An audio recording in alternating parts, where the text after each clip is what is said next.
distribution of, let's call it a distribution of possible answers or possible solutions to some problem.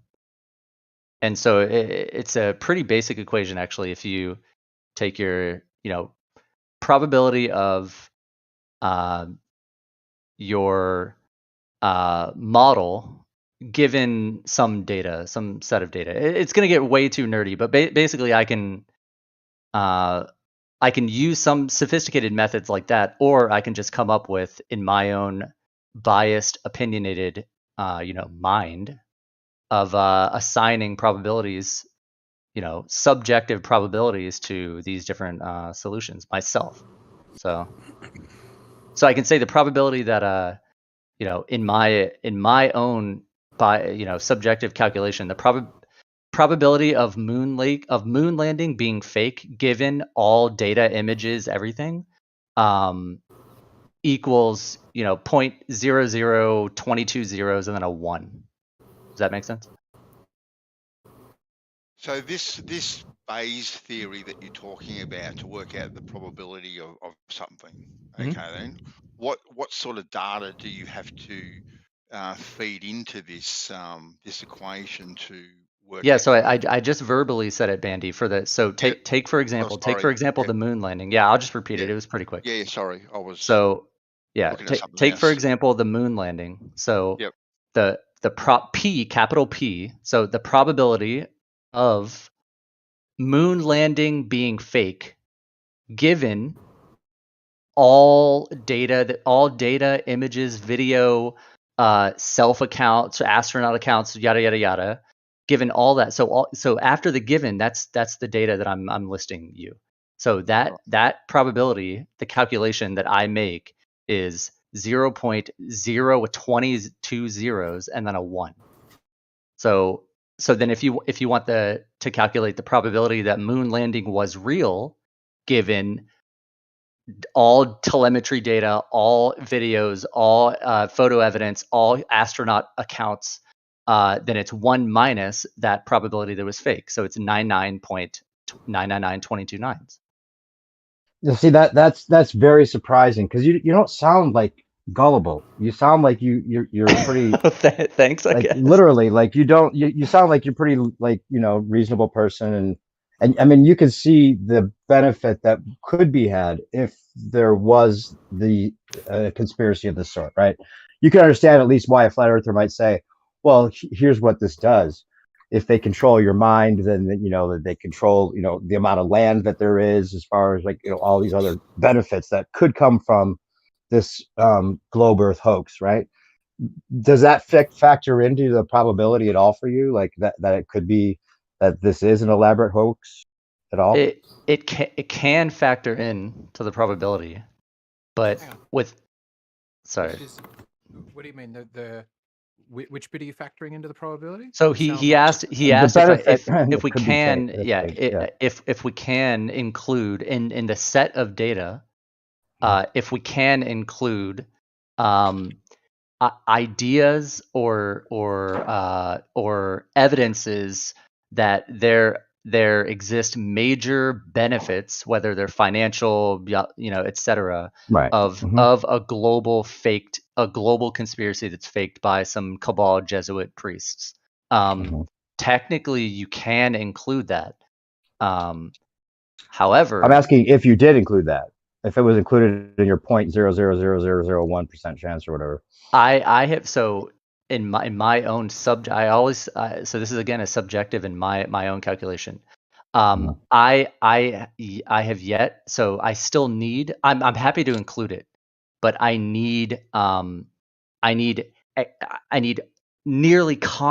extremely concrete evidences, references, citations that are not, that are robust, that have existed, that are,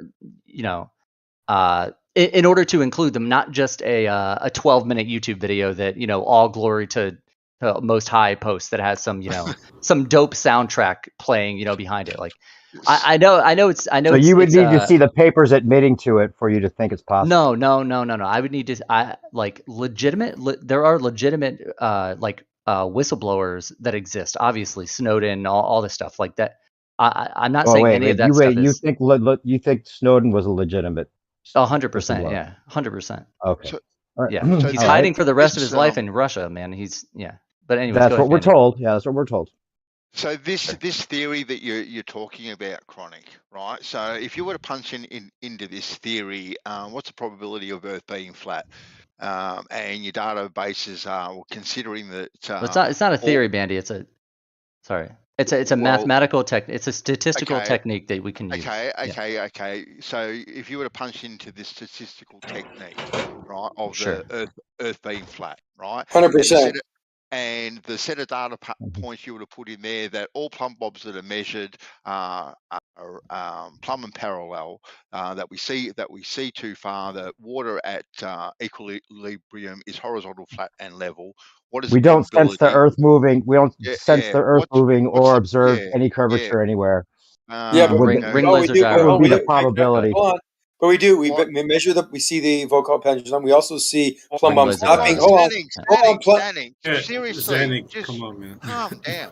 Now, if you were to punch in these sorts of things into this this formula, is the answer then gonna lean like towards Flat. It'll the say flat. probability You're right.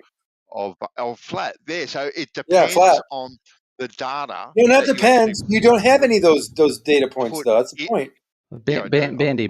I've measured them. We do. We don't At feel. best- We You don't don't feel have any of spinning. those We don't data see points. curvature. Hold on, Yeah, Zanuck. I'm we have Looking at all of something is our not a observations. value. Looking at No, something like the horizon is not a value. But if you have to, Chronic. hold on. Zanuck, give me No, Zanuck, back chill Oh, just for a God. second, Zanuck. Just chill for a addressing second. Chronic, please.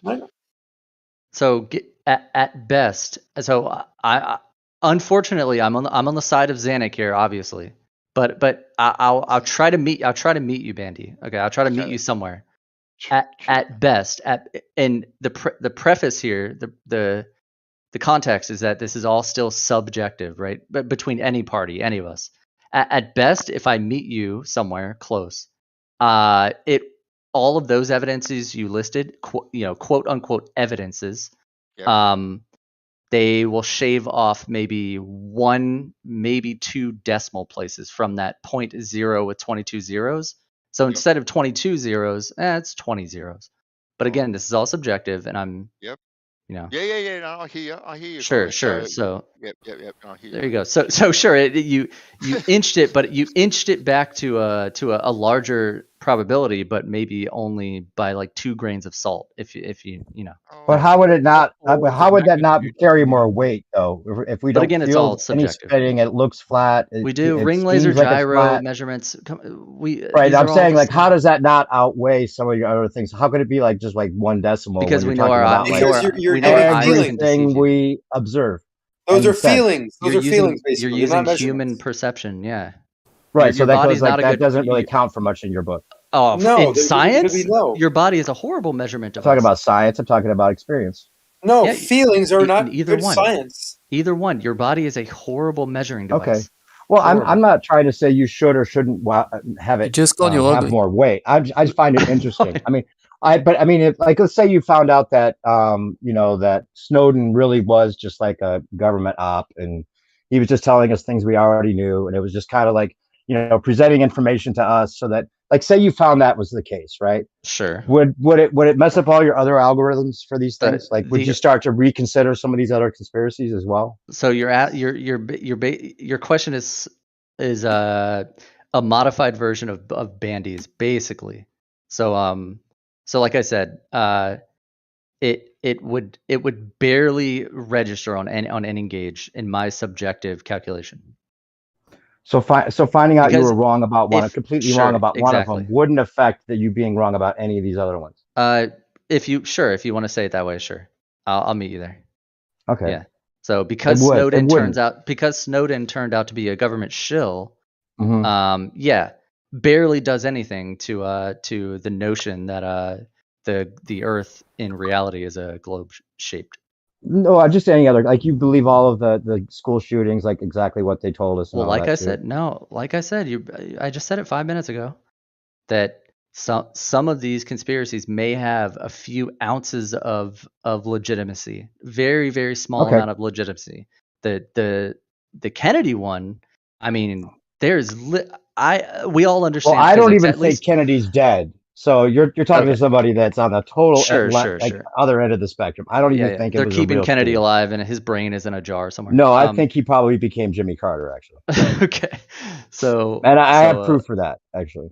Oh, proof, you say? Well, But I mean, anyway. some like, very couldn't interesting ideas. Couldn't Chronic reverse the questions back to you guys? Like, when is it Sure, that you I guys think this start is why it's believing- interesting. Yeah, it's all about Yeah, I definitely incredulity, could. right? I Why do definitely you could. guys believe in the Kennedy But it, rule that 9/11 Well, I just was an scoured inside through job? the evidence. I mean, the idea that I mean, look at the Oswald shooting to begin with. That was that was fake as fuck. If you can't see that there's two different angles the guy steps in at, you can see they shot it twice, and they shot the Kennedy thing twice. You can see that the Zapruder tape didn't even come out till 10 years afterwards. yeah. People that So, are into the conspiracies usually tend to depict these things, or tend to pull these things apart yeah. more so than the guy that anyone believes it. Yeah, anyone with any elementary knowledge of physics, how a projectile should move and enter and and impact something like that. I mean, you don't need to be a genius. Talk about the magic bullet. The fact that they have to invoke the M word to describe the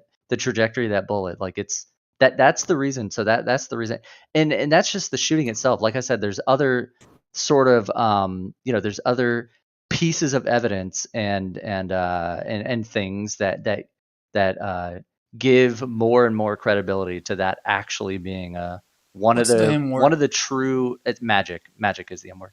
Oh, One of the Yeah. true. They call the bullet they killed him a magic bullet because it did some crazy shit. But that so But isn't yeah. it If like you think ask me, about that's the what brilliant one. subterfuge that is, like invoking the magic bullet and the JFK movie, which had conspiracy theorists, that kind of like where a lot of conspiracy theorists were, at least tipped off that there's something major going on. That's not we're not privy to, but the idea that the subterfuge of that JFK movie being so brilliant and everything they do being brilliant because they give you both sides of it, and that's the thing that I think there's controlled opposition everywhere, Sure. and that's the huge benefit of it and the brilliance of it, Sure, because we they all set up have both free sides. thought. We can think whatever we want. Yeah. Of course. Yeah. And I'd like to think that I'm not Well, just some people think we can't think believing in anything. conspiracy. Yeah. Yeah, I'd like to think I'm not just believing in conspiracy. I'm just saying, like, if I had to bet money one way or another, this is where I bet my money. No, I've seen enough to say this is the case. Not because I want to think it's the case. I'm a fan of Jimmy Carter. I'm a fan of JFK. I don't want to think that they're the same person. When I looked at the wife and I looked at the boyfriend of JFK, and they seem to be like having the exact same face, it makes it hard for me to think that's not possible. So bringing it back, circling back to the so also actually kind of related to what Gio asked me about the Hubble thing. I would need in order to change my personal I guess you call it belief, sure, evidence-based belief about the Hubble telescope. In order to significantly change that, I would need to see a significant amount of credible information, evidence, things that show or imply very strongly that this thing is fake. That much stronger than just speculation about a global, some cabal could be planting fake data in the database. But wouldn't they be good at hiding that stronger evidence? than that. Isn't part of the brilliance of it that they give you like fake evidence and then they set off conspiracy theorists, like you were saying about the three body problem or a lot of these things. They plant fake claims within psyops to make the people that are claiming it that might be right look wrong because they're attaching themselves to one of these kind of things. I mean, it's brilliant beyond belief. At least we'd all have to agree it's all very brilliant if it is a hoax, right? I guess, but I think the broader point is that you can create a conspiracy about literally anything, right? True, but that doesn't make them all completely fallacious either. I guess. I don't know. I mean, you can if you agree that you can craft a conspiracy theory out of anything, literally anything in existence, then you should be able to craft it in a way that makes it like salacious and you know. But how are you going to get credible evidence if it's like the Illuminati that's like perpetrating this, and everybody knows you don't mess with the Illuminati? How are you going to get like what you would call credible evidence? So here's what I I forgot who I was talking to about, maybe Chemo or someone, but here's a pretty good example. So so let's see, let's just take half a dozen people, maybe. Not it doesn't, the number of people kind of doesn't matter, but anyway, take some number of people, okay, and they decide on their own, independently, like they're not a group, they're not together or anything, they're all separate, independent, they don't know each other, and they individually decide to infiltrate, to see how far they can infiltrate the global cover-up NASA shills that that are hiding the flat Earth and all this stuff. They begin their young career. They get a PhD. They become physicists. They whatever. They get into NASA. They climb up the ladder, et cetera, et cetera. Through all of these years, they are meticulously documenting on their own. They're meticulously keeping very secret documents on their own.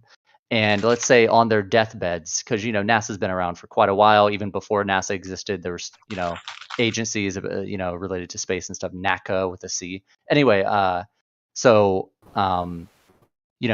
then on their deathbed or whatever, not even when they're going to die, just at some year after they retire, they release this incredibly detailed, meticulous manifesto that uncovers the fake the globe Earth cover up and everything. How come none of that exists? If someone did that, they would be a martyr. They would literally become a god amongst people, right? If someone actually did that. Yeah. I would if I were in a position capable of doing that, I would 100% giving up my life. Yeah, same. 100%. Yeah. Wait. So wait. Okay. What would you think would come of that? But what do you think would come of that? Who would be the dude that freed the world, bro? Yeah. Who would be Neo in the Matrix? So Yes. let's just say this said information is released on someone's deathbed, right? So how is that? First of all, how's it going to get out to the public? That's why I said. And then, if it did, even if everyone were able to hear it, what would they do about it? Yeah, they're gonna put that guy on CNN on the breaking news. No, but it's the same way you guys get your information of people already talking about the Earth being flat. People already going against the narrative. So then, that's already happened then.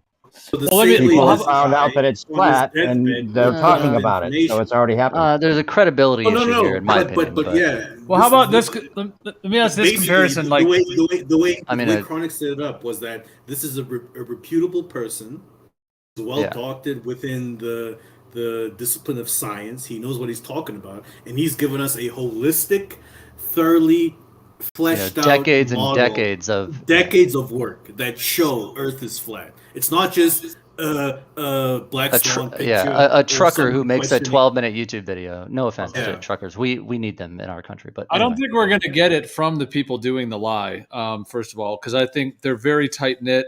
And they're like a cabal, so they have their systems. So it's never going to happen that way. So with that, Geo, but let me just say this real quick, because I just want to make this comparison. Let's say the mafia or the mob. Do we know everything they've done? Is there anyone in the mafia that's sitting there taking notes and is going to somehow release all that? No, but Geo, we know they exist, though, huh? Think about it. Yeah, but we know NASA exists as well. But let's just use that example because it's a really good one. Aren't there many examples of ex-mobsters who come out who maybe they don't tell every last single secret in people's first, last, and middle names, but do they say this is the so-and-so family and we're the guys who whacked that bloke? And they do actually come out with a lot of detail. They write books about it. They witness about it, and they get killed for it. Yeah. Wasn't there an astronaut that came out and said the Earth is flat? Wasn't like a Russian astronaut or something like that? Wasn't there like a bunch of pilots? Wasn't there a bunch of pilots that recently said there's no way that I could fly a plane on a globe Earth, and like a whole documentary was made about it? But there are like all kinds of people like talking about how this is like ridiculous that we still think we're on a spinning ball. I would like all kinds to of see people. You've got evidence for that. That would fascinating. Yeah, I would love to see that. Could you post that? I've never heard this before. An astronaut saying the Earth was flat. That's the one I want to see. Well, he's a Russian cosmonaut. Well, he says that he says we can't go to space. He says there's no space, is what he says. I don't think he says the Earth is flat. Do you have a link? Yeah, I guess that's it. Yeah. He says we can't. You guys have seen the recent documentary with all the pilots, though, right? Citation, please. No, I haven't seen one. A Russian space agency. I'm trying to Google this. I'm not finding anything. Well, you got nothing on the pilots getting together and saying that the Earth is flat. Come on. Like, anyway, you guys post the link? I think we're waiting on. I think maybe they're doing some researching right now. Hopefully. Wait, what? A link on anything. A link on anything you just claimed. A link on anything. Oh yeah, the pilots one. Yeah, the Russian cosmonaut. That was a while back. I don't think he said that the Earth is flat. I think Gio's right. He said something about we can't go to space. But I mean, that's the thing is that when you have control over the major media, all it takes is putting out a story about this Russian cosmonaut being crazy or whatever it is, like, or he's just hired by the government to infuse the flat Earth conspiracy or whatever. Those claims people can be written off, and they are. You forgot the details of my fictional narrative that I described about this young scientist who wants to become a martyr and a god amongst humanity, right? Well, one response to that I would say, Chronic, is I don't. That's not who his character. Like who the people that are actually doing this, they're not plucking people that are like civilian level. Like this is all within family line. Like you or I could never, ever be in the quote unquote Illuminati. Exactly. They don't pluck people from the now. I'll take that back a little bit, because actually the whole purpose of these Freemasonic things, at every street corner in every city in America, there's a little Freemasonic lodge or whatever. Part of that is to partly groom, to figure out who are psychopaths that they can bring into maybe some levels of it, very, very low levels. But the people at the quote unquote highest levels are all within bloodlines, family lines, etc. So they're not going to pluck somebody like you. Is Flat Earth Data one of them? Is Flat Earth Data one of them? You think? Yes, he's one of them, of course. He's writing a book that's going to expose them all. Exactly. Is that why you brought him out? Because of his book? No, I thought about it because I thought he seemed like the most likely suspect. I forgot about his book. Wasn't he or somebody else? Yeah. There's a different Flat Earther who was a Freemason for a while, and they are. But however big or small you think these societies are, Gio, it's perfect when I hear that, because the inevitable response that I'll give, of course, is that, okay, so you're saying this bloodline family is so tight-lipped, tight-nipped, whatever. Yeah. Imagine. You're the family member that exposes the entire global Illuminati lie. Why would they do that, dude? They already are on you top kidding? of the mountain. They already are fucking everybody over to such a severe level. Think about okay, let me say this. Gio, how come I don't know who let me that say is? this. If you're the son of let me say this. If you're the son of an Illuminati family, as it were, you have a credit card that has no limit. That means nothing. Spend $800 billion every day. You think money you have means no something? limit. So you think a guy that has a credit card that is infinite, he can buy anything he wants, do anything. He's above the law. He's above every single thing in the world. Do you think he's going to go, you know what? I'm going to go on CNN and blow the whole thing so I can go be homeless somewhere. You don't understand how silly what you're saying is. You think money matters? We're at such a high level. The point is, CNN I've never heard Gio raise his voice before. That was amazing. Yeah, that was great. I loved it. That was an awesome moment. But CNN's bought and paid for it, and if that, that's my claim. But if they are, heard all this before. The guy would never get the platform anyway to tell the world. Again, listen. You're not thinking big picture enough. Money means shit all in this scenario. Money is as valuable as dirt in this specific scenario. Okay, so even who cares if you have an infinite amount of money? there will be a day where your heart stops beating. You are only human. No matter how special of a human you think you are, you will die. These family members will die. So that's why money means next to shit. It means shit all. So now, if you think more at a larger scale about the future of human existence, all generations for the rest of humanity's existence, you would be a god to live in all of human history for an inevitable amount of time. Okay, so wouldn't have the resources to do it. You think somebody in Of their course, family that's enough line- motivation. 100%. That's if I was in that family, I'd be doing it. If I was in that family, I would instantly because yeah, and so would actually. You'd like to think. At It's least. only You'd like to logical. think, maybe. So let me say this too, though. If they have torture, doesn't matter. if they have torture methods, who does have a ending credit card, money becomes the thing that doesn't matter to them. Then regard of other people becomes more. I don't think it's about the money. I don't think Gio was even saying that. It's just about their ideals and they probably, most of them, at least probably all of them, have ways of justifying it their whole lives, and it's better for the whole that people don't know we're on a platter and there's unlimited resources. Well, think about it, and I could even go along with a lot of the justifications in my mind, because if we had unlimited resources and we couldn't put a price on gold, and we couldn't have a society that's uniform, if there were plenty of examples that I was convinced with that without these regulations or these illusions, to a certain degree, society might be worse. And who knows? That might be true. It's not like there's like an understanding amongst them all that they're evil. I think they have justifications that make them think that they're good people. They're doing. No, I think they're evil. They know in my opinion, it's ridiculous. I don't even understand. It's ridiculous to argue against the point that I'm making. I really don't understand. I have a few more things to say. A few things to say on that. One, maybe that'll happen. What you're saying. So that's sure. Maybe one day. Yeah, we're all speculating here. We're just speculating. Maybe there is a group of them that are behind the scenes and they have something in their heart that makes them think we got to stop this. That's possible. Maybe they're teaming up and they're going to try to release something or do something. That's one possibility. Mm-hmm. Another thing I was going to say is that another threat that they very likely are under. I mean, who knows what torture techniques they have? And there's some tortures that are absolutely horrifying when you think about it.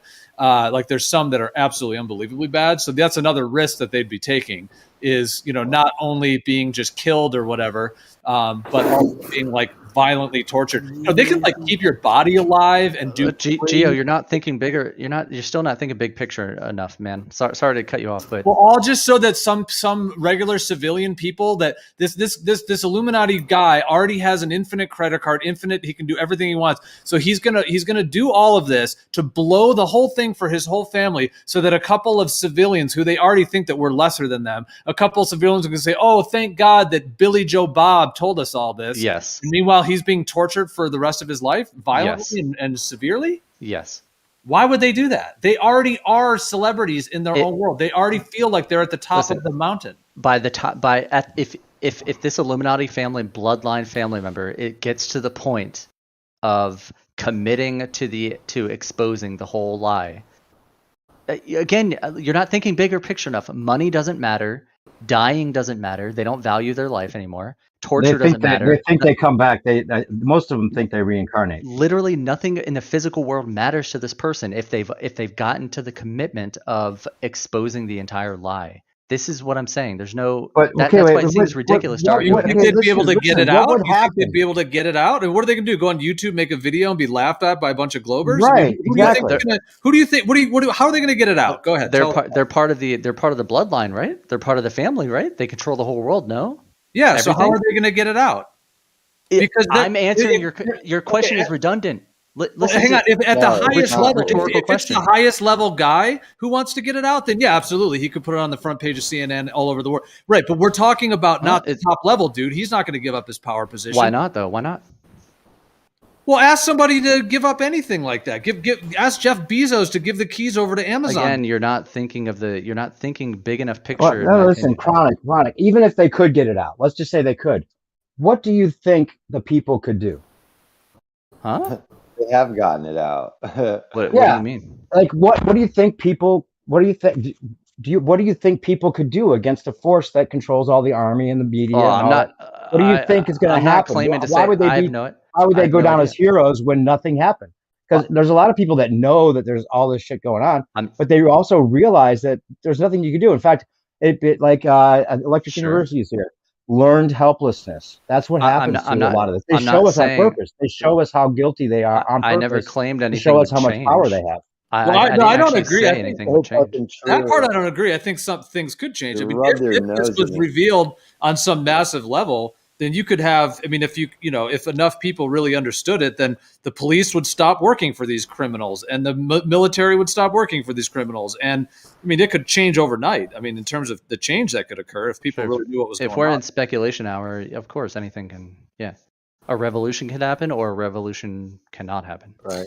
The other thing I was going to say too, just because it was on my mind from before, is they have kept the secret, the recipe for Coca-Cola completely secret for all these decades. It's just another example of how secrecy. And you might think like, well, hasn't someone gone into the Coca-Cola laboratory? Somebody who works there? That's not true. But it's like they've kept that secret. That's not true, Gio.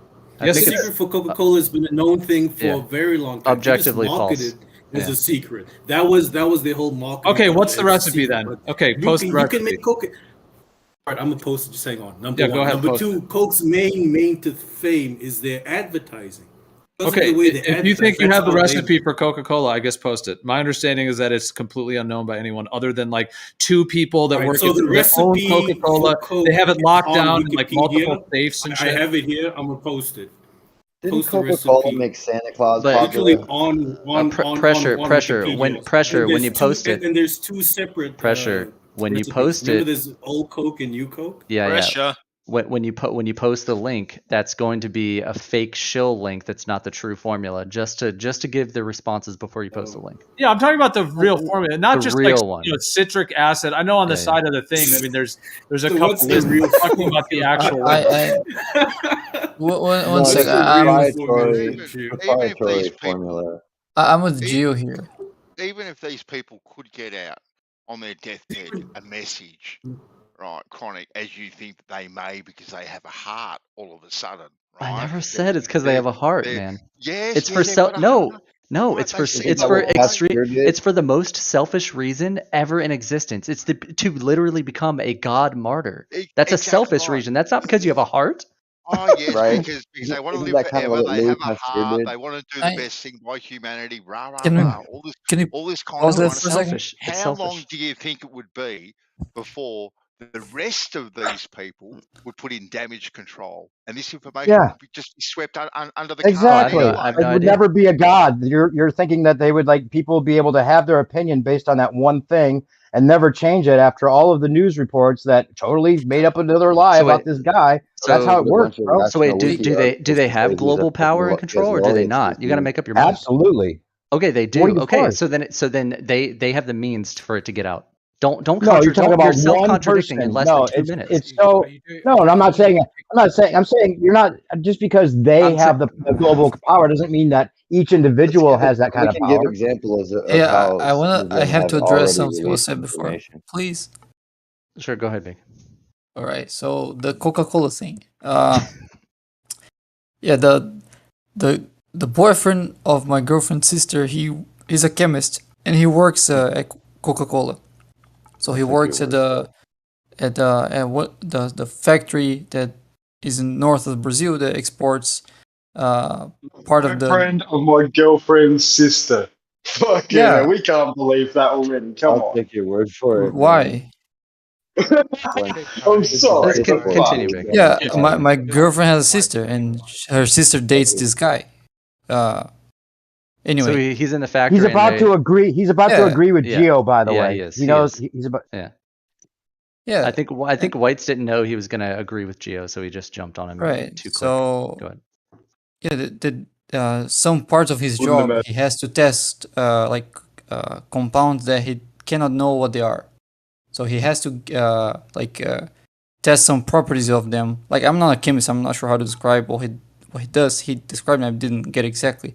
But there are things there that he cannot know, and I think I think that supports what you was saying. That spooky. Sorry. No, sorry. I mean serious. They have question marks proprietary on them, so ingredient. they're just mystery liquids. No, I mean he works a specific part of the factory, and he has to like chemically test some properties of many compounds, and he knows, well, most of them are, but some of them he doesn't know, and he cannot know. He's not told what they are, and he has to just test without knowing what he's doing. He just have to like give reports on how this compound reacted to some other chemicals, and spooky. It's something like that. So it's basically there are another unknown version things of compartmentalization.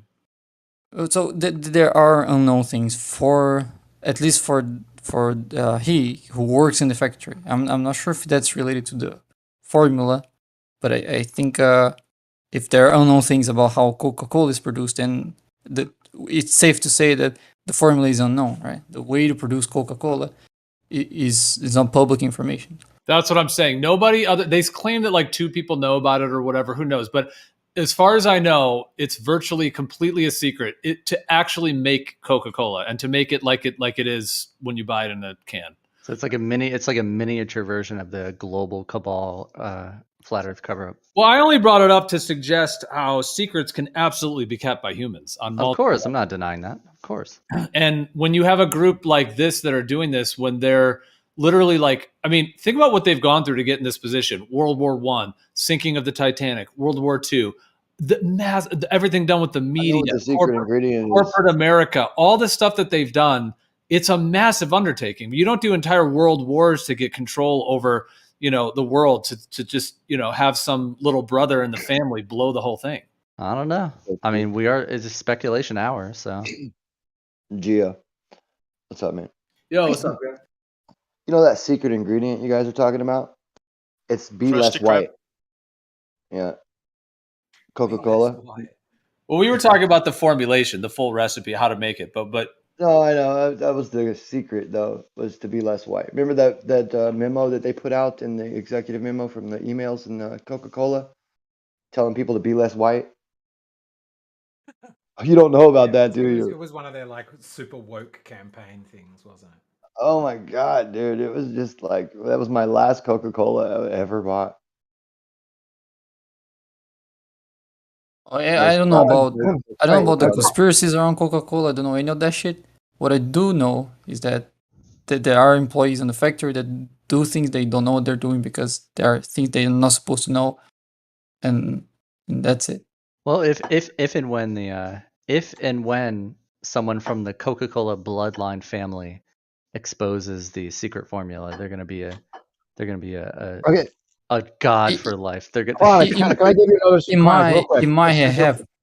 I don't know people might have figured out. I don't know. There are many copies of Coca-Cola that do taste like Coca-Cola, but well, not the exact formula apparently, but Chronic, real quick. You don't live in America, right? I take it. Of course not. All right. Now, America's kind of seen as the bully of the world by a lot of other countries. Where do you live? Maybe you don't think so, right? But maybe let's say you like worst case scenario that America is guilty of all the things that they're pointing the finger at for, right? And you know that to be the case. And like let's say you're working for the military and you get into a position of higher power and you realize that all these things are going on and America sucks. And would you be like the first to go and like start whistleblowing on the military of America? Would that be like something that you would think would be the right thing to do if you were working for them? Not on my own regiment, no, but I'm talking to Chronic. I was joking anyway. I gotta admit, I didn't catch your whole question. Sorry. Like say you're working for the military and you're like you get in the higher ranks of the military and you realize I don't work for the U.S. Things. But I can't work for the U.S. military though. I'm not a. No, let's say I did. Okay, sure. No, you did. And they're like they're the bane of the world, right? You get into a higher position. Sure. So you think that would be like you're saying that you'd be the first to like whistleblow on the Illuminati if you were in the family. Do you think that you'd feel the same way if you were in like the military and you just like whistleblow on all of America and tell the world what they're doing, all the secrets? And how do you think that would work out?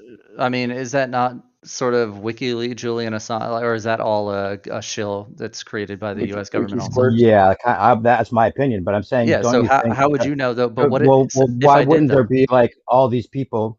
Well, if you're saying that like the Illuminati doesn't exist, well, I think your argument was that the Illuminati doesn't exist because there'd probably I be never said somebody that. amongst them, I never or said these that. conspiracies don't exist because there'd probably be somebody that would come Yeah, I forward don't and think tell he us said that everything, either. right? Is that what your argument was? No, man. This sounds like a big old I'm not straw good man. with the fallacies and what terms mean what terms, but you're You doing said that that thing you'd be where the first person you're to putting say. words in my mouth. It's Steel Okay, straw man. I'm asking you what you said, Yeah. Rudy, then. You said you'd be the first person to blow the whistle on the family if you were Table amongst models? them, right? Sure. Yes, I did say that. Yes, I did. Right.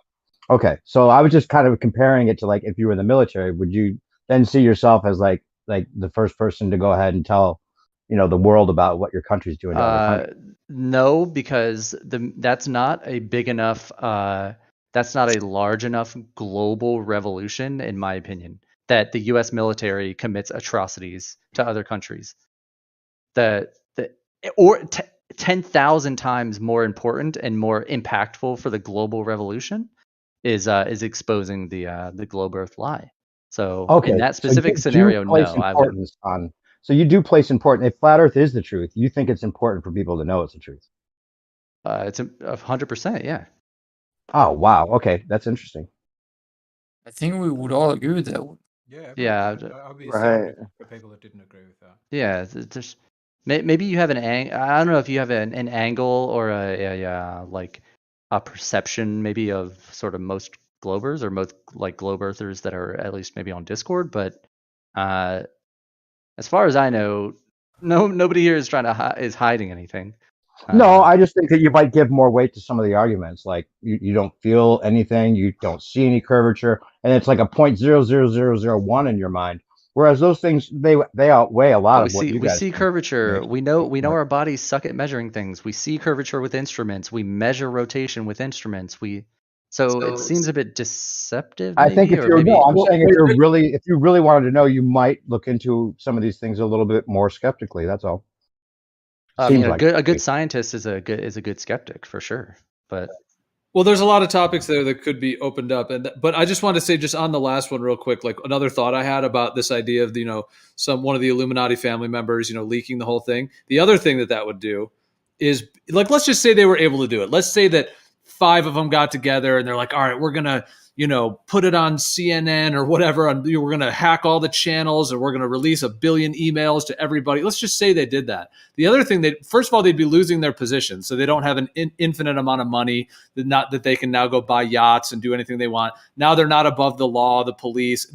So the hidden land that they have is not going to be exposed. So they'd be ruining their entire thing that they have, of course. Well, you're speculating, though. Anyway, go ahead. It's all speculation, yeah. But the other thing I was going to say is they would also be sending their entire family to death. Of course, yeah, of course. Right. So it's a pretty huge thing to claim that they're going to do. Sir, if we're in speculation hours still, I can just as easily as the statement you just said, I can posit a random speculation that says everything what you just speculated on, the complete opposite happens. So instead of them dying, being put to death, executed, their families being executed, all of the sheeple of the world, the 7 billion civilians who were not in the family, they choose to make this person or this couple of people kings and rulers of the known free globe world. Or sorry, flat Earth world, because it's exposing the globe lie, right? So I can just as easily say that, and then they're completely safe, and they actually gained power from leaking this stuff. No, yeah, particularly if I think that's particularly strong if there were. It's a good plot for a movie. Yeah, of course, yeah. This would be a great movie. Sorry, go ahead. Factions, yeah. Yeah, like if you have these people who are like, they were once aligned, but so and so rejected my sister, and whatever else happened, and then these bloodlines become less cooperative. I could also see that being a huge driver. Well, one of them runs his mouth, the other fucking 500 kill him immediately. So and again, I think of one more thing that I think perspective mischaracterized about me is that I definitely do not think any and all types of conspiracies that have ever been generated are fake. I'm well aware of the influence of royal families historically. I'm well aware of all that stuff.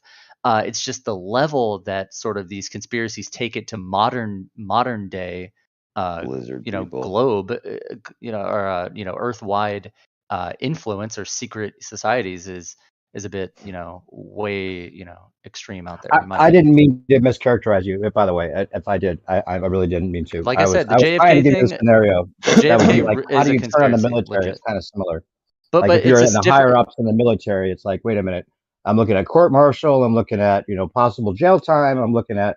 I mean, if in the case of the Illuminati, you're talking about, like Gio said, your whole family, people that you care about, could be harmed, or you could be tortured to death for many years. But you don't think that the conspiracy that the U.S. military is committing atrocities in different countries and stuff is I don't get, that's not a conspiracy to me. That is like it's not shown a to be that's right. shown that strong evidences have point. shown that to be reality. Yeah, so that's a fair point. But I'd say the same about a lot of the stuff that we're talking about. Like, for example, I just put a couple pictures in the live stream. Just scroll up above the girl laughing with the cup. These are some of the pictures from the Boston bombing. And I went through this with riding on eggshells the other night.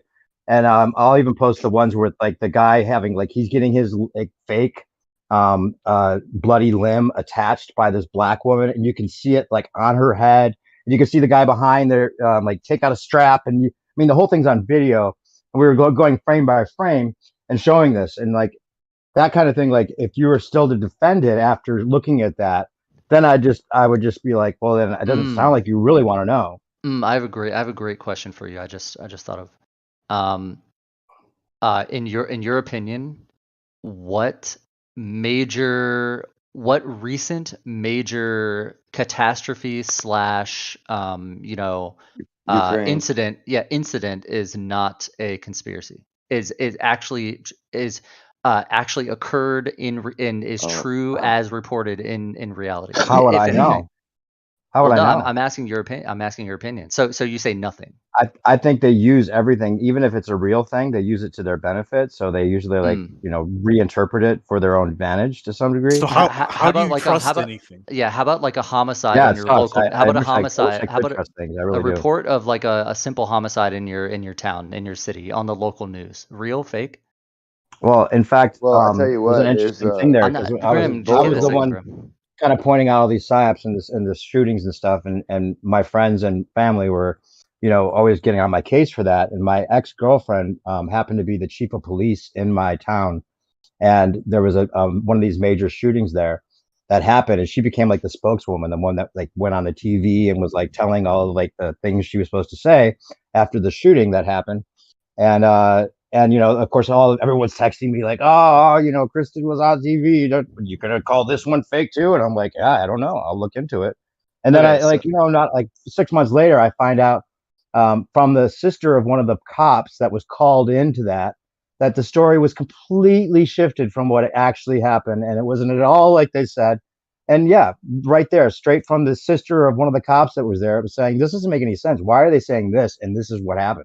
Okay. Let me ask you. Here in Sacramento. Sure. Did a person die from the shooting? Yes or no? Absolutely, many people supposedly died. Supposedly. Okay.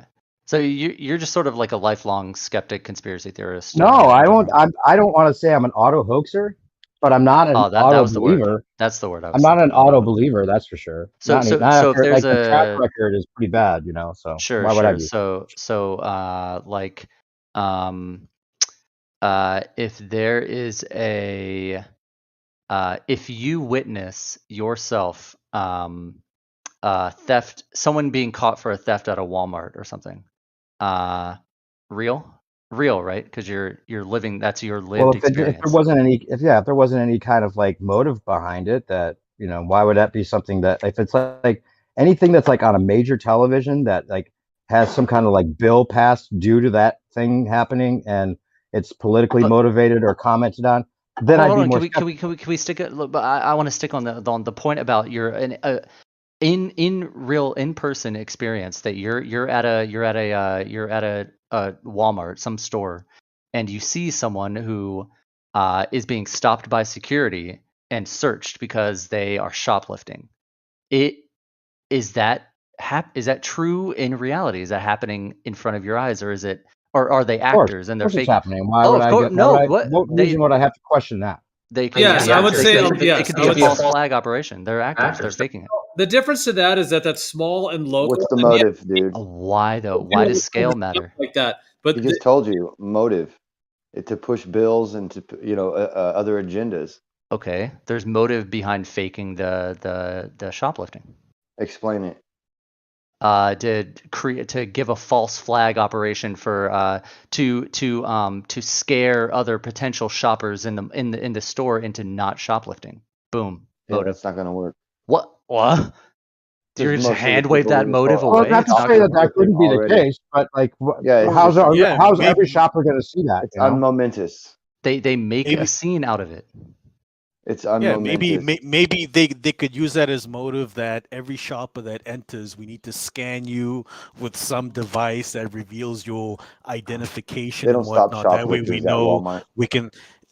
No, but he's just saying that could be the motive behind it. They could stage a shoplifting, or they could stage that, this whole series of shoplifting incidents happening at our local Walmart over a short period of time to say that, there's a lot of crime in the area. So because the government's not trying to take away your Walmart. But the point is, if you look into Walmart it, could be doing it so that every single customer that comes in, they got to scan you so that they have your identification and your information. That's possible. Yeah.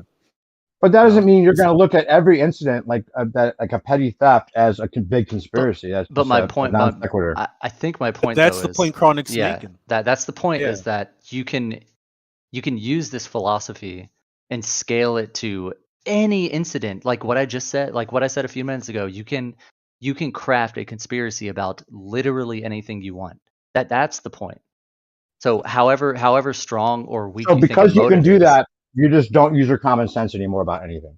Right. Well, if we're talking about common sense, then the moon landing was real, obviously. The Earth is a globe, obviously. I mean, if you're talking about common sense, then we can go that route. But common sense would tell me it's flat. I mean, it obviously looks flat, and I don't sense anything. And the people that are in control are telling all the lies anyway. Why would I believe that? I don't think that's common sense. I think that's just It's not common.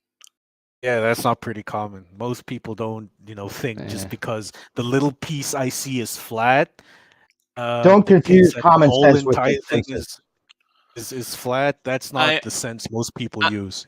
I know a flat earther who thinks it's common sense that he is the angel Gabriel, and you have to go through him to get to heaven. I'm not kidding. He exists, and he's on Discord, not on this Discord server.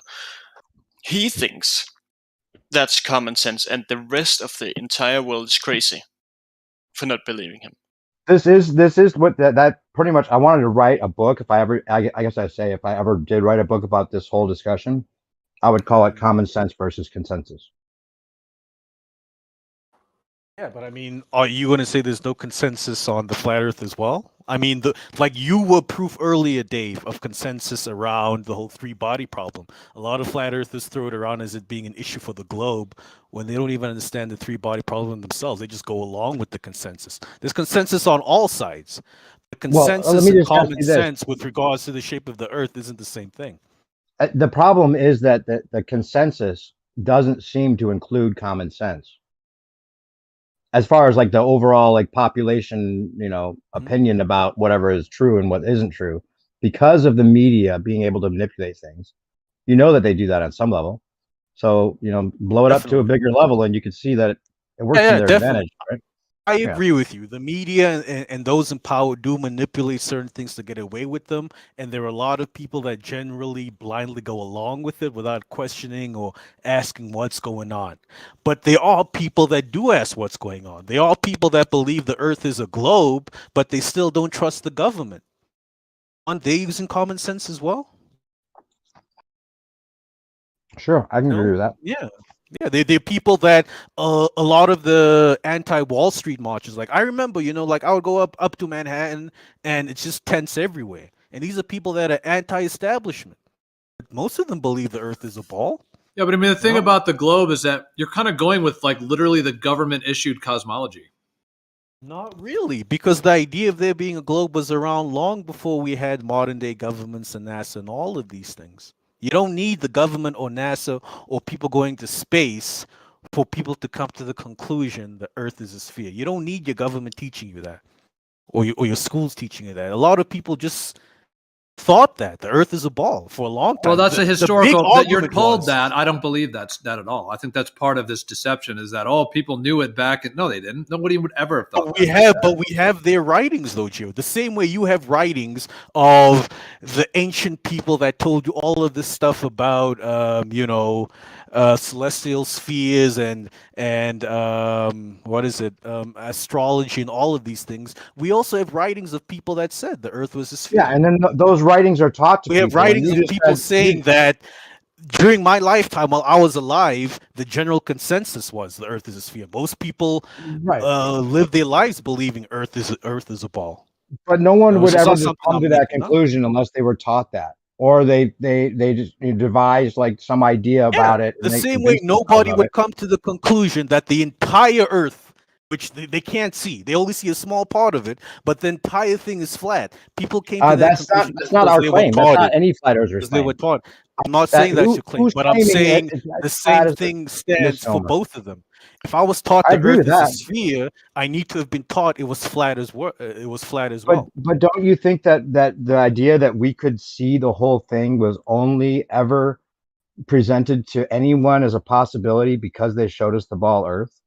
Therefore, we have to claim the whole thing. I think it was a possibility because people would see people disappear over the horizon and come back, and the people, when they come back, they would say there's more land beyond the horizon, but we can't see it. So then people started realizing, okay, what I can see is not the whole entire thing that we live on. So the majority of those people thought they could see for like forever? They could just thought that they had unlimited vision? I would say in the beginning, people must have assumed what they can see. What they see is all of it. There's no way I'm going to assume there's more beyond what I can see. Like, what is that assumption based on? See what I'm saying? So if we had to start off at ground zero. Yeah. Locally, you and I agree. It seems flat and it seems stationary. Locally, that's all we can agree. Yeah, that's all. Right. That's all I can see. So, but now the issue comes in. Yeah, that would be your base axiom. Your starting point number one. If you live assuming that what you can see is the whole entire thing, the whole entire flat Earth or the whole entire planet, that would be your base axiom. What I can see is everything there is to see.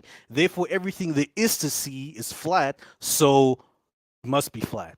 Now, spanner gets thrown into that question when someone goes beyond what I can see. They come back and tell me there's more land beyond the horizon.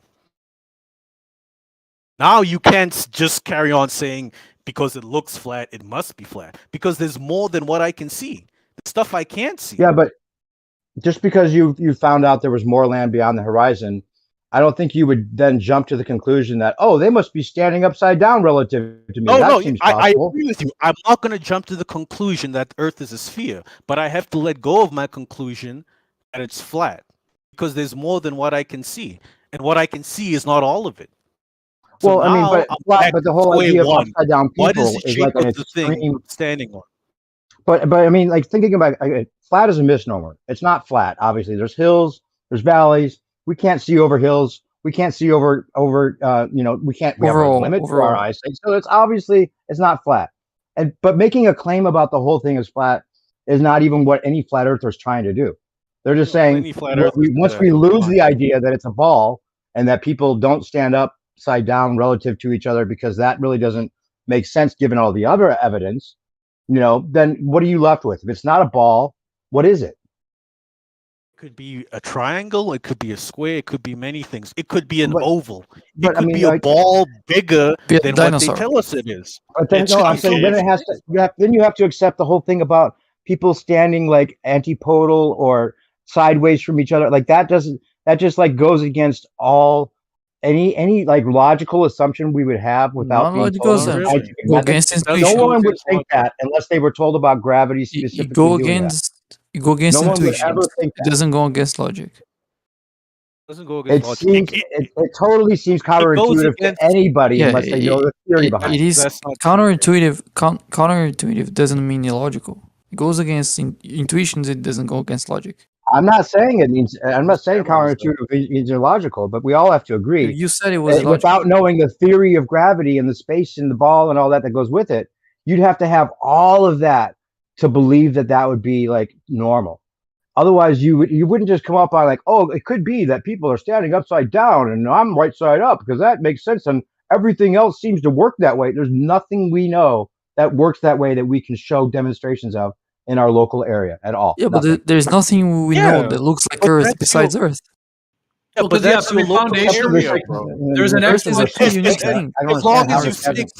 long as you stick to your local area, I have no argument with you. Locally, that's all we're saying. Just this little piece I can see, everything looks flat, and most other stuff doesn't make sense. But you have to admit that the world isn't local. That there are people that live in areas of the world you cannot see from your local position. Right, but you wouldn't take from your local area questions which cannot be explained by the whole entire Earth being flat. Why? But the whole idea of people standing upside down is so counterintuitive to anything you experience in your life. Why would you jump to that conclusion? I totally agree with you. I totally agree. Yeah, but it's not a conclusion I jump to. We're in agreement. I don't jump from everything locally looks flat and stationary to there are people upside down. There are a billion steps in between that. And you know what those steps are. It's just, there's this thing you flat earthers do where you deny these steps exist. And all we've done is we've said, going from everything's local and flat. No, I'm not denying that. I'm not denying that the steps to get there exist. And of course not. None of us. No one respectable is saying those steps don't exist. And the first step to get there is there's land beyond my horizon. So that why would you assume the land isn't what you're standing on? Why would you assume other land isn't like the land you're standing on? Why would that be something that would all of a sudden be like the land I'm standing on and still be a ball? Well, Nate, I do hear what you're saying. I was gonna say real quick. I hear what you're saying. I mean, let's even say that we measured 100 square mile section of Earth. It's absolutely level on every level, right? Completely planar and level in its geometry. Could we then claim that the entire thing is? I hear what you're saying. Maybe somewhere over there it starts to do something else, or it goes sideways or upside down or whatever. So I hear what you're saying on that. And yeah, if you want to really know what the entire Earth is, you have to measure the entire thing. However, on the other hand, isn't there also something too, like the way that this reality seems to be built, like up is up, down is down, water is level, to that level as well, to where there does seem to be like a functioning dynamic within reality that you could extrapolate into the water continues being level, in that way. So I mean, I can kind of see that from both angles.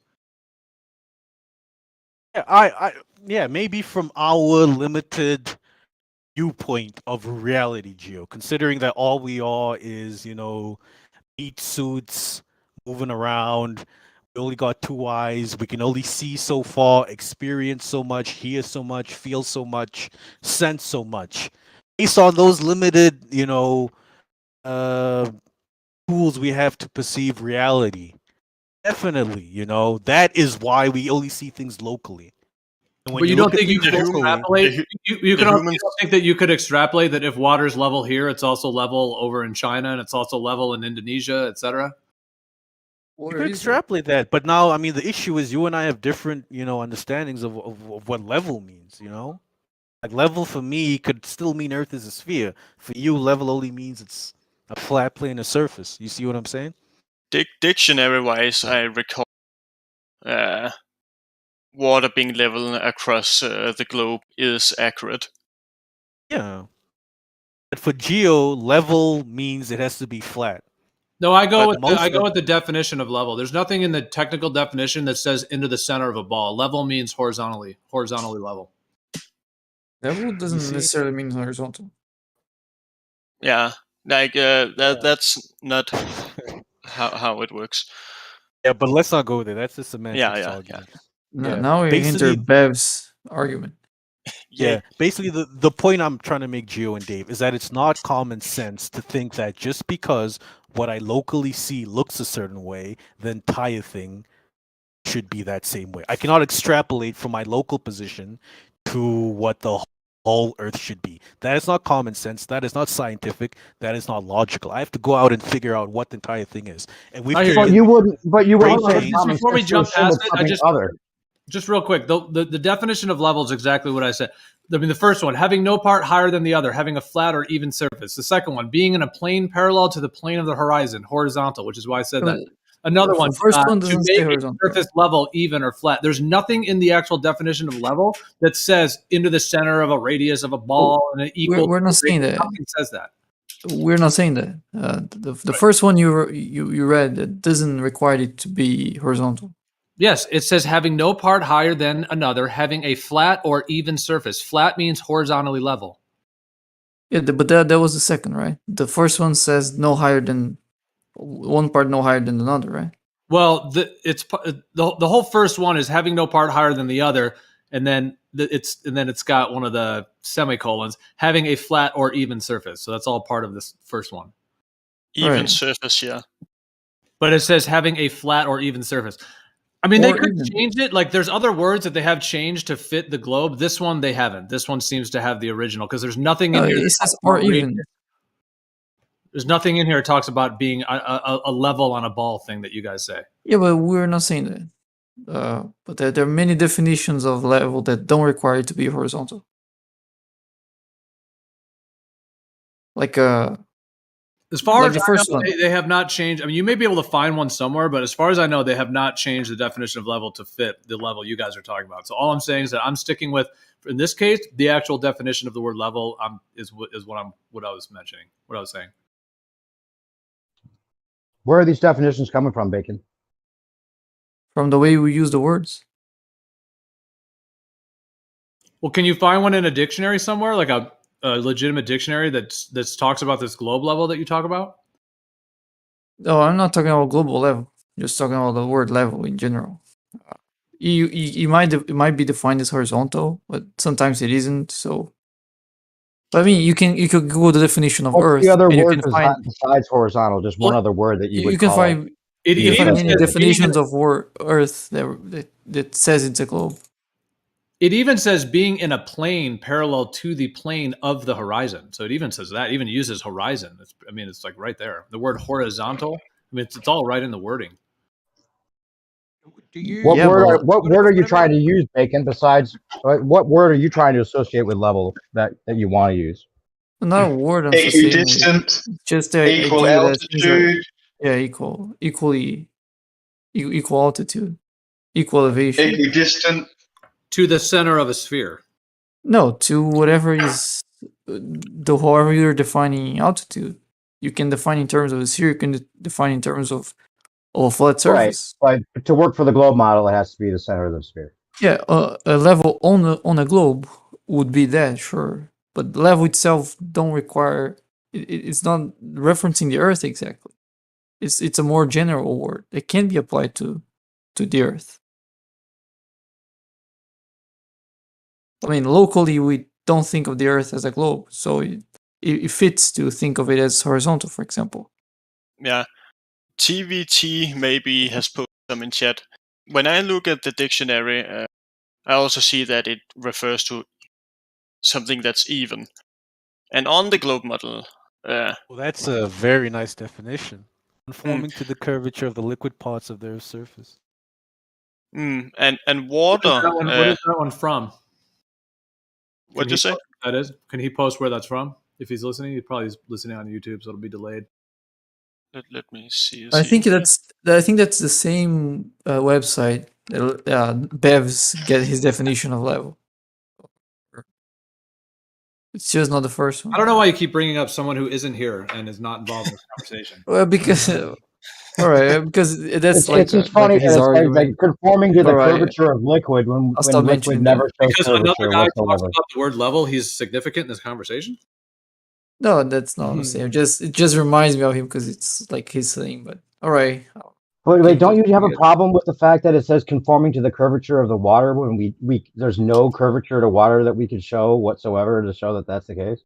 But I mean, it's just asserting your conclusion. Obviously, if we are globers, we think that water can curve. don't we? Yeah, like that. Show me bendy water. Doesn't agree Show with it to me. the Show it core to thing you're me. disagreeing on. Show it to me. Show it to me. But it's just going back to the. Let's like just go. But I think the Earth's flat. Okay, but I think it's round. It's just a non-conversation you're having at that point. I can show you the flat Earth. You can't show me curvy water. We can. What do you counter? Debate about what we can really show one another, but it's not meaningful to continually go back to your conclusion to assert it again unless you've built to it as a result of something. We think water curves; it conforms to the forces acting on it. If those And the definition, I was making fun of the definition. Making fun of the definition, saying that it conforms to the curvature of water, as if anyone ever thinks of water as curving like that, or even sees it ever.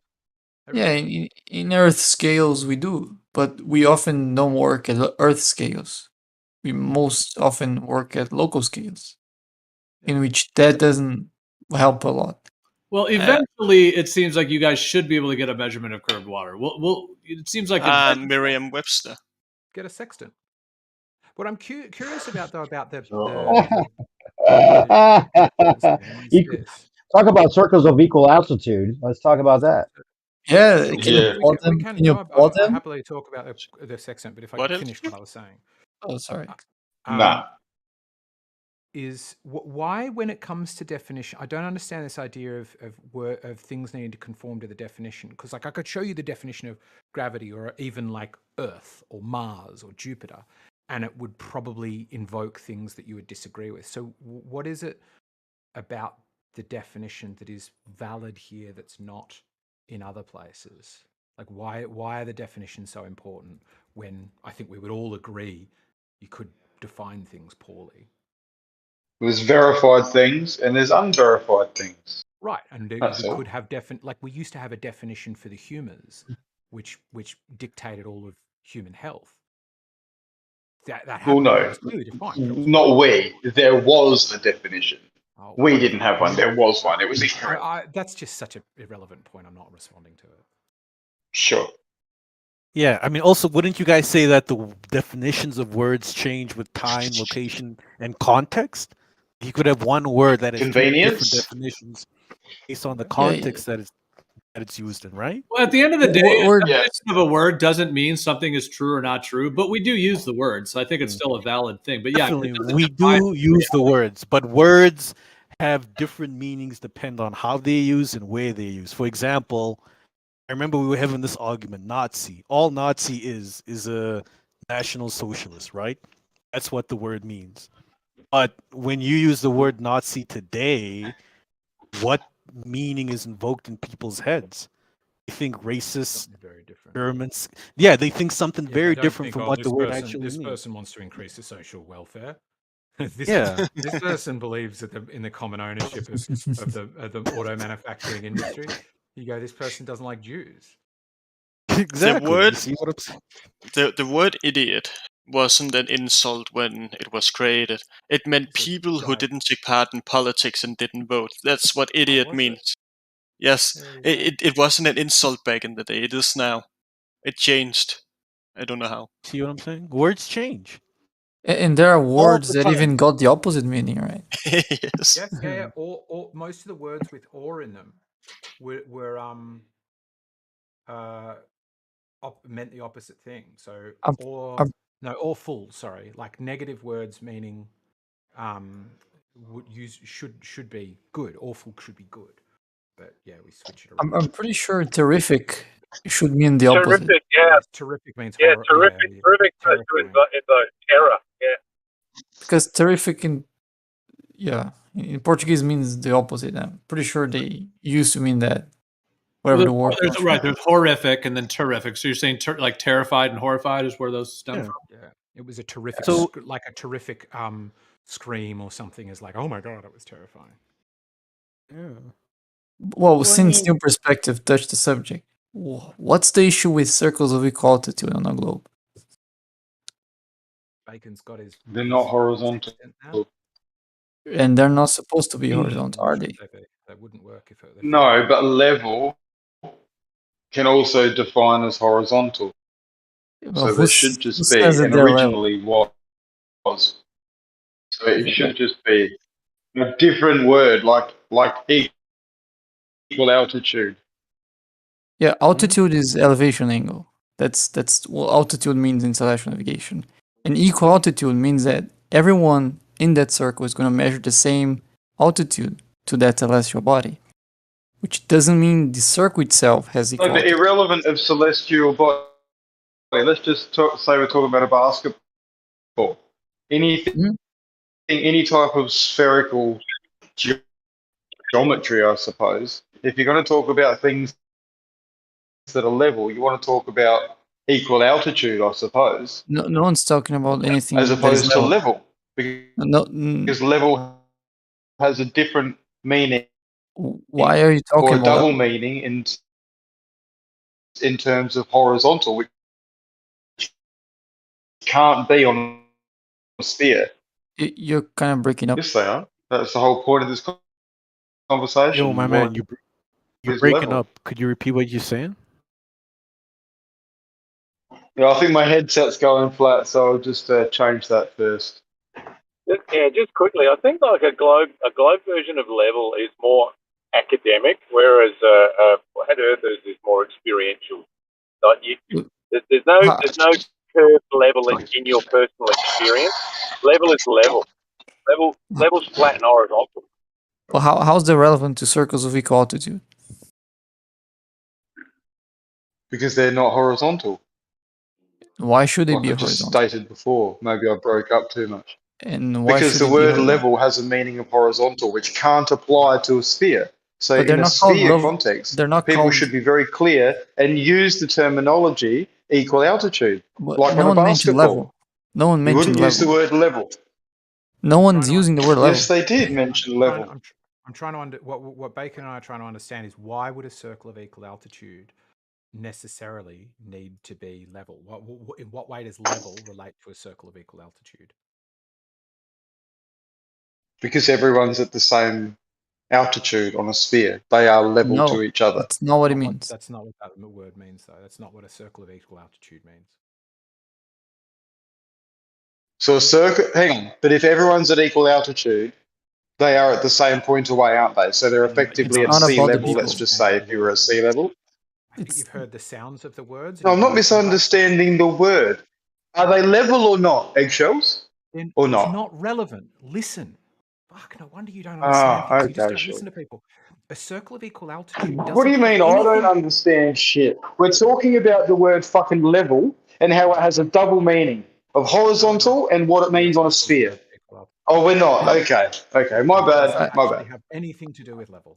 I'll answer you again. Altitude is not about you. It's about the angle to the celestial body. That's the altitude that the circle is referring to. So circle equal altitude is just a circle in which every point on that circle you would measure the same elevation angle to that celestial body. Yes, and with a planar Earth with level water, then the circles of equal altitudes are all level. Sure, This but is they don't have basically to.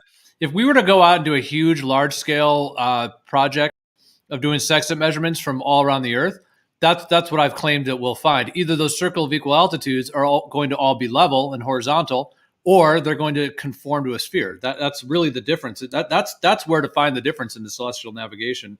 You know, the real key to it is that the circles of equal altitude are actually equal to the altitude of sea level, which is level and horizontal, whereas on a globe, it's a whole different thing. Oh, hello. Sea there would level. still There be- you go. So when you've got 3 ships on the ocean on that circle of equal altitude, are they not level in the spherical model? No, It it's doesn't not what matter. The word means it's not what it's referring to. When it says circle of equal altitude, it's not actually referring to altitude. What it means is elevation or angle of elevation. It just uses the word altitude. It's not talking about level. It's not related to level. In fact, the horizontals in those places are definitionally, if you're taking what celestial navigation says, not level. They all have a different. They're all pointing in a slightly different direction. They're Of course they are on a sphere. That's why you can't use the word horizontal. That's why there's the whole contention with the word level. Fuck. Yeah, what's the problem with that? Not related to the word level, unless you can show how it is. Okay. Yeah, what is the problem on the circles not being horizontal on the globe? Why would that be a problem? Well, because you can't use the word level. Like if they're all at sea level, they're both at equal altitude and considered level by sea level, aren't they? Seriously? We answered 3 times already. What? Oh, sure, whatever. There's nothing. Keep talking about something that we weren't talking about. You were talking about something we're not talking about level. No, I joined and you were talking about the definition of the word fucking level. 3 people gave 3 different definitions. Had horizontal, and then there was the version of on the sphere. That was another discussion. New No, perspective it's the same brought discussion. up. No, new perspective brought up circles of equal altitude being a problem for the globe, and I asked him, and then you answered. I wasn't asking about ask level. him why he brought that up. Ask him why he brought that up. Go on. He's no longer here. Because slappers gotta be slapping. He brought that up bitch because slapping tonight. we mentioned celestial navigation, and he argued that for the globe, circles of equal altitude were a problem or something. And I asked him, and then you answered. That's how it happened. And then he bailed. Oh no, you can blame me then. That's Who is it that bailed? Sorry, I bailed on you last night, Bandy. Roding's still here. Hey, you're right, buddy. You're right, buddy. When was the definition of a level line actually altered? Can anyone? What do you mean? What do you mean altered? I guess Merriam-Webster threw one little thing in there that says equal to the liquid. That's the only one I've seen. So Mr. Merriam. There's 2 I've just posted from this engineering website. They speak about level surface is a curved surface which has every point perpendicular to the direction of gravity, and a level line is a line, and a level surface, hence it is a curved line. So that's how engineers define level surfaces and level lines as. I wish I had some of my old textbooks because I cannot remember anything ever, either referencing the direction of gravity or the center of the earth when it comes to these sorts of things. Yeah. I can't remember it, and I'm going back a few years now. That's why I think it is a recent phenomenon. Nate, is all. Sounds a little bit like Mandela effect. No, I'm not Mandela at all. Writing.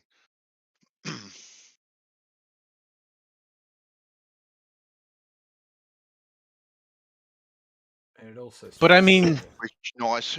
What about? I would say I'm not saying you're misremembering it. I'm saying the general idea that they changed the definition sounds to me like Mandela effect. What about vaccination? Have they changed that, or has it always meant what it means today? I don't know, but it could change. I mean, who's to know? Yeah, words change all the time with new inventions, new methods, new types of technologies. You know, things change. Man. New narratives. Yeah, we know. Very convenient. New narratives. Yeah. Come on, guys. I mean, to sit here and act like you aren't aware that the definitions of words change. Come on, really? Well, of course they change. It's very convenient. Who's saying? And what's the issue? Who's saying that they don't? Yeah, but we're talking about fundamental words. We're not talking about a word, for argument's sake, like gay, which used to mean happy, right? I was going to say. Sorry, I didn't mean to interrupt. Used to, doesn't it? No, go, Joe. Go, buddy. Go. Well, I was just going to say they're working hard at changing the definition of male and female, man and woman. Yeah, exactly. Well, what about faggot? Faggot was just a bundle of sticks. Sticks, like shit. Exactly. But now, you know, we're talking words that actually pertain to geometry, right? And they should never change. They should stay consistent, right? Well, not really to geometry. It's more to surveying and construction, right? Well, these should stay consistent, though, Nate. They should never change. No, they should never change. But what if the methods of plumb is plumb? Right? 2 plumb lines hung side by side Plumb are isn't parallel. defined. But plumb, I don't think plumb is a geometrical term, right? It's more like a physical one, right? Yeah, this is like these are surveying and engineering terms. They don't really fall into the ambit of geometry. Geometry is just used within these disciplines, right? But you could have two parallel lines on a curved surface, and they would bend, wouldn't they, bend? So those lines would still be parallel, right? That's geometry. They'd be parallel curved lines. They're still parallel. It Still would be straight parallel, it's lines lines. on a curved. Yeah, parallel straight lines on a curved surface. It's still geometry. Wasn't straight lines defined as the closest distance between 2 points? Exactly. That's what we define straight lines as. So it's, you could have a straight line on a curved surface, and to most people that line would look like the equator, for example. It's a straight line, But we just use words to define things so that we can all agree. But definitions aren't the be all and end all of things, We don't live. That's not a straight line. You can't have a straight line on a curved surface. The sagittar would be the straight line. Depends on how you define straight line. So the equator is not a straight line. A line on the surface of a sphere, a straight line. Fucking. So the equator is not a straight line. Hold up, if the line on the surface is a straight line, then what's the chord line? No, of course not. Straight line? The line on the surface is only straight if you're considering the space of the surface, which doesn't include the interior of the sphere. Thank you. You need to clarify. Exactly, so it's not straight in and of itself. It is in the definition of straight we gave before, which is the closest distance between 2 points. It's not though, because the chord line. No, you're necessitating staying on the surface. Considering the two-dimensional space of the surface, you don't have Exactly, interior so or you're exterior. specifying that. You have this caveat that you're not. Exactly. You're I'm giving you. no. I'm giving you the context, right? We're in a different geometry, and no longer in Euclidean. Yeah, and without specializing the context, it's not a straight line, correct? Because you're taking Euclidean to be the default, right? Do we not live in a 3D world? Why wouldn't we consider it 3D space? Yeah, but it doesn't mean Euclidean, right? Just because it's three-dimensional. You're the one that said Euclidean. I'm a 3D girl in a 3D world. Sorry. What does a chord line have to do with? Are you crossing over slappers? Well, you said straight line is the shortest distance between 2 points. Wouldn't the chord line be the straightest distance between these 2 points on the sphere? Yeah, in 3D space, yes. Exactly. Not on the surface. Yeah, so when you're talking about the surface, there are straight lines. His question.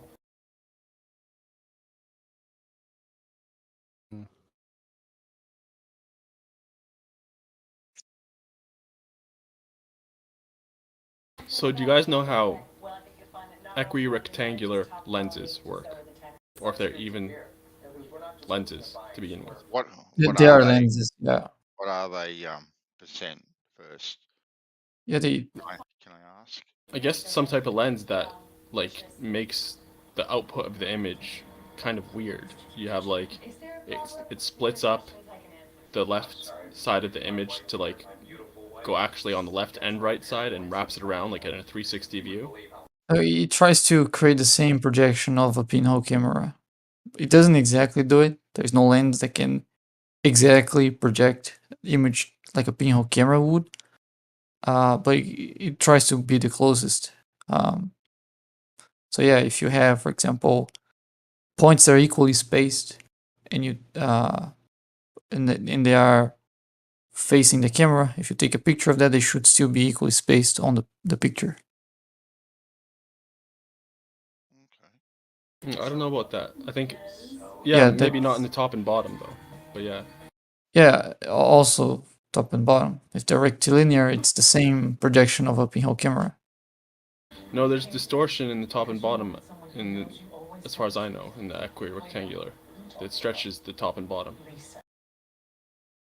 Well, that's because it's not matching the angular sides. Because, for example, if you have a pile of bricks and you take a picture of the middle of the pile, the top and the bottom are further from the camera, so it has a smaller angular size. But on a rectilinear lens, they are all the same height. which is what would happen on a pinhole camera, for example. So it gives this impression. I think you misheard me. I didn't say rectilinear. I said equirectangular. Which is completely different. Oh, I thought you said equirectangular. I guess I don't know if it's an actual lens type or just software manipulation after the fact. Equirectangular, I know, is the name of a projection. What's that? I know equirectangular as projection.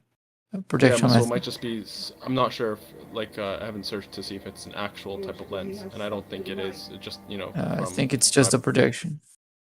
Yeah, so it's like the output of whatever. Yeah, it's a spherical projection. The reason I bring it up is because in, like, I don't know if it's the Chinese space station. I think it's the Chinese space station. There's video, and it seems like their output or their projection, if you will, has this equirectangular output, and it looks weird. if they have a 360 camera, so if they have this camera that records in all directions, that creates a spherical image. You know, of course, you only have 2D screen, so you have to project on the screen somehow, and I think that's where the projection comes from. So it's turning a spherical image into a 2D one using a equirectangular projection. Okay, what kind of camera are they, like, what kind of lens are they originally using? Oh, it's not the lens that does that. The projection, it's done by they have a 360 type lens, right? I think you need 2 lenses to have 360. I don't think you can do it with only 1 lens. I think you need 2. So it's like double fisheye that they then convert to equirectangular projection, or what? Yeah, like you have 2. I'm just guessing here, but I think you have 2 lenses that are both 180 degrees. So you combine them to get a 360 camera, and the way you turn that into a picture is to projecting that into the image, and then you can choose whatever projection you want. So, like, you know those videos sometimes on YouTube where the 360 view and you can move your cursor and look around? Mm-hmm. What do those use, like double fisheye, like these 2 180 degrees ones? I think so. I've had 2 of those cameras. One of them was just a fisheye that could do like about 270, so there was just a small missing circle from the one lens. But most of them, like the ones I've got now, which is the Insta360, has two 180 degree lenses that it then uses some pretty fancy stuff to stitch them back together. The stitching back together seems like it would be, I don't know. It makes sense that if it's one lens where it's like, you know, the bottom part is kind of missing or something like that, 270 degrees, whatever. But the stitching back together, it seems like, at least with this equirectangular projection, there's distortion. Like the left side wraps around to the very right side, and it doesn't look like it would, you know, like the videos that I'm looking at, you know? That's usually, I think, how they represent it back on 2D. Because if you want to zoom out enough, you get this weird sort of flaring, warping kind of thing. But the issue of the stitching is slightly different. Stitching is just where the 2 images join. So what will typically manifest as is a line around the map where either distant objects or near objects will be perfectly lined up, but whichever the inverse is won't be.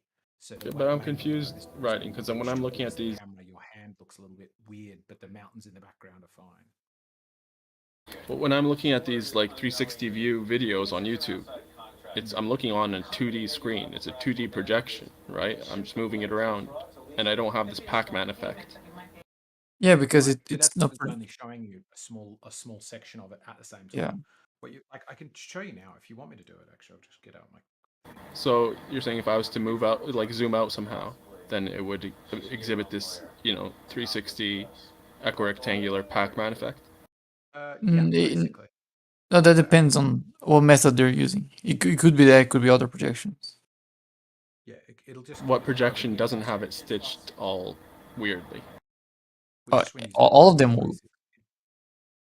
it's just like asking what kind of map of the Earth is not gonna have weird distortions. All of them are, because they're all projections of a spherical surface on a 2D plane. But you said, there's some projections that won't have it, like this Pac-Man effect or whatever. And I was asking what projections those did are. I say that? Bacon was saying the opposite. He was saying the ideal that you're going for is a pinhole camera, like a one-to-one representation of what the picture would be if you took it at a single point in space. But because it's not taken at a single point in space, it's usually captured on a rectangular thing. But what it's trying to capture is essentially a circular spherical image. So there's always going to be a bit of distortion. I don't think he was. I think isn't that what you were saying, Bacon? That essentially there isn't a distortionless way to capture pictures. No, I mean when I mentioned the pinhole cameras, it was before I understood what he meant with his question. So, have you guys seen this Chinese space station footage? Yeah. I didn't. Can I take a look? Yeah, can you link that? I don't have a link right now.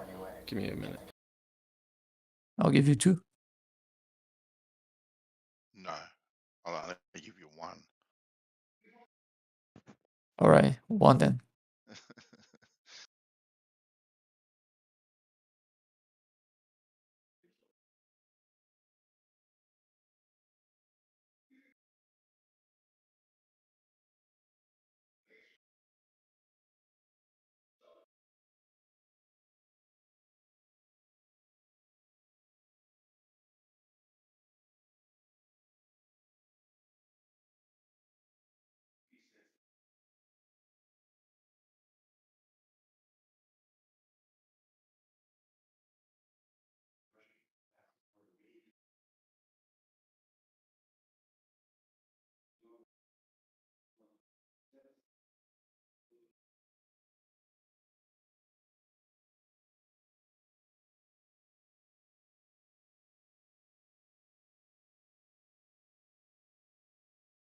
Is this one they're building? Is it percent?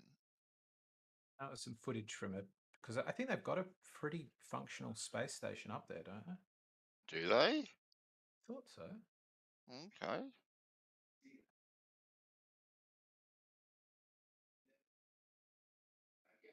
You may be right. So where's the CISS tracker? Yeah, that'll be an interesting question. And do they show it? Why don't they see one another as they go whizzing past? Why don't they crash the into other one day. another? Hi guys. Is there traffic lights up there? Is there giveaway signs up there now? They've got enough stuff up there. Like what are the space rules for orbiting? I was watching a really lovely doco about They went with roundabouts, Bandy. And one of the guys. I'll post the link for anyone interested. Cheers, percent. But I can show you what I mean now that I parked my vehicle. If you want me to show you what I meant. Yeah, screen.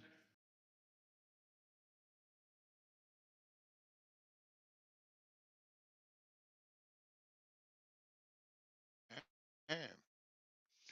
Look at that.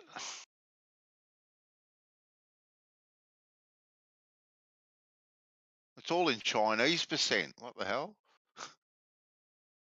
Yeah, don't worry about that. It's just like how the Earth looks as the video progresses. It goes from concave to like flat to convex, and yeah, nothing else is changing really. It's just this space station and what have you is moving. Oh my god, look at that. Yeah, you can skip ahead to like the middle and stuff like that. It looks weird. Yeah, nah. Yeah, at 47 minutes, it's just flat AF. Yeah, it goes concave. What's his name? Something to. I think that's Peanut Earth. Oh yes, my partly God. flat, partly concave, partly convex. That could be it. You've solved it. If you go to 52 minutes, it looks like an actual pear or like a ball sack or something. It's really funked up. It's got like a curve, and then it's like flat on the right. It's just bizarre. Keep going, man. It gets even more. like 57 minutes.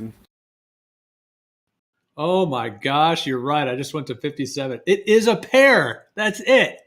Go to 221. Go to 221. That's fucking funny. Here, I'll show you what It's I got think like a nipple. going on. Pretty ridiculous. Percentage.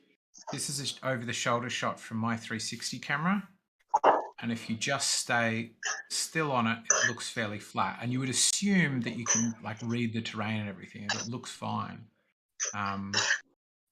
It isn't. It flattens everything out, but you can start to get a sense of that if I like warp around. See how now it looks like I'm doing a constant right-hand turn?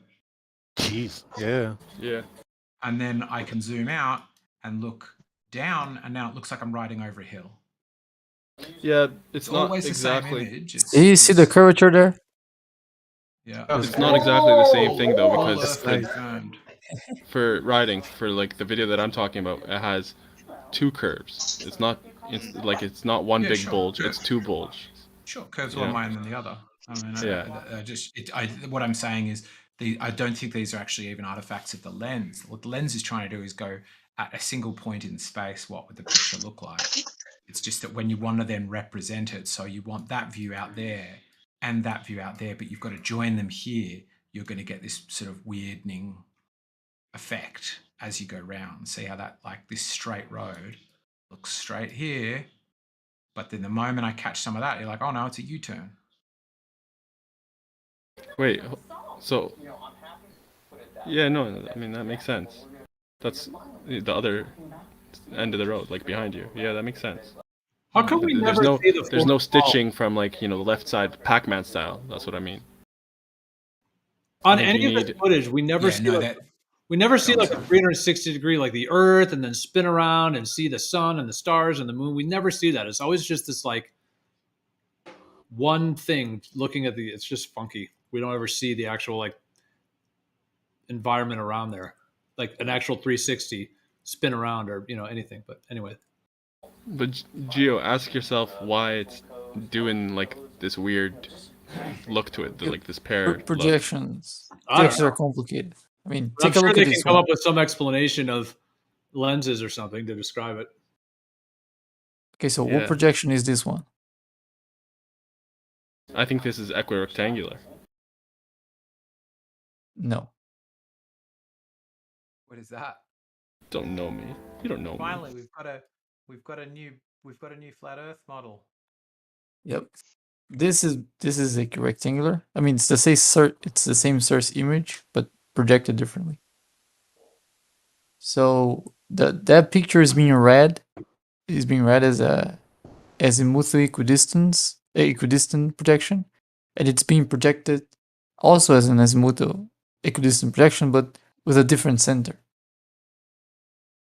What are you talking about? The thing I sent. I mean, I coded that, and I don't know why it looks like a rounded square. If you watch the Chinese space station video, you'll see that it goes like it makes basically like this wavelength type design as the video progresses. Yeah, there's one way to try to understand why that happens, which is just build a 3D model that can. Yeah, we did that. Did we? Arma was, he turned on his live stream and he basically used Blender to show. Basically, the same effect happens whether it's a globe or a straight line. You still, like when you have this equirectangular type, I don't know if it's the lens or projection or whatever is used, it has this wavelength looking type thing. I think the lens just recorded a 360 video, and how you turn that into a 2D image depends on the software. Mm-hmm. I'm not sure what type of lens they use, but all I know is that it was like the equirectangular setting in Blender, and it gave the same effect. Right. But that being said, I think it might be, circumstantially strong globe proof. As crazy as it sounds, because as the video progresses, this this bulge, you know, it moves. And if it was just a straight line, I don't know if you would have that effect. Even if you were to move like the camera side to side, I think it would, you know, if it's just a straight line, the projection wouldn't change, right? But so you're assuming that they're even up there at all with that footage. Yeah. I'm saying circumstantially, if you're assuming that the footage is genuine and that there is something in the air, I feel like it's, you know, strong globe proof in that regard. Hmm.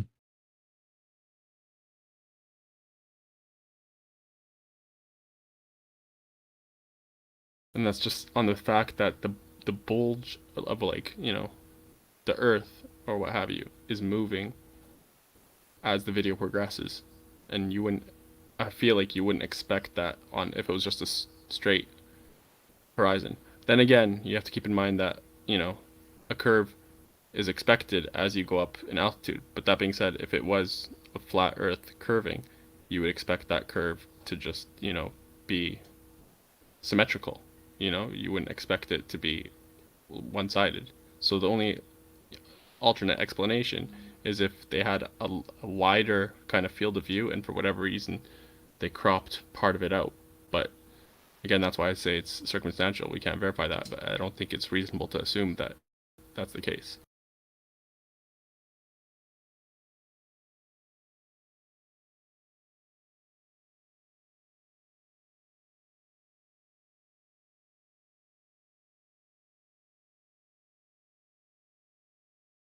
I mean, I don't see any reason why they would actually be up there with anything. It looks like they put that fake layer of the equipment, you know, the solar panels or whatever, on the sides, which to me clearly looks like a different layer. And then the rest of it, some of that could be some high altitude footage, but it's just CGI'd, you know, into the footage. Yeah, it could definitely all be CGI.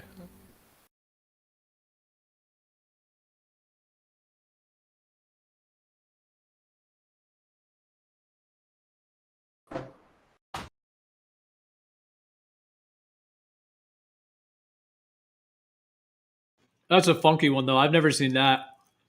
I've seen it going from convex to concave. Like I've seen that, but I've never seen like that pear shape, and like that was some pretty wobbly bending of the Earth in that one.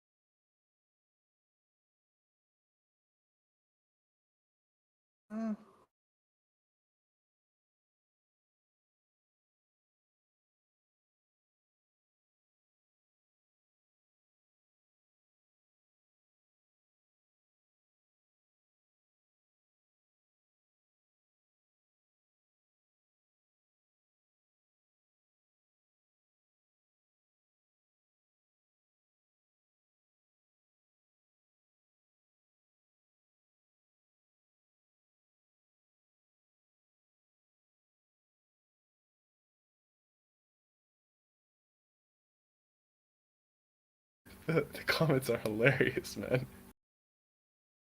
The Flat Earthers running riot.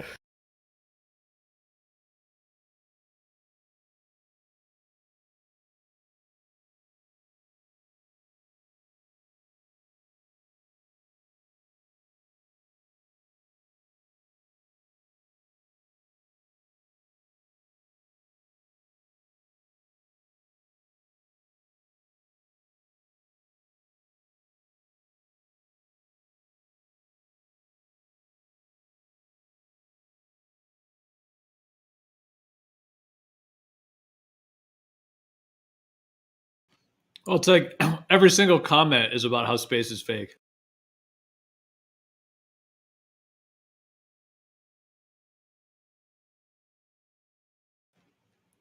Like there's the first 20 comments are all just this is fake, like, and this is the actual official video from them. Well, that's how we know it's real. It's from CN Space, whoever that is. and he commented on one of the comments. They said it was distortion due to panoramic camera. Because a flat earther or something like that said, so according to the space station, at the 46-minute mark, the Earth is flat and gets progressively rounded as time goes on? Question mark. I mean, if that was being done on a computer, you wouldn't expect to go so distorted. We could just make a globe and that's it. There would be no need to add distortions and effects of projections. True. Unless they knew that we would think that, so they did this distortion to make it even more realistic.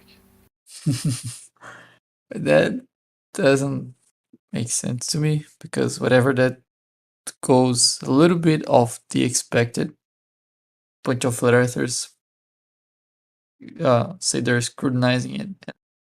If it just looked like a sphere, it would be too easy. Of course they'd say like, oh, this is CGI. But they did something to make it look more real. Still doesn't make sense to me. It's chess, man. It's mental chess. You gotta think like 4 moves ahead. It's reverse psychology, right? Yeah. Do you play chess? Yeah. Let's wanna Not play? very much though. It's been a while. Last person I played was also flat earther. Did you win? Yeah.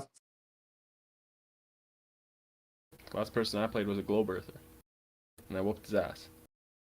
This sounds pretty symmetrical to me.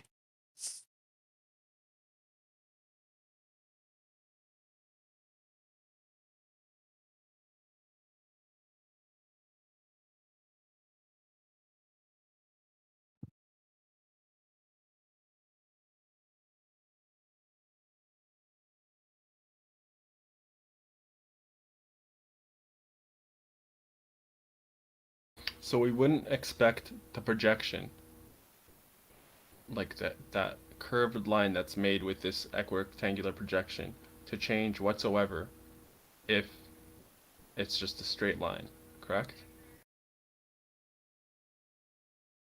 No, you still would, because you're recording a 360 video, right?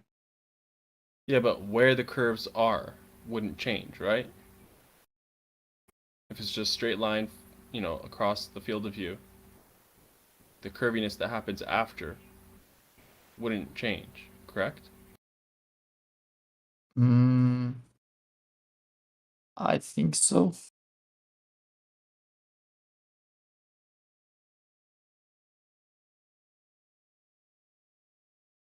Yeah, I think you're right.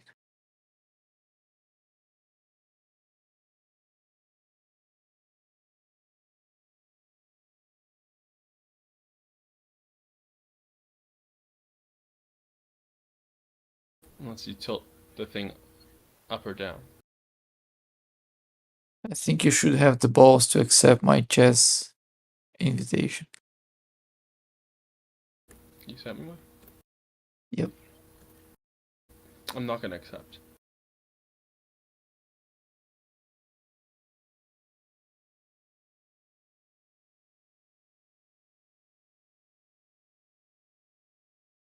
Weak.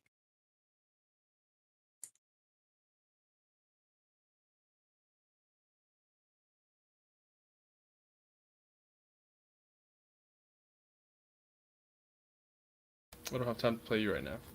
Huh? Yeah, but not like early. What time? I don't know. We can hear your wife and kids in the background, man. Sorry about that.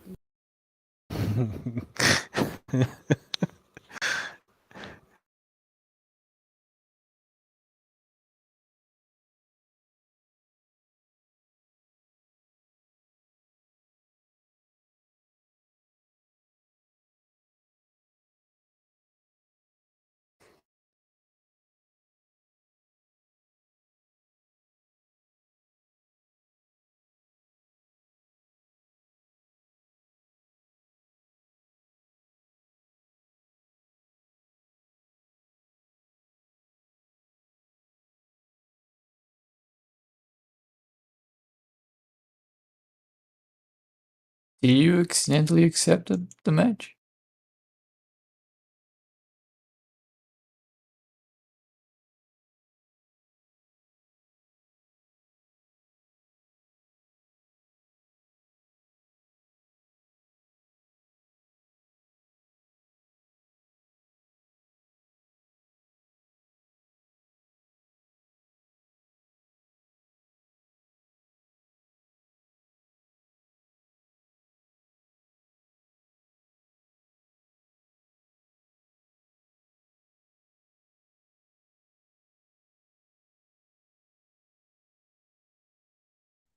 So what is the latest with the Jay Tolan stuff? Has Ruhif debunked it already? Bandy? I haven't heard any news of any debunking coming from the very well-paid shills and debunker team over there. They've been pretty quiet. Very well funded, yeah. yeah. But yeah, I watched it. Did you watch it 3 times though? No, look, once was enough, I must say. Once was enough for me. Yeah, anyway, I watched it, and and like I said yesterday to a couple of people, Lightwater was in the chat. We're having a bit of a chat about it. You know, it looks like he was fairly meticulous with how we went about things. But I don't know how accurate it is. Like the measurements that he got coincidentally seem to match the radius of the Earth. Very close. Not exact, but very close. Well, close enough too. Like we're talking within 15 miles, so you may as well say exact. I think Lightwater was saying that he tested some of Tolan's things, and they didn't quite seem to work out for him. Off the top of my head, I can't remember what he was referring to, but something worked out to be a cone shape, and he just couldn't get it to work. So he didn't have much kind of faith in what he was seeing. I don't think. I don't want to put words in his mouth at all. But like I said, it seems like he was fairly meticulous with what he did, how he set up. He got some anomalies. He went back to the site, kind of worked out, oh yeah, the actual theodolite was here, not there. It was out by a few meters. So he picked up on these sort of things. All that seemed to be fairly honest and open with what he was showing. Did he measure the distance to the celestial dome? I don't know. Why? I don't know. What do you think? Because you've watched it. Sounds like 33 times to get No, I've watched it the once. I should watch it 3 times to fully grasp everything properly. But I get the vibe that he's either a complete shill, right, or he genuinely believes what he's doing is legit because he's gone to the trouble to make the video, which is a lot of fucking effort, man. And I mean, not just the video, but all the work to get the data for the video, let alone the editing for the video. And he's put it out there. So I believe he's one or the other, and strongly one or the other. And if that's the case, he's like if he's actually thinks it's all legit, then I think what he has measured is pretty much where, let's just say, the light from whatever it is that is illuminating out there reaches our atmosphere. So it might not be the physical location of things, but it certainly could be where he's actually pinpointing where the light interacts with, the medium with which we see the light, the atmosphere. Yep. So yeah, it'd be interesting. I mean, I will watch it a few more times to try and grasp it a bit more. So, you know, if you take his measurements, say at face value, so this celestial dome is, 4,000 miles high, thereabouts, or away. That's a long way away. A long way away. Well, yeah, it's like almost two Australias, 2 Australia wides, fucking sticking up off the surface. Yep. So, because I remember years ago there was what was it? Was it the space dog cam? The amateur rocket where it was put out there that they've actually hit the dome. The go fast. Yeah, you know what I'm talking about. Yeah. Yeah. Which I think went to 100 odd kilometers high, maybe a little bit higher, maybe a little bit lower. I can't remember off the top of my head. And yeah, when you're talking about things like, say, Operation Fishbowl and things like this, where they're saying these nukes were hitting the dome, I don't think these nukes were flying 4,000 kilometers high, personally. It's a long way, and especially like straight up sort of thing too. Yeah, a lot of effort. Exactly right. More and more effort. The thinner that atmosphere gets, the more effort you got to put in too. And he's looking at lights. See you, mate. Right. Looking at lights, he's taking photos that are perfectly timed, in sync, overlapping them, right, and then trying to do some trig on these photos. I'm still trying to grasp how that is determining the distance to anything, really, this technique. Well, because he's utilizing the pixels within the pictures, so he's able to get. Yeah, I don't know, I didn't watch the last bit. It's to do with the pixels, though, for the height. Yeah. Anyway, like I said, it seemed to be fairly thorough and meticulous what he was doing.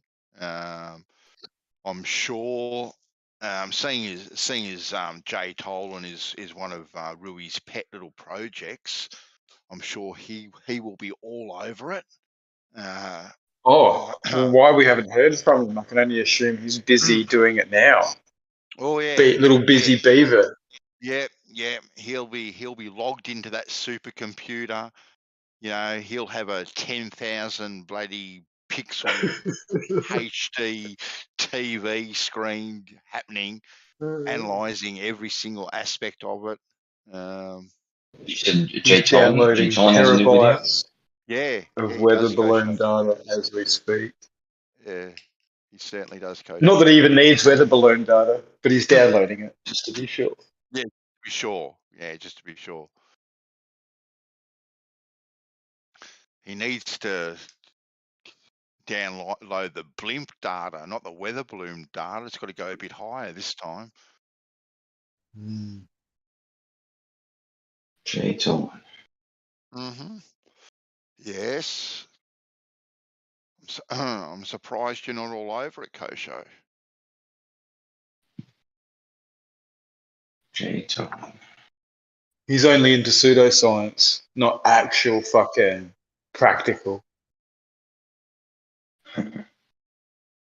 Yeah, I can't keep up with Jay Tolan. I'm sure you can, mate. He seems to have a lot of time. He's got time. I can see half his luck. I did see a video, the last video I saw from Jay Tolan. where he basically confirmed the radius. Well, he's confirmed Did the you guys see radius of the dome. He confirmed optical drop, and you guys assume that's radius. That's always been the problem from the get-go.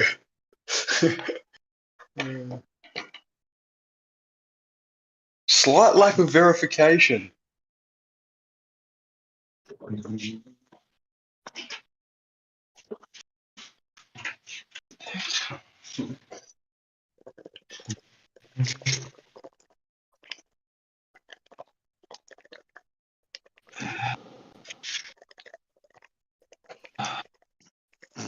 What's that noise? You need to suck harder, White. Gently, mate. What?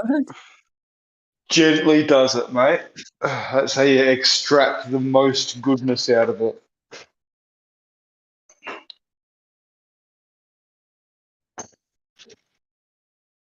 And don't worry, she applies the same methods. It works.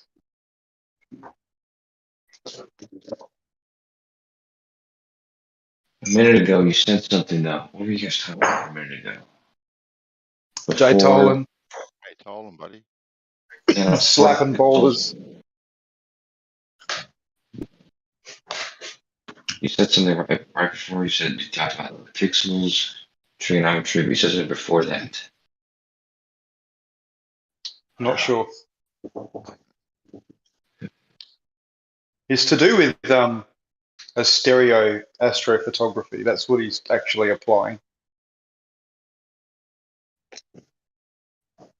And he's gone to a lot of effort. That is for sure. A mile apart, Coach B. Fucking a mile apart.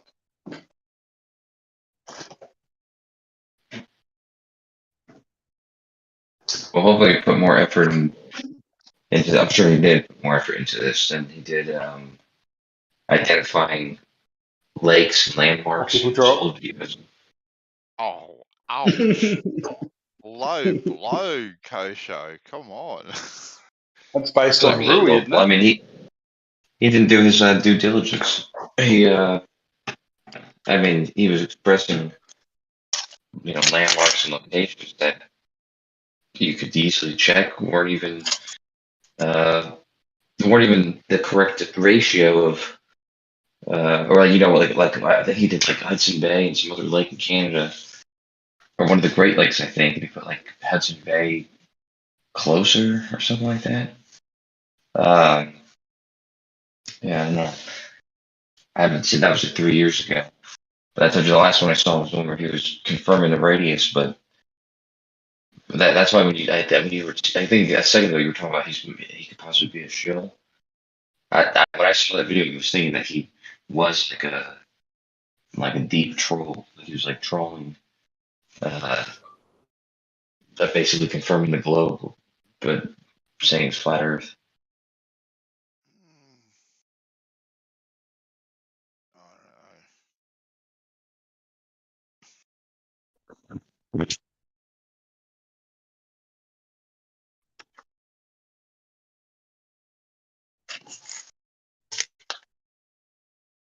So he misidentified a lake.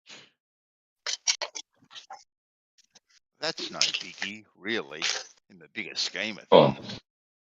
Yeah, that in itself is no biggie. Oh, it's fully discredited. That was only. You can't believe anything he says now. Well, no, that was just one example. And the problem with that example is that it, in his case, was used to actually to completely make the claim he was making. He was trying to express how far he's seeing, yet he can't possibly be seeing what he's claiming he's seeing. Because they're not only not the right landmarks, they aren't even in the right placement those landmarks would be in. So my question would be, Kosho, were these apparent misidentification of these landmarks, were they pointed out to him? And if so, did he have a rebuttal to them? I've never seen him rebut those claims, but I have seen plenty of people comment on his videos about them. Well, maybe he hasn't read all the comments. That could be possible.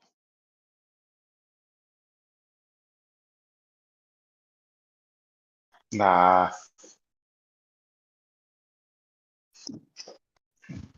Maybe. Oh, Yeah, maybe. A lot of people used to use those videos as like evidences all the time, and at first it's like amazing claims, but then like if you just look into any of those claims, like you have to wonder how he thought that those were that's what he was doing. And Kosho, did he misidentify the lake? Like, you're just saying that he misidentified the lake. Do you have something to back up what you are saying? I would almost go as far.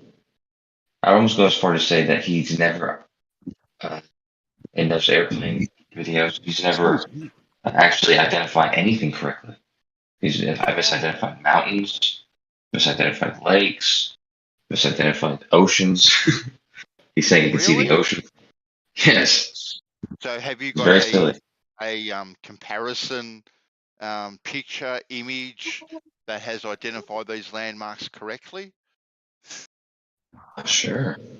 I mean, I could probably pull up one of his random videos at random, and I'm and say I'll get lucky, and it'll be one of the many examples. Maybe. I don't know. He seems like a nice guy, though. He's always very happy in his videos. So, but like I said, even if he did misidentify a lake, it doesn't necessarily discredit what he put out there. No, that's his whole claim. His whole claim is that was like, oh wow, look how far I can see 1,000 miles. Like, what the hell? And well, then look how far you can see. You can see a long way. You can see a long way, but I think it's about 10% of 1,000 miles. Well, I don't know. You'd have to. So he misidentified the landmark. Whatever it was he was seeing, he called the wrong name. He was still seeing it. And you're saying he only saw 10% of the way. So if he's claiming that he's seeing 1,000 miles, well, it's for you now to say, well, no, he only saw 100 miles, because that's a massive difference. Right. Yeah, I remember we used to do this like this 3 years ago, back in the day. We would go through the videos, and then we would go on the maps and actually like look at his plane route and actually accurately identify what he most likely was looking at compared to what he claims he was looking at. Let me Most likely. Nice. That sounds definitive to me. So who accurately identified them? You and I think I got a chance now. Ballers, or was it ballers and flat earthers alike that identified these things correctly? I don't remember any flat earthers identifying them correctly. Oh. Considering they were interested in him being correct in what he was claiming. Okay. Let me. That's an interesting bias of confirmation there that you have. Yeah, I wonder if you got any interest in him being incorrect.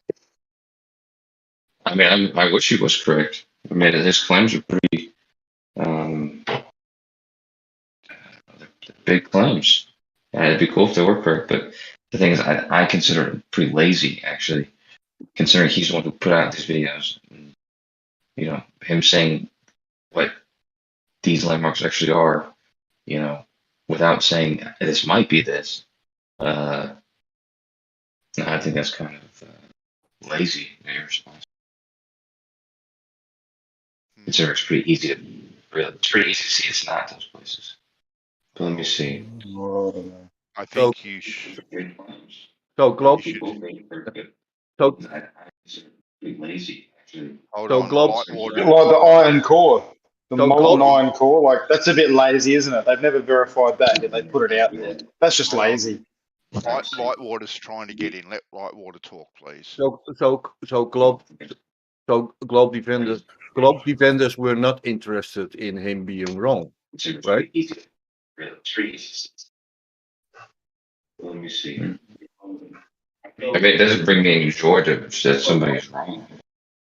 But incredible claims do call for appropriate amount of due diligence. If that due diligence had shown, oh wait a minute, he's really seen 1,200 miles. Holy hell! There's never been claimed by anybody in the world ever before, and he's doing it. You know, it's pretty incredible. But yeah, it turns out he was just claiming he's seeing one thing, and it's it's not even like he said he saw Mount Everest. And it's like not even a tall mountain. What he's looking at. But I found one of his videos. It's 1,000 miles. Yeah, go ahead. It's kind of Kosho like when we say NASA use harnesses and you go, no, they're not. Say it one more time.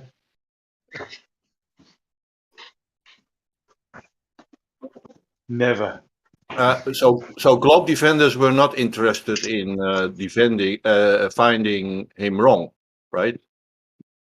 I have no idea what anyone else was interested in. I mean, I think in some ways he is taking wrong conclusions. For instance, although I can't make it 100% sure, in the case of Catalina Island, the phenomenon of disappearing from the bottom up happened, and by coincidence, in such a way that it took away a kind of part of the bottom, and it looked exactly as the whole island scene, right? It's difficult to explain without a picture, but as I said yesterday, I watched that and it's dead.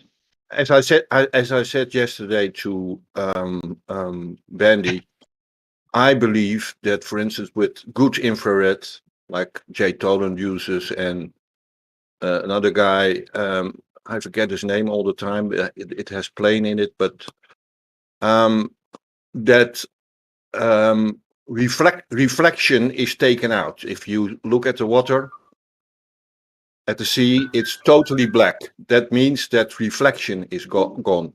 Refraction is still there.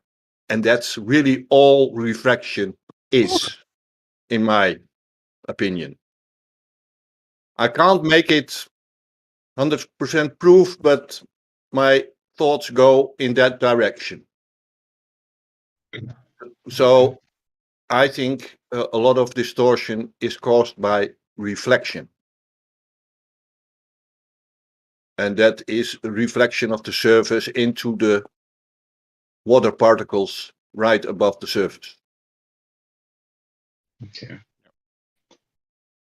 Well, that's interesting. That's an interesting idea, you know. As far as I know, another thing that has to be looked at is that when you look across the surface, your parallel line above the surface is straight, but because of the effect of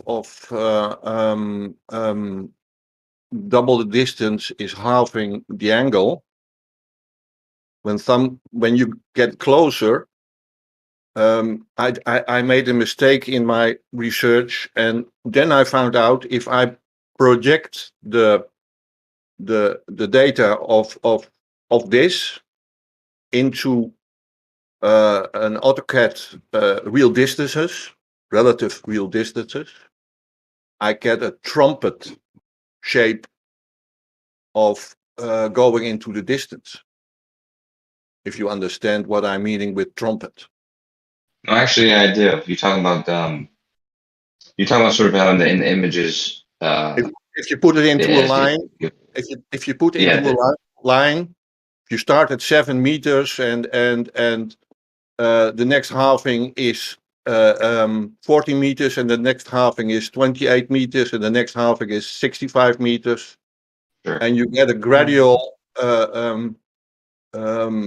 halving. But halving, you're saying it's more halving the next half is a quarter of the half before, right? So it's exponential. Right. No, yeah, I know what you're talking about. I think that's from parabola. Follow the light towards yourself. You can conclude that it rises up instead and above your eye line and going down below your eye line. Yeah, we'll better do some experiments. Better back it up.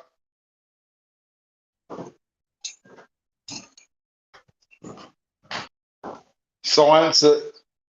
Get the real science out.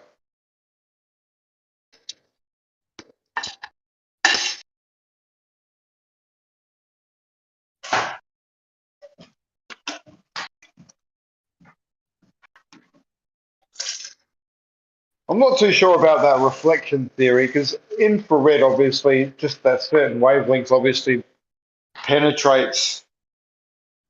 Well, I suppose the idea is that it's more of a straighter wavelength, I suppose. The rest of the frequencies maybe bend around it more. I don't know. It certainly seems to show clarity and appear to show more distance. Well, yeah, it's the bigger wavelengths actually refract less compared to the low, smaller wavelengths. Like red light will refracts more than blue light, and then it infrareds less. Is it less or more? Yeah. One of the, and so I mean that's actually why sunsets are usually red versus blue. That must be less. Maybe more. That's because it's going away from us as opposed to coming towards us. You've really got to work with these things.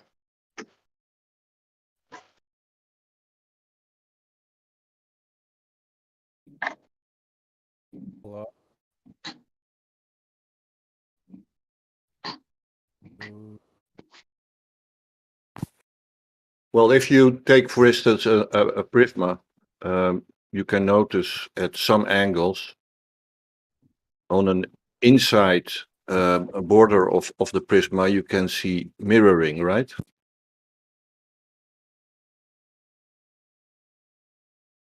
Yes. Yes. But that mirroring happens not at one angle, but at a certain area of angling. Mm-hmm. So if you have little water balls in the air, tiny little water balls that can have different sizes, probably in their small. The bigger it gets, the more reflection will happen inside,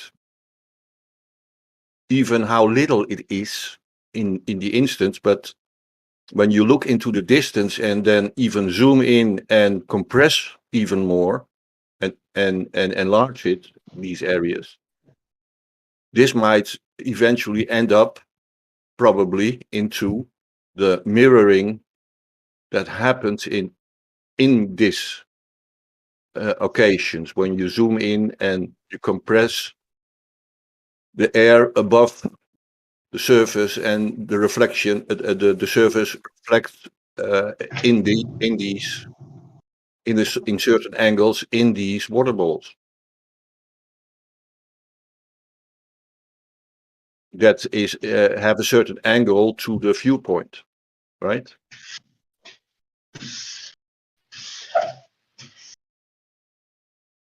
Yeah, agreed. If the angle of attack's shallow enough, you can get almost a mirroring of that water layer. Yes. Yeah. So it's probably minute, and it will not be seen at close distance. But when you take long distances and you compress it even more with zooming, you will see it more and more and more because of multiplication of the effect. Yeah, the only problem that I have with that idea is, by the way, it was red light refracts less, so infrared refracts even less. But the problem I have with the idea you just said is, even though I certainly see how along the surface, if you're particularly close to it and you're taking observation horizontally, you would get this, halving or decreasing in some sort of exponential way. But that wouldn't. Eventually, you're going to get to a point where that stops happening, and there's just a convergence of everything else that's there. And yeah, sure, if you can zoom in and see more, then that says something. But if you zoom in and you're not actually seeing any more, which is actually the case, it doesn't really solve that. You know what I mean? Because it's Jay Tolan is probably the only person I've ever heard claim that he can see, 1,000 miles away. And people have high-powered telescopes that you should have no problem just pointing it horizontally. And some of those telescopes even have infrared sensors on them. So you'd think that there would be other people that are claiming what he's claiming, but it seems. Yeah, there's a Black Hawk pilot supposedly that had the same kind of observation, but you can always say it's a story, right? Black Hawk pilot. It's all a story, isn't it? Until it's proven. Yeah, but it's an interesting claim. You said Black Hawk pilot. I'm wondering if I've heard of this guy. Is he? But do you have any more information about this? The pilot? I am not such a information freak, but it's out there, and there was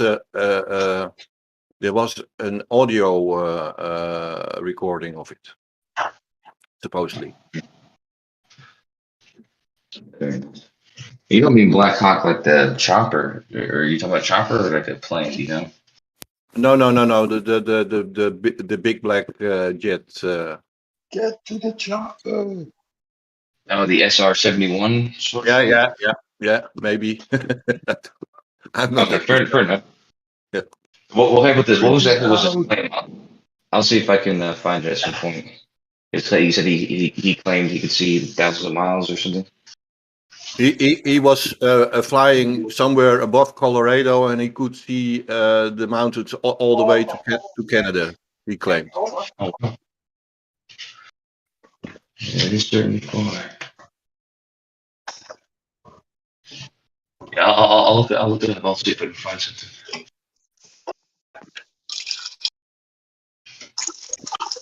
Well, to add my thoughts about infrared and still having refraction. In the basic, refraction is breaking of light on a transparent surface, right?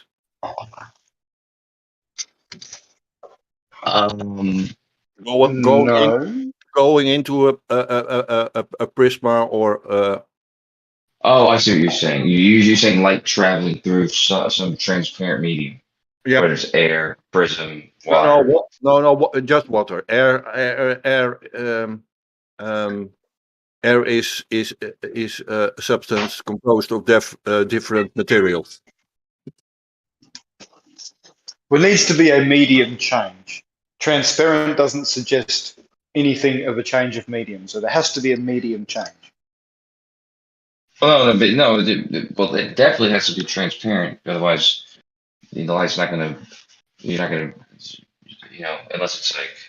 Because we were talking about that earlier, about doing something with jam or something. But yeah, I mean, yeah, it certainly has to be transparent. Otherwise, you wouldn't really worry about the refraction. But yeah, they can be transparent, so there's still be a medium change. Yeah. Without transparency, the light wouldn't go through it. Yeah. Well, not all light. We're not talking a solid object. Transparent. Yeah, I mean, it has different meanings, doesn't it? Transparent doesn't necessarily let all light through. Transparent just means you can see some light coming through. That's all. Isn't that translucent? What you're meaning? Well, no. I mean, I really I don't know. There'd be no refraction at all if it was transparent. There wouldn't be refraction.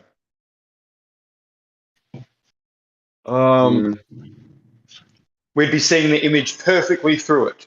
It's only when the actual medium itself changes and the angle of incidence changes. It's always at the surface that it breaks. So I know Anywhere where there's medium change. I know I am what do you call it? I'm a stubborn person, and I don't like the explanation that light gets slower through such a medium. Maybe it's true, but I think it has to do with. Yeah. Sorry, go on. I think it has more to do. If you put a light into an angle to a transparent substance, the area that light shines on the surface gets bigger, right? It gets like a stretched up, and you can see in most when you do Google images, you almost only see drawings. But when you in the few occasions that you see someone taking a test, you see some of the light gets reflected back, and the greater the angle, the more the light reflects off the surface. Oh, sure, yeah. Actually, I have a simulation. I was looking at that earlier. But because refraction it's like in the equation or whatever. It's the two variables that you're worried about is the angle that the boundaries of the two mediums, and the refractive index, which is basically based on the speed of light through that medium, which is basically the density of that medium. So yeah, exactly. And therefore, by definition, I think the denser something is, the less transparent it is, because it's going to refract more. Like I said, there's things that are there's some things that are more dense or less dense that are not transparent. Like say fog, for instance, is more dense. It's less dense than water, but yeah. So you can be transparent, or at least somewhat transparent, like water, and still have a pretty decent density. Oh, over distance, sure. I mean, if you get a two-dimensional space of fog, it's not going to be very dense at all. But you do it over distance, of course, it's going to scatter that light like crazy.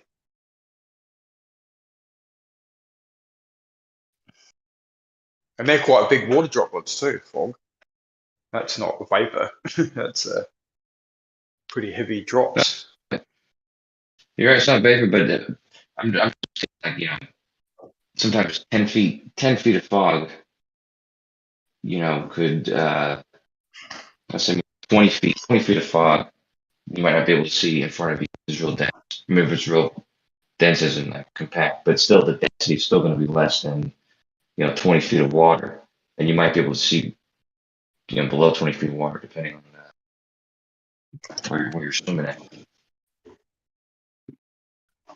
Where's Dawn? Dawn should like pipe in right now, just trolling about stuff. I miss Dawn's voice. Oh, do you? Yeah, he should just be saying something about needlecraft, just random stuff about we can't prove things.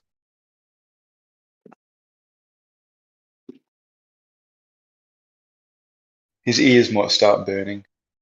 Generally, it's globe model explains it all. So globe it is. Yeah. That's his general way of going.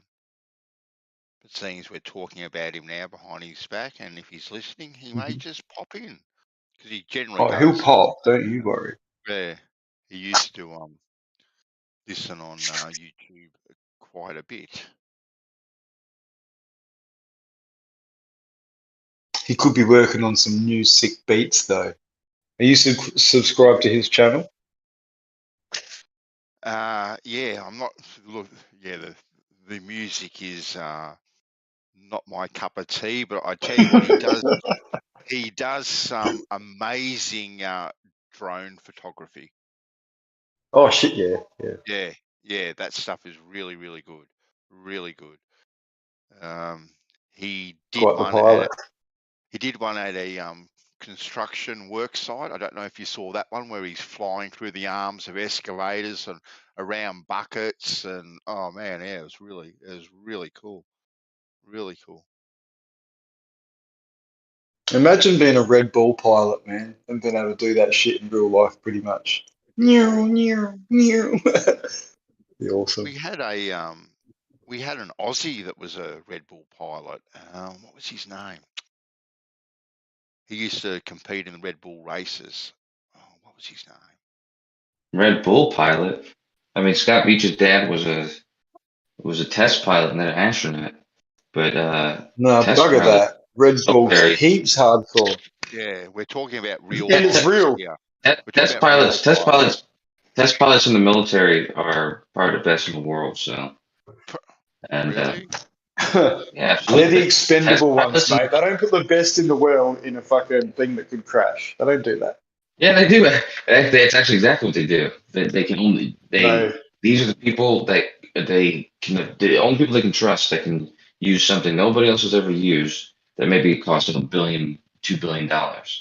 So they there's got to be at least 50 guys that they could trust, and they choose the lowest one ranked in there. Yeah, they don't want to get rid of their best. That's probably why nobody ever hears about the Australian Air Force or Navy, but in the American military, we put the best of the best as test pilots. Best of the best. And then when they blow up, people remember. Someone's been watching too much Top Gun by the sounds of things. the best. I was in the world's greatest Navy. Settle down. Dude. I worked with these pilots.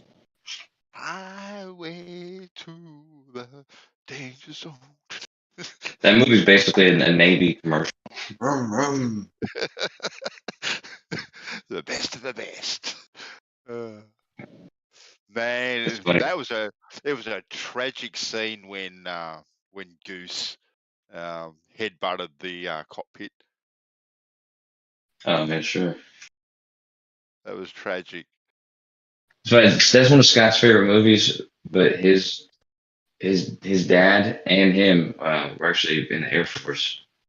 And I don't have too much respect for it. There's some good Air Force pilots, but there's more Navy pilots that I would probably maybe. I don't know. Scott comes from a crazy family.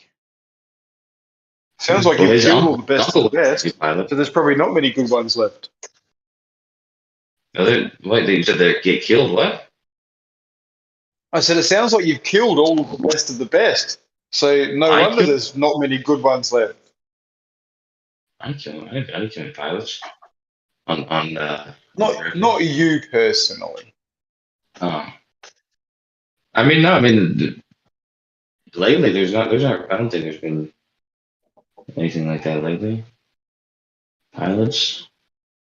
I think we even researched this. Like the last time a pilot was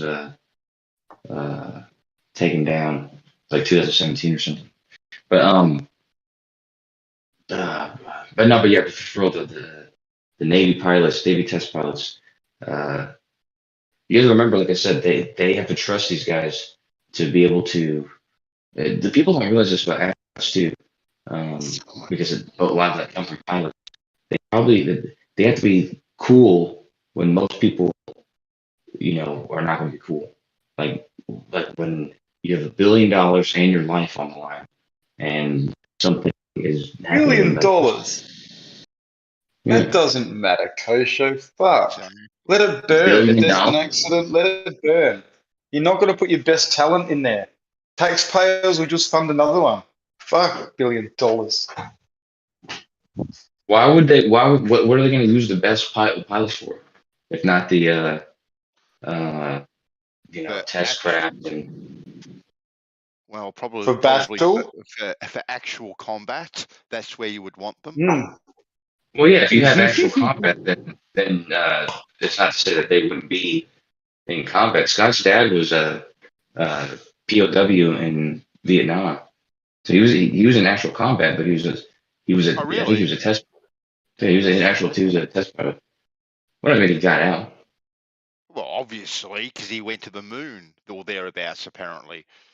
No, he wants to stay. His uncle went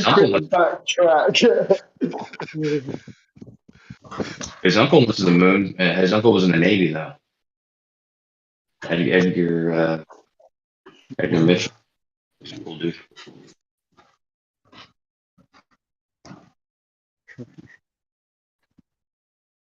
Yeah, but also, yeah, that's right. The not just the test pilots, like the Blue Angels.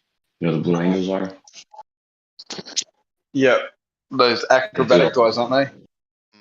Yeah, a lot of those guys are even like test pilots, and those dudes are almost interchangeable and stuff. And yeah, they reserve those spots for the best ones. I'm sure probably a lot of Red Bull pilots are probably ex-military.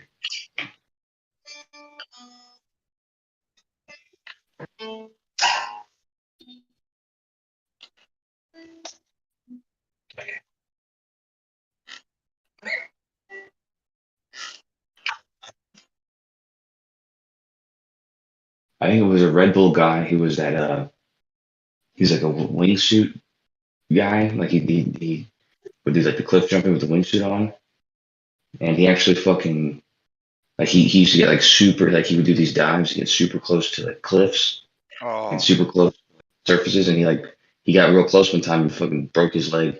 I think. Oh, really? Like snapped. And then yeah, he. Well, I was just to say sorry, Coach. He went back. It was like he got really badly injured, like almost to the point of death, but he got recovered and went back out there and did the same exact jump. I'm saying it's crazy. I'm sorry.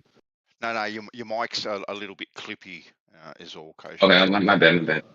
Yeah, sorry for over talking you there, mate. But yeah, no, those guys that are in those wingsuits. Yeah, I've seen some crazy footage of them just soaring through crevices and fucking between ravines and stuff. It looks crazy, absolutely crazy what they do. I've always wanted to do that. I'm going to be a hot air balloon pilot. I don't know if I could do that. I really don't know. Why? Because it looks pretty scary.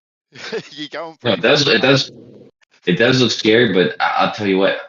And you're going to probably laugh at this because you guys are Australian, but I can't even dive. I think I only dove once.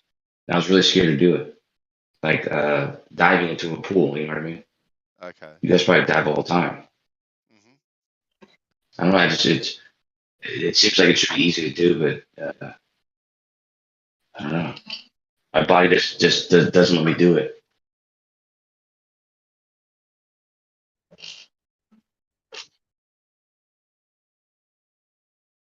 Yeah, so if I can't dive into a pool, I certainly can't dive off of a cliff into the air.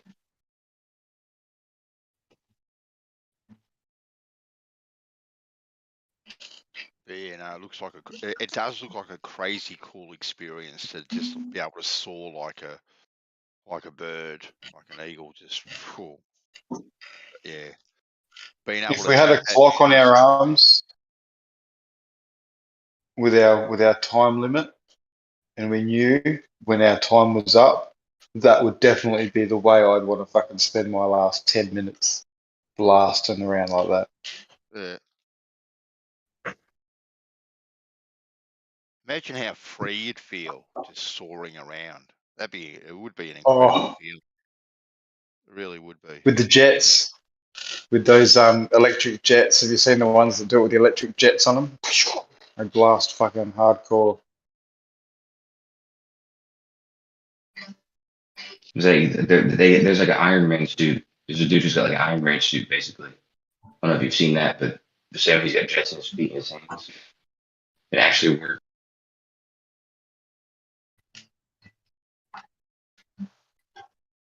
Yeah, I've seen that one where he floats off the ship and then buzzes around another ship and then lands back on his ship. And I've seen him where he drinks some cola out of a glass with a straw, which is, that's pretty precise to be able to hover in motion, at velocity and sip out of a glass. So yeah, whoever that pilot is very, very competent with that equipment.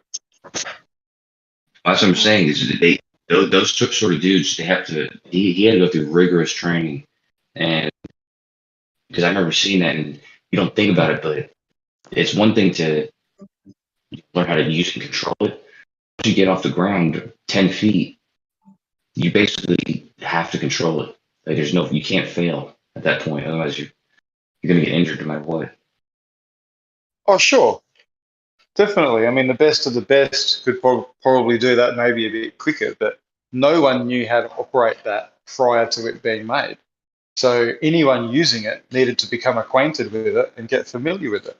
And there's probably 10 dudes or 20 dudes that are just as proficient as that one guy. It'd be silly to have one person proficient.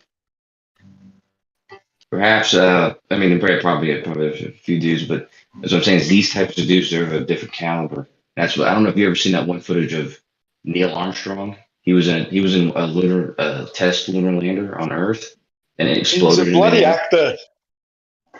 Yeah, but have you ever seen that? Have you seen that video? It's a real video. Where he crashes the lunar lander. Yeah, he and it bounces. And what about it?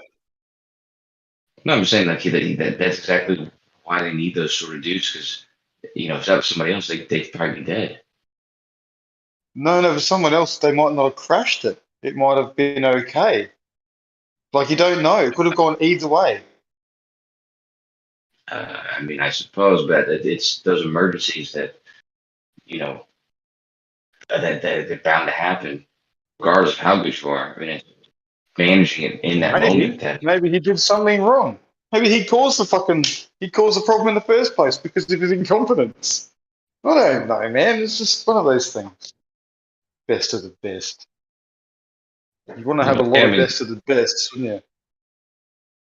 When they got to the moon, he had a problem with the lunar lander and kept his head cool. Like there was alarms going off, the sirens are going off, and there was also It's so cute you believe that story like it's real. You probably picture it in your head as you're saying that. You're probably picturing it like there he is doing his thing, keeping cool and calm. Collected. Fair enough. Yeah, I love it. Because he's the best. Yeah, it's a story. Yeah, it's a story. I mean, like I said, I've seen him at practice on Earth. He claims to have done it on the moon. I saw videos of him on the moon. I heard him when he was doing this mission. I did the audio. There's a video, but it's not an unreasonable thing to believe. It's unreasonable to ridicule for somebody for believing a story that it not only has evidence, not only that they claim happened the way it happened, but it's just. Yeah, there's also some very good books written about God and Jesus and all that, and it's okay to believe, and it's not necessarily unwise to believe, given all the literature that's out there. But it is just a belief. No, that's validation totally for these things. that happened 2,000 years ago, and was written about, generations after he was alive, or it actually happened. This was something that happened, and there's footage of it happening, and some of the people who were there with him on the moon are still alive to tell us. So I mean, it's just, and they've got conflicting stories about a lot of things. Like you've seen some of their interviews. They look nervous as hell with regards to some of the stuff, and they conflict whether they can see stars or not see stars. Like, how could you forget that shit?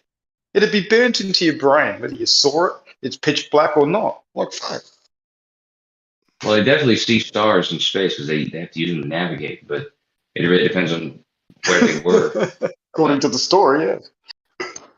I mean, they have to use them. But I assume that people who say they couldn't see them or whatever probably were on the surface of the moon when it was lit up. Did they navigate their way to the moon using the stars? I'm not sure in the Apollo missions. I think I remember hearing somebody in the Apollo missions, but I'm not sure. I do know in the older missions, the Mercury missions. What's his name? Kosho, the moon is pretty crystal clear. I don't think you'd need the stars to be able to find your way there. It's pretty much but it's not eye shot. It's not like you just aim at it and head that way. Shit. We're flying blind, boys. We use the stars to navigate to the moon. Now I've heard it all. It doesn't get that giant bright thing. You understand? Awesome. You can't just point at something and expect to make it there. Like the mission the Apollo missions were orbits around the Earth that they had to extend to the moon. And then, so they're basically just trying to follow an orbital trajectory, which is not supposed to aim. Didn't they have to aim for it? Moving the speed that they're moving, they're going to be able to use a sextant accurately, lock onto it, take the reading of it, do all their calculations. By that time, they've already orbited the Earth and they can see the moon again. What the hell? Yeah, you should try this mission. I'm sorry? How did they get plumb with their sextant? Like, how did they get the little... I'm not sure. I don't know about it. What's that guy? There was a dude who was the first guy to go around the Earth for 24 hours. So he went on a 24-hour orbit around the Earth. I forget what his name was, but he went to sleep. He was trying to stay up the whole time, but he went to sleep in like hour 19 or something, and woke up at hour 22, I think. And the alarms were going off because his autopilot had turned off. And so he was orbiting the Earth, but he still needed to re-enter the atmosphere at the right position in order to land, where he was supposed to land. And so there are all shit like that. So he had to actually navigate using the stars in order to make sure he was, in the right trajectory and all that stuff. So we finally found it. It's amazing it all worked. So sure, did they use the moon's almanac or the Earth's almanac to work out the starship? I don't think they did it. They don't do it the same way as celestial navigation. They use the principle that they use the same principle because the stars are basically fixed there, and so that's basically the grid system that they use to really locate their position, in space. Otherwise, it's hard to kind of know where exactly you are. I thought they had to bring some black people in, some chicks, to work out how to actually get there. They couldn't do it. Isn't there some documentary about the orbital fucking path or the mechanics or something to do with that? There was a movie about that. Why, you're right. Yeah, I can't remember exactly, but it was down to some ladies that did all that. Yeah. Or one lady, maybe, I don't know. Yeah, no, I remember that movie. Oh, It was a couple years ago, yeah. yeah. Yeah, I mean, when programmers back in the day were just purely women. So, yeah. Oh, let me find this. Excuse me. Get Scott in. Get Scott in here, Kosho, to back up your story.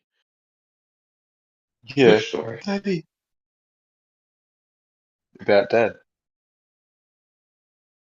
Wait, Yuri Gagarin was the first one to orbit for 20. Wait, no, never mind. Hold on. It was a fucking monkey. Or was it a dog? Dog. What was first? I think it was a dog, wasn't it? Or a monkey? Hmm.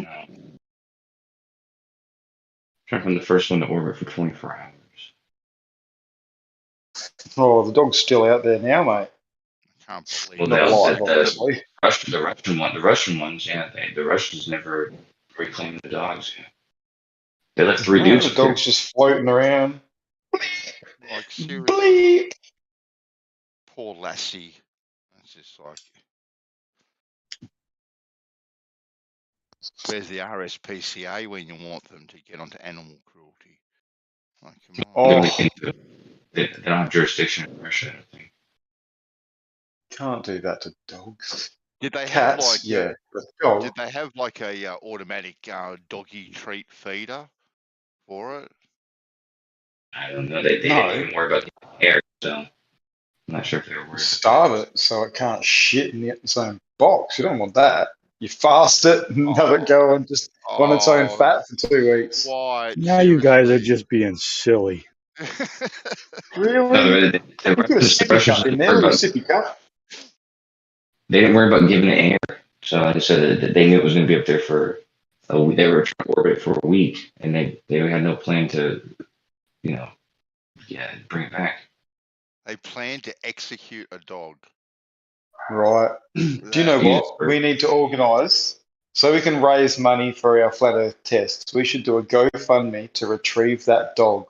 Do you know how many fucking animal lovers would donate to a GoFundMe to retrieve that dog that the Russians sent up into space and give it a proper burial? That's funny as. The dog's so far out of space. Damn. Oh, here we go. Here we go. Fruit flies were the first animal in outer space in 1947. And they were transported aboard a V2 rocket on the 20th of February 1947. Damn. Wow. So that's past the Kármán line. That's the definition of space, isn't it? Past that Kármán line, 100 k's.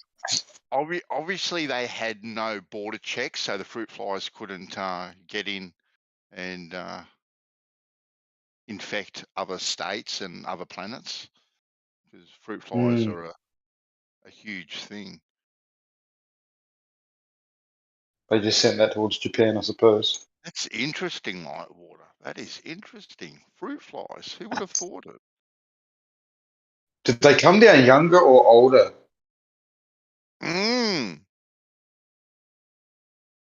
Did they get 2 fruit flies that were twins, right, and send one up there and leave one down here? Yes. They should have done that. Yeah. Genetically similar. In fact, they should have done it with fucking bacteria. That's what they should have done. Where are the scientists in these fucking things? It'd probably be a lot easier to do it with bacteria, wouldn't it? You'd probably get more information out of the growth of bacteria. Definitely, mate, yeah.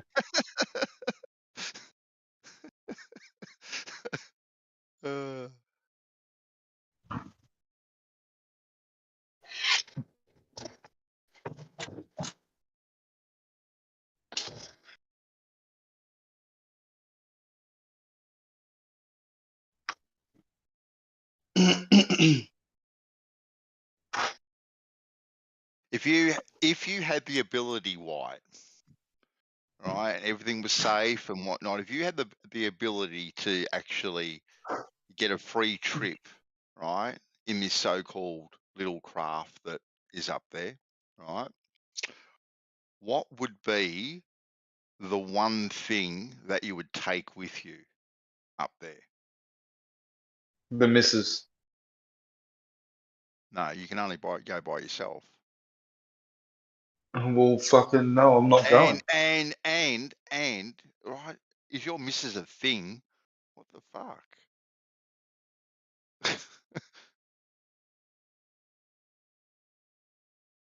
Hang on. So I have to go by myself? Yeah, and it's a thing. Yeah, and you're guaranteed to be able to get up there and come back. There's no danger whatsoever. All right, so you can get up and come back, so you don't have to. Oh, I'd probably take my guitar and do a more kick-ass song than that other dickhead did when he was up there. Okay. Yep. Yeah, because no doubt, if it's all true, it would be very inspirational. Whether it's flat or fucking whatever, if you can go up and see it, you'd be like, oh, for fuck's sake. And it would inspire. So, yeah, I'm sure a good song could be written. Yep. Interesting. But then probably a blow-up version of the Missus, mate. Tucked in there somewhere. I'm pretty sure you can have that made these days. China, they can fucking do anything. Japan, very clever. Oh, yeah.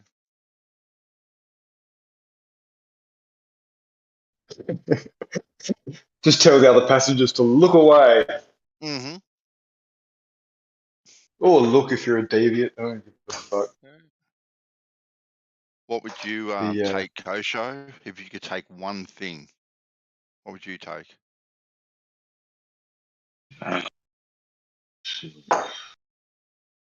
Probably a live stream GoPro sort of thing. Oh, no one would believe it.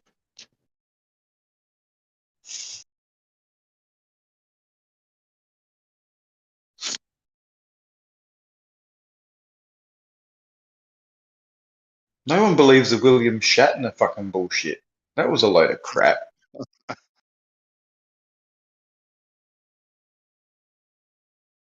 I'll just wait till Tom Cruise gets up there. That'll change everyone's mind.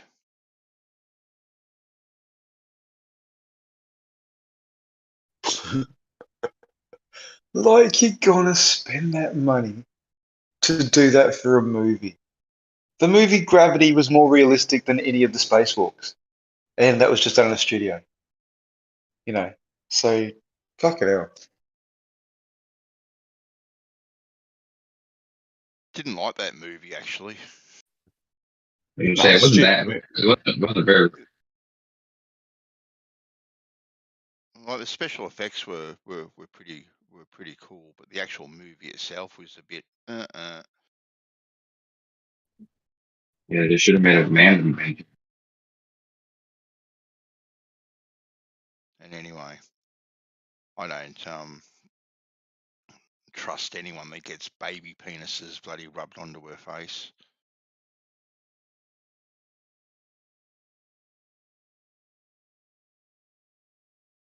Did you mean to call me your perspective, or was that a bum call? Did you get call on Discord? Had an ass call, I reckon, yeah. It's all good. Don't know why I didn't hear it. You know, I think the foreskin thing that some celebrities talk about doing, like for their face print, exactly what fucking really do. But having said that, I do think that You're breaking up, mate. I can't hear you. is that better? I know I said the foreskin thing that the celebs are doing on their face, something, it's weird. But having said that, I do see the merit in stem cells. Stem cells can do a lot of shit. So. Oh Lord! It just be You've got nice your own stem cells in your own bone marrow that you release all the time. Fucking hell! Just stop damaging yourself. You'll be fine. Well, you don't develop stem cells forever.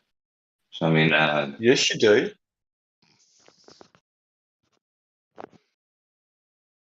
What are you talking about?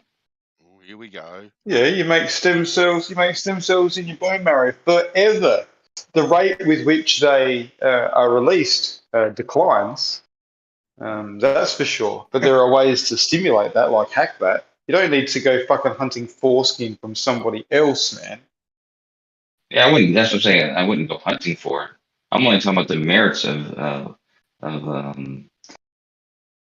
stem cells. I'm not saying that. I definitely think it's bad that there's incentive in abortions, basically, for that reason. It's always just a dangerous game. But yeah, but that's what I mean. Is as you get older, you produce less and less, and you don't replenish that ability. So No, you release less. You produce exactly the same amount, but you release less. That's the key thing. You can hack it and release all of them as many times a day as you want. Every time you release them, they replenish. So that's the beautiful part about it. yeah, but if you're saying you produce them but don't release them, then I don't understand what you mean. Yeah, so they release at a slower rate. The rate with which they release from your bone marrow declines, but you still produce them. They just don't release.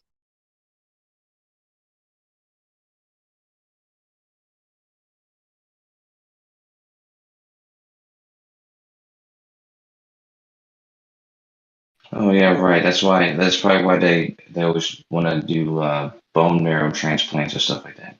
And they need to see what DNA you have to see if you can do bone marrow donations and stuff like that.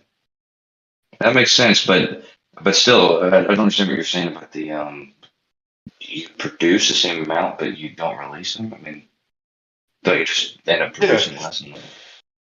Yeah, you've got the same bone marrow, so you're producing the same amount all the time.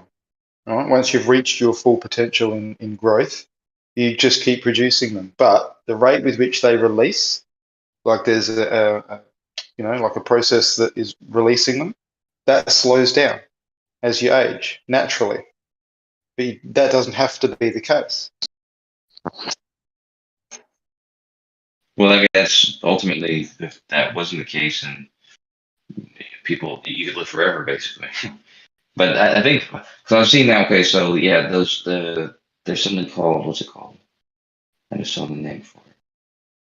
It's what does it say? Oh, hematopy. I don't know. But hema is something stem cells. So I think they're specifically like blood stem cells. They can form that. I guess different type of blood cells, like white blood cells or red blood cells. But just a straight up stem cell can turn to any kind of cell. So it's like you could potentially develop an organ, or it could potentially heal, become a brain cells. Well, that's the same as your adult stem cells that release. They have the ability to be any cell within your body other than an egg or a sperm. They are the two cells they can't become, your adult stem cells. So naturally, if our environment was much better and we were much cleaner in our natural environment, we were grounded all the time, no shoes, etc., touching the earth, we would have a lot less damage. And our adult stem cells will get released and be repairing things almost on the go. Now, we've got a natural cycle over about 7 years with which our body sort of turns over pretty much every cell. And if it has the opportunity to have an adult stem cell replace it, it gets a brand new telomere. So it reprograms, it resets you. But obviously the environment is detrimental to us and the way we live our lives and stuff. So we outpace the repair mechanism that we have within us. So it's always a downhill slope in today's environment. Even just radio waves, believe it or not, affect us. Putting shoes on affects us. Big time. Putting shoes on? Yeah, not being earthed. Yeah, just taking your shoes off and putting your feet in the ground, your blood viscosity thins like about 300%. And it's visible under a microscope. And within an hour, it goes back to that thickness of putting shoes on. Well, not necessarily just shoes, but isolating yourself, like even standing on concrete or dry grass or dry sand. You know, if you're Earth, the electrons that rush in and surround all your red blood cells make them all separate away from each other like magnets, repel with the equal charge, and that just does amazing things for your blood flow. Obviously, by default, we're supposed to be touching the ground all the time, like most animals are. You know, probably why the cancer rates in animals are a lot less as well, not to mention other things.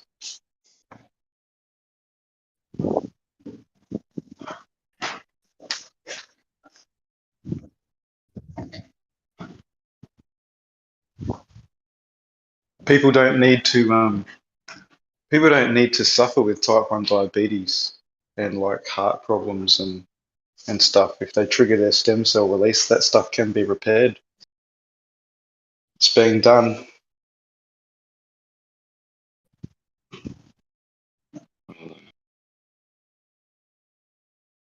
Dialysis, fucking people with fucked kidneys don't need to do that. Oh wow! I'm sure everyone knows someone. No, so there's there's the what's it called? Embryonic stem cells. Those are the ones that the fetuses have that can turn to anything, and the adult stem cells, like I said, they can turn mostly to blood.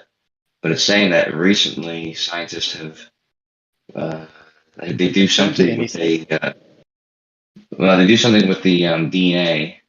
So they actually they genetically modify the DNA to basically turn adult stem cells back to have the same function as embryonic stem cells. It's pretty interesting. Yeah, don't believe anything where they want to charge you fortunes to do anything, mate. It's not required. Charging? Yeah, where they charge you thousands. You know, there's treatments that 30 grand a month to get these stem cell treatments. Blah blah blah. So that's just silly. It's not needed. Look at his head. This is actually good news. I mean, if they can reprogram the genetics and turn it back to embryonic stem cells, then you won't even need to use anyone else's or get it from like a baby or anything. You just use the ones, reprogram them, and turn it back into embryonic ones. It's pretty cool. Yeah, but what makes you think that your own adult stem cells that are designed to repair any cell are incapable of doing it? Well, because they're specifically limited to only do that. It's research that they can reprogram them to go back to turning any cell. I'd like you to think that because there's money involved, but that's not required. I mean, was there any research that's true? Well, there's not only research, there's thousands of people that have got off of dialysis machines just releasing their extra adult stem cells. So that by default suggests that the adult stem cells are able to turn into the cells required to fix a kidney. And what do you mean by releasing? Pancreas. If they produce them, you're saying produce them and release them by taking them out of the bone marrow? I thought they leave the bone marrow anyways. Or leave the bone anyways. What do you mean by release? They leave the bone marrow into the bloodstream and then go around your body and deposit wherever they're required, through chemical signaling. Right. But you're saying that you still produce them, but they just don't leave your bones? Well, no, they like as we grow up, they're releasing at a fairly steady rate, and the rate at which they release, if we're metabolically healthy, is supposed to match the rate with which we should ultimately degrade, if you want, or decay, or lose cells, through apoptosis and different mechanisms, right? So it should be repairing it, but the rate with which we decline is much faster. Therefore, we do age significantly earlier than we're meant to, right? And as we age, our ability to release, not produce, but release them declines. So it's like a snowball effect, unfortunately. But that can be altered. They understand how to release these adult stem cells on demand. You know, I can't remember the name of the chemical, but it causes them to release, and that's just the adult stem cell itself, and the mechanism behind literally just like buds up a new one. And so, you know, it's ready to go. So within 4 hours, again, you could take more of this substance and release more, and your body just reproduces more, and you can release more. It's brilliant. I mean, it is true that people are living longer now though than before. Even though people are wearing shoes more now. The quality of life's less though.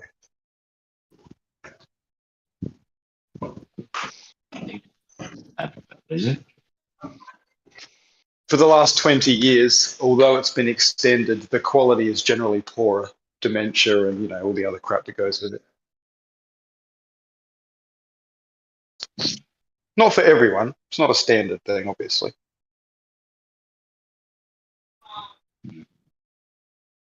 I'm just looking at some of the other kind of stem cells. I wonder what makes the stem. I wonder what they do to alter them, like how they genetically reprogram them. That just sounds fucked to me, though.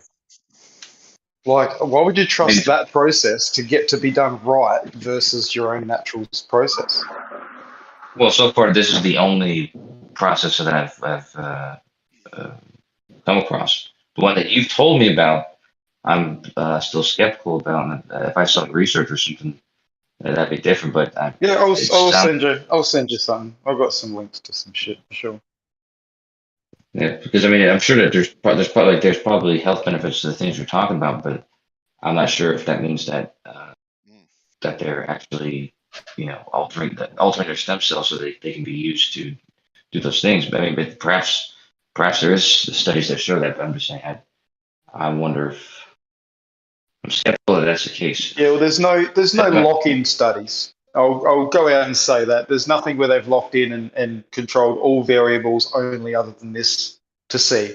But people that are on it are getting off of dialysis and off of their insulin from type 1 diabetes, which can only suggest that it's reversing the damage, which was apparently permanent damage done to the pancreas and the kidneys, and even heart and lungs and stuff.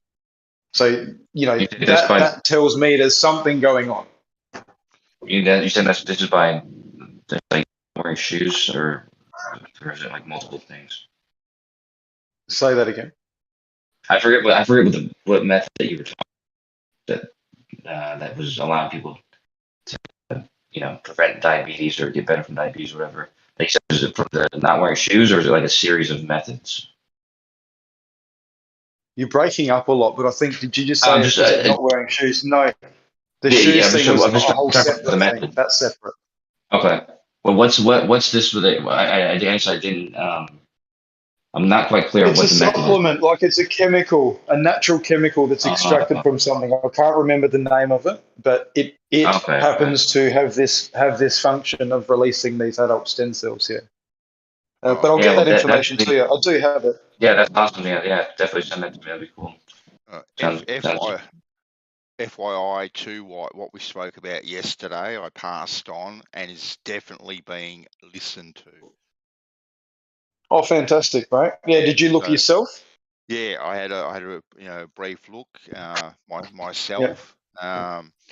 But basically, I said, look, don't take my word for it. You do your own research and all that sort of stuff, and come to your own conclusions. But yeah, it's with the circumstances, it's definitely being listened to, absorbed, and will be looked into.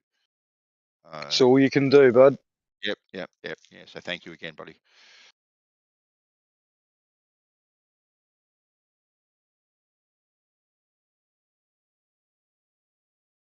How's your finger? Did you break it? No, I didn't break it. It's fucking. I'm gonna lose the nail though. Definitely. Yeah, fucking hurt. Still fucking hurts. And I'm going camping this weekend. I'm guaranteed to bump it on everything. Oh yeah, you will. What'd you do? Did you hit it with a hammer, or how'd you do it? No, I was just changing the drive shaft, giving the full drive, the front ones. And I had like the front, the top swing arm, like preloaded so I could get the bolts back in, and I just let go of what was preloading it, and it whipped up, and my finger was just in the wrong spot. Ooh. And it whipped up with a lot of force. It's like, bang. Yeah. Yep. So I'll lose that nail. That'll look funky for a week or so. Probably longer. Yeah.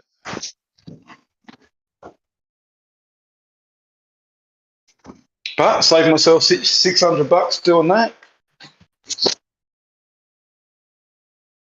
And I know it's done properly, which is always good. Mm-hmm.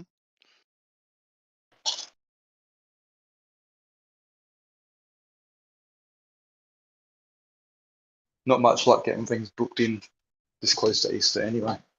No.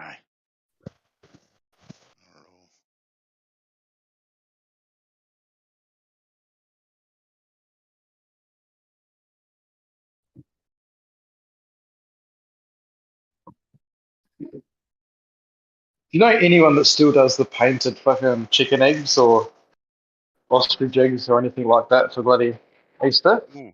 Or are they just all chocolate? No, I don't, to be honest with you.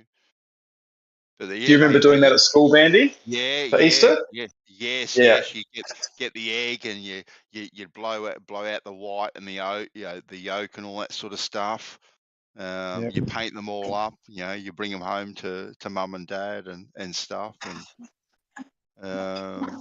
and maybe mum still may have some of them from us kids. That'd be funny. She kept a lot of that stuff. I know she's got a like a scrapbook of all the not all of the pictures that we did at school and stuff, but just random ones, and she's put them in in a scrapbook to keep them. Quite amusing at times. They generally Hey, come real quick. out. Yeah, go, Kosho. No, I was just saying, I'm about to go. I gotta actually get busy again. But if you remember, just DM that to me. Why that'd be cool. So I'm actually interested. Definitely, mate. I'll sit down and do it shortly for you. All right, well, I'll see you guys. All right, Kosho. Catch you later.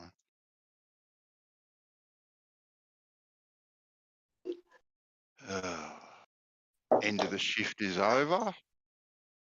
Who's the next one to clock on? Dawn. Cue Dawn.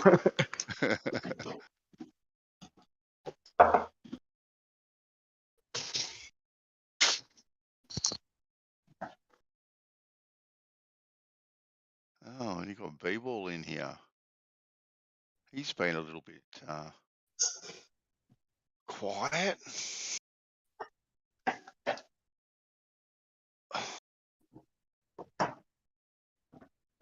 Snuck in the room, unannounced. Just quickly, anyone listening, you've got to make some bloody hollandaise sauce or whatever you want to call it, hollandaise, with egg yolks and bacon grease, bacon fat. Put bacon in the oven in a tray, render out the fat, pour that out, and use that to make your hollandaise. Oh my fucking god! Really? To The die best. Oh, beyond. It's beyond. Oh, It's like man. you just want to put it on everything. Yep. And it's like completely healthy. Not a seed oil, Right. nice egg yolks. It's actually funny. Well, not funny, actually, but any time any roast or any meat is cooked, we have a big jar where we collect all the lard and the dripping Oh, from yeah. it. And whenever doesn't matter what you cook up, right? That's what you use, and a big dollop of that goes in the pan. Whether or not you're cooking eggs or steak or whatever the case may be, it's used for everything. Fried bread, fried tomatoes. Oh, and it tastes just so much better. Yep. Oh, so rich. Yep. So Yep. good. Yep. Yeah, you feel your arteries just closing up. Oh no, you feel them open up, Andy. That shit's good for you, mate. I thought you'd jump all over that one. Yeah, forget the hype. Forget the hype. Load up. Yeah, no, that's funny as. They love. I mean, it certainly does. If you pour fucking grease down your drain pipe, you're gonna know all about it. It's gonna block up real quick. Exactly. Thankfully, our Exactly. arteries are a little warmer. Oh, right. It's pretty funny. One of the cheat meals we'll have occasionally is fried eggs, fried bread, fried tomato and bacon sandwiches. Oh man, awesome. Gee, it's good. Gee, it is good. And the smell when it's cooking. Oh, yum. We make for pizza bases, we have like a thing we do with chicken, like shredded chicken and cheese. So we'll lay some shredded chicken out and sprinkle some, different types of cheese depending on what we're feeling like. But sprinkle that around and then bake that off for a little while, and that becomes the base. And then we put different meats and shit on top of that. And that works really fucking well for a pizza base. You have to use light cheese, otherwise it gets a little bit oily. But that as well, that same base, if you cut it into squares, makes great for sandwiches, like for kids' lunch and stuff like that. Yep. So instead of bread, it's chicken and cheese for the top and the bottom, which is pretty interesting. All the kids at school are like, what the fuck? Yeah. Give me some. Give me more. Yeah, it's different, but it's heaps more filling. I mean, shit. Hollow bread, extra chicken. Yeah.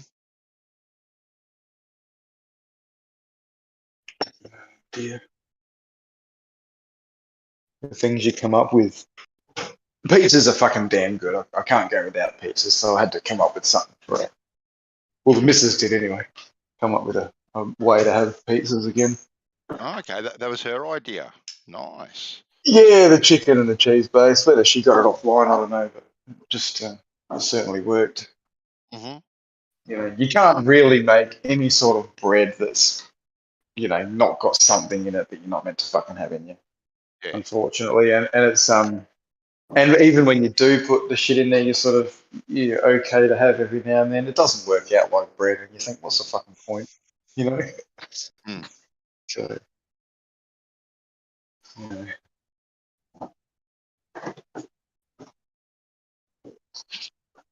Well, you gonna come in chat, B-ball, and clock on?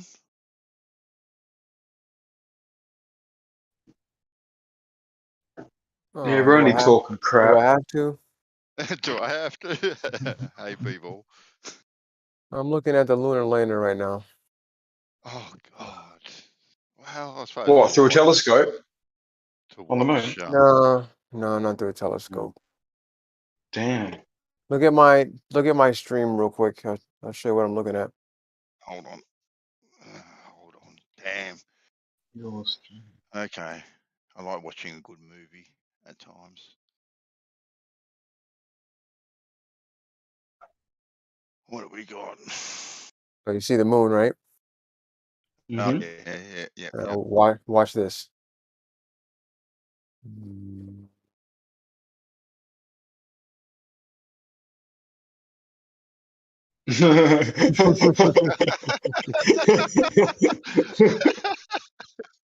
That's a bit trippy.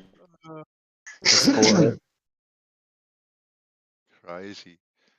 Is that a game you're playing or some Yeah, sort of this program? is Space Engine. Oh, okay. That reminds me of New Zealand. When you go just off the east coast of Australia, and you're on Google Maps, you can't see fucking anything out there. You gotta like zoom in and then zoom in and then zoom in and zoom in and zoom in. It's a tiny sliver of a fucking bit of land in New Zealand. Yeah, I didn't know that they actually added the they added the landers in here. I was just checking them out. Is there a reflector there? I don't think so. Okay. I don't think they went into that much of detail. Yeah. They just put them in the right locations. What we were told where they landed on the moon.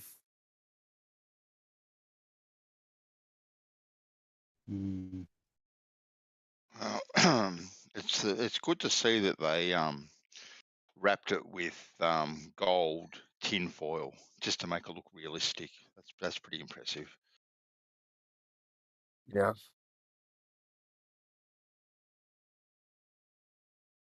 Let's see, where's Apollo 16? Do your workmates, B-ball, know where you hang out with your pastime? Some of them. Yeah. Yeah, Do they some still of them. talk to you? Of course they do. Oh, good. You haven't been taken away to the brig yet. No. Nah. Do any of Nah. your do any of your superior officers know? Superior. Well, yeah, some of them do. I say, yeah, I talk to people who think the earth is flat. It's like, really? People actually believe that? I'm like, yeah, there's people, some people still do. I'm like, that's crazy. There's still people that believe in evolution and stuff too. Do you tell all your superiors that? No, we don't talk about evolution. Virology and okay. No, I don't get into evolution stuff. Fair enough. What do you think would happen if you said you were a flat earther? You think you'd get like a dishonorable discharge or something? No, they just think I was crazy. They'd be like, you see that VSAT outside? What's it pointed at?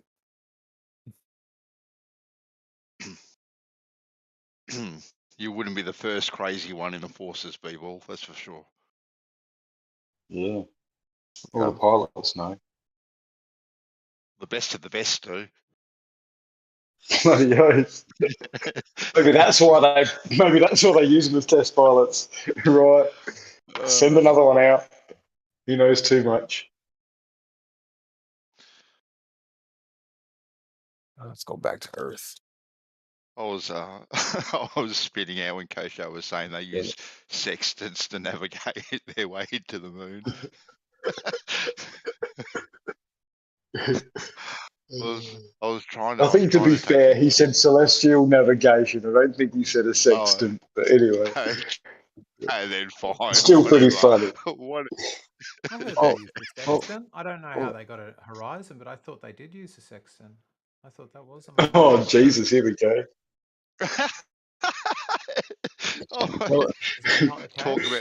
Talk about the third shift clocking on. How you going, riding? Yeah. Oh, I see. Gonna be like that, is it? One of those ones. Kosho just checked out, and we were just wondering who was going to check in, and turns out it's you. Yeah. And B-ball. And B-ball, exactly. Well, if you look at my screen, this is a pretty accurate model.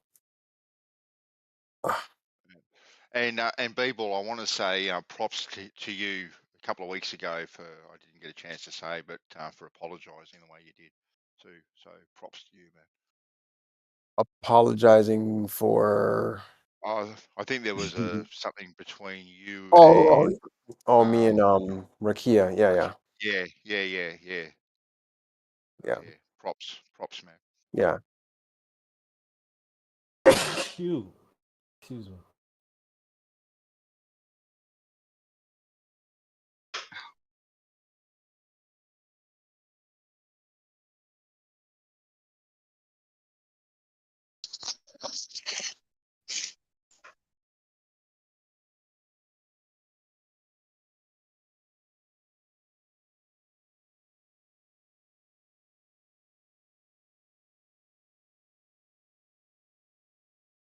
See 24-hour sun?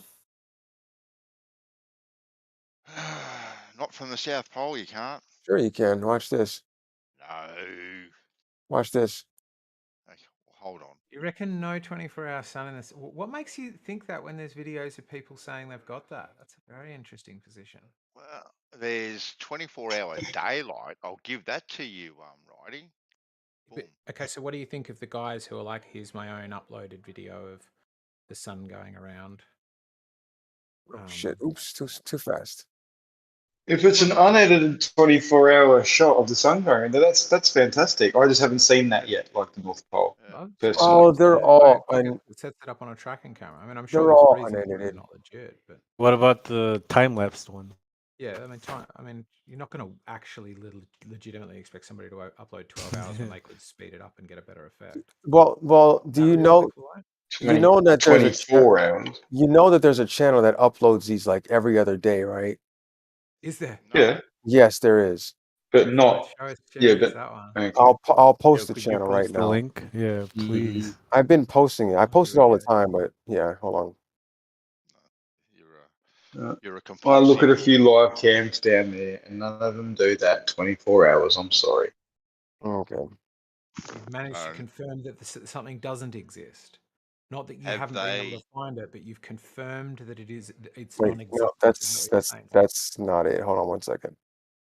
My question would be, have they actually tracked the sun for 24 hours? So have they focused on the sun and tracked it for an entire 24-hour length without the sun being Well, out when of you the see, well, without Bansal, when you see a video, and you see this the shadows going in circles, yeah.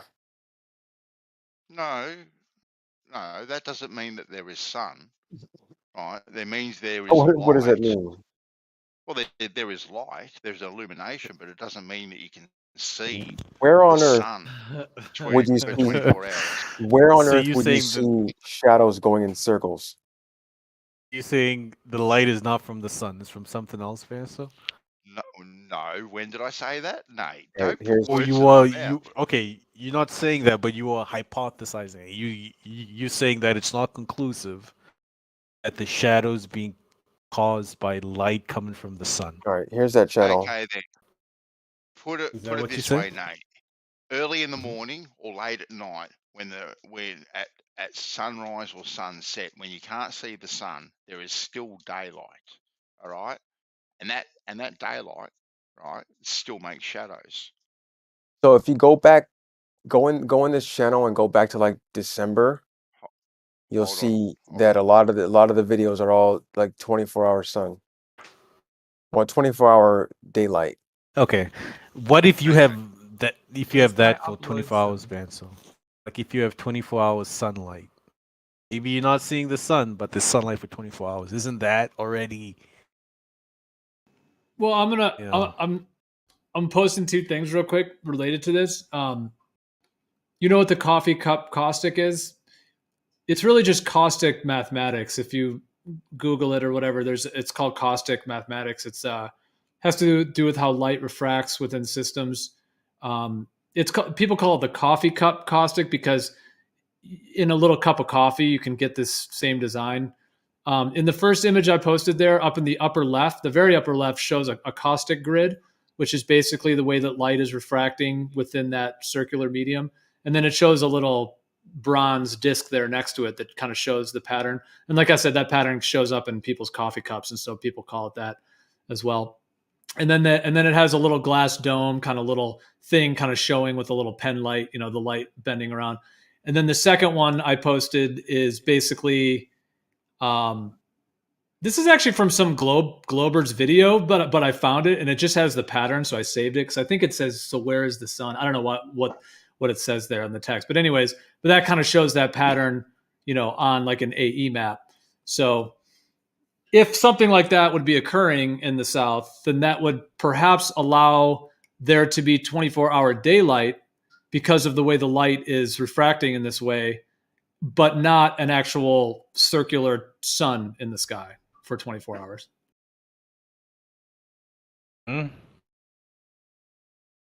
So He says there's literally day has nighttime. Well, it has nighttime in the ones that are most recent because around this time of year there is nighttime. There is nighttime in Antarctica. But if you, like I said, if you go back to around December, you'll see that a lot of them there's literally 24 hours of daylight. Oh, this is every day. Yeah, okay. I see. So you have to go to December, yeah. March. Okay, but Geo. Southern hemisphere. Yeah.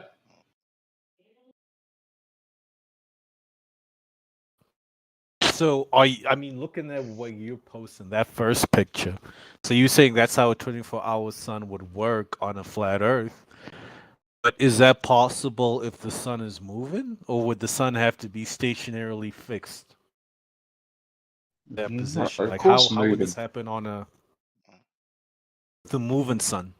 Like how would the sun be moving for you to have 24 hours on one part of flat Earth? Well, it's if a you were plane, isn't it? If you were to take that, okay, I guess it's the one that I posted. Okay, you know the one that says, "So where is the sun?" Do you see that one? Yeah. So I'm looking at the one right above that. Okay, yeah, the one with the pen light and the little dome, and then the one under that. So, if it's that kind of caustic pattern, the light would be lighting up all of Antarctica because of the way it refracts around. But as the sun would be moving, like imagine that whole thing moving, basically, that whole thing rotating. So yeah, the sun would still be rotating, but you're still getting the 24-hour daylight in the south. But you're not getting an actual 24-hour. The little yellow circle of the sun would not be in the sky for 24 hours. That would rise and set, but the daylight would remain after the sun sets. Yeah, but how would people who are in Antarctica, how are they seeing the sun go around them? That's the question. Are they actually or not? I mean, that's the that's what they claim. That's what people down there claim. Not even Antarctica. You ain't got to go that far, like even in the northern hemisphere, like in the Arctic, someone that's in Greenland, they would see this 24-hour sun. Yeah, but how would that be explained using this thing of yours, Gio? Well, see, that works on that part would work on a flat Earth, the northern hemisphere, but it's the southern hemisphere that's the problem. Yeah, it is definitely. It would work on a flat Earth if you were to assume that the North Pole is at the center, and the sun is just moving in a circle around that central point. It doesn't move to the southern part of the Earth. You would then have to say that the sun is in a fixed position not too far away from the North Pole. And the question would be, how do people beyond the equator get sunlight?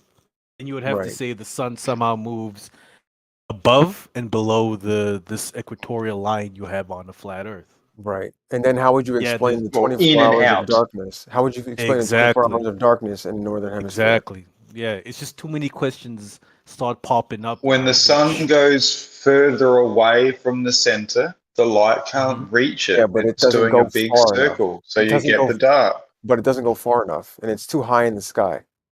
Yeah, for 24 hours. No. Well, hold on. There's multiple things being like a whole 3 months. You need this happening for 3 months. Well, there's multiple. Yeah, and when it's those 3 months down here in Australia, the sun is past our fucking east point. It's south of east, so it's doing a much bigger fucking circle. Yeah, but it's too high. But it's too high in the sky. How is this possible on a flat Earth? If it's a pie with the sun above me, and I have 24 hours sun for 3 hours, for 3 months in the northern hemisphere, how is the southern hemisphere getting any sunlight? If the sun is smaller and closer on a flat Earth, moving above the North Pole. 3 months. Why is there no darkness? Because the sun is radiating out 360 degrees, so you've got more light going into the central part than the exterior as it goes around. It only lights up portions of the southern hemisphere. Yeah, but now you got to figure out why the light only goes a certain distance. No, we don't need to figure that out. That's just a function of light. Yeah, but the sun, how high is the sun above the flat Earth? I don't know that. That's the problem. If it's a specific height, well, it's not a problem. I don't know. It is because most flat earthers say the sun is smaller and closer, right? Well, obviously, it's going to be smaller and closer than the bloody heliocentric model, of course. Mm-hmm. Okay, but I don't know how close and how big. What's the conflict about? Why don't you put a number on that? Like to say it's all right. It's So a smaller number than that. Okay, what number is it? I don't know. If you don't know, do you have a method for determining it's not blah blah blah million? Well, when people triangulate it, they ironically get 3959. There's other ones that have gotten like 3,300, 3,500, but there's some that have actually gotten 3,900 as well. The problem with that is then you can say, well, I mean, now the sun is closer to me than I am to another part of the earth. I could literally travel to it. Well, the one that Nate is posting, a couple of them. The second one. What is the conflict in your guys' mind in terms of like the general idea of a sun that is like a spotlight, essentially, that lights up a local region, and it moves between the tropics? It explains a 24-hour sun in the north. It explains when it's too far out from the north, when it's all the way on the outer rim, that you're going to get that darkness at the south. What is the issue with that in your mind? Because if you think about that, right, it would still be too high in the sky for only a certain portion of the earth to see it. Yeah, because if according to your model, this is how the sun and earth and the moon move, right? And now the sun is moving above the North Pole. How is the sunlight when it's just moving above the North Pole for 3 months, so that in the North Pole for a whole 3 months, I don't see the sunset? I see the sun above the horizon. How are people like Bandsaw in Australia getting sunlight? Oh my God, guys, go back to Flat Earth 101 or something. Seriously. Fuck. Well, what is Flat Earth 101? I mean, we don't understand. That's why we've answered it. We've answered it. It's doing the sun is doing a circle around the North Pole, and it shines light in both directions, north and south. You guys used to say that was a straw man. Are we going back to that model now? This is super basic. Well, Flat Earth 101. If you get David Weiss's app, pay $2 for it or whatever, you can cycle through the different times of year. Look at my and you can see the spread of the sun throughout the seasons. And look at my stream. Okay. I have a Flat Earth model. Look at my stream.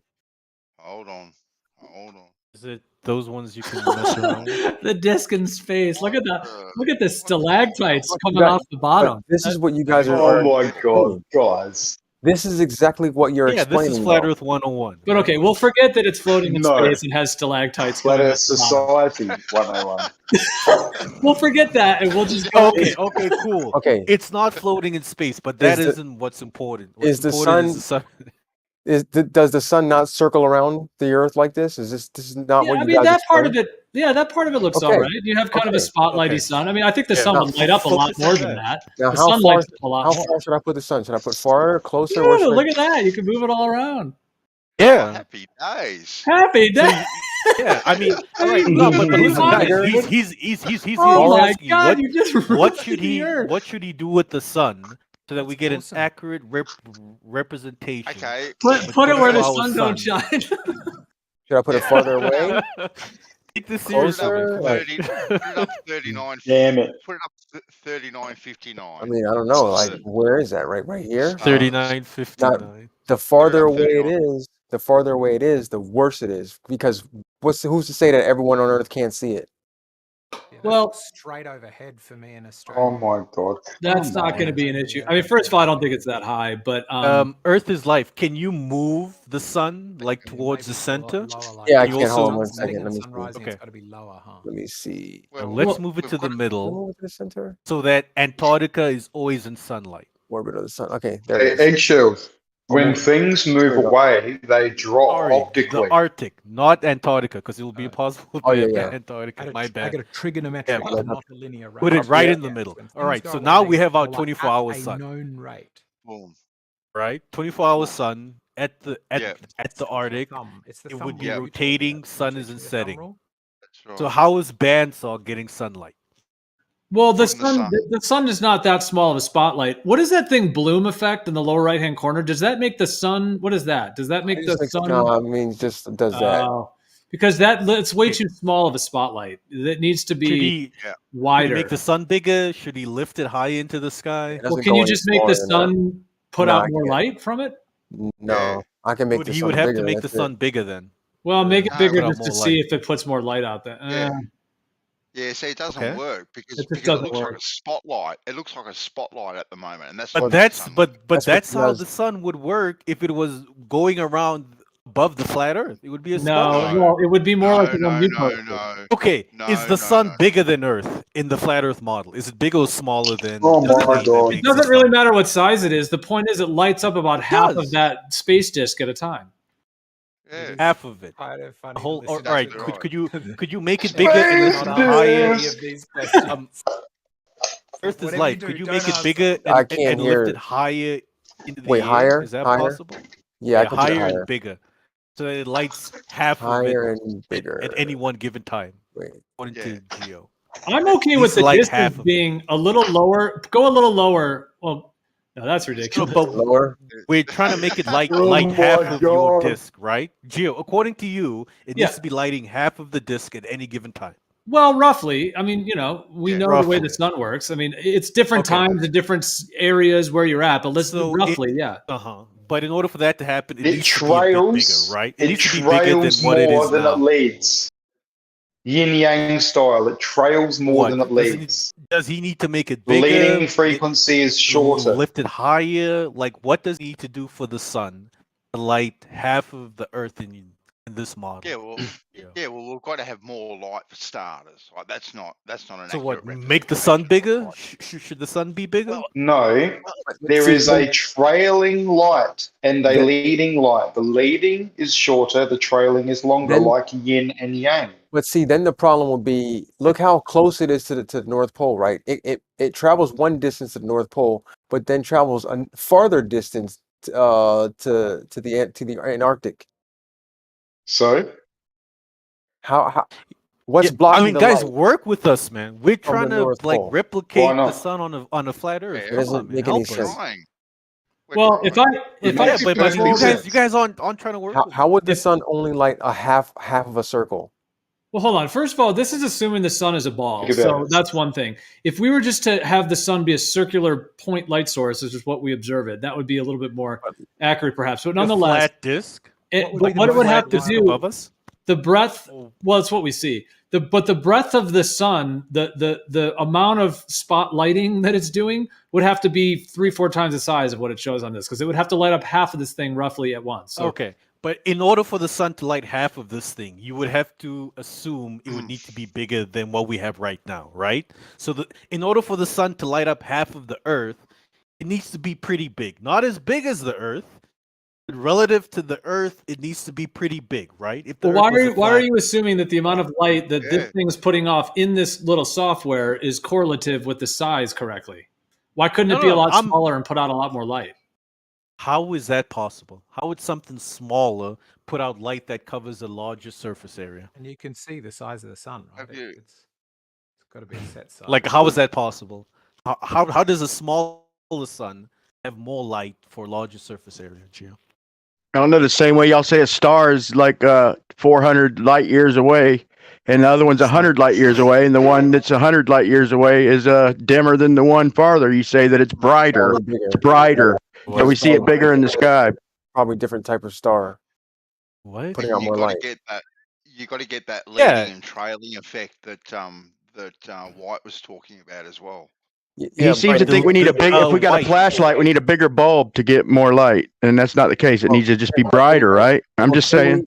Listen, can we all agree that this model here does not match reality?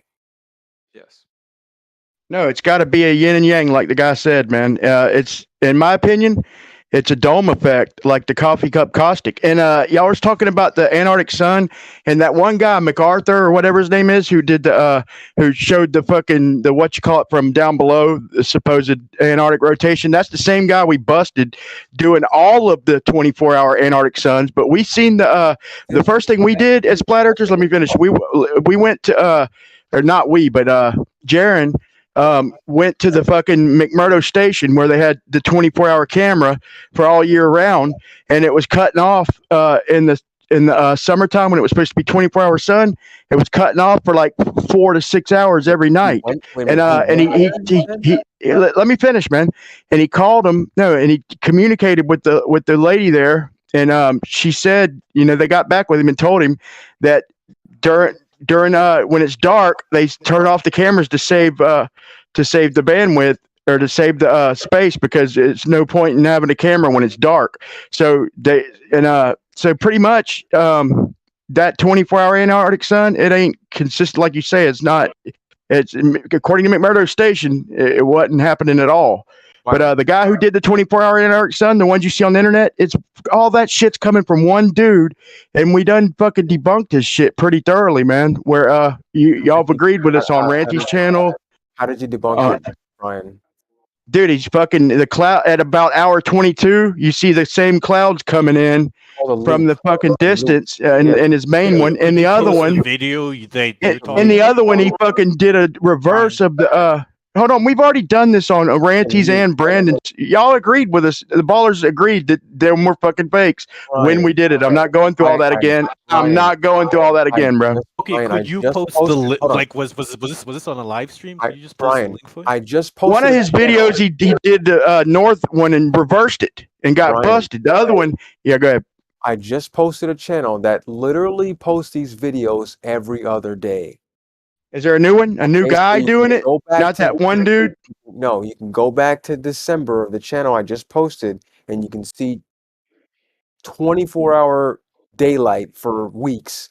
What happened last year, though, and the year before? Where were they then? Why were y'all putting out fake? I don't know. Yeah, why were they? Why were they? What you were talking about? That's the problem, man. We don't know. Why were we getting fakes, though, man? Look, we showed you fakes. The ballers all looked and agreed that they were fake. You post the link to them. We don't know what. No, just ask somebody on your team that's seen it. Plenty of y'all have seen it, and we did it together. You claim that they were fake. Either you're gonna have to trust me or not trust me, bro. Enough ballers agreed and seen it. We did it together. Brian, you claimed that they were fake. That's it. Bro, you remember the cloud that came in at like hour 22 when it first started? You seen a cloud coming in, and remember that cloud? Hold on the way that when the sun lapped around, you looked at that alligator cloud. On Ranty's, we've already argued about this, and we brought it up. And hold on, and you see that cloud coming in.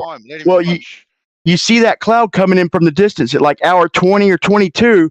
That same alligator cloud that forms at the beginning, you see it off in the distance in the loop, bro. It was cold busted. But I'm not gonna pull it up because we've already showed this shit 100 times. You gonna trust me or don't? None of us here know what it is you're talking I know what about. Yes. Just trust me. B-Ball seen it. We've been over it with him. We had a whole ordeal with Brenda and fucking Payne Chill and all them, and they all agreed it was fucking fake. I'm not doing it again. Like I said, you can think I'm full of shit, or you can, like you said, this is 2015 shit, bro. If I make a GIF of something and it loops back to the beginning of the video, that doesn't make it fake. Yeah, it does. When you see that cloud, when it starts the video, because it's supposed to be a 24-hour cloud. Because bro, listen, I'm gonna say it like this: all the ballers agreed, and fucking Brenda even come back and apologized to Ranty for fucking saying he's full of shit because the fucking cloud. It was the beginning of the loop, Brian. No, but you see, that's how your discernment is and so pathetic. And why is it that you want to keep going back to that one? Bro, because that alligator cloud, you can see it coming at like hour 21, 22. You see the beginning of that cloud. It ain't like that cloud is just at the very beginning. It came from somewhere, and you can see, how can that cloud be approaching at hour 22 to hour 1? Other examples. B-Ball, you're asking me questions and you're fucking cutting me off, bro. Yeah, because you never stop talking. Don't ask me fucking questions then. You gotta stop talking and let someone respond. No, dude, you asked me a question, and this is the whole point. You asked me how, in a loop, would I fucking prove from the beginning, and I'm telling you how, because you could see the approach of that crocodile cloud at the 21st, 22nd hour where it first starts, showing that it's not a full 24-hour loop. This has already been busted, B-Ball. You're not being honest. B-Ball's seen this. So Brian, it sounds like what you're doing, if I'm right, is you're talking about a different conversation about a different video, saying I've debunked a different video. That's fine. That might be the case. It could be the case that somebody has faked a 24-hour sun from Antarctica, and there is a different video that does show a 24-hour. He faked a few of them, dude. We went, but there was arguing. So I'm almost done. So arguing that you've debunked a different video lends no credibility in this circumstance. We went to every one of them, dude. And there was about 4 of them. Of the 24-hour sun in Antarctica. I just don't believe. Listen, yes. It was just a couple years ago. We went to every fucking one of them a couple years ago, live on fucking Ranties. There was like 4 of them. Then we found out later they were all from the same fucking dude, and we fucking debunked every one of them. There might be more now, okay? But the McMurdo station's all you needed to see, bro.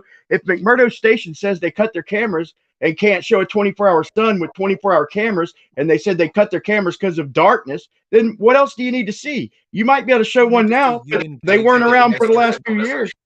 You're not engaging with the conversation that's happening right now, though. People right now are discussing whether something's happening, and you're like angrily filibustering the conversation. You're saying you can't discuss this because I, at a different time, before these videos are uploaded, debunk different videos. So bro, we've done this shit so many times, though, dude. It just gets.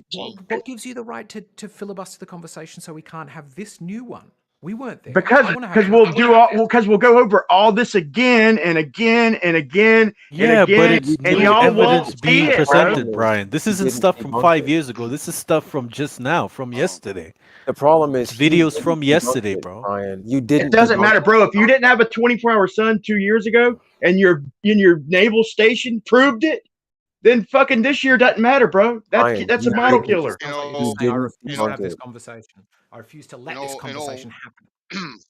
In all fairness, Brian, I was there for that actual conversation on Ranties, and I remember it very, very clearly. And yeah, it did seem to be debunked pretty much fair on the chin, right? So we've debunked that one. So you know what? Let's debunk this one too. Boom.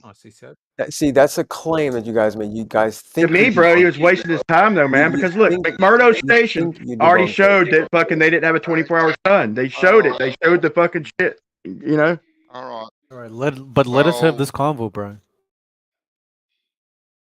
Yeah. Well, whatever technology that they're using now to produce these videos and make them so perfect, they're just getting better at doing what they're doing. But, you know, what's the point in having a fake video of the 24-hour sun to begin with anyway, right? So the reason you think it's fake is because it looks so perfect.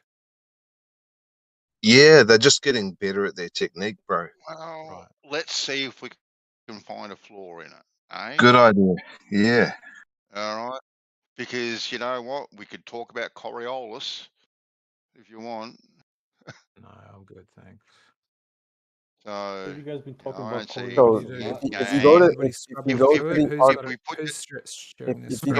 If you go to this Antarctic streams, there's hundreds and hundreds and hundreds of videos.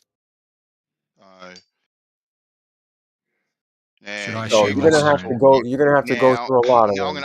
I'm gonna ask you guys a question, right? Is there footage of a 24-hour sun of the sun, not daylight, in the north? 24 hours in the north, of course. Yeah, there is, but it's time lapse, Spencer. Had a It's all beer time at midnight with the sun up. Yeah, vodka, but really we've got 24-hour footage of the actual sun, right, in the north, with the sun always being in focus, in camera shot, right? I'll post it right now, but it's time lapse. But do we have the same in the south of the sun always being in focus for 24 hours? Well, regardless of that, if you have 24 hours of actual daylight, like, why does it have to be pointing at the sun? Hey, B-Ball, remember when Jose showed, let me say one more thing. You're about to go back to something from... No. I'm just trying to jar your memory, man, because you were there. We've had this re-conversation. Remember when Jose showed, listen, my point is the sun is not consistent in Antarctica, but because remember, we played that video. I even put it on my channel where they say flat out in an interview, that Richard Byrd hunkered down for 9 months of sunless Antarctic winter. So the deeper you go in, the longer the fucking winter. Or else you remember that though? Yes, 24 hours of darkness too. No, it was 9 months though, bro. So that's it should only be 6 months on the heliocentric model. Why are we going back to Admiral Byrd stuff? Like really? Because it's recorded, bro, and this is before the flat Earth argument, you know. So all the evidence we try to get, the earlier the better, right? Yeah, before the debate. More up-to-date stuff to look at than Admiral Byrd. Yeah, but said somebody else come out with some new Antarctic shit because that one dude, you know, when we found out that one dude was doing all of them, that was pretty fucking pretty bullshit. But that. So yeah, Bandsaw. I just tagged you with two separate time lapse photos. One's at the Arctic, one's at the Antarctic. Yeah. Here is one on December 25th. 24 hours of daylight.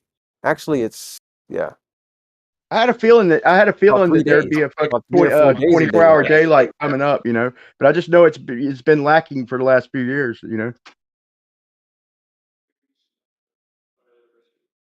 If Byrd said that there's 9 months of darkness, you just can't hand wave that away. Do you just think he lost track of time? But can we verify what darkness is? Yeah, sunless winter. But can we verify it wasn't that? It wasn't 1,000 years ago. It was only like 100 years ago. Can we verify that 9 months of darkness? We're talking about. Can we verify that 9 months of darkness though, or can we just take his word for it? Well, mate, dude, can you verify anything? We're verifying. This is a military. This is a military documentary. A military documentary. We're verifying it right now with actual videos. You expect they know what 9 months of sunless winter is? The guy was an admiral in the U.S. Navy. I'm sure he's not an idiot that can't follow a calendar. But we can't go by that because we can't verify that. So we have actual videos. You need to throw hardcore shit in the rubbish bin there. We have more recent stuff to look at than stuff from back then. Look, I've had people, dude. Let's not change the subject. More time than Admiral Byrd. So if I had to accept that information, then I think we can accept Admiral Byrd's information. But that's a different subject. That's a different subject. Yeah, you guys changed the subject. I'm not talking about the subject. I'm talking about the time frame involved. Yeah, well, that's we can't verify that. That doesn't suit you. We have actual videos on the table that we're looking at right now, not some word of mouth from Admiral Byrd.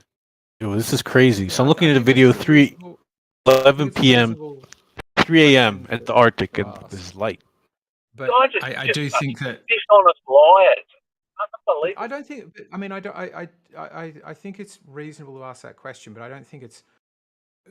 If we say Admiral Byrd did it, we could stack up a bunch of possibilities.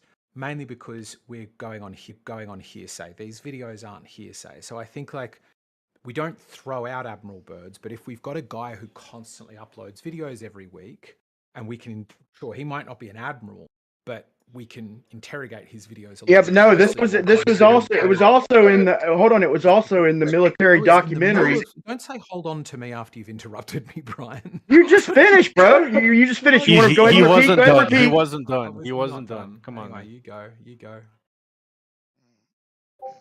If you want to add on to that, go ahead, bro. I didn't mean to interrupt. I thought you were done.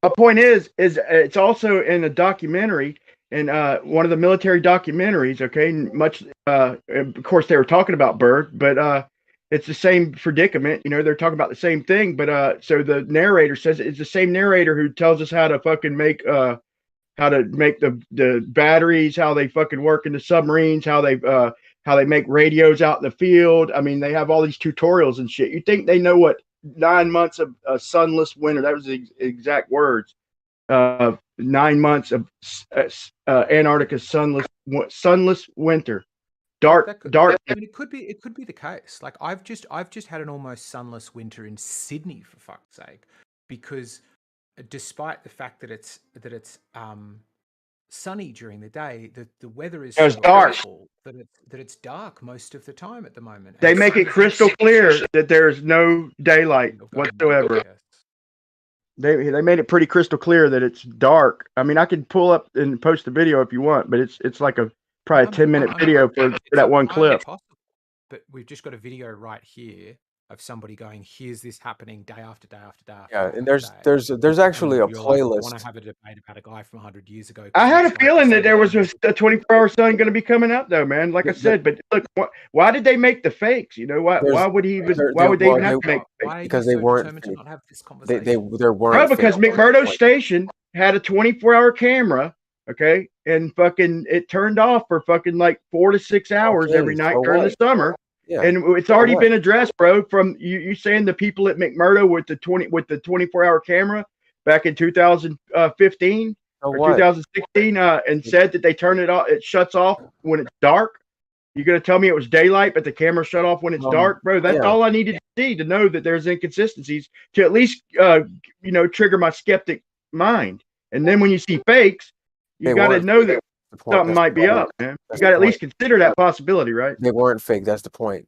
Anyway, there's 112 videos of 24-hour sun, daylight, and Antarctica on this channel. 112 of them. What's the oldest one? But not from that one guy either. He had like 4 of them. Goes back to 2019. Okay, show me the oldest one, not from fucking what you call it, Steve fucking whatever his name is. I'll look it up if you don't know who I'm talking about.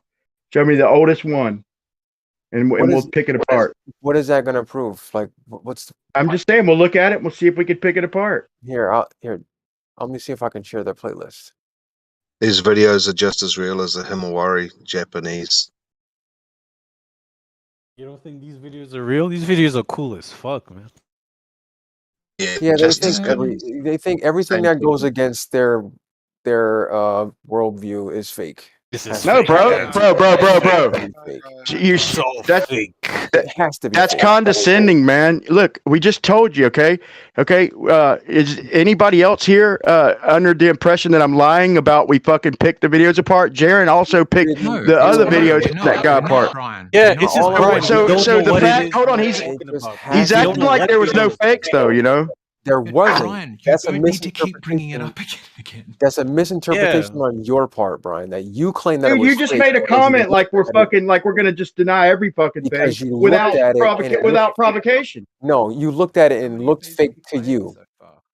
No, we seen a fucking cloud coming in, bro. Once again, the cloud at hour 1, we seen coming in from hour 21, hour 22 toward the end of the loop.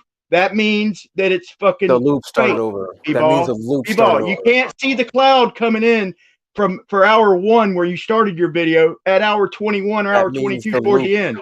That shows it's a fake. No, it's a loop if we didn't see it coming in from the fucking distance at hour 21 or 22. So how do you explain all the rest of these 24-hour sun videos then? Bro, I'm just telling you, you act like we're dismissing shit without fucking reason. But you want to hang on to this one that you looked at that looked a little sketchy, and you will say, "Oh, if that one is fake." There you go again, bro. Like I didn't even fucking just like you fucking remember all this. You know what I'm talking about when I say the crocodile cloud. We've had this conversation, and you're acting like you don't know nothing about it, bro. You're not being honest. It doesn't make it fake. Brian, please. I'm trying to make this clear to you. I don't want to hear a conversation about a different conversation. Have this conversation, please, mate. Yeah. Dude, it gets aggravating, bro. He's fucking not being honest, dude. He knows what I'm talking about when I say crocodile cloud. I know what you're talking about, but you want to. Okay, then why you act like you don't fucking know about it, then, bro? You want to go back to that as if that demolishes all the rest of these. Once again, you're saying we're dismissing shit like we're just dismissing shit without provocation, and there's fucking reason showing fake ones. I just bring the one that I know you knew about. That's the one I brought up. Okay, so we don't just dismiss shit for no reason, bro. Okay, we dismiss shit fucking under scrutiny. So let's address these. Can you put them? Can you play it live? There. Here's one. Let me share this one. Then one of them, man, there was only 4 up when we did this shit. And Brian, I don't know how many times to say it, man. This is getting so tiresome. Stop. Dude, shut the fuck up, bro. Conversation. None of us give a fuck. Bro, it's dead air. Shut the fuck up. I wanted to make another point. Okay. Another one, Antonio Subarats did put a line in the screen and did the 15 degrees an hour deal and showed that it was fucking and showed that it was deviating from the center line.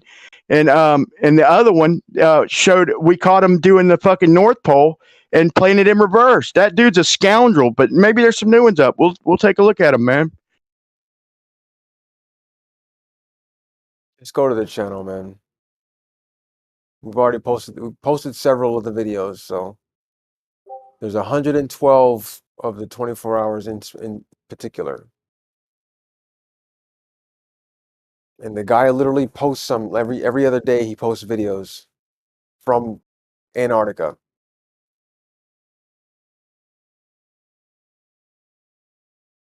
What's his name? If it's channel, available. The channel is just called Antarctic Streams. Yeah, that one dude was the one putting them all out. I bet it's that same dickhead. It's not. I done tagged you in it, Brian. I think I literally think the guy started the channel just to troll flat earthers. Yeah, he even. Oh, that's some nasty shit. If he did, that's some dirtbag shit. It says Antarctic, Flat Earth, Globe, NASA, NOAA. Yeah, he was taking ass, man. But that's pretty cool. That I mean, it's a video. I don't know if each video is for like one day because I clicked on a video that covered 3 or 4 days. Yeah. But this shows, that there's a period, like, especially around December where you have 24-hour light in the sky. Whether or not you can see the sun, that doesn't matter. Yeah, it's like I waited 3 years for that shit though, bro, and it's a little too late now. So, B-Ball, that seems reputable to you? A guy that's making a channel trying to do some kind of troll move against flat earthers or whatever? Listen, you think that's a reputable source all for he's doing Antarctic 24-hour is, sun? all he's doing is posting videos from where he works at in Antarctica, and some of them are 24 hours of daylight. Yeah. Like, why should we not believe this guy, Gio? Sounds like you questioning this person. Well, I'm not really saying do or don't believe him. I'm just saying a guy who purposefully, you just said, is trying to quote unquote troll flat earthers. So I'm just saying, is this really a reputable guy for anything? We don't know if he's trying to, troll flat earthers, but if you look at the bottom of his videos, he's written Antarctica, Flat Earth, Global, NASA, NOAA. Like, there's not much. So he's trying to bait. He's trying to bait people that are researching this topic. It sounds like. I don't know, bro. I said, think you guys are looking too much into it. Just focus on the video. I was wondering what motivation would Admiral Byrd have had for claiming a 9-month darkness? When Also, I went to his. Dude, can you just not talk through me just for a minute? I'm so sorry. This guy with his videos, in an era where flat Earth, globe Earth is raging, there's a lot of motivation for him to want to, not I'm picking on him, but for anybody to just produce, that can just be produced videos with CGI and all that sort of shit. But Admiral Byrd 80 years ago, what motivation, what reason would he have in his manuscripts or, his captain's notes or whatever it was to claim a 9-month darkness when there wasn't one? That to me, it was cloudy for most of those days. I don't know. I can offer some suggestions. Poor timekeeping could be one of them. Exactly. Poor timekeeping could be one of them. Exaggeration could be another. Or translation or poor copywriting as people were sort of hand doing it back, not that long ago. I could think of lots of reasons, none of which I would say are definitely the case. But if we're going to weigh up evidence, what are the things Okay, Harry. Actually, so this is a guy who was, I think, the youngest ever admiral in the US Navy. Clearly a fairly sharp tool, you would think. Sure. So whilst I'm not denying any of those things you put forward, I honestly, I would just posit that they're probably fairly weak arguments to throw against the guy who seems to be of a reasonable caliber. No. I'm not saying that any of them are the case. I'm not throwing those arguments I against somebody.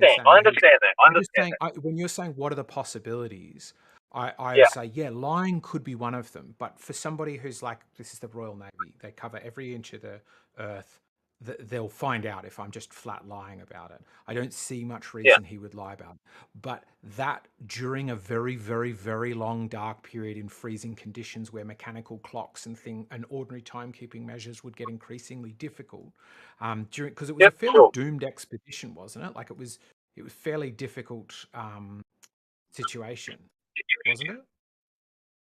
Oh, I don't know the details. I was just but I mean, ill-fated voyage. Yeah, but So- I mean, why do flat earthers rely on this Admiral Broad so much anyway? He didn't No, I believe the Earth don't. was I flat. just rely on him. But I'm just No, not saying, you, but when flat when earthers in general. I have no idea. I can't speak for everybody. I'm just annoyed that you're saying, "I forget him because it was so long ago." I'd actually say, well, forget this guy with his CGI technology, because in this current day and age, I could mount an equal argument that he's possibly less trustworthy than Admiral Byrd. So, Yeah, but the issue is Admiral Byrd hasn't made any claims on the shape of the Earth.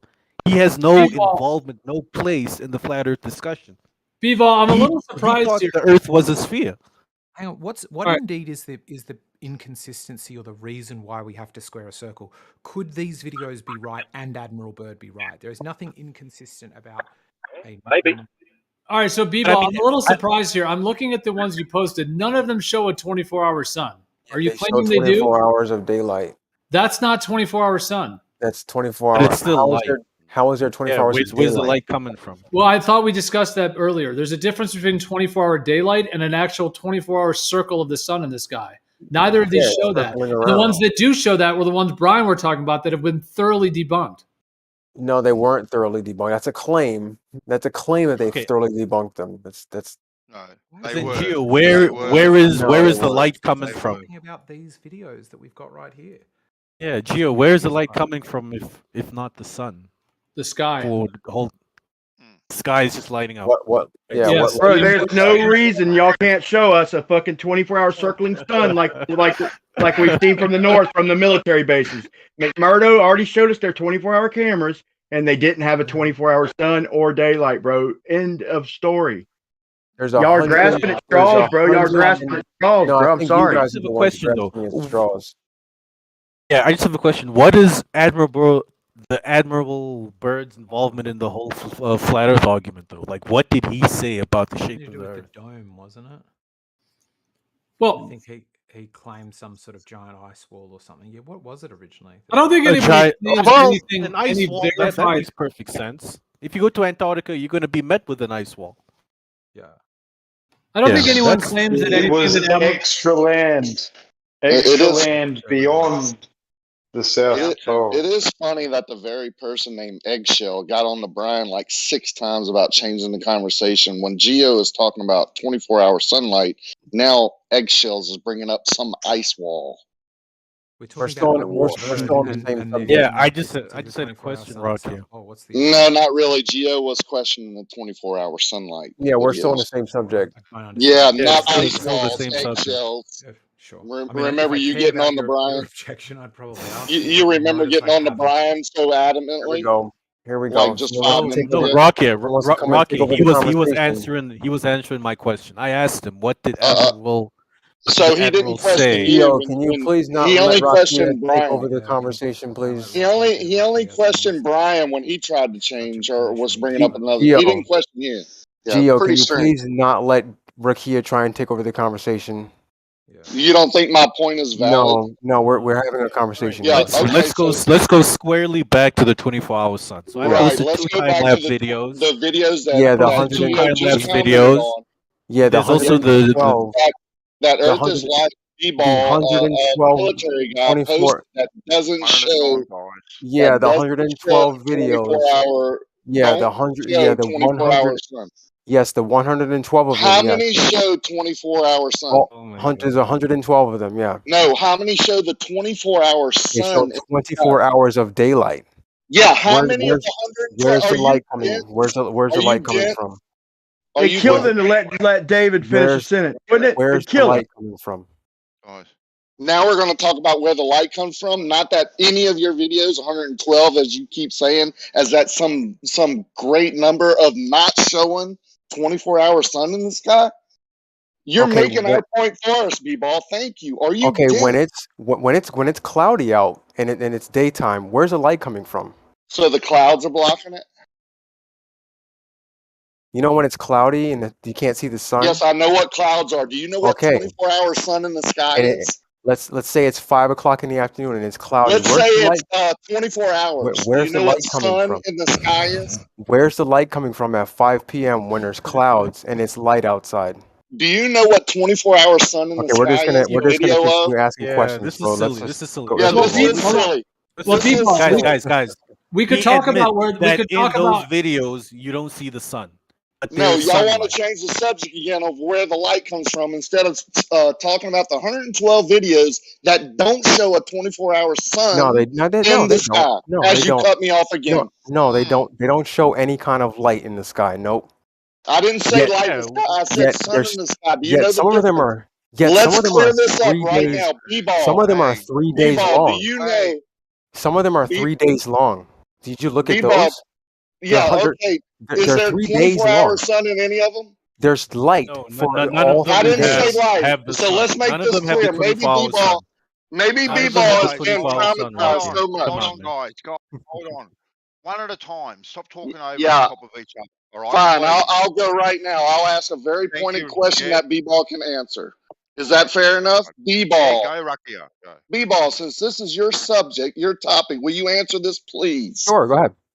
Is there do you know the difference between 24-hour sun in the sky and 24-hour light in the sky?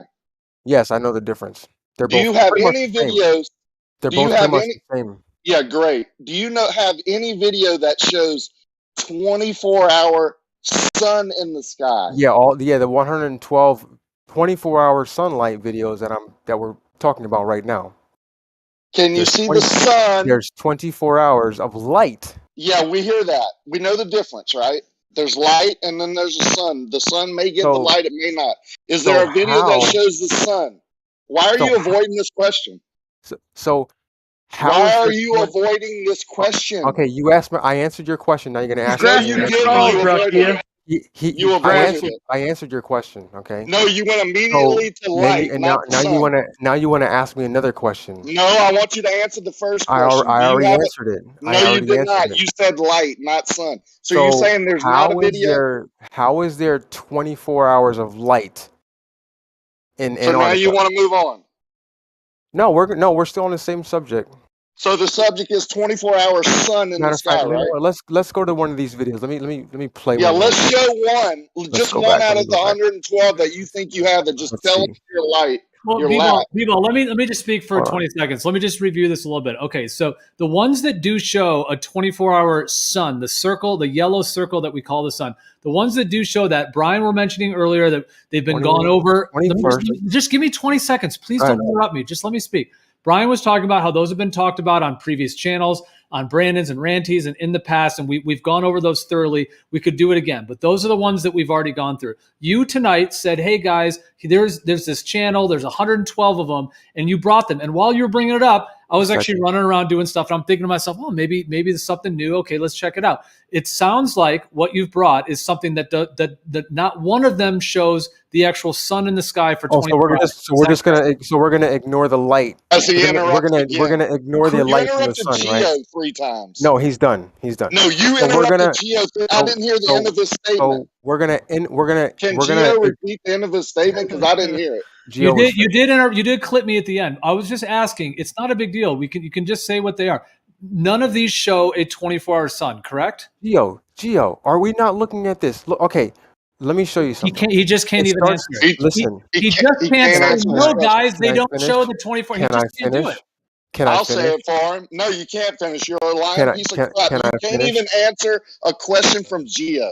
Why are we giving you time now? Geo, do you ever enforce the rules against Raquel? No, he doesn't. You just No, call he somebody doesn't. a lying piece of shit. You mute people. Should we start calling you a piece of shit so you suddenly become aware of the rules?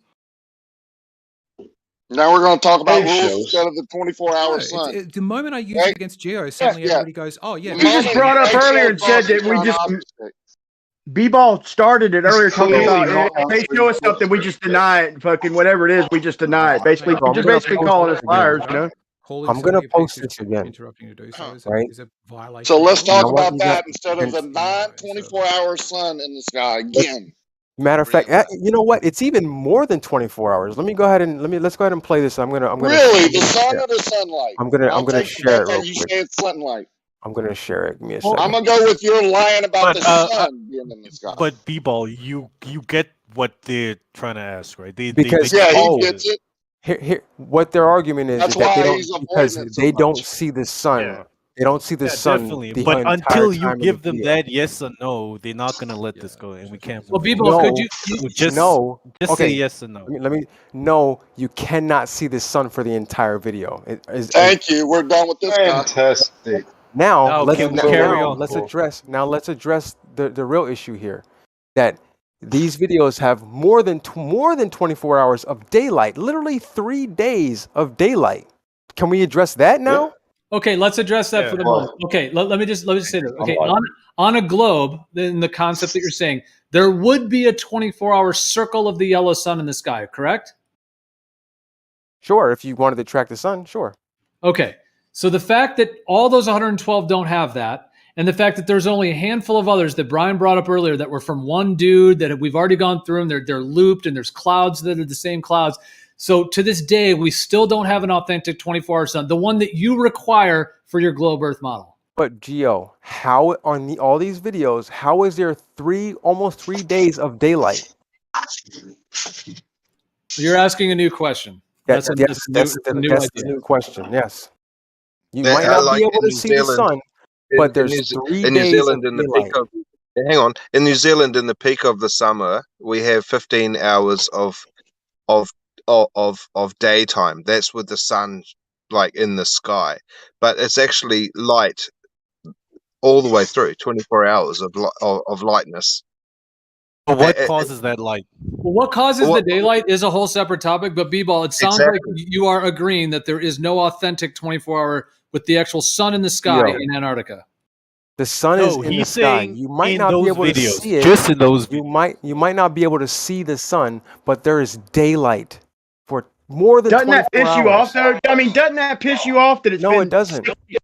It's been No, it 6, doesn't. 7 years we've been demanding this No, it because doesn't. y'all claim it, and it's not been produced. That doesn't make you a little skeptical? No, it doesn't. No. And then a military, hold on, you're in the military, a military fucking documentary, and an admiral say fucking 9 months of darkness and you still can't Yeah, but reach in you for a little keep bit of going back- skepticism or at you least see can't- where we're you- coming you- from? You keep going back to that, but we can't verify that 100%, that 9 months.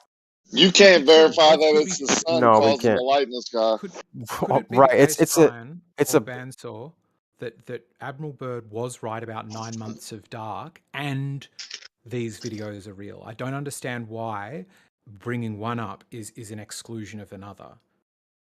Well, think about the videos that in the northern 24-hour sun. There's literally thousands of them that are authentic. You can literally watch the sun circling you. It's just clear as day. There's no issue with. You clipped out, Gio. You cut out. Yeah. Push the talk. Your finger slipped. Yo. But I mean, the question still stands. Looking at the videos B-Ball posted, and there's one specifically, I think from December 19th till December 22nd, where for 3 consecutive days there's light out. You know, now you can't see the sun because it's real foggy and cloudy, and there's clearly clouds in the sky blocking it out, but you can see the sunlight. Question I have stands, never- where's that sunlight coming from? If I have not the sun? never, ever heard one person deny that there's 24-hour sunlight in the South. Not one. So what are you talking about now? So how is it Well, possible? Now So the now- question now- is, where is that sunlight? Where's that sunlight coming from? Yeah, From the I've sun, seen. right? Coffee cup caustic, man. Geo showed you and told you earlier. Exactly. That's Coffee one cup way. caustic? That's that one doesn't way. work. That mean? Problem. All right, let's That doesn't match reality. run through that.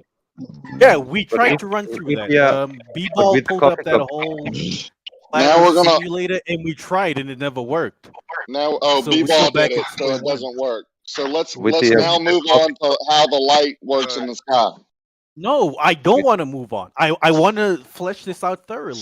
How does So this coffee cup caustic explain a 24-hour sun or 24-hour sunlight at the South Pole? Let's go through this in depth. Don't just say Because coffee cup caustic, because that means nothing. Explain if it you to me. shine light on a barrier, it wraps around the barrier. That's what the coffee cup caustic is. So if there is a barrier, And that matches it's reality. then hold on. It's not a case of if.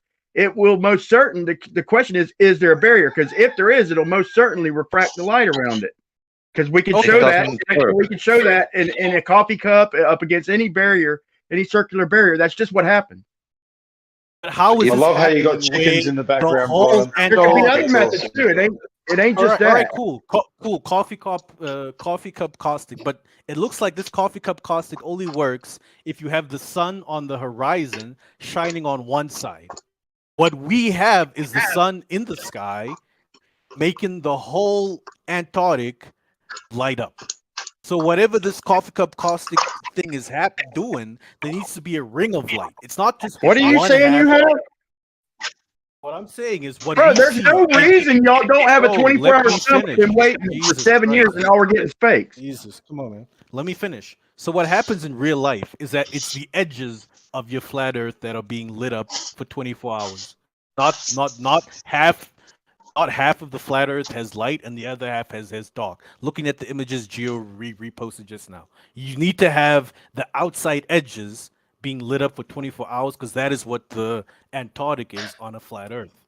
How does this happen with the coffee cup caustic? Because looking at how this caustic effect works from the source of the light, the other side, which is like, straight across, that is the side that gets lit up, and then you have some part which is in darkness along the outer rim. That can't happen. There can't be any part along your outer rim which is in you darkness can't say in it order can't happen for this because you coffee have cup. no clue how it works. But if you look at, I'm looking at the images you guys are posting, and You're according to the grasping image at straws here, bro. I'm hearing what you're saying, and you can't say it can't happen because Why can't no y'all one Right. knows. And can you show me concede, bro? There's no 24-hour fucking a sun. coffee cup? Concede. Can you show me Why can't a y'all coffee concede cup like a real caustic man? Oh image my God! Now we're that just going to lights deny up that it's happening. the outer ring of a circle? Back to that again. Yeah. First, Rakia said that no one says that You it know, doesn't he happen, denies it. and now A humble fucking man would concede that what we're asking I for didn't is say that. not I said I there. have not heard anyone do it. Yeah, you just heard it. But I mean the coffee No, cup I thing that you still haven't heard. He just said. Sure, He just just said said concede. it. It doesn't happen. Yeah. So the acoustic thing, it doesn't work because I'm in the north It and I doesn't have happen. while there is 24-hour sunlight in the southern hemisphere, there is less than 8 hours over here. Yeah, because And the sun is a long way away from you when that's happening. Yeah, but The it's sun, I further bet away it's your from the winter. southern hemisphere. I bet it's your winter. Yeah, and it's further away. You're not on the edge of the coffee I bet cup. the sun is lower in your sky. But it is further away from a point in the south than from me. It has to It's be. That's lower and geometry. colder. It's lower and colder, just like it would be if the sun was out toward the Tropic of Cancer. It obeys. This is we led with this is an old argument, bro. This is an old fucking argument. And the point is in years later, you still can't show us a 24-hour fucking sun circling. You can say that it's So concede the point like a fucking humble fucking man and move on. No, we have It would be good over to know. 100 years of Does anybody sunlight. know? Does anybody know But what I had a latitude? point, but I couldn't get to it because someone. Yeah, I just want to know what southern latitude would the 24-hour sun go to extreme latitude? Like, South of the would it Antarctic reach Circle. what latitude? What number? You mean the point that it's remember now. dead overhead, or how much the light spreads to? No, like so. For example, 24-hour sun from Antarctica. How far would you have to go from Antarctica north until you don't have 24-hour sun? Are you asking What Oh, latitude do we stop seeing outside, this? That's outside the Arctic circles. That's definitionally what the Yeah, Arctic probably. circles are. Yeah. So what's that? How many degrees? 60? Is it? 66.5? The Arctic Circle 20 or is within 30? the whatever. You can work it out actually because it's pi times the tilt, because the tilt is the radius of that circle. Isn't it 90 There's also a degrees really minus cool the tilt? infographic that explains them all. Because it would be good to know if there Isn't it was any other land. 66.5? You say 90 Is there any degrees other minus land the mass tilt of Earth's besides axis. besides Antarctica? Is there any other land mass that would also get the 24-hour sun, or is it only Antarctica? It's only inside the Arctic Circle. That's definitionally what the Arctic Circle is. I'll post the graphic for you, which is it's the tilt to the other side of that thing. And the Arctic Circle means at certain times of year, at the most extreme times, you will get either no sun or all sun. To greater degrees, the more towards the middle of it you are. Look at that. Matches perfectly. Yeah. So that's how you can expect. That's the best concession we're going to get. The best concession we're going to get is it matches perfectly. Look at my It does Brian, match perfectly. And you know what's interesting, Brian? That you and so many people on the flat Earth go, oh, it matches so perfectly, as if that's a reason to doubt it. Yeah, that it matches perfectly is my reason to think it's probably the case. I think the only thing we're really concerned about is that you claim there would be a 24-hour sun at certain times of the year because it matches perfectly, yet there's no video. Oh, we just showed you video. Showing Holy loads and crap, loads of video. dude. Oh my God! Y'all are unbelievable. I get that you wanted to track the sun for the entire 24 hours, Rakia. But what I think is a reasonable thing that Lise and Earth are asking is, can you explain why the sun would be lit up as if the sun is in the sky? We all agree that the daytime is lit up on a cycle by the sun, don't we? So if you're saying we don't know what's causing it because we don't know where the sun is, you need to propose what there is this other magical thing that everywhere else on Earth is the cause of daylight, and we're saying it's probably the cause of daylight, and you're going, but it might not be the sun causing this daylight. It makes no sense unless you've got a reason for making that assumption. There's a couple reasons it could be, but the honest answer is we don't know. But what we also don't know is that if there's a 24-hour circling sun, because you can't provide it. And we've been waiting for years, and the ones provided that y'all stood down, we pulled apart, bro. 112 examples of it. Yeah, It is I strange would that- like to know. You go, Bensel. It is strange that we have hundreds and thousands of 24-hour quote unquote sun footage from the north, and yet none from the south. Yeah, we just showed a bunch of them. You can deny it all you want. But Bansal, the one I showed you, the time lapse from the south, wasn't that adequate? No, if you had a 24-hour sun, you could show us a shadow too. Wait, hang on. I just want Bansal to answer whether or not that time lapse. Yeah, sorry. I showed him. I might have missed it. All right, I'll post it again.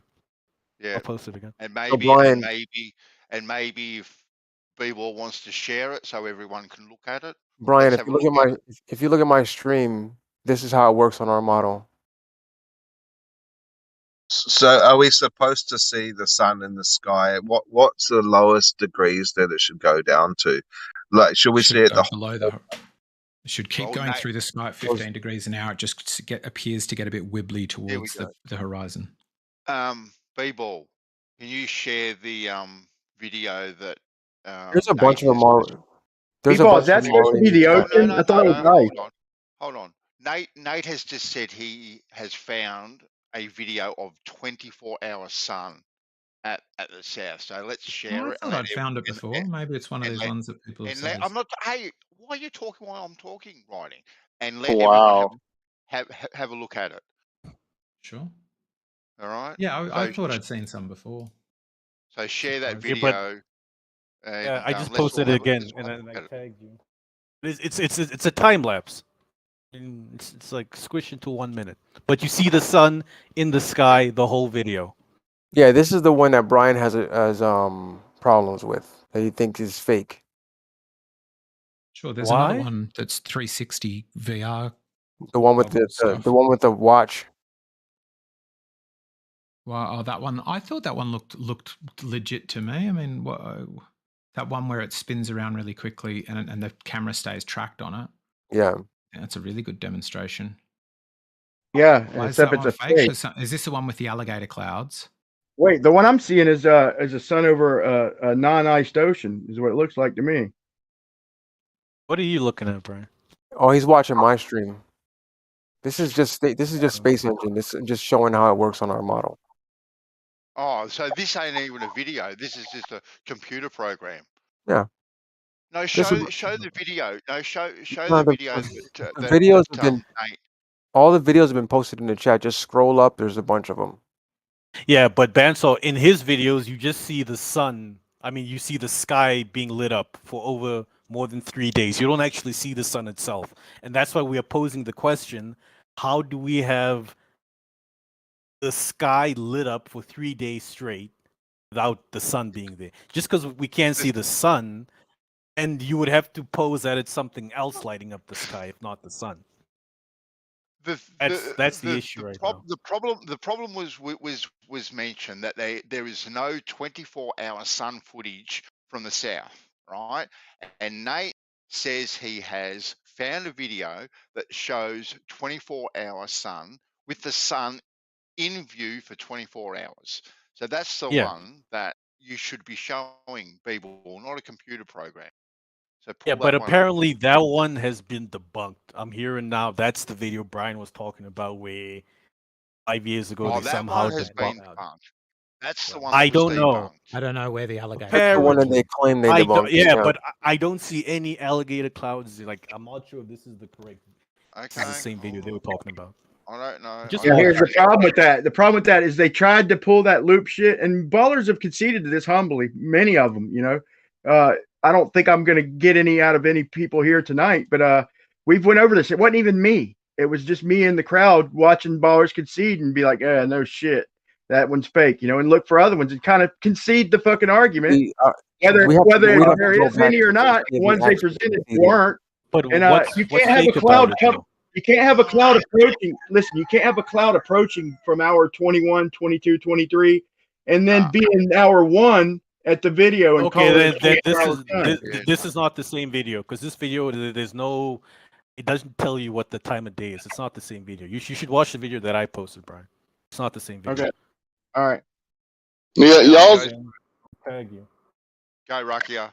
Well, I'm just still amazed that you know, in 2022, if the model predicts perfectly that there would be a 24-hour sun in the sky in Antarctica that could be filmed, that there is no legitimate film of this 24-hour sun in the sky. We're just going to ignore all the rest of every time I speak, this guy interrupts. And then that very guy, every time press goes, but there's sunlight, when that is not the question. Thanks, B-Ball. You're the best. Yeah, so how is there nearly 3 days of light? Let's address that one. That's not the question. That is a question. No, it's not. Video of the sun. Explain the 3 days of light then. Sun in the sky, actually in the sky for 24 hours. Simple. Explain. I've literally posted a video with it, guys. Yeah, 3 days of that's light.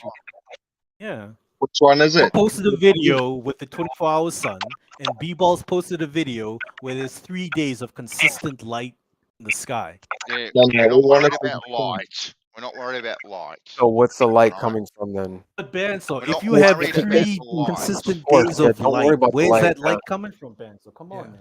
You we're can't not try and worried act about like You can't. Why that are you is not worried about? Yeah, whistle past that Can point. I ask why? What do you think might be lighting up, as if like daytime, if not the sun? Oh You have my a God. suggestion of what it could be. What is this? Where do you think? Where do you think the light is coming from? Riding? That is the fucking one from Schwartz, man. That's what we're trying to ask you, Banso. If you guys think that's from Schwartz. you can That's have light knowledge. for 3 days The straight light. without the sun being in the sky, where's the light coming from? Then? No, the light is obviously coming from I the got a better sun, one. Okay. right? Uh-huh. No one is denying that. I haven't heard anyone deny that whatsoever. Then what's the issue? Then that's evidence of a 24-hour sun, isn't it? No, If you it's have not. No, How it's is a it not? completely it's a completely different question because you can see light before sunrise and you can see light after sunset with no sun in the sky. It's somehow energizing the gases in my room. Right. What do y'all? So What do y'all so want? Wait a Benzo, minute. Hang on. Benzo, I have a great Benzo, example right now. Can I if there's finish? daylight Can for I 3 days finish? straight. Can I finish? Let Rakia finish. I'm Yeah. in my bedroom right now. I'm in my bedroom. It's Go lit up. ahead, Rocket. The sun has not risen yet. Mm-hmm. I'm on the east. I'm on the west side of my house. There's daylight in my room, but there's no Yeah. sun. Okay. How does that happen? So let's say it stays like that for 3 days straight. No, I'm Are you gonna asking tell you me how that this? happens. He doesn't want to answer that It one. happens because the sun is rising. Now, let's say it stays that way for 3 days straight. Are you going to tell me the sun is rising for 3 days?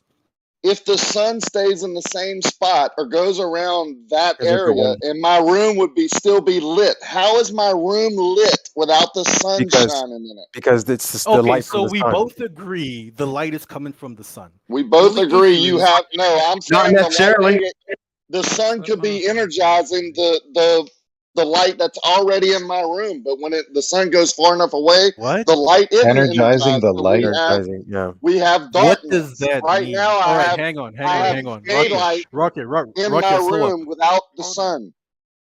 All right, but explain that what you just said. The sun could be energizing the light in your room. Like there's a magnetic Like- field of the yeah. Earth rotating around, and it's fucking the sun is the focus point of it. Yeah, But don't listen, make that all the shit. fucking all the gases up there, you ask a question, then you're gonna, oh my god, right in the middle of me answering. So all the gases up there, fucking it's a cascade effect. Just like if you take a Tesla coil and you light up a fucking neon light, and then you can make a stream of them, and they'll light each other. Yeah, And what's the in second, hold on, neon the light? second, the third, the fourth, and the fifth one are they're not even in range of the Tesla coil, but the fucking energy cascades. Okay, that's why you see Right, and it different doesn't light up same the air. colors in the heterosphere, not the homosphere where we're at, but up higher. When you get closer to the fucking 60-mile mark, there's Hey, the Doofus, gas do you flares out. Doofus, And do you it hear these fucking miracles, and these it's the gymnastics? same layers. So Hold on.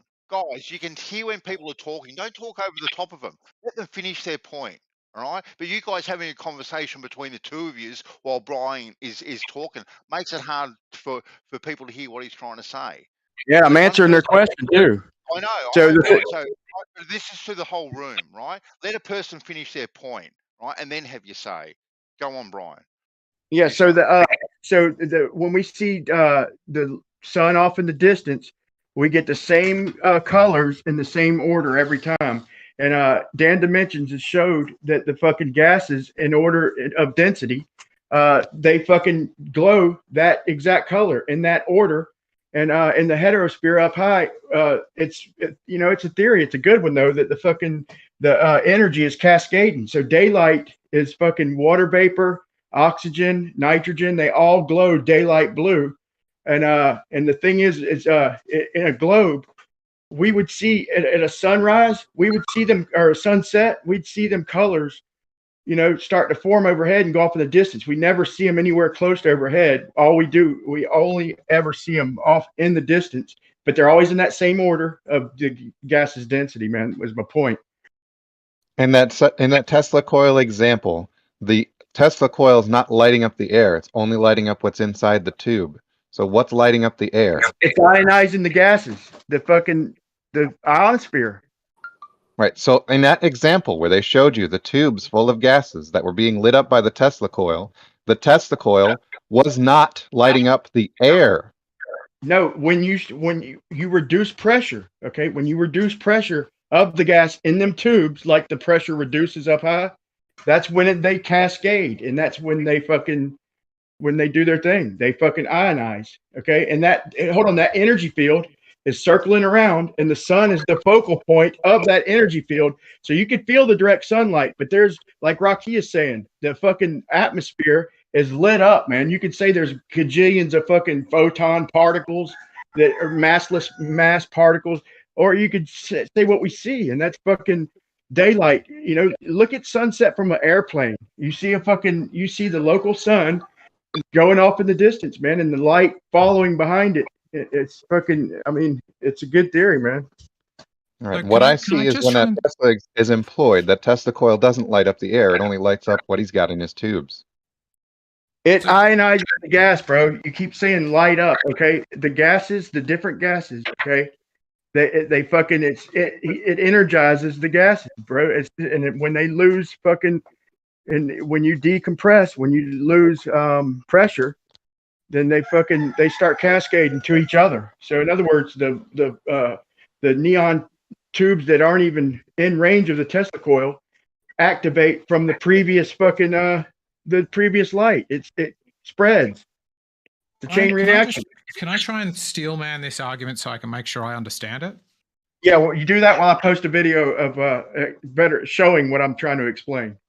It sounds to me like Lease and Beeble were asking the question about 24-hour sun in the southern hemisphere, and there was, I guess, different views.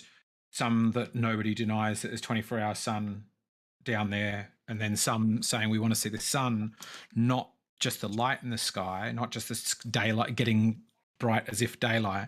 And now it seems that we're suggesting that maybe due to some sort of energy transfer with gas or something, it might explain why we see that brightness in the sky, and it may not be just straight sunlight like it is elsewhere, because we don't have any evidence that's not the case. So it could be that it's ionized air or some sort of gas. Is that close to the gist? I know it's a few different people I'm asking, so it's a few different opinions. Yeah, that's pretty close. And I'd like to ask you, Eggshells. Eggshells, you're legit. You have a brain to think for yourself. Have you ever known of any poisoning claim? the well. Oh, what a motherfucker. I don't think have he you was not? being rude. Just let him continue. They can't help themselves. Have you ever heard of any claim, especially an extraordinary claim that isn't videoed in 2022? Can you name another? Like my claim is there. Your claim is B-Ball's claim is there's 24-hour sun in the sky in Antarctica, but there's no video, right? Another one. Do you know of any other? An 8-inch dick. Lack of video of my 8-inch dick doesn't really shift much the likelihood that I've got an 8-inch dick. I mean, I just don't. But that's not more or less likely whether I film it or not. No, I'm talking about a which claim is if that, we're talking about a really obvious phenomena, we probably would expect to see footage of it. I get the argument. I think there is some merit to it. I just think it only works. It only works if you throw out this guy who uploads the videos daily and other time-lapse videos of it. I've uploaded a VR video of it. So if you go, except for all the videos, wouldn't you expect to see some videos? I would expect to see some videos, and we do see videos. That doesn't mean we both agree on their authenticity. I think they're probably legit. There's another one. I went I just posted daylight versus sunlight. They're definitely two different things, you know. I've been trying to, we're not saying they're exactly the same thing, but I mean, daylight is just typically caused by the sun everywhere else. But the point is, I've been wanting to say this, to try and get this in for a bit. I actually met at my uncle's funeral, which just happened last week, a woman who I knew, like they were close friends with her. And I was like, where have you been? She was an artist with, embedded with, if you called it embedded with scientists. And she just went to Antarctica, and she went to not Casey Station, some other one, and gave a talk one night. I don't fuck knows why they had an artist down there with them, but that's her story. So I think that it's a less extraordinary claim than space. I think it does seem like people go there. Did they? No one's claiming they don't go there. What is your straw man? Does she have a video of her speech? I'm sure she does, right? Someone videoed it, right? I didn't ask her for that, but yeah, I would say everything's videoed now. We've got another video here from the University of New South Wales. It just seems that I guess from my perspective, it just seems the two main strategies are there aren't enough videos or the videos are fake. And to be saying both at the same time, we do have videos. There's keep getting posted in the chat. There's one from Uni of New South Wales, which is where I went for like 6 months, at 27 past the hour. There's 26 past the hour. I posted one further up, 20 past the hour. There's but what's in contention? There's no videos, but we're going, here's another video, here's another video. You keep pumping 24-hour daylight videos. What's in contention is the sunlight. Nobody in here is contesting that there's 24-hour daylight in Antarctica. We're talking about the sun, the circle of the little yellow thing we call the sun in the sky. And that's the thing that's in question. And there's a very small number of those, and we have gone through them with a fine-tooth comb. And they are definitely not solid. They could be debated whether some people think they're more legit than others. But what Rakia was mentioning, which I think is a good point, is why don't we have thorough amounts of videos that are not questionable of that phenomenon? If it's that's the thing, you can't both say that aren't questionable. I could question anything. There is no limit to what. There are many things in these rooms that people question that other people have personal experience that negates it. There are many people on many sides of these issues that are like, like when people are like, hypnosis is fake, and I'm like, I'm qualified in hypnosis. It's clearly not fake. You just don't know what you're talking about. But do you know why we're not questioning the ones in the north? Because the footage that's given in the north, 24-hour sun, are not sketchy. They're solid. It's because you don't have a reason to question them. All you're saying is, I want something that's beyond question. But of course, you're going to question something that totally fundamentally disproves your worldview. Like let's look at one here. It doesn't give you 24 hours of sun. You're absolutely right. It's a 16-second clip from the uni that I went to. What it shows is not a 24-hour sun. What it does show is very interesting, though. There's the flat, straight horizon. And then the sun goes overhead. It's got a timestamp in the top corner.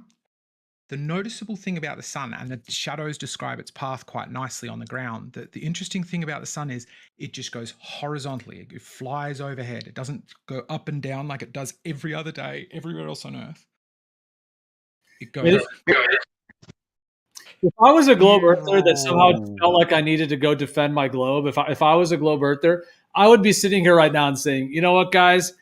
Yes, I believe it's a globe and this and that, but the footage we have of this 24-hour something in Antarctica is profoundly lacking. I don't know why it's lacking. I'm not really sure. Maybe I would say, well, maybe there's just not as many people down there. Maybe you could try to make some excuses. But I'm just saying, even if I believe the globe and I really wanted to push it on, and defend it, I would be very easily able to admit, you know what, we really don't have very solid footage of it. Maybe let's do a GoFundMe. Let's figure something out. Let's put some words out to these military people. Let's try to get better footage. So the one I just posted is from September 8th of 2021. It's from the same location as the other one, and it's the sun in the sky for more than 24 hours. Here's another one with the watch in it again. Like this is the weird thing. You guys are arguing like it's fishy that there's not much evidence, but we are showing you hundreds and hundreds of videos. Like, no, you're not showing hundreds. That's ridiculous, guys.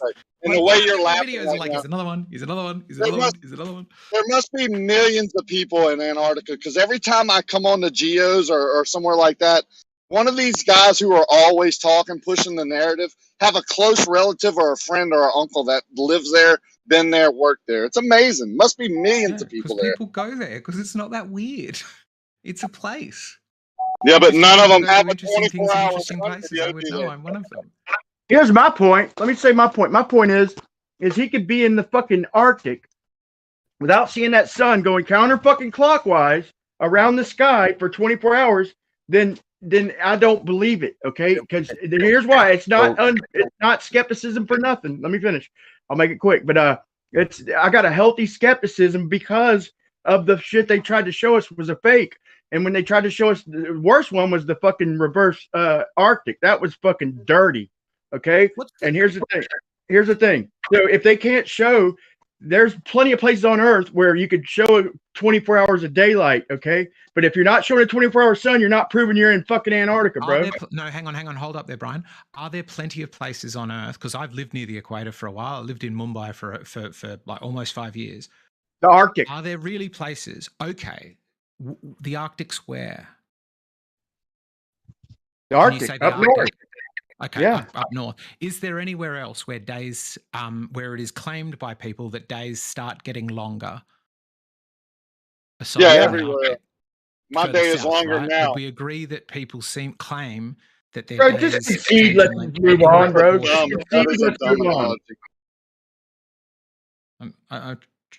Here's another one of the sun going horizontally. I'm in the United States. My day's longer right now. Sure. Yeah. In proportion to your latitude, right? The Latitude thing compared to the is, Arctic the Circle. thing is Changes. about Antarctica, poles, right? Is there's all snow down in Antarctica, and like even if you take a video of the sky at nighttime, you can still see the silhouettes of the mountains and the trees and the houses, right? You can see the silhouette. So what's that light behind the silhouette? And if you're in Antarctica and it's all snow, that's fucking a giant reflector.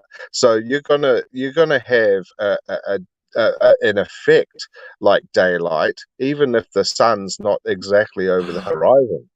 Here's an Right, but what interesting about the thing that I footage hadn't that was thought about. posted? Yeah, This is what the about the flag footage that rising was ceremony posted when the that's sun comes tracking back. the sun as it goes around? Yeah, there's two of And those. not Sorry, only that that, track the sun, and there's another one that's VR that you can track what it yourself. Brian was talking about earlier was Durianism in the video, but debunking, and it was very clear that the shadows on the flags, it was on a loop. Oh, I'm watching a sun raising ceremony where they're welcoming the sun back because it gets dark and it gets bright. As Admiral Byrd, if Admiral Byrd was right, then that suggests we're on a pole, right? 9 months seems like a long time, but it's certainly, there is only one other place on Earth where we experience more than a day-night cycle more slowly than 24 hours, and it's only in the Arctic circles. So even if we take Admiral Byrd for his word, it might fundamentally upset how long it takes the Earth to orbit the sun, but it certainly seems to suggest that there's a south celestial. That's just ingenuous. It could be two different effects. Two different Well, effects. Okay. It could be. Yeah, That's true. Yeah, if you're on a flat plane and you're covered by something that's holding in our atmosphere and that's creating some type of energy field or magnetic field or whatever it is, then in the North Pole, if that energy field is higher, and in the South it gets closer to the edges, then the energized would be different. The effects would be different. In the North, in the North, as the sun gets closer in its loop, in its path, you would have more daylight during the day. There would become a time where it's under contention in the North. Just go ahead, man. Hey, every time I talk, just go ahead and interrupt. It really doesn't matter. No matter. Are you smart? Are you smart? I'm just saying that if we can, I'm happy for you to talk. So you're doing it on purpose then. You're smart enough. You're claiming to be smart. So you must be doing it on purpose then. I'm sorry, Raquel, you can finish. I beg your pardon. So as the sun moves away from the north, if it's circling the north, as it moves away, you would predict that the days there would be more darkness because the sun is further away, the light source, and it would get colder because the heat source is also the light source. However that works. If it's just a correlation, if that yellow dot in the sky is our heat and light source, then it would correlate, wouldn't it? Yes. Well, that's what we see in the north. In the south, it would correlate. No. If that was a question, no. I think what I would expect to see is the sun moving between the tropics, always having a subsolar point, a GP, which was within those 2 points, and that could create a very predictable point at which there was an Arctic and an Antarctic. What it sounds like you're saying, which you said I was correctly steelman, is essentially there could be a different cause for the same effect. It could be appearing to be an Arctic very similar to the one in the north, but it could be for a totally different reason. Wouldn't we expect trees and shit the same way? One effect, if there is no sun, there's 9 months of darkness. We would expect no trees around 65, 70. We expect them to start dying off similar to the north. But what I don't expect that. I do expect the way you behave, by the smart guy must be doing it on purpose. The way they behave, man, and won't concede, fucking humble themselves, dude. I know there's Glovers out there who would quickly fake bullshit because we've already caught the motherfuckers doing it. So ecology is not going to be a helpful topic for you, though, Brian. Don't go into ecology. It's interesting that they gave us the what ad hoc was it? The one where the light bends in the because of the glass or something. That doesn't work because I would be close to the middle of the glass and I would see the light every time, all the time, for 24/7. Here's What another about one that those tracks it videos, horizontally. I Brian? haven't seen it. Or maybe that has been posted. Brian, what about the videos of those flags and the shadows that Jeranism talked about in 2015? It was on a loop. Yeah, he recorded the lady. He recorded the phone call, and the lady said that when because the reason they cut off, okay, and it looped for a couple of years. The reason that they cut off every night, or when they cut off, was to save space. They did that when it got dark outside. So 2 years, Right, the almost person 2.5 they were years talking to was passed, not at the South no Pole. 24-hour sun, bro. So and that was McMurdo Station. Y'all missed the bus, bro. The person Jeranism was talking to was not at the South Pole. They were at a different location. They were at McMurdo Station, bro. That's incorrect. The person on the phone No, was it's not, man. was off the coast of Australia. Oh shit, Jerry, we're at fucking McMurdo Station, bro. The person Jeranism was talking to on the phone was not at the South Pole.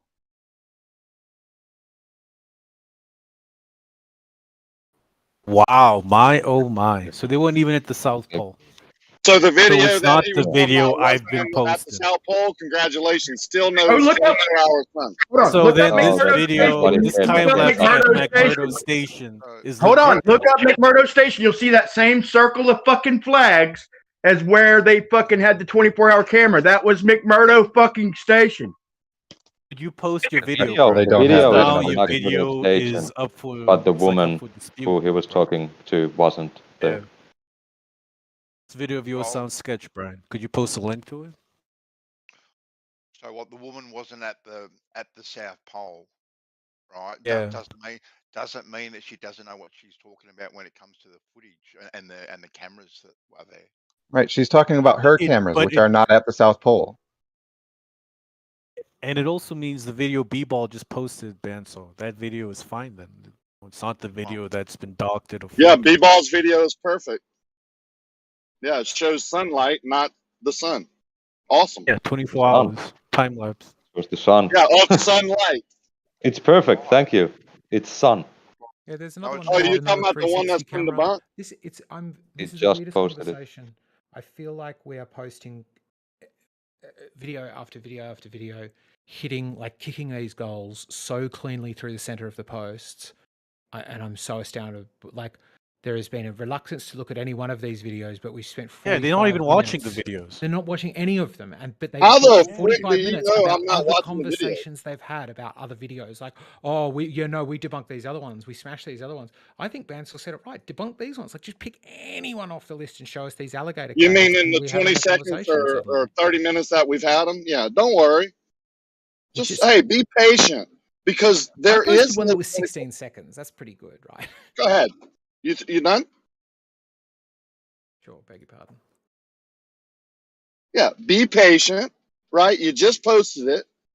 If it's legit, it will be proven legit. If it's debunkable, it's easily debunkable. Guys, how about Coriolis? All right, Oh but my have God. any of you looked at the videos that myself and B-Ball have been posting? I'm looking at the one that. Oh, they're automatically fake because Earth is flat. Oh, shut up. The one I posted was really good. They have to be Hold fake. on. I was talking, right? I'm looking at the one now that B-Ball just posted, and there's a cut right in the middle of it. All right, so that's debunked. Oh, straight yep, away. yep, that makes it fake. Yep, that makes it fake. Can throw that one out straight Yep, away. that makes it What fake. about the one I posted, Banso? Did you watch that Nate, one? I haven't watch got the to one I yours posted? yet. Okay, Oh my okay, I haven't got God. to yours yet. Yours seems a little better than the one B-Ball posted. All right, I will give you that. Okay, so let's analyze that one. Okay. Which I So what's said wrong? about, I said about that about 20 minutes What about the ago. one that Doofus posted? All right, Here, I'll post what it about the again. one Nate posted? I think it's Did amazing Doofus that post? it's 2022 and we have no evidence of day and night cycle in the North Korea. There's not a single say video of Doofus's day and one night is- cycle in North Korea. Heads up, I want to claim it first. I Like someone guarantee else if that claimed the happens, black, you can find a video of it. someone else claimed the black No. swan already. So when we debunk this video, it's going to be called the Black Sun. Right. So let's look at Doofus's video because it's the shortest. You know, it's like 28 seconds. It's a 24-hour sun. It's time Yours lapse. is better. Yours is better. No, Doofus is actually better. No, Yeah, why? because his is It's shorter, shorter. Banso. Who cares if it's shorter? Yours goes for a minute. Big whoopee do. Yeah, his is better though. All right, it's the same thing. They both showing the same thing. So what's wrong with the videos we've posted? Whatever. I mean, let's pull them apart, Banso. What's wrong with them? There's no cuts, no CGI, and you're looking at the sun for 24 hours. How do we know there's not two suns? Oh, right. No. That's what we forgot. This is becoming a comedy. You get a sun. You get a sun. Everyone gets a sun. Yeah, you prove that there's not two suns. Prove it. We can't. That's prove a negative. You Prove to don't me that need the to Earth actually isn't a provide cube. evidence for a positive claim that you're making. Because there's not two shadows. That's why there's not two suns. There you go. Yeah, prove to me that there is no He's unicorn. honestly, no, stop. He's right. It is not possible to prove there is not two suns. If with the standard set in these conversations, it is not possible to disprove that. You are absolutely right, and that is food for thought for all of us. Yeah. Right. And then it's not upon us to provide evidence for the positive claim that was made either. Just prove to me that the sun isn't the cause for daylight. Yeah. And that's what that case has also been made. That's not even a parody, right? That's something that somebody said earlier today. That's would be a different. so cause these for guys daylight, actually it's saying. not. Yeah. This guy said it, and I then can Brian show that posted it's a the whole sun. 5-minute Hold video. on, I posted the about video. plasma. Yeah, I watched that video. Yeah, I posted the video about It was 10, 15 minutes ago. Yeah, it was interesting, but it was nonsense. You know, the video is saying apparently there's the difference between sunlight and daylight is caused by plasma. And he doesn't even go into an explanation as to what plasma is, as to what the gases are that are being excited. Demonstrates it, bro. Plasma. You're not being honest, or you didn't watch the whole thing. He demonstrates it. Then he shows you. Hold on. Then he shows you anything. I was busy talking, Brian. I was busy talking. You were muted. Yeah. Then it was my turn, and you cut me off immediately. It was not your turn. I was not done talking. All I did was reference the video you posted, Brian. I did not finish talking. I was still talking. In the video you posted in the beginning, as a demonstration, what he does is he has these bulbs, I'm guessing with noble gases in them, and he puts them close towards a Tesla coil, and then they light up. Yeah, and he shows the color of each one. He demonstrates the fucking daylight color of water vapor, of oxygen and nitrogen. Okay. Then he shows the densities of the fucking gases, and then shows the colors of the atmosphere. Then he shows you high altitude fucking footage of of the sun setting off in the distance, how it's local. Okay. And there's plenty of evidence, and that's not the only video. He brings other evidence and demonstrations, man. The sun could be fucking it could be photons bouncing around everywhere, but to me it looks like that it's the field that circles around, and the focal point of that shit is the sun, but the daylight stretches well beyond. You didn't get that from video, Brian, but I'm gonna watch it again. Maybe there's something I missed. I don't know. Start off with the whole space when you go to that thing. channel, look at the video right above it and the one right below it, and that are related. And he's got other demonstrations and shit, man. It's interesting, if nothing else. I mean, he has which doesn't help in the case of the video where we can see the sun all the way around. Yeah.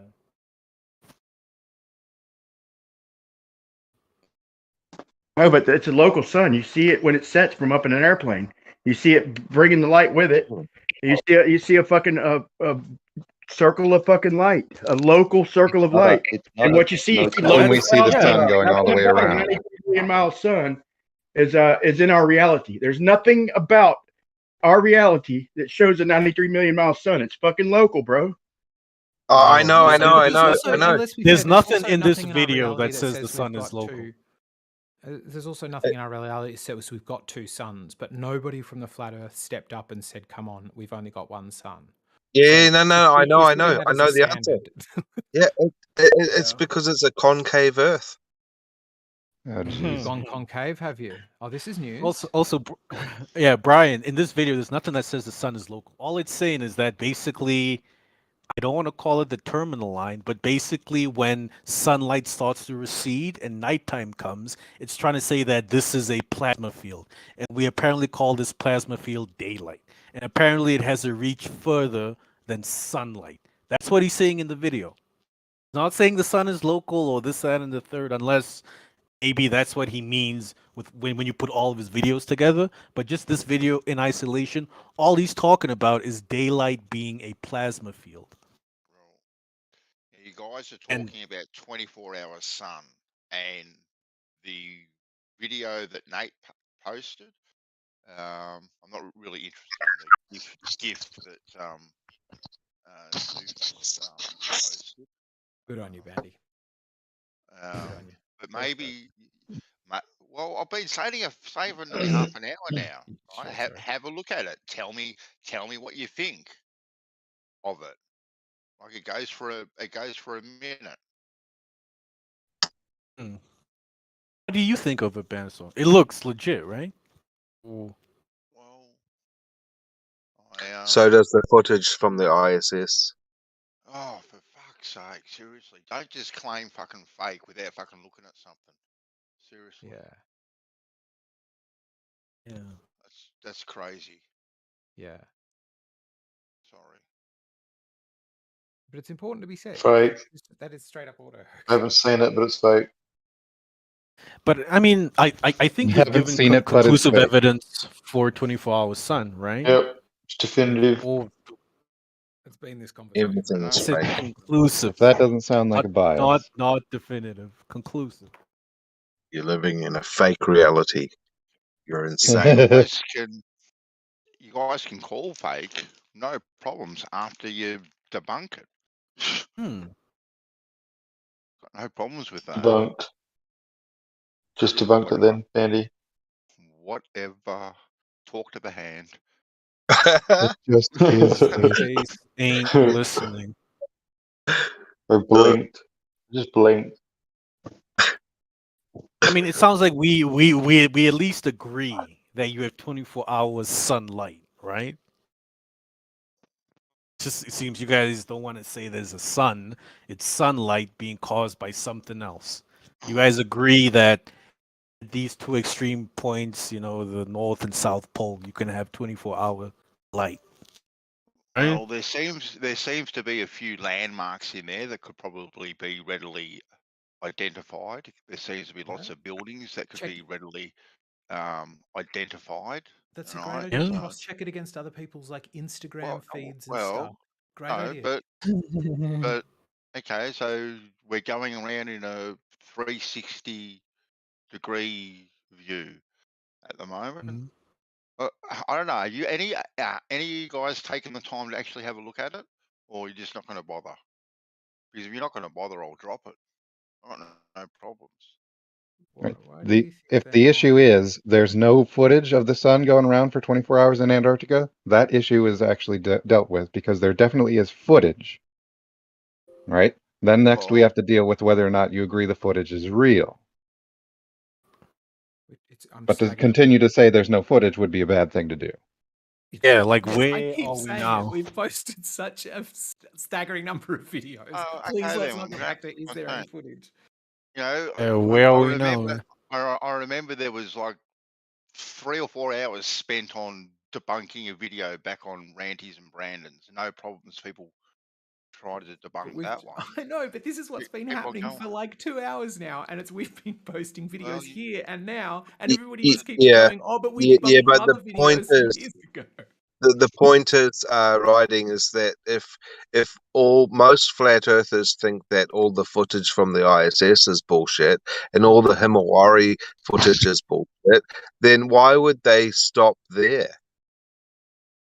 Well, why would you claim yeah, something you is say bullshit, Carlos, when you're not looking at it?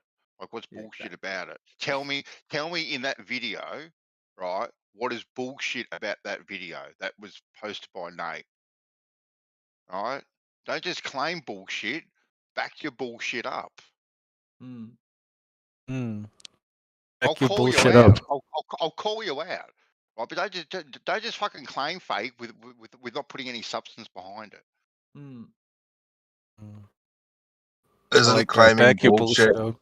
Like, what's wrong with just saying it's bullshit? What? If you just Because claim it's hollow. bullshit for no Because apparent because reason, it's hollow, right? it's not It's meaningful. hollow. Right. If, Yeah, if but all I had to do was say that the black swan is bullshit, and then nobody can present the black swan anymore, that's what would have happened a long time ago. But that's not yeah, how but we at the operate. end of the day, all the governments are in cahoots with each other, and we're not spinning, and there's no curvature found. It's just like you've got to show us some curvature first. You'll fucking The issue is, spend a fucking lifetime Is he looking at other serious? videos, trying to fucking debunk them, but what you won't take a minute out of your life and try and debunk this one. That actually says a lot about what's happening at the moment. Yeah. Isn't this? Yeah, What thank do you you, think Ben. behind this, Bansal? Sorry, What do it's you crazy. think's behind this, Bansal? It's bullshit. You know, I would like it to be bullshit. The video, personally myself, but I'm not going to call bullshit on something unless I can see something that is bullshit. Right? Yeah, we're gonna have to have someone that's really good at analyzing video footage. Who's here in the next 5 minutes to be able to do that? Oh, what video are we talking about? There's plenty. So what's been happening right now, Dross, is just the most fascinating thing I've ever heard. Where people have been sitting here on the flat Earth side, going, "There's just not enough footage of the 24-hour sun in Antarctica," and we've been posting video after there's video loads. after video. No, just you've to been scroll up posting for the last no, hour, and they keep going, but that's just no. daylight. There's a guy who just films exactly the right, daylight, because you and they're have like, been "It's just posting daylight," daylight. and then we're like, "Okay, here's the sun. It's tracking the sun around the sky." Well, that could have we debunked that once before. Has been another significant argument rather than watching a video. So not only do we not get a Bandy's concession, trying to get him to. Bandy's There been was a trying to get him big to, difference. and the rest of them just There will was a- not do it. Hold your horses. There was a big difference, right, with what people were asking for, right? And you posted thousands of videos of daylight, and no one wanted to see that. No one wanted I to see posted this daylight. one. my flat Earth model predicts exactly what the fuck he's showing: 24 hours of light, but not a sun. And not only are we not getting a concession, y'all have the audacity to fucking act like we're denying something. Y'all are in denial, okay? The flat Earth model predicts the fucking sun has been daylight, posted. not the sun. And you can't the show sun us has the been sun. posted though. You're basically, been you're basically repeatedly. affirming our model, bro.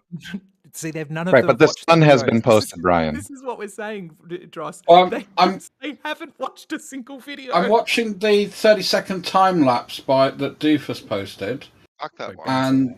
and the sun is in the sky at 24 hours. Yeah, I mean, obviously you're going to get. Sorry, God. Brian, look at Nate's one and tell me what you think of that. Right? Have you seen that one? Should I post it again? Hold on, I'll look at it. Everything they posted, we torn apart. Hold on. Let me look at the new one. All of a sudden they found one. Hold on. Yeah, hold Everything on. they've posted we hand web the way. Hold on, mailman. I'm talking. Nate, can you post it again for Brian, please, and tag Brian Right, I'll post it again. so he knows what to look at. Nate's going to post it for you, Brian, and have a look at it, mate, and tell me what you think. This is the third time I'm tagging Brian in this. Okay, then. All right. Then. I don't know if he's Coming going one to from- look at it, but you know. I'm third waiting time on I it. come. There you go, Brian. It's the last post. You've been tagged in it. Have a look at that one, mate. That long. Bro, that's fucking crocodile cloud. God damn it, dude. Y'all give up. Where is the crocodile cloud? I'm not going through this again. I'm not going through this again. Yeah, no. You give me a timestamp? I had a feeling, Brian. I had a feeling. I didn't want to say Right, could anything. I had a feeling. Could you give me a Check timestamp? this out. We'll have the same conversation on another channel 6 months from now. They'll act like we never even fucking talked about the crocodile cloud. We've never had this conversation. They're in denial, bro. They're in complete denial. Yeah, I thought All right, cool. Could you point it out for us, mate? Yeah, because we weren't there, Brian. Like, come on, just be nice. Be nice about it. It'd be useful for us. It'd help progress the conversation if you could just point out the crocodile cloud in question, because that's one of hundreds, maybe, of videos we posted. Considering one person posted. Just watch. I'm not going to do it for you. Just watch it. Watch the beginning and at the beginning of the video, okay, and the end. Like 21 hours, you'll see it approaching, which we know it's a bullshit loop. Because it'd be a new shit at 23 hours. It wouldn't be the same thing. It wouldn't be the same cloud approaching. But at the beginning, listen, you'll see a cloud in the beginning, okay, that has a mouth In like the an beginning, alligator. there's no clouds. There's literally no clouds in the beginning. Okay, look at the beginning of the clouds. The beginning of the I'm clouds. watching it. I'm Please watching clip it. Please clip it. Yeah, give us a timestamp. I'm not doing this again, dude. Well, then just talk about it. Either do it or don't do it. Like you're just doing this weird in between, way worse than doing it and not doing it. He's talking about You 26 haven't seconds seen it. into the You're video so new and to the scene. It's like you're Wait, so Russ? outdated. 26 seconds and 1 minute 22 seconds. He thinks that's a loop set. I don't know if it is. I've only just sort of watched that 1 minute and 23 Then seconds. 1 minute. Then 1 minute. 1 minute 22, 1 minute 21, 1 minute 22 seconds. It's pretty much. So that is the same as 26 seconds, is what you're saying. We shouldn't have to repeat ourselves for all these new ballers that have only just become You ballers. should get better at making your arguments. Is what anybody should do. If it You should have been there at 2015. If it matters to you, I was around in 2015 and no one ever talked to me about crocodile clouds. if it matters to you, you want to be good at communicating it. That's what I'm telling you. It's not a loop. And It's not a we loop. have to do this. Another work thing, for you. another thing in this video, there's snow on the mountain in half of the video, and then when he shows it, when the loop starts, there's no snow. I'm not sure what order it's in, but you got snow and then no snow. We picked this bitch to pieces, man. Yeah, man, I was there, and was that on Brandon's channel as well?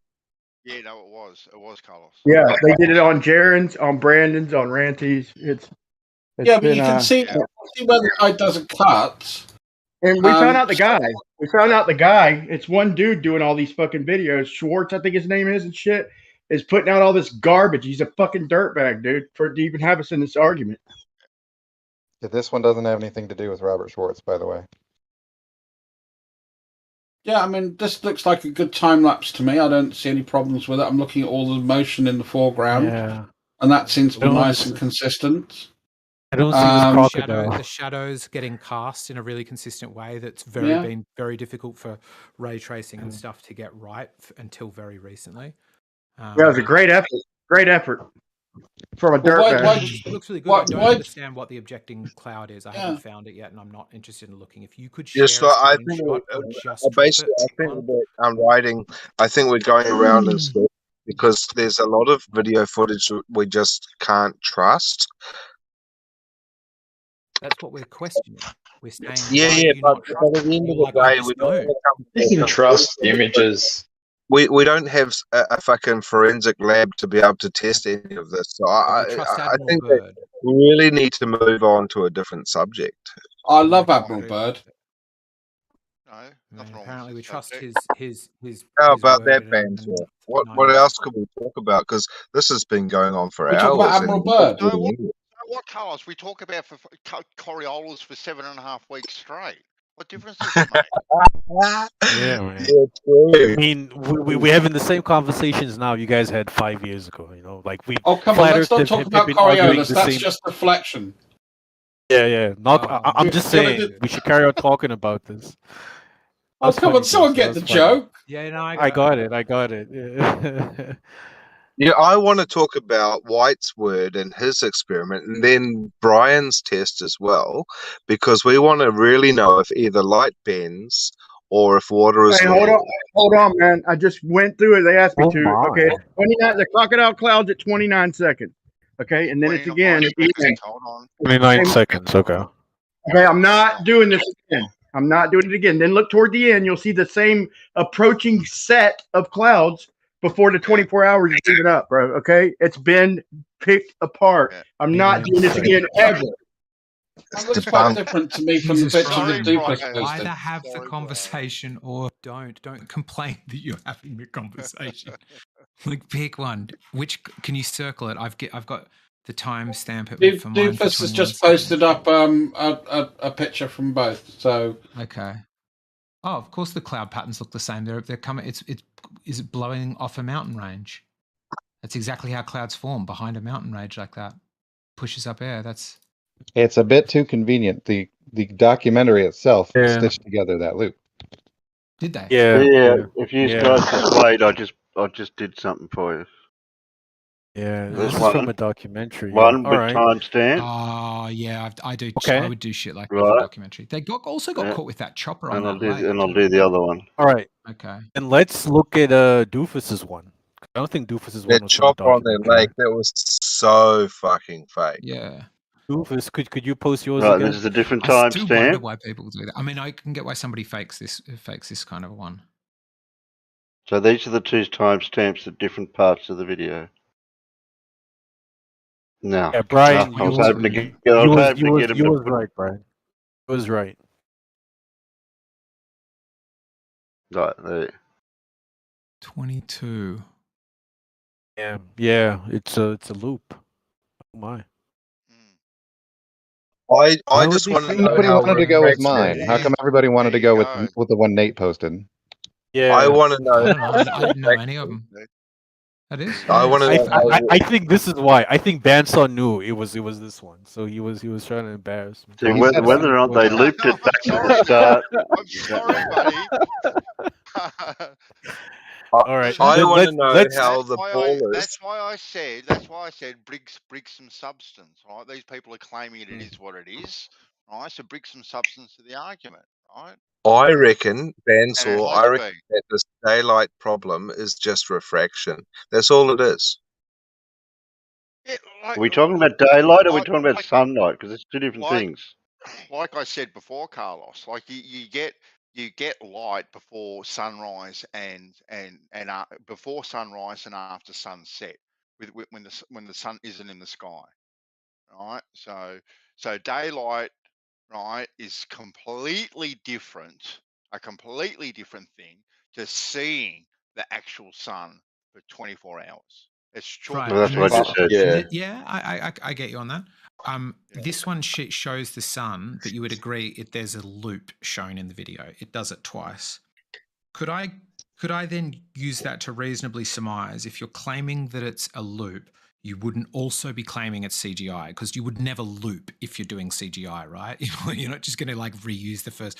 So I would presume is this is real video footage that they've looped. Hang on, that's a bold claim. Why wouldn't you use CGI and a loop at the same time? That's what they're doing with the ISS footage all the time.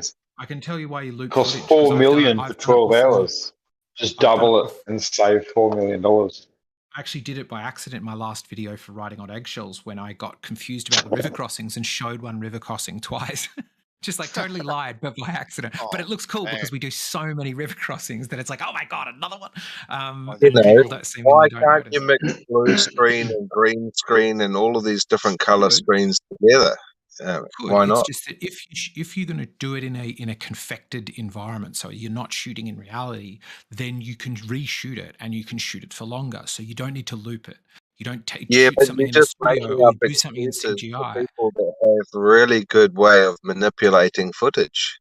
Right, exactly. If you've got a good way to manipulate footage, you don't need to loop it. You just make more footage. You make better footage. So I'm going to assume if somebody's looping footage, that they're only doing that because it is actually real footage. It doesn't make sense to me to have this global conspiracy that can CGI stuff, but what do they run out of budget and just go loop the last bit? But make sure you do it in a way that's easy to tell. Don't just run a blur effect over it and go, oh, it was a bit of sun, like a bit of sun. Bro, this same guy, I don't know if you've been listening, the same guy has faked two others. Okay. The first one he did, he played one from the Arctic and played it backwards. The second one he did, he fucking didn't get the timing of the sun. If you watched the 15 degrees an hour, it was fucking way off. It was so off, dude. We fucking noticed it. And then put a fucking line on his screen. Dude, listen. Check something. Can I just be a fucking man, be a humble man, and concede this point. How did you determine that the sun wasn't moving at 15 degrees per hour? Oh my God, dude. Because not conceding the point you have made, and don't please have a tantrum about Brian, listen to this before you get going. I'm not going to concede a point you haven't made yet, and you don't need to make a point you haven't made yet with a bad attitude. You can just not speak. I know, but you can enjoy the conversation. Yeah. To be like, you oh my God, off the Clyde style. But you're asking me for points, bro, and not conceding when I fucking proved my point. You're just you're proved your point. fucking acting like I never I've proved my point. That doesn't prove your point. You've got to show. You're working. When you How got did you clouds, determine that it was 15 degrees an hour? when you got clouds approaching at the end of your fucking loop, and they match the same as the beginning of your loop, that's the part you're missing. It ain't just a fucking loop. The clouds approaching toward the end of the loop are the same ones at the beginning of the fucking loop, dickhead. Brian, I gotta go. But Brian, you're It's missing just the insulting main and point. repeating. Hang on. Now, Brian's missing the main point. It's point just of yeah, what fuck he's trying to. Brian's missing the main point of what he's trying to show is that it's not on the 24-hour mark that loop comes back in. It's on the 21 or 22-hour mark, and there's still footage after that.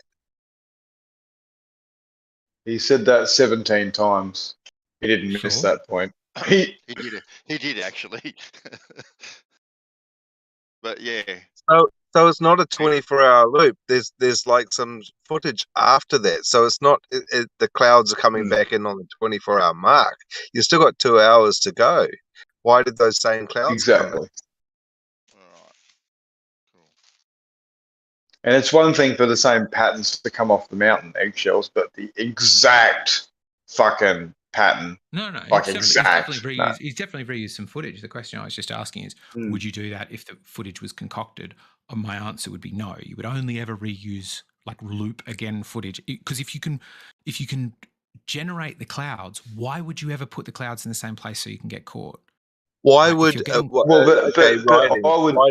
argue that with the blue marble. The blue marble picture, they've cut and pasted fucking clouds. And then they got in the one not only that, like, what are the chances? They don't admit they've done that. What's the chance of them right that, seeing the word sex written in the clouds on the blue marble? Is this a serious agency, or are they just fucking with us? No, that was a Disney film. I think that's a Disney film. No. There's a claim out there where they saw an image of Earth where they thought that the word sex was written in the clouds, which is just pareidolia. That's a claim that doesn't really have any substance. So now, Nate, yeah, but there's copy and paste cloud patterns all over the ball. Not on 1972 Blue Marble, because specifically that one was taken on film. So now you can see, Nate, that the video you dropped is a bit dodgy. Yeah, that one's a bit dodgy. I would agree with that. Well, I still don't think there's as much time at the end of that as you think there is, because if it's 129 seconds for supposedly 24 hours, that's about half a second. Sorry, that's about sort of 4 seconds for an hour. Doesn't matter. Yeah, how do you know they didn't? How do you know they didn't? More 5 seconds, nearly 5 seconds per hour. The fact that they did it at all, Druss. Yes. Well, right.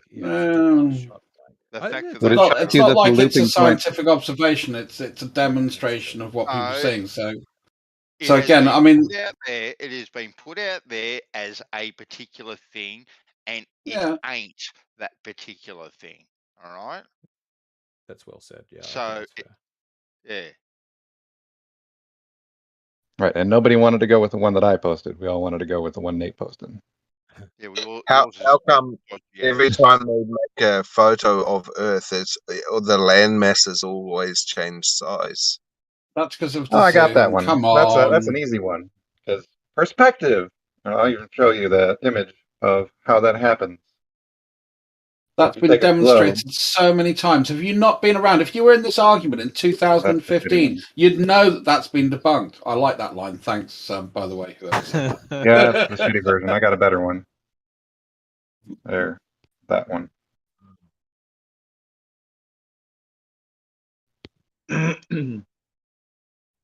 How can you have a different perspective when you're at the same height all the time? They're not. They're not all taken by the same satellites every time. That's why the colors are all different too, because they have different sensors on them. You got 22,000 satellites. Why would you take them at different altitudes? Because the satellites are at different altitudes. 22,000 satellites. Why wouldn't you just choose all the ones at the same altitude? I don't think there are 22,000 satellites at the moment, are there? Yes, there are. There's probably They all don't. Not active ones. Not active ones taking pictures. That was my point. Yeah. All right. Yeah. Nope. The ones that take No, pictures some are of them far are just fewer of. empty I think half capsules of with them are. dog skeletons in them. I thought it was much fewer than that, and most of them were actually dead. They're actually. I've got a memory like an elephant, and I remember 22,000. That was back in 2015, and the number keeps changing. Now it's like 9,000. I don't know what's going on. They keep on 22,000. That's why. Well, I At mean, 22,000, the number would be the altitude of a geostationary satellite. Yeah, I think many of them are junk. Many of them don't do anything anymore. Yeah, I actually agree with Doofus. 22,000 is about 30,000 kilometers, 32,000 kilometers, which is geostationary position. So you sure that's a distance rather than a numerical number of objects. Shit. I think it doesn't matter what altitude when you're looking at the size of the ball and the size of America on the ball Earth that they're trying to prove it, which is a photo, and they're all different sizes. Look at what Terry posted then. It's not perspective. Look at what Terry posted then. Terry. Like the memories of You my have to admit mind. that if it's at a different altitude, the sizes compared to how much of the surface you can see can change. Terry, I was looking for a new name for my dog. Yeah, closer to Terry. it. Like of course, it's going to take up more of the ball if because everywhere your eyes intersect that ball is going to be like a. You're just seeing less of the surface. Yeah. As you're closer. I suppose Terry would be a better name than likes to lick peanut butter. Oh, what was the insult I heard not too long ago? The insult I heard that was awesome was likes the condensation on Windows. Why would they bother cloning clouds and posting all of that? Because it's an artistic rendition. Right. On the 2002 Blue Marble in particular, that satellite did not make a pass over all of the land all at the same time. The clouds moved as it went along, so some of the clouds got duplicated. Love it. And they had to imagine what it looked like and post some clones of clouds and different colors and add the. Did you actually hear what I said or not? Say it again. Yeah, of course. All right. It's a nice so story. The satellite that they were using did not take all of the land photographs at the same time. So the clouds were moving as the satellite was going around. So some of the clouds got duplicated. Whoa! So precisely. Well, why do you have a problem with then things like Himawari 8 and Himawari 9, which give you lovely, accurate pictures of the clouds? Do you trust Japanese in strips that they wrap around the ball? No, Himawari 8 and Himawari 9 don't do it in strips. They take single-sided images, as far as I know. There's a reason why we bomb the Japanese. Know then. Yeah, but I don't just rely on satellite imagery to say that the Earth's a globe. I mean, to me, that's just a nice way of showing a nice picture of nearly half the surface of the Earth. Why would you trust a country where 13 years old is the legal age for giving consent to have sex? Again, that has nothing to do. That's a non sequitur, complete non sequitur. Such a bizarre. You know, now you're trying to make it into, Japanese are all pedos, and why would you ever want to consider taking any evidence from someone that I've just accused of being a pedophile? I mean, And come you on, disagree? grow the fuck up. Do you disagree? Yeah, man, that's silly. Come on. That's just ridiculous. Who called me a Other pedo? people here need to be able to see that is ridiculous. At least there's one really good thing that came out of that non sequitur. We've totally forgotten about the 24-hour sun. I haven't. Yeah, it exists. The video has been shown. You've said no. Yeah, and that's about where we're at, right? Why do you say that the age of consent? Because Mexico has that same age of consent. Do you think all Mexicans are liars? Yeah, but they don't drive around with blow-up dolls in their car and take them to the office. So it's the blow-up dolls and not the age of consent, or the combined then. It's combined. Exactly. So what do you think about the fact that most of Japan, the prefectures in Japan, actually say that if you have sex with someone of that age, it's corruption of minors or an act of obscenity, and raised the de facto age of consent to 16 to 18. In some areas or counties in Japan, it is 16 to 18, but in most of Japan, No, it's not 13. most. It's the minority, actually.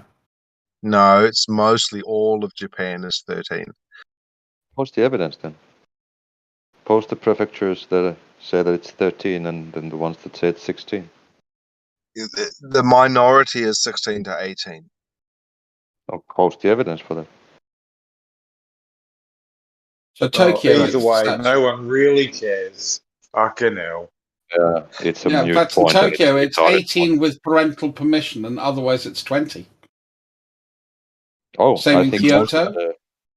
So it's the most people would say that it's not 13 then. Seems like Who cares? When I was 13, though, just to say, when I was 13, I thought it was pretty cool. Fuck yeah. Smashing backs Yeah, at 13, you're doing all right. Especially on the back of the Oh, ute. mate, come on. Surely, a 13-year-old sheep's a bit old to be getting it on with, mate. 6 I'm not in cans here and a Tasmania, champ. Vegemite sandwich. If it was Tasmania, it'd be my sister.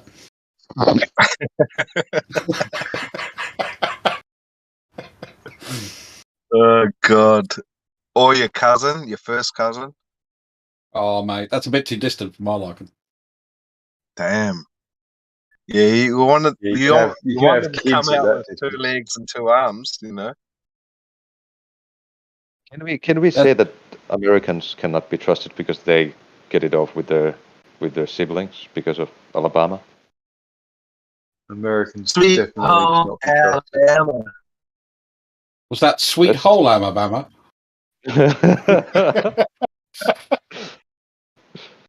Oh God. But yeah, I think with the whole sort of, I'll admit I've never seen the midnight sun in the Antarctic. I've not seen 24-hour sun.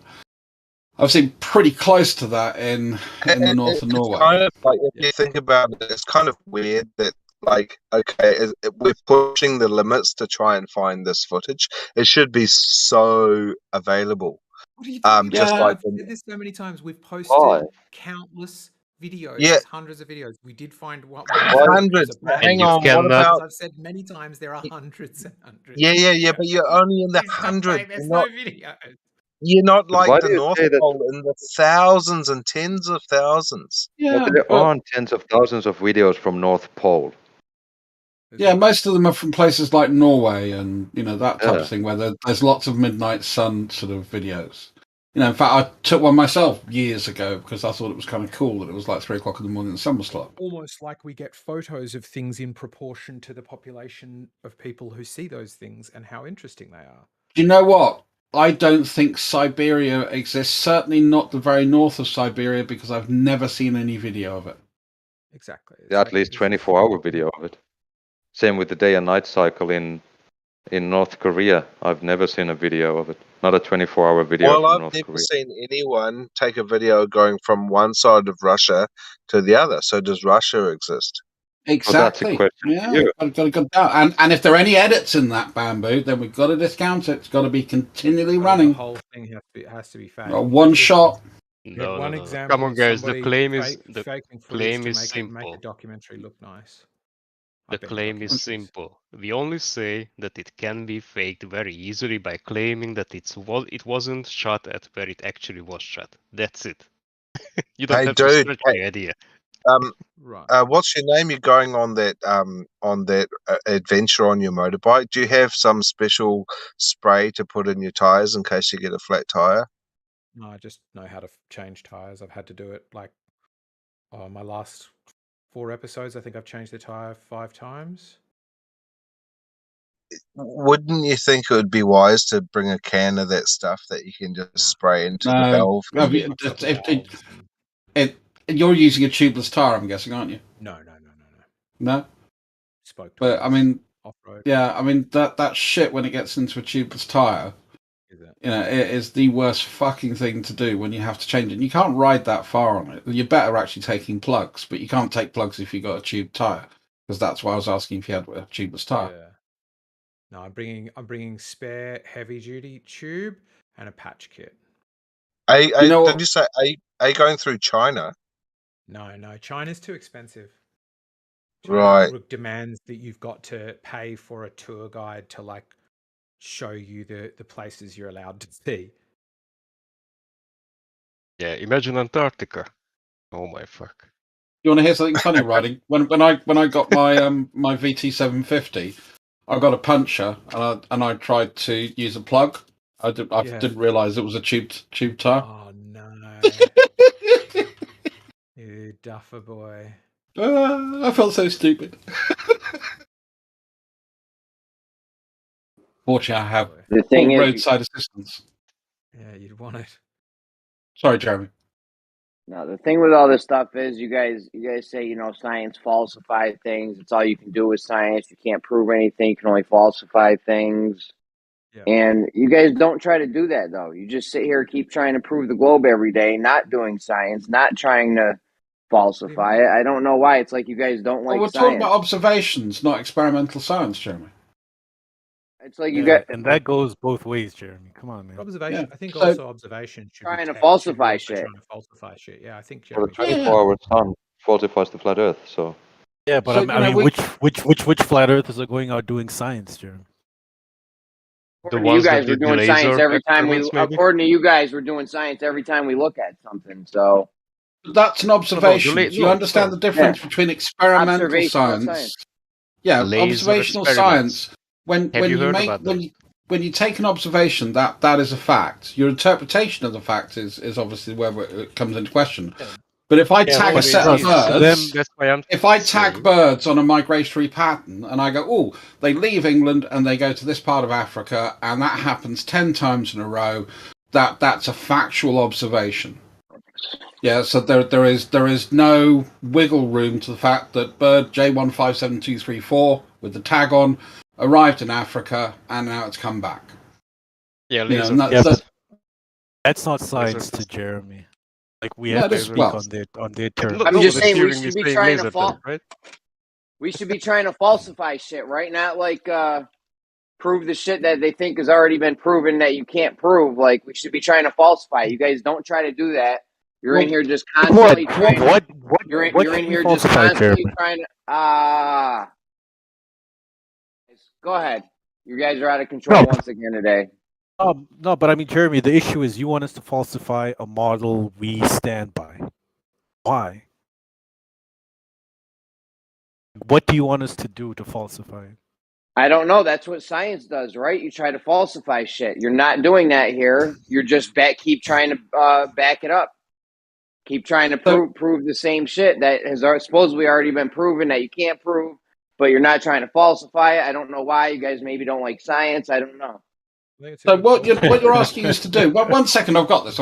So what you're asking us to do is we take the bird in J15472, and we put it. You know, you're good cop, I'm bad cop, or the other way around. Probably, you know, you're bad cop, you're a bit angrier today than I am, and you know we're going to fucking get some lights on that bird and say, so you didn't really fucking go to Africa, did you? Even though we saw you in Africa. What's going on here? I'm not talking about birds. I'm talking about the globe, NASA, all this bullshit. Yes, I'm talking about observations, Jeremy. So that okay, I'm not talking about that. I'm talking about all the globe stuff. Yeah, the globe, which mostly is observation. Shit. So those are the observations. It's observable that the Earth, according to the evidence that we have, the data that we collected, the observations that have been made, it ain't flat.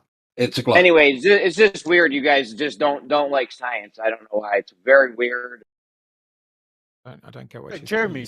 I mean, let's falsify the globe Earth together. What's step one? Where do we start off? I don't know, mate. We ask a question. How do you guys do science? Do we ask a question? What's the Can we find curvature? All right. No. You guys are spiraling out of control today, not letting anyone finish a sentence. I don't know. Is my mic fucked up? Sorry, go ahead, Jeremy. Go ahead, man. You're a bit quiet. Is my mic fucked up? Sorry. No, we can hear you. We that was rude of us. Go ahead, man. Okay, if you're not gonna go ahead, so with science, we would need to have an observation. Like according to your guys' science, we need an observation, and then based on that observation, we would want to make a statement, then have an experiment to validate or falsify that statement, right? Yeah. This ain't our science though, because our science proves shit. Your science is the one where you can only falsify things. So we'd be doing your science here. I don't know how that. Okay, cool. You just ask the question, Let's like, do your science. what is my wife Let's do having your for science. dinner tonight or something? You just ask questions. Right. So let's do your science. What is step 1 in your science? Where we just trying to prove shit. If we do my science, we wouldn't have made it this far. If we did real science, we wouldn't have made it this far with the bullshit. Okay, but let's take your science and apply it to this argument. Is the Earth flat or is it a sphere? Where do we start off, Jeremy, with your science? What do we? Because we're trying to prove something. I'm talking about you guys. What you guys do with your science, and you're not doing it. I think he knows the All right, answer cool. already. All right, so back to our science. Okay. Well, this is how our science works, Jeremy. I'm going to break it down to you. We go outside and we make an observation. I go outside, I see certain stars in the sky. Ansel goes outside, or anybody, Eggshells goes outside, because I think he's in Australia as well. He sees a different pattern of stars in the sky. So that's where not we science. start off, That's pseudoscience. It's not physical. Hold on a second, I'm Nate. sorry. Your mic is popping, Nate. You hear me now? The better. I'd like to say that these flat earthers are spiraling. Nobody can finish the point. Yeah. It's not science. At least talk about science. So physical, tangible things. That's where our science starts off. Step 1, we've made an observation. We both go outside, myself and In the Eggshells. physical world. So let me finish. And we see different stars at night. Now, these stars, which we see at night, are in the physical world. So now, myself and Eggshells, we sit down and we start asking, how is this possible? How are we both on this thing? We don't know the shape of it, whether it's flat or a sphere, but when we look up at the sky, we see different things. So we have our observation, we have our question. Now we need to start forming experiments to come to a conclusion. So first we're going to make a few statements, right? I might say maybe the reason you and I see different stars is because we're upside down from each other. Right? That's the statement I went and made. Now this statement I made needs to be put to the test through experimentation. We have an observation. Hold on, Nate. Your mic's popping crazy. Nate, is my popping mic crazy, acting bro. up again? Stop. Yeah. You're just breathing into the mic. It's aside from that, it sounds it's enthusiasm. Hey Nate, have you ever seen the channel called Flat Earth Philosophy? Charles, did you hear what I was saying though? Yeah. I think we could all hear it. We just wanted you to wanted you to help you with the mic. Is it better? Your mic's really low. Oh, it's low. Now it's How about now? Yeah, but much better. Oh my god. All right, so I'll try hold it here. So, I mean, that's our science, Jeremy. We've made an observation. We're trying to figure out how is this observation possible? How do we explain it to each other? We then make statements to try and see if we can prove these statements, wrong or right. And then we start performing experiments. You can't prove, according to you guys, though, you can't prove them right. You can only falsify things. So I don't know what you're talking. You're not talking about Glover's method. My wording is wrong. You're talking about something else other. So you're making up some. Oh no, Jeremy, I am conceding that my wording is wrong. We then try to falsify my statement. Because my statement now is a positive claim explaining this natural phenomena we see. It needs to be falsified. And if it fails falsification, it may become the probable cause. But there may be many probable causes, and we might be wrong about them. Yeah, but dude, the difference between heliocentric and geocentric is so minimal that you could really almost confuse one with another. I agree with you. The only difference, the difference between them is the position and movement of Earth relative to the other star to the sun and the other planets in the solar system. That's the only Exactly. difference. So your observations can be relayed one to one, almost one to one. What do you mean?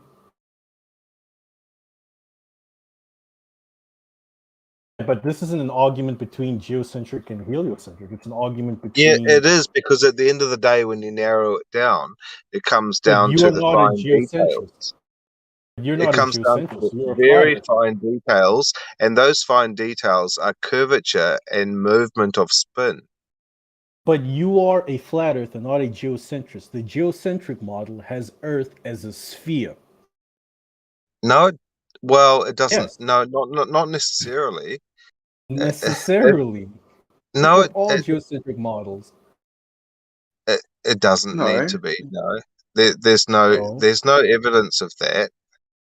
All right, show me a flat geocentric model of our solar system where the Earth is flat. I'll wait. Take your time. Show me a geocentric Oh my God! model Just take where the sphere, Earth is flatten flat. it out. Done. But no one has a model like that. No one has a working model like that that represents reality. All geocentric models that represent reality that we've had throughout time that were replaced by heliocentric models, Earth was a ball. It was a sphere. It just swapped the position of the Earth with the sun. That's all. We added a few more planets, Right. I think, beyond Neptune. Yeah. Okay. Now swap the motion of the sun with the motion of the Earth. Swap those, and boom. You've completed That's the literally fucking. what I said. That is the geocentric model. You take the Earth, put it in the middle. It's not the Earth that's moving anymore. It's the sun and all the other planets moving around the Earth. Earth is now the Right, now center make of the our Earth solar flat, system. and you've got it. Well, the model stops working once you make it flat. No one has a model Why? like that. I don't know. Why You does gotta it ask. stop working? You gotta ask your fellow flat earthers. No one has a working. Okay, let me not say it stops working, but we don't have a working model. Working model of a flat Earth. At No, the we center of our do. solar We do. You just picture show a me. sphere in your mind with Show me. antipodal bits and pieces, but in actuality, it's flat. I can't picture a flat Earth in my mind and everything. You don't need to picture it. That's that's. Told me to. There's no I'll take you on requirement a for you to picture it. meditation course, and I'll show you. You just need to take a few deep breaths, and you'll be all right. All right. It sounds like you guys are saying you have a working model of the flat Earth. Could you show it to me? Did we? It sounds like that's what you're saying. Because you guys are saying they're all I'm working pretty sure models. they weren't the words that come out of my mouth, mate. That's If I what had I'm a saying. working model, That's what I'm I'd saying. send It it out to sounds you. like that. It sounds like that is what you were saying. All I got to do is imagine Earth is flat, and I have a working model. Could you show that to me? Yeah, in the Show it to me. geocentric model that you have, where Earth is a sphere, just flatten that sphere out. Change your perception. But then it stops working.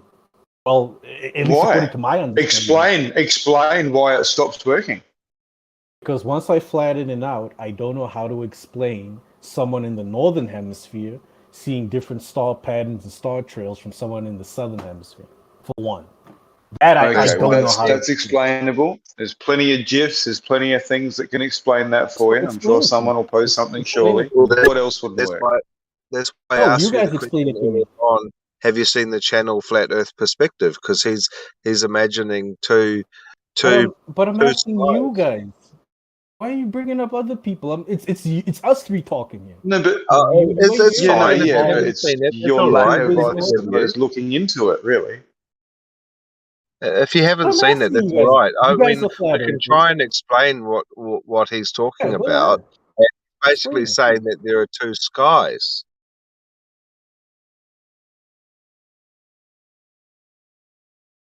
That's the explanation.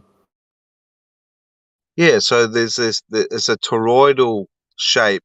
A flat Earth is a toroidal shape, and the skies are sort of coming together like two discs on an angle, and that's why you're seeing different rotations. It's the sky that it's the sky that has two different perspectives in the hemispheres on a flat Earth. I don't understand what you just said. I'm gonna look at what Brian is posting. I'm guessing what Brian is posting answers this. Magnetic declinations and I don't know. Because what you said makes no sense. You just said there's two different skies. What does that mean? Are you then saying people in the northern hemisphere have a different sky? Then so once I cross the equator, it's a different sky. Like I don't understand, man.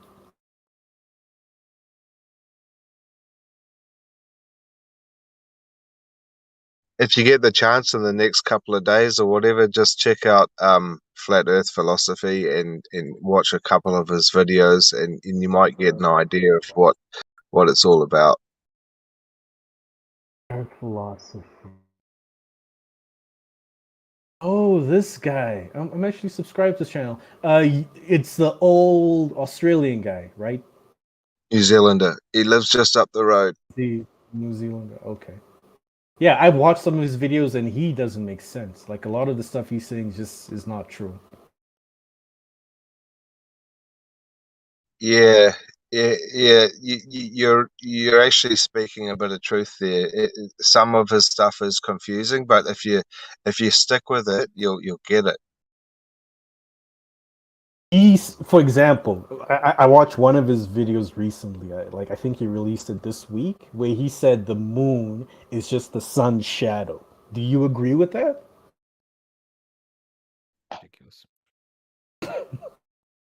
I mean, that's the claims this guy makes. You know? I actually haven't seen that one. Did he say the moon is the sun's shadow? Exactly. I'll post it for you. Hang on, let me find it. It's even in the name of the video. Here it is. I found it. Sun shadow is called a moon. Those are his words, man.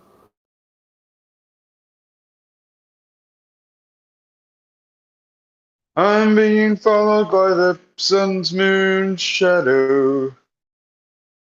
Yeah, well, if anyone wants to have a motorbike tour through China, I'm willing.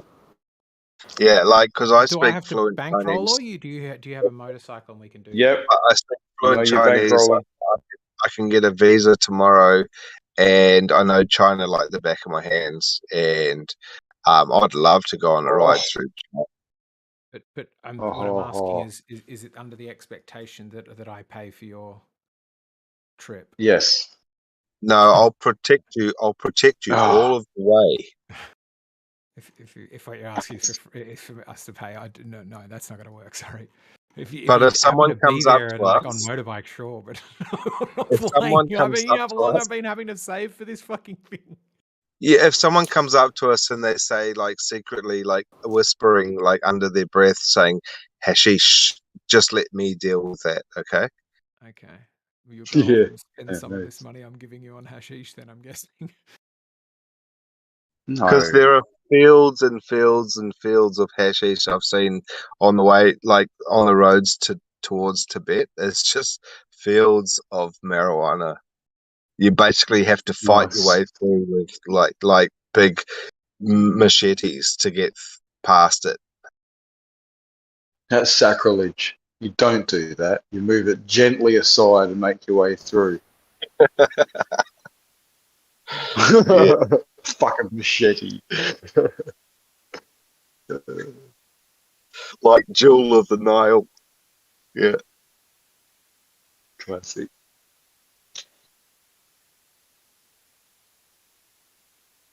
Fuck, that was a good movie.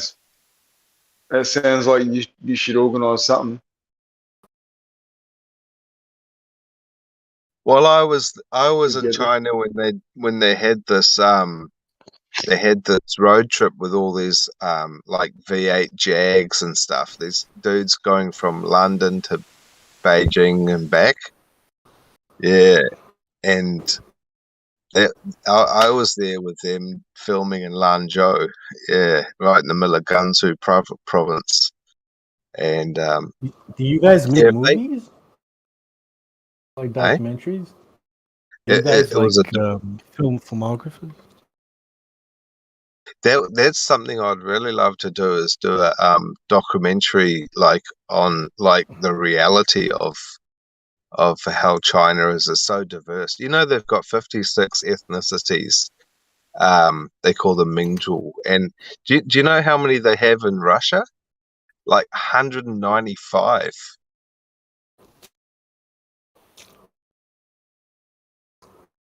What the Chinese do or the Russians do? No, Russians have got 195 different ethnicities. Right. Yeah. It's crazy.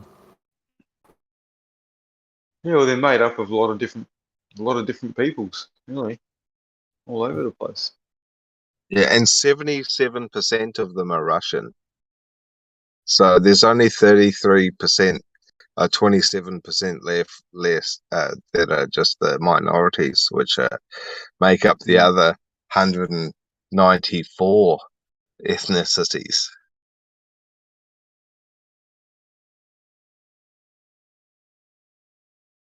I love watching videos just lately. I don't know why YouTube did it, but it gets spat up of like people sitting in their lounge room all fancy and shit, and their big fish tank just explodes and like just floods the whole fucking joint out.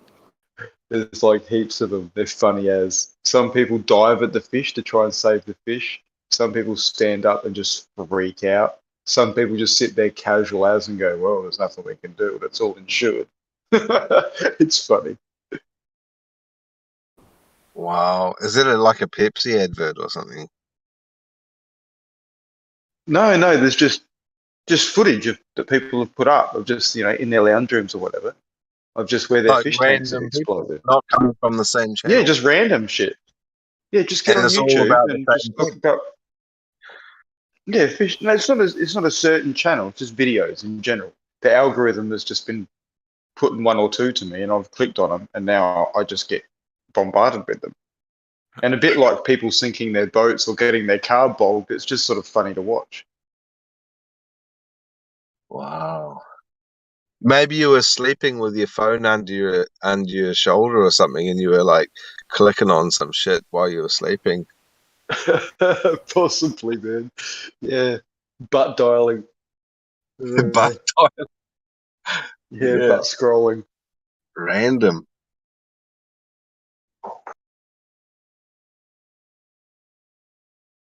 I think it's just the Now, like, algos, mate. They've got to be a like, bit random.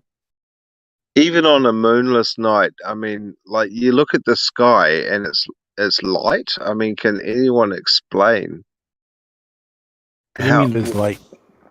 I mean, on a moonless night, right? And you look up at the sky and you can see the silhouettes of the trees and the houses and everything.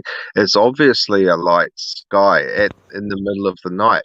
Where's that light coming from? Isn't it plasma? No. Where's if you're able could come from stars, like if you're living in the city, it could be light pollution. I don't know. In the middle of the countryside. Yeah, it'd be plasma. Oh, in the middle of the countryside. Yeah. Plasma, like what do you mean plasma?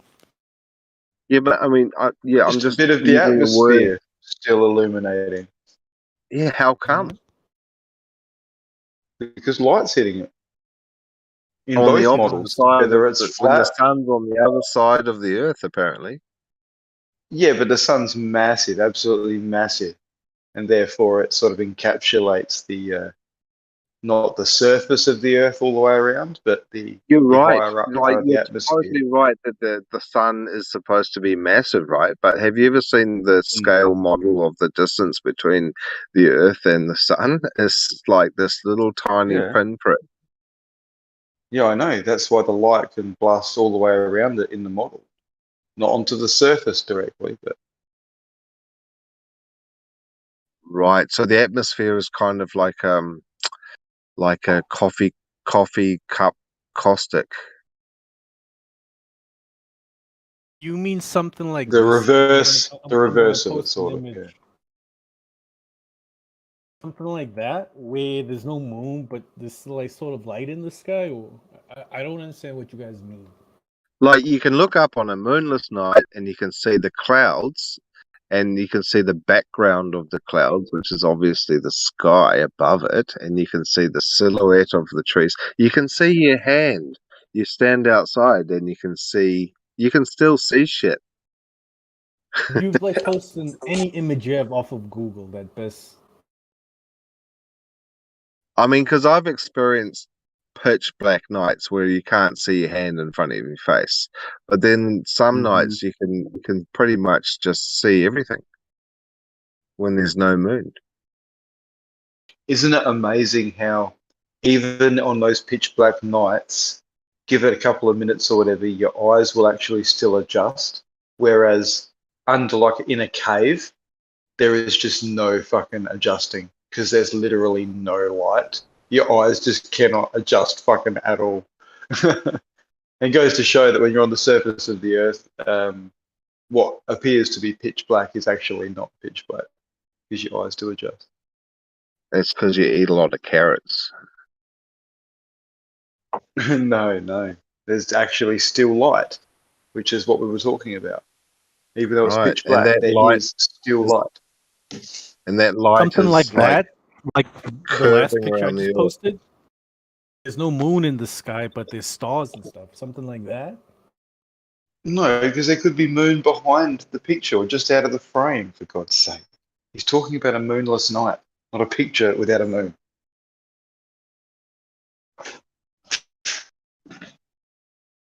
Okay, cool. It's a moonless night, but there would be stars in the sky still, right?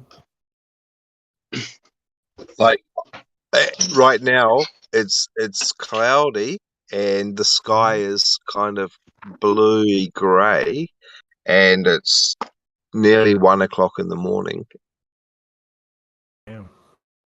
And I can see the mountains in the distance at the horizon. And there's no moon out. No, Are stars there in the was, sky? but it's gone. It's gone. Are there stars in the sky? No. That's funny because I'm just in Australia and I've got a moon. How high is your In the moon? same So you country, can't see the moon. My moon is fucking, well, I won't say right above me, obviously, but close to fucking right above me. I'll have a look.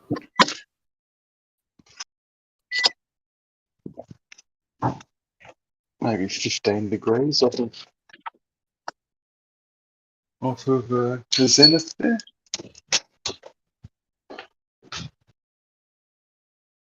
Where is your moon? Is it what? Where is your moon in the sky right now? Well, if I look north, it's about 15 degrees down from the zenith, just roughly, and a little bit westerly. So it's just gone past the midpoint.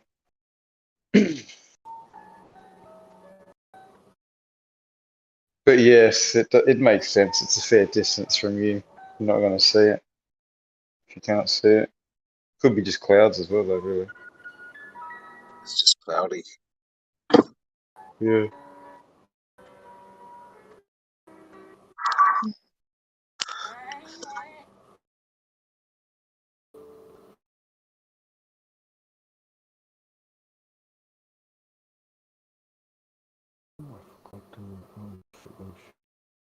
Oh, I have to pick up my new dog on Thursday from the airport. Oh, really? Fucking That's expensive nice. dog. I'm getting a new dog on Tuesday next week. That's pretty cool. What are you getting? Just an English Staffy, mate. Oh, okay. I'm getting a German short-haired pointer. Oh, nice. Are you breeding it or something like that? Yeah, because I've already got a male, and he's rocking. His balls are on fire. So this one's going to be his future girlfriend. Yeah, her name's Molly, and it's costing an extra $500 because it's coming on an airplane. Yeah. So, and they produce apparently like 2 litters a year, between 8 and minimum of 6 and 12 per litter. Jesus. And you're looking at $1,500 minimum each. Wow. So we're just getting her for a companion, something. But we thought we'd better make use of his groin. Yeah, well, you never know. It might cost you several thousand over the years that you have them. So it might pay to make Well, it a I little don't bit know. at the I start. mean, it's either using it on her or wasting it on his blanket,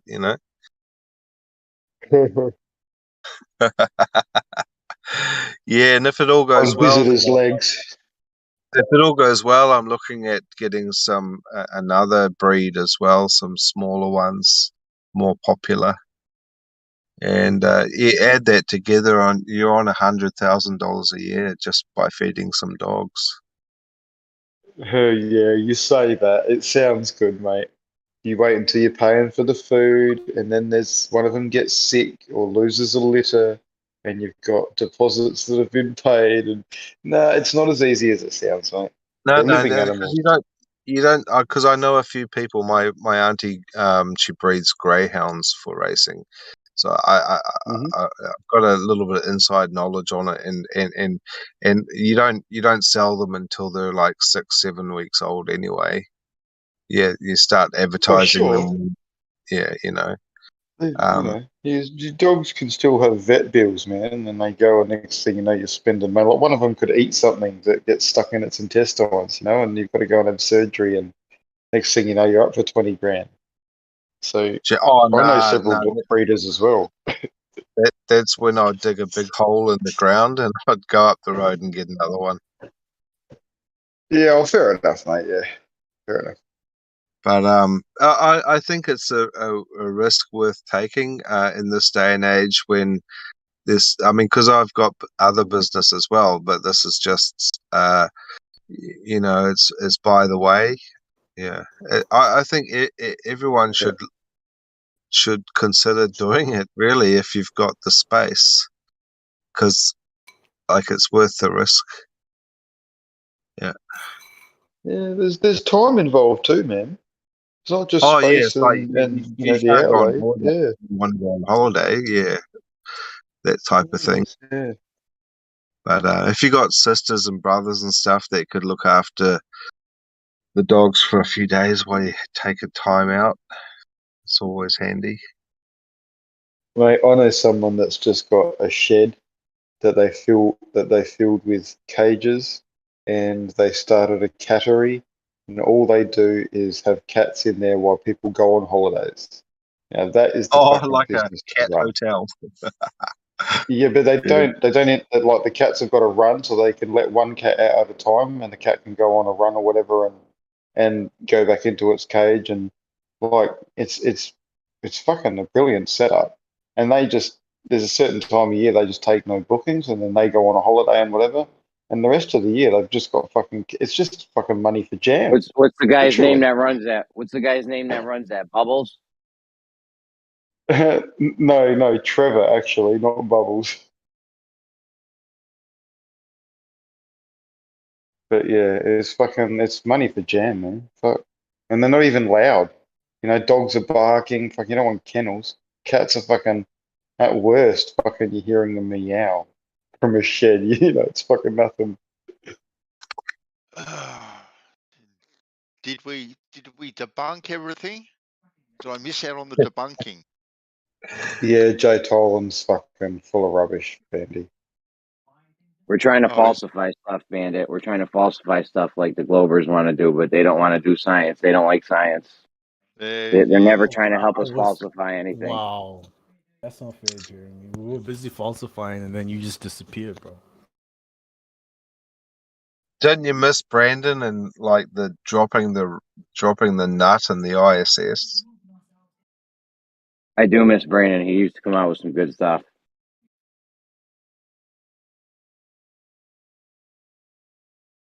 I reckon he just had enough of it, and he just wants to have a life. Or you could have a life and this. No, he got deployed, mate. He got pulled out of his fucking contract with fucking the government for fucking shilling. He got redeployed. He came back for one show though, remember? But did he really? Was that really him or a double? Oh no, it was him, but had he really left yet? Well, we finally debunked Nate's video that he put up there as hardcore evidence, which Did you? Because I heard eggshells end on it was an accidental loop or something. The guy made an accident editing it, so I don't know. I wouldn't be so sure, man. That's just eggshells. There was nothing accidental about it at all, and it's been put up as we all conceded. Yeah, they all conceded, Jeremy. I got them to concede. Right. Yeah. Yeah, But I mean, there were other videos posted, Ben. So I think you just knew my video was the one. Psychics. You knew, yeah. And so like, because I had never seen the video before, so you knew. But they only conceded to like 4 seconds. 4 seconds of discrepancy. Well, hey, you only need 1 second of discrepancy, Carlos. Just one. So the fact that we got 4 was a bonus. It's like it's like bonus hour. There was 4. Yeah, if you get a Yeah, but continuity error or something like that's a There was wrap. there was that other one that Doofus had posted that everyone was I ignoring. mean, like, And have you guys you didn't seen want to look some at of it, those? Bandsaw? Have you seen some of the apps that you can get now to do like the deep fake footage, like when you're doing screen time and shit, and you can make your face look like a movie star, or it's so realistic. Yeah, but the thing is, what type of technology have they got if they've invested in the ISS and everything else? Why couldn't they use the best technology they can to fake the 24-hour sun? because the thing Where do is, you think this tech come from? The thing is, RC Meisty has a computer that can detect all fakery of any image. So that's I why thought they. there was Osho posted that. How does this computer detect fakery? Is it an app? Quantum. It's they got a program. Nothing can fool RC Meisty's computer. It's infallible. Yeah, but I mean, he must have an app or a program that he's running on it. In future, I'm just going to run things by White, and he's going to shout out fake, and I'm just going to go, you know what? There's no need to even look at it. It's fake. Done.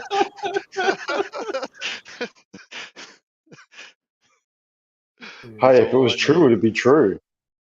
Hey, but it is the most bizarre phenomena in the world that there is 122 million videos of the 24-hour sun in the north and none in the south. Very unusual. Oh, come on. There was the one that other guy posted, Ben. So Doofus posted one. Doofus? Come on. His name's Doofus for starters, Nate. Right. Oh, but I mean, let's try and debunk his video. I'm gonna post it. It's a GIF. It's a GIF. All right, and it's all choppy for starters, right? It's all choppy. So because it's all choppy, it's not real or what? Of course, it's not real if it's all choppy. Now, Nate, I've got a bugbear. All right, can you help me out? Because you're the man, right? When I have a problem, I come to you, Nate. You know this, all right? I've got a problem with refraction. All right, I've got a problem with refraction. Okay, and how refraction works. Okay, through density gradients. Okay, Not side to side. From whatever they are and however they work. So we know how light performs in a density gradient of sugar water, for argument's sake, Nate. Right? But my big bugbear is that we only have experiments and really not too many experiments from notable sources. I'll just add that in. I'll poison the well just a little bit. Okay, they're not really from notable sources, right? But we only have these experiments showing light refracting in planar conditions, right? Only in planar conditions, and you are taking what you can test and experiment with in planar conditions and model equate and equating them to a spherical or curved situation, which you can't do that, right? So I would like to see, right, if anyone has, because I've been looking high and low, I've been asking high and low, and I've put out the word and nothing's come back, where a demonstration can be shown how light performs in a curved or medium density gradients, right? Because it is not going to be the same, right, as a planar environment. Not going to be the same at all. There are going to be differences. So you want My word. light refract in a spherical like the way it works in our atmosphere, but you want that scaled down. So light needs to refract over a curved surface. Well, yeah, and I'm not going to ask for a spherical density gradient because we ain't going to get that, right, Nate? So I'm going to let you off the hook just a little bit. Not only that, Bandsaw, Right. when they do that experiment, you're looking at something that's right in the center between the two horizons. You're not looking at something on the horizon. Yeah. There's many a problem with it, right? But I would just like to see something that is demonstrated, right, in a curved density gradient, and preferably more than one, too, right, to try and replicate what is here on Earth and this light traveling through these curved density gradients, and see how it performs as compared to a planar environment. Now, we know we have many other different things: wind, varying temperatures, varying water depths, all this sort of stuff. But I think we've got to start off with the simple things first, right? And just see if what you are equating with a planar condition refraction, right? How that equates the same to a spherical or curved condition as well. Well, not only that, though, you got to think when they do that experiment, you're looking through a glass tube. Where's the glass tube in reality? Yeah, You but want me? Come on. I'm not asking for. I'm all around. Yeah, let's start off with one thing first, and then we'll build it up. We'll build it up. There are too many problems. So you want me to show you, Bandsaw, light refracting over a curved surface, right? Well, yeah. Just to be Now, clear. if we're talking about how light refracts, right, and when I talk about it, right, the video or the image of a fish tank with sugar water in it is produced, all right, and the light is shone through there, and you can see the light getting refracted, right? I have not seen a similar thing done, right, in a curved density gradient at all. Yeah, but Bandsaw, What like do when you they do that experiment, they're taking the video from outside of the fish tank, not from inside the fish tank. Yeah, well, we can start with one step at a time. We can have the camera outside, and then we'll put the camera inside. They can't show it without the fish tank.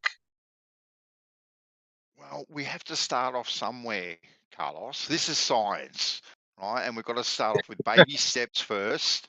Baby Too steps many first, problems. and then we'll work up. We'll work up from there. Yeah, because all those refraction, like a pen in the glass, you're looking from outside of the glass. That's Yes. that's what they're doing wrong. Okay, then. Well, then let's put the light inside the glass. For You argument's won't sake. get you won't get that effect if you're looking from inside the glass. You won't get it. Have you seen that demonstrated where you won't get that effect? Yes, you do. If you're underwater and you're looking up, things don't appear where they are. It's the same way.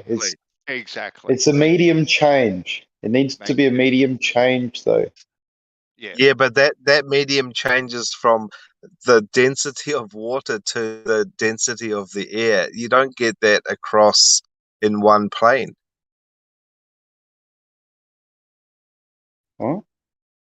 You're No, looking you up. You're don't. going But from on a the top of curved the water. atmosphere, you're going from one gradient through another one because it's curving. So you end up going into different ones. Anyway, Nate, do you understand what I'm talking about? No, really, these guys they're confusing me. So basically, if you could just start from the top. Sorry, Benson. Okay, then. You know how we see light being demonstrated, how it's refracted in a fish tank full of sugar water. Okay, you know that demonstration, yeah. Okay, then. So I would like to see a similar demonstration, right? Which I'm yet to find, right? Which I think is which is a fairly important thing, right? When we're talking about what we're seeing on Earth, right? But how light performs over a spherical or a curved surface, right? With that density gradient also curving around it, and we can start off with 1, we can put 2, 3, however many it takes, and shine the light through that, because we know that the angle of the light when it's hitting that density gradient, right, the angle of incident is going to be affected.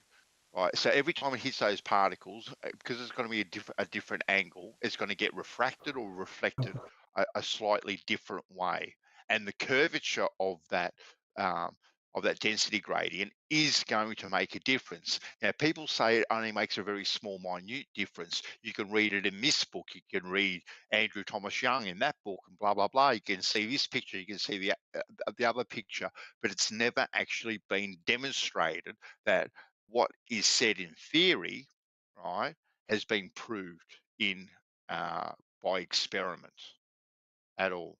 I can't find anything, right? Okay. So I'm pretty sure Slash Arcane. I'm pretty sure Slash Arcane did it. I'll look for it. Well, please don't show me a butane tank with plastic. No, it's not a butane tank. No, it's a fish aquarium with a round bottom and then one with a flat bottom, if I remember right. Right. That is not what I'm talking about. That is. Oh, I thought that's what you're talking about. My bad. That's fine. My bad. You want a real world, man? I'm talking. Pencil. Yes, Nate. Let's say I had a fish tank, like a rectangular fish tank, but the floor of it wasn't flat. The floor had a hump. It pushes up. Oh my god. No. Would sorry, that be Nate. what? No, that's not what. No. Slap him. Okay, the only way I can think about trying to do it now, this is my idea. Now, it's probably a bad idea, and people shot it down, right? But the only way I can see about how to do it would, for argument's sake, getting jelly, right? Different density jellies, right? And setting them and curing them, and then laying them over a hump, and you can lay one on top of each other, right? And then shine the light That's through quite that. clever, Bandy. That's quite clever, isn't it? I thought it was. Yeah, it is. It actually got poo-pooed, White. It actually got poo-pooed a couple of days ago when I suggested that, right? But yeah, kind of getting jelly, right, and laying it over a hump, right, and then you get a 2 or 3 different densities of jelly, laying them on top of each other, and then shining They all the have this light. hump. But I'm impressed. it's got the curvature of that density gradient. You know what I mean? Yeah, they will all curve upwards in its center. Yeah. Yes, exactly right. And And that was that's what I proposed. If you have a fish tank, but the bottom of the fish tank isn't flat, it moves upwards into a hump. Whenever you put water, That's not going to be the same. it's going to have this hump. No, it It's not won't the be the same. same. It won't be the same. You need that density gradient to also be curved as well, not just sitting on top of that hump, right? So you need that clear distinction. Do you understand now? I understand. So yeah, Cool. so using your Cool. Jello example, the whole thing. So there needs to be this like a wave almost, stacking Kind on of, top yeah. of each other. Kind of, yeah. I've never seen something like that, but I could try find something. Yeah, look, I haven't seen it either. Like I've seen plenty of diagrams, plenty of words written about this sort of stuff, but I've never seen it actually demonstrated. And Kosho has tried to model it on a computer program, and I'm fine with that. Nate, I'm fine with the modeling. Like Kosho thinks I poo-poo the modeling. I'm not poo-pooing the modeling at all, because you've got to start off with an idea, all right? And I've got no problems with that idea being taken from your head to the computer. You model it. Okay, then this is what the computer says, blah, blah, blah, blah, blah.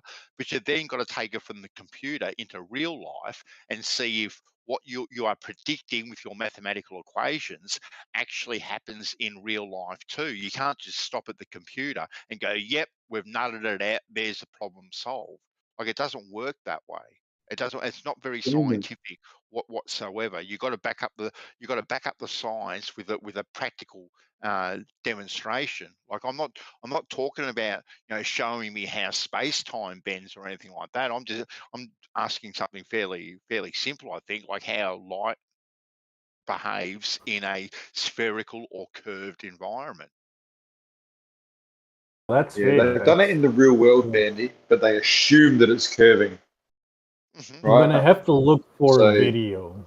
Not I don't know quite if the I'll same, find is it? one, Ben. So one thing I would say is this is a very easy thing that you and I could do at home ourselves. If you want, we could do this together. Like all we need is a laser pen and Jello. We could do this at home, bro. Like I don't know if this is one of those things that require a YouTube video. Like this is a very easy thing to do.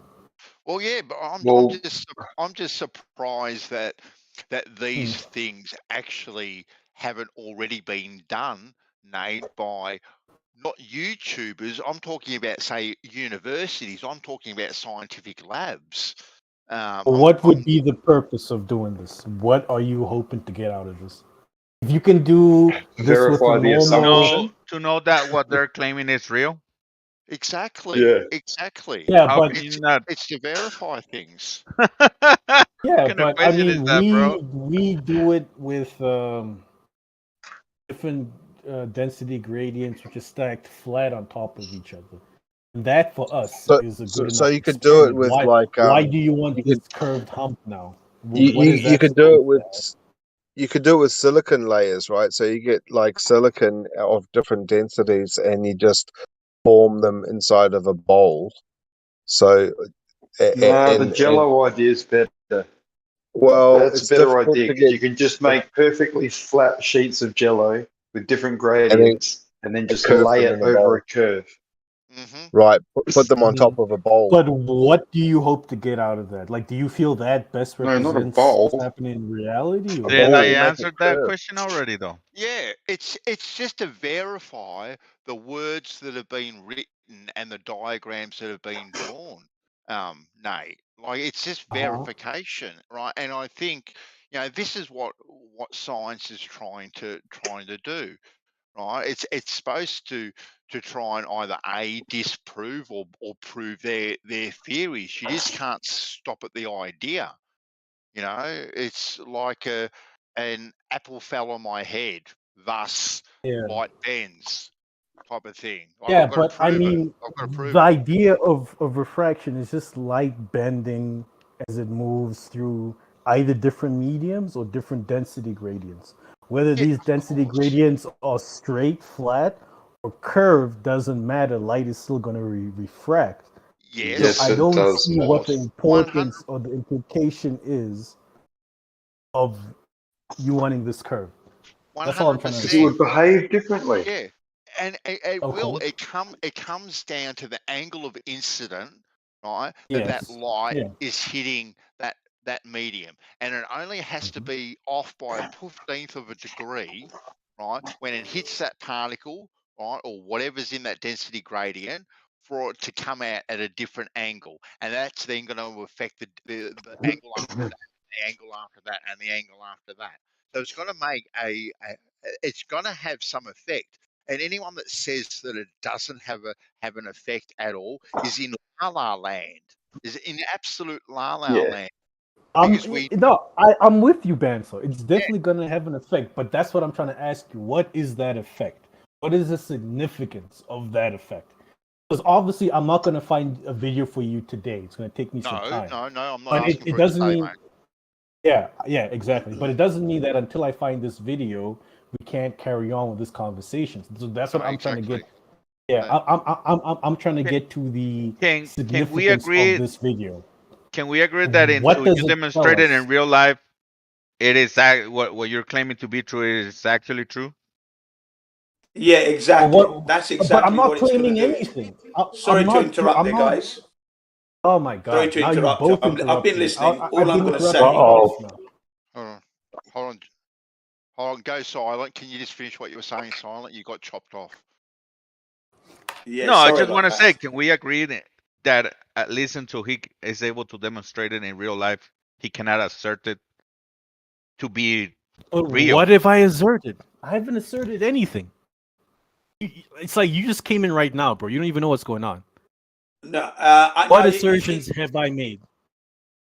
I'm just trying to get this point out. What Bandsaw is requesting, I feel, would answer. For example, I mean, I don't need any convincing myself, but there are people out there who would want this kind of research done, so that when you say you see something over the, on the horizon at a certain distance, is it refracting up or is it not refracting up? That kind of thing. I think this kind of research would help to settle that. Not for me. I know I'm seeing what I'm seeing, but there are people out there who want more information and more convincing. I think this would go a long way to do that, prove that, especially light traveling through certain mediums. Excuse me. Go ahead. And it may put a slightly different value on what the refractive properties are.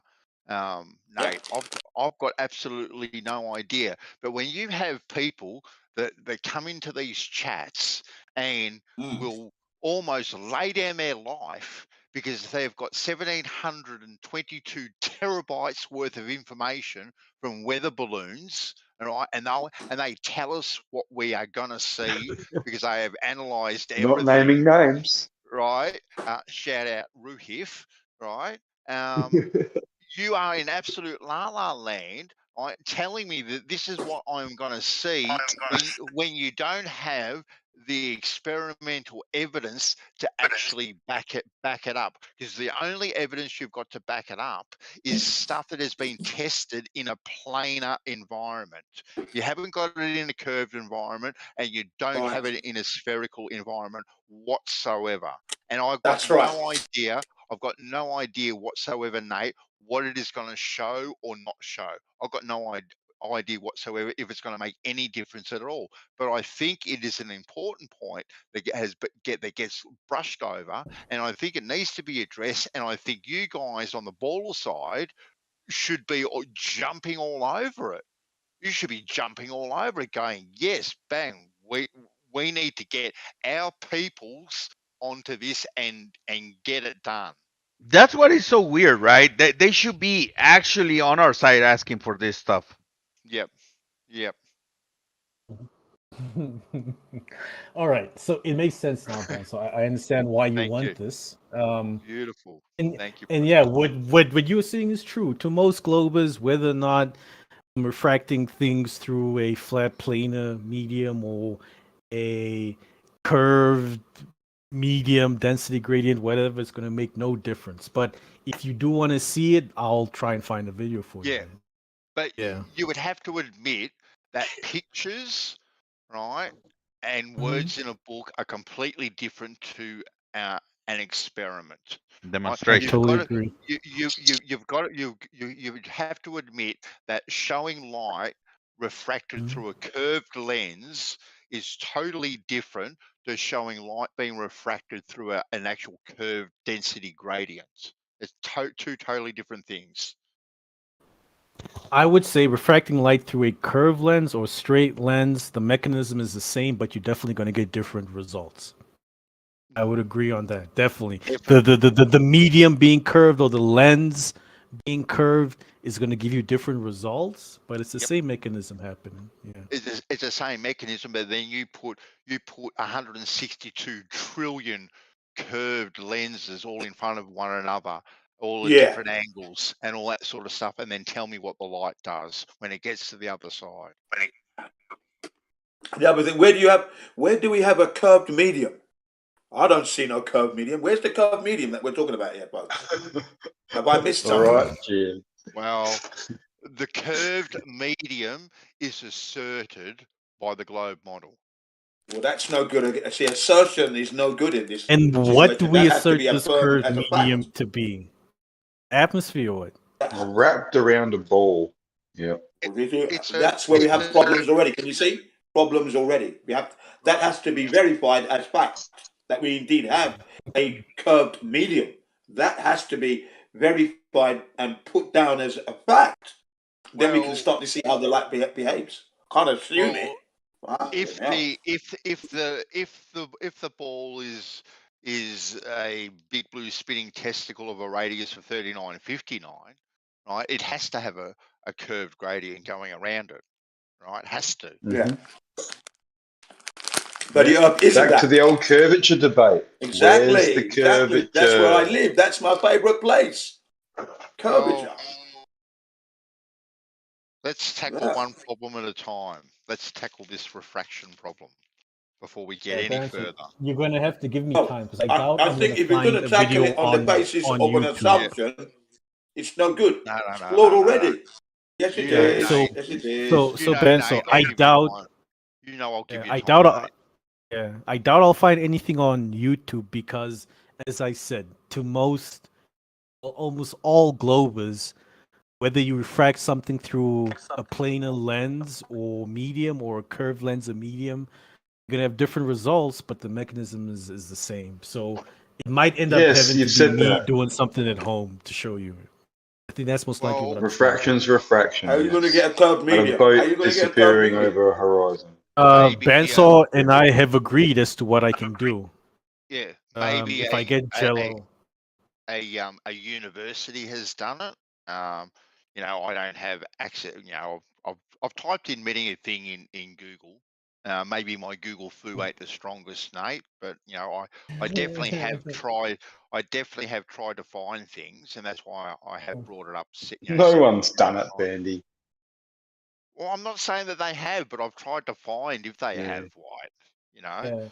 Yeah, but I think this would be something very hard to find because if you look up refraction, you're just gonna find the whole sugar and water thing, you know, because that's the simplest way to explain refraction.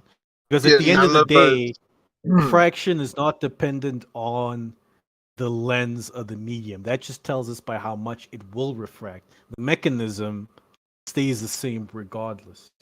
It's the mechanism. None of those experiments take into consideration the personal dome of perspective. None of those can show, because like where you're standing and you're looking 3 miles, you're looking 3 miles at the horizon. It looks like everything is curving down like a dome around you. None of the experiments they do with a jar and some salt water and whatever none of that has a personal dome of perspective at all. Is that a real thing? It's a real thing. You go outside in the daytime and you have a look around. It looks like the sky is curving around down to the horizon like a dome around you. Okay, so that's my personal dome. It looks like the clouds are going down and touching the horizon, doesn't it? Really? Is it not? Is it true or not true that when you look at a cloudy sky at the horizon, the clouds are on the horizon? That's perspective, though. Yeah, that's perspective. That's pure perspective. And when they're measuring for refraction experiments, that none of them are using this. Personal no, they're not. You're right. You've got to give me something to read up on that because I don't heard of this before. Like, okay, do you appreciate that we have a limit to our vision, a diffraction limit? Are you aware of that? We can only see so far. Yeah. Right. Okay. So if you're standing on the Earth, and you have your personal diffraction limit, which is probably slightly different to the guy next to you, especially if he's a little bit taller or shorter, and he has different eyesight. Right. So at the end of the day, everyone's diffraction limit is slightly different, and as you look through the atmosphere at ground level or eye level, that's a bit thicker and a bit denser than it is as you start to look up towards zenith. Therefore, as you look up, there are different things refracting at different rates, right? So you literally have, and your diffraction limit forms a half circle like dome above where you are. So that's what we mean by, or that's what is meant by a personal atmospheric dome. We see things through that lens. There's also perspective on top of that.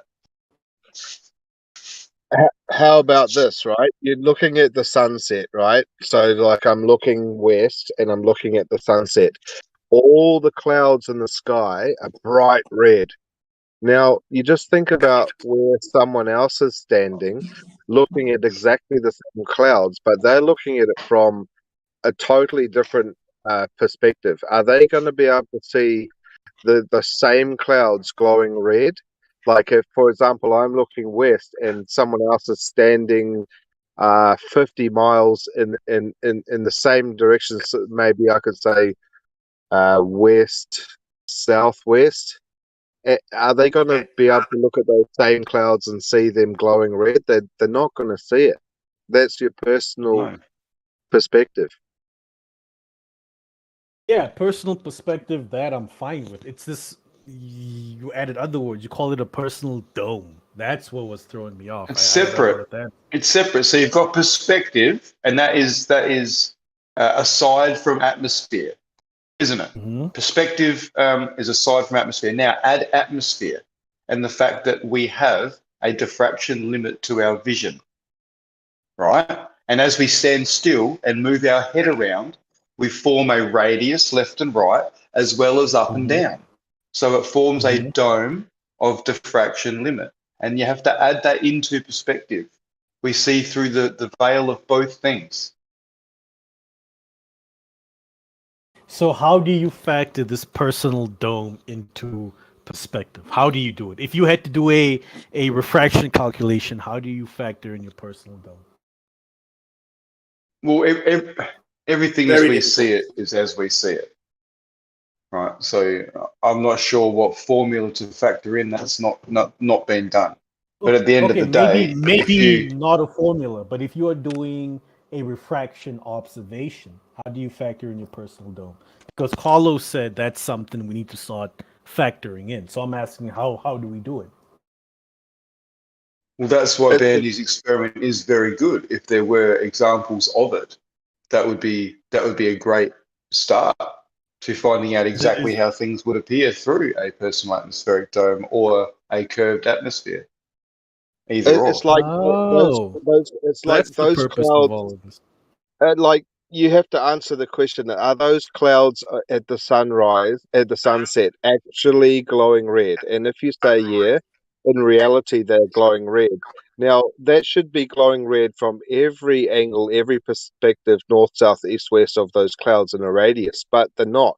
They're only visible to be red when you're looking directly at the sunset.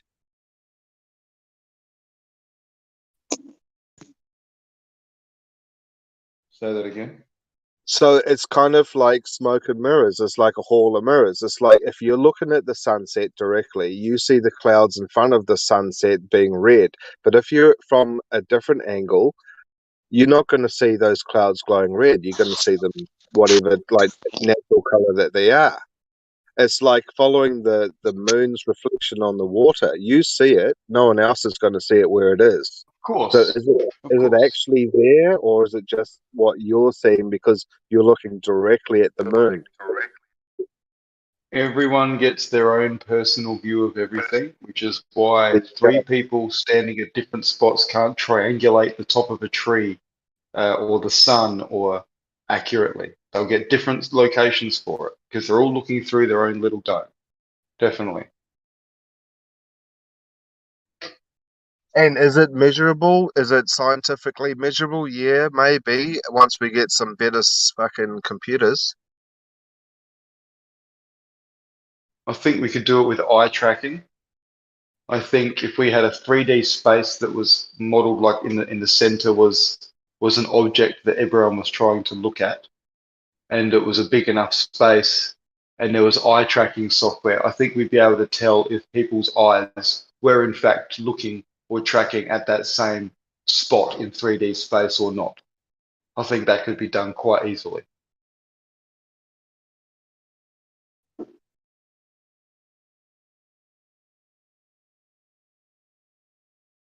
Yeah, I'll try and find Bansaw's video. If I can't find one, I'm just gonna do it myself. I just don't think this is gonna get you guys anywhere. I don't think this is gonna get you any closer to your personal dome thing.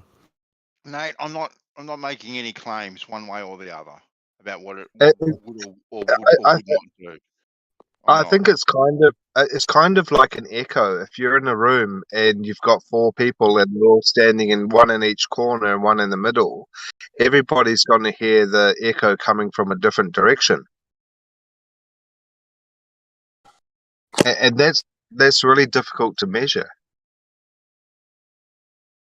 Yeah, no, I mean, I'm with you guys on your whole personal dome thing. Like, I understand it now. I just don't see the significance of it, you know? I just think that is a consequence of our senses and how we interact with the world from an optical perspective. Shit, Yeah, yeah. it's just... That's exactly why things drop 1 degree per every 69 miles. It's the personal atmospheric dome. It is not curvature. As you move back in a linear path on a flat plane, you move with your dome moves with you. And as you're moving back, that Polaris or whatever it is that was at your zenith now appears at a different point in your personal atmospheric dome. Nothing to fucking do with curvature of an Earth. That's the significance of the personal atmospheric dome. And then you have to add perspective to that. I don't know about that, but okay. And then refraction and mirroring. Yeah, and then you've got to think about, does refraction happen on the same plane, or is it a different plane? Because like someone was saying earlier, that refraction actually goes sideways as well. Hey, Jeremy. And What's up? refraction is going to be affected by wind and everything as it's moving all those density gradients around, waves, swells, you name it. It's going to be affected by all these things. It's a lot of things that affect refraction. Exactly, That's why, I mean, exactly. refraction is a very difficult thing to calculate. Like, no one ever really Exactly. calculated. But so that's why we have to Yeah, start but the dominant with the little things first, right? You know, with the jelly, right? We start off with the little things first, and then we'll work up from there. Well, the atmosphere the is not like dominant one of those. gradient is vertical, isn't it? Yeah. The atmosphere and the horizon is not like a pinhole camera where you can, the old pinhole cameras you can make from a matchbox or whatever, a shoebox. It's not like that. It doesn't have a film to stick to. And that's why I can't imagine how the guy said it's a mirage over Chicago when it's supposed to be all of that skyline should be below the horizon. I don't see if it's a mirage that it can magically be like a film strip stuck to the sky, refracted up. It's just there's no film strip there for it to be stuck to. Light can bend, but it's not going to make an image come around the corner. Did somebody say my name a second ago? No, Jeremy. Yes, Jeremy. Yeah, Jeremy. So like vertical refraction now can move sideways 1 degree or 4 degrees. All right, what's up? Nothing. They're guessing on how much the refraction is. They're claiming they have an actual position and that it's only off by the X amount of degrees. So, I mean, nobody really knows.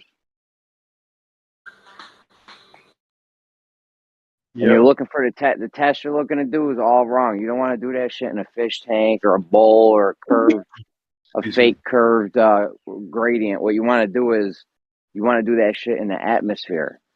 That means like really on Earth.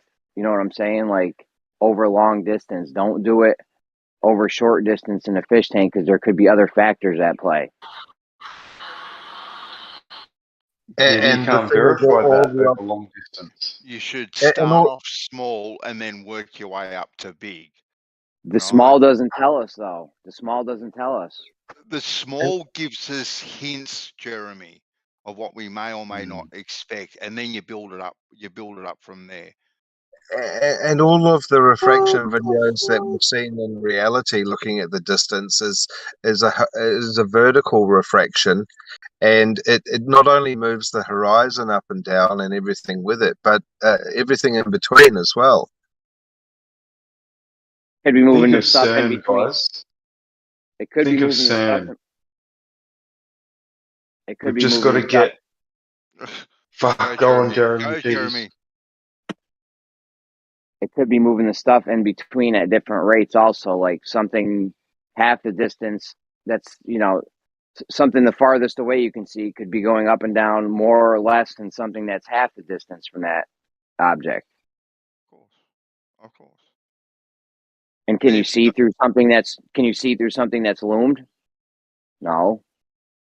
Or something that's up higher or whatever, like you know, down low. I don't know. Like you can't see through the stuff if you're seeing it. Yeah.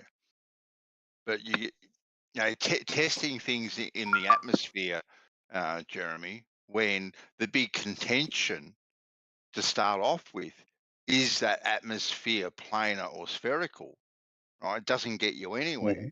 So that's why you got to start on a small scale first, right? Where you can control whether it's planar or spherical or curved, and then build it up from there. But there's no point going to the big scale when the whole contention right from the start is it planar or is it spherical? We've already seen it in the fish tank. It matches what we see. They shoot a laser beam. They have a density gradient in a fish tank. They shoot a laser beam through it. The laser beam bends down. You see the laser beam lower. Like that matches what we see. That's not enough, Jeremy. That matches. Not enough. No, Jeremy, that experiment is rubbish. It is a planar experiment. It is not. I know, and we're on a flat. And we're on a flat Earth that matches. Okay, then. But they are equating those sorts of things to the sphere, right? They don't have the same sort of experiment or the same sort of observations in a curved or spherical nature to say, see, it's exactly the same. They don't have it. Their experiment matches our stuff, though. You hear what I'm saying? Like we're on a flat Earth, Jeremy. I do. Yeah, but listen, we're on a flat Earth. They do a flat. Go ahead, White. Just quickly, that sugar thing with the density gradient, if that was planar like we think, then all of those that different gradients should have all been level. And then if you shoot the laser through level, it should have just been going through one particular medium, and it should have just gone straight across. There's no reason for it to bend down unless they angled that laser already down slightly, or it went through the glass first, of course, and that refracted it down slightly, which put it on a downward path to then go through the medium, right? So that's what fucked them up. That was a shit fucking experiment from the get-go, in all honesty. They have to put the camera inside the fish tank. It's a misunderstanding of how the experiment was done. I mean, basically, when they shoot the laser through, look at it closely. They're aiming the laser up. When they aim the laser up, then it arcs down. That Okay, represents why the would light they that would be aim it up? naturally. That would be representing the light that naturally would go up, like the image that essentially a person from a higher elevation would see if there was no refraction. You're seeing the Okay, image. so that makes more sense. But then we're still back to the contention of is it curved or is it plane in our atmosphere? It That's still an doesn't make assertion any on your sense part that is because very piss poor. That basically, I've it's described how that was how that propane tank was a curved medium. You asserted that it might not be, but that might not be. Your assertion has to be proven because I showed you reasons why it would be a curved medium. No. Yes. Isn't it with that sugar experiment that there's only two mediums and there's no gradient and there's a definite line between the atmosphere and the top of the water? There's that is not reality in our pressure system with our gradients. They meld into each other, they blend into each other. Yes. The sugar water There's does not that. a definite line like that. The sugar water does that. Exactly. It is At an the end of the exact day, gradient inside the water where the light is, or where the denser is at the bottom and the less dense is on the top. And the camera's on the outside of the fish tank. The laser is following the path it follows. Yeah, but we don't live in sugar water anyway. We do not live in No, we sugar live in a water. gradient. at the end of the That's day, I put demonstrable something gradient. out there. If you guys don't see any merit in it, fine, but keep on chasing your tails forever and a day and talk about Coriolis. Welcome to the flat Earth, anyway.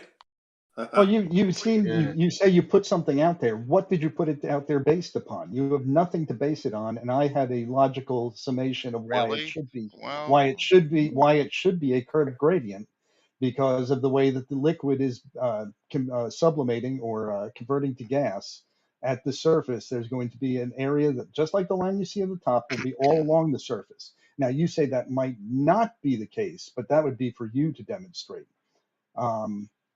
Really? Demonstrate yours. Just postulate shit. Just postulate shit and assume it's true. That's fine. So in your experiment, you can't show if it's a curved gradient or not, and it's not. You think that's for us to prove? No, I demonstrate that it is a curved gradient because of what we see at the top of the tank.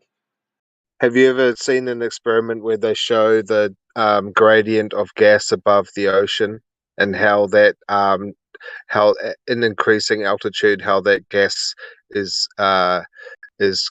melding into the next gradient? So I don't know what you're talking about. Yes, gases meld together. Okay, but they are still a gradient. So you can. Scientific, it's not even funny.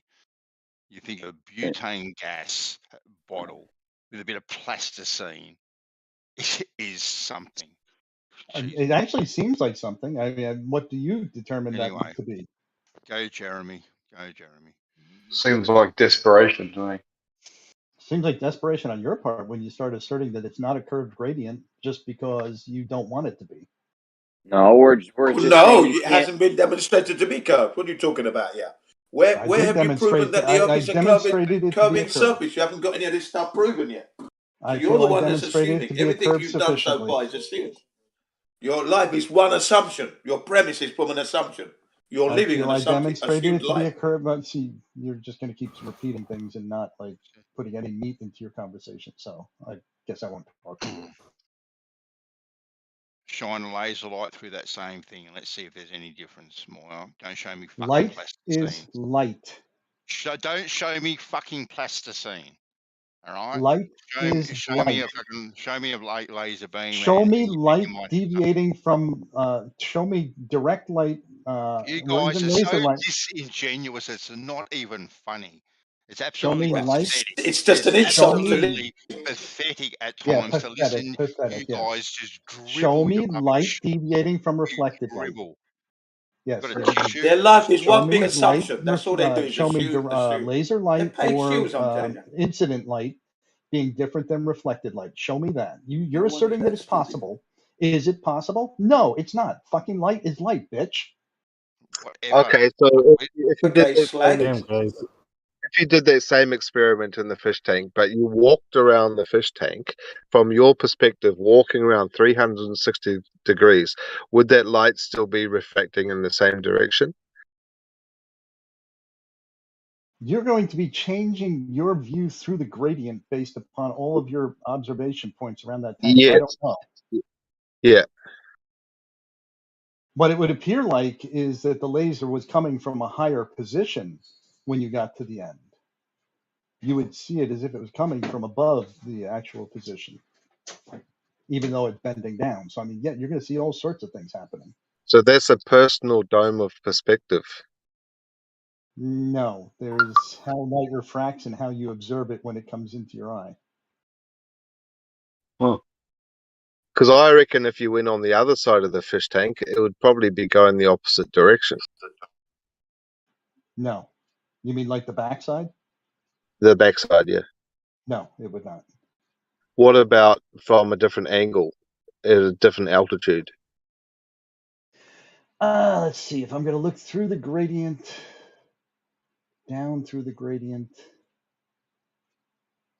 I'm not great with refraction, so I'm trying to think if I can logically figure it out. I don't know if I can. Oh, you fucked him. Don't use logic. Don't And use even your if you senses. got, even if you got closer and further away, it might change as well. Mm-hmm.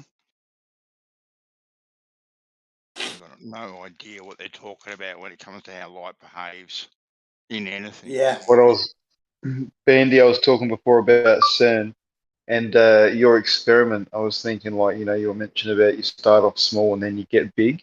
And I was thinking about CERN, like how they started off small, probably in a little lab. And then they put a plan out there, and now they've got fucking however many miles underneath the whole continent. Fucking, I'm thinking we might need to get like several square kilometers of layers of jello, and like acquire a big swath of land.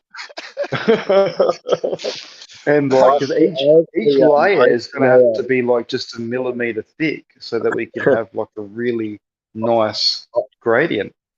I actually know a nightclub that we could get some jello. Do we get let's see, with clear jello. Appropriate jello applicators too? Yeah. Oh yes.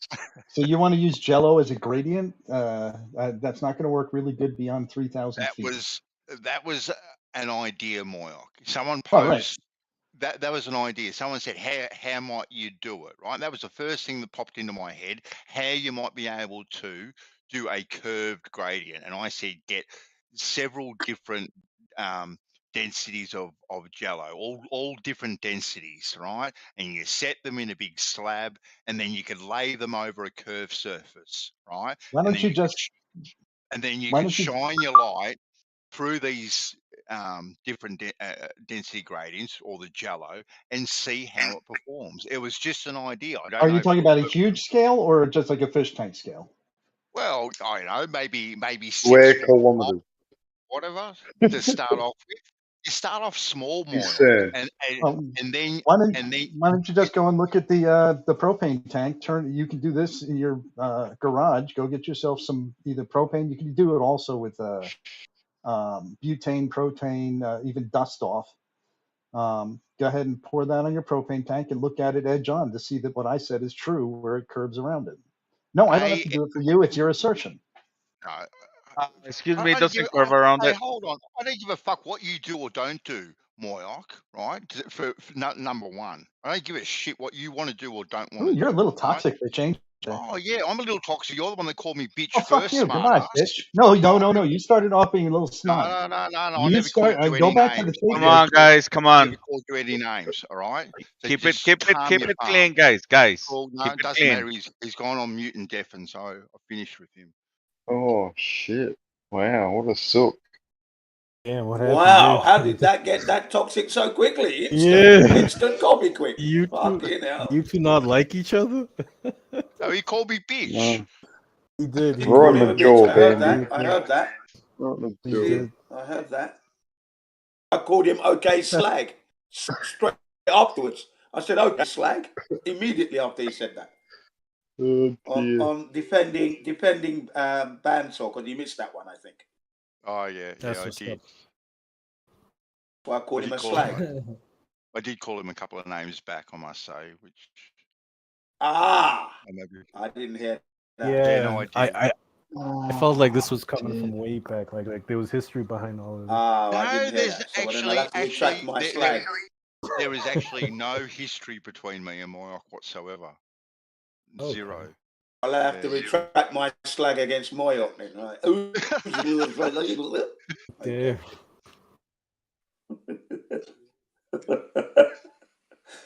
I retract that. So where are we now? You have my unreserved apology. Unreserved apology, Moyoc. In a rare occasion. Okay, there you go. Personal domes, or is a conversation at now? Well, Moyoc wanted to know where the jelly idea came from, and that he has no. It's not for him to do. I'm not telling him he was to do or do nothing. But, I mean, don't you think this is something you could do at home, Bandsaw? I might be able to do it. I might be able to do it. Let's try it, man. Let's try it. I'm not arguing that fact at all. But just like I said, he thinks like I said from the very outset, Nate. Right, with all the diagrams, with all the words written about refraction and how it performs. Right. There doesn't seem to be much backing up real these, life demonstration. assertions. Real life demonstration. Yeah. There's not enough real life demonstration. That's what Bansaw's talking about. Real life, real world. Let's see it. Let's see it. We don't have it. It's not there. Well,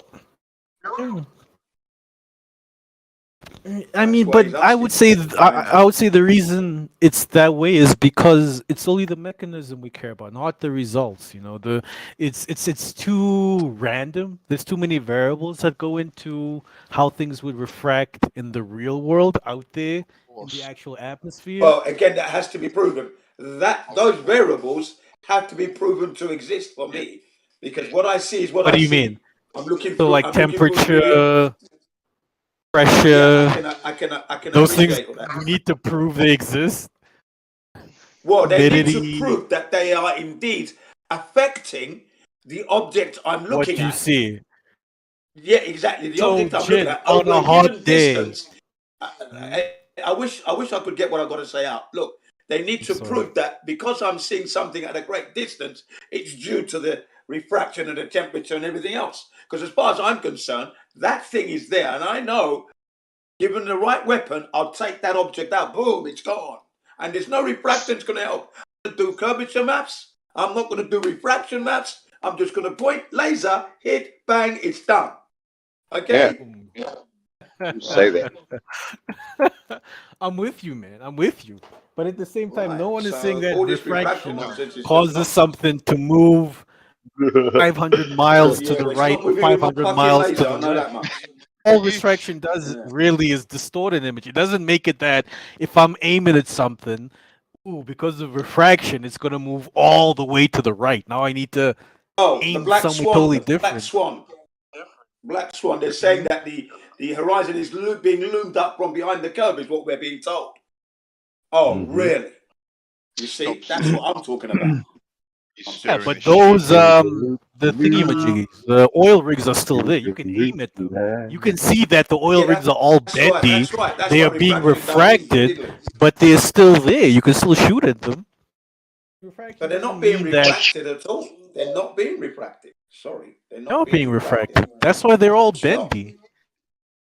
Every time you miss your target, it's just extreme refraction. Extreme refraction.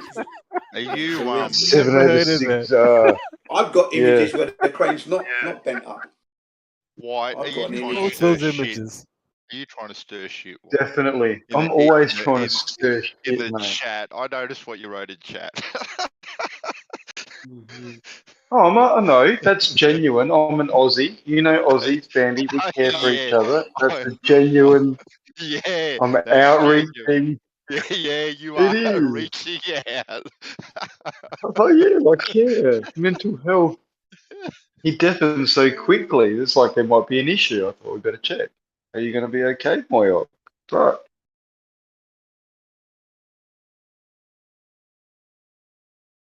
Sincerity should be felt. Sincerity,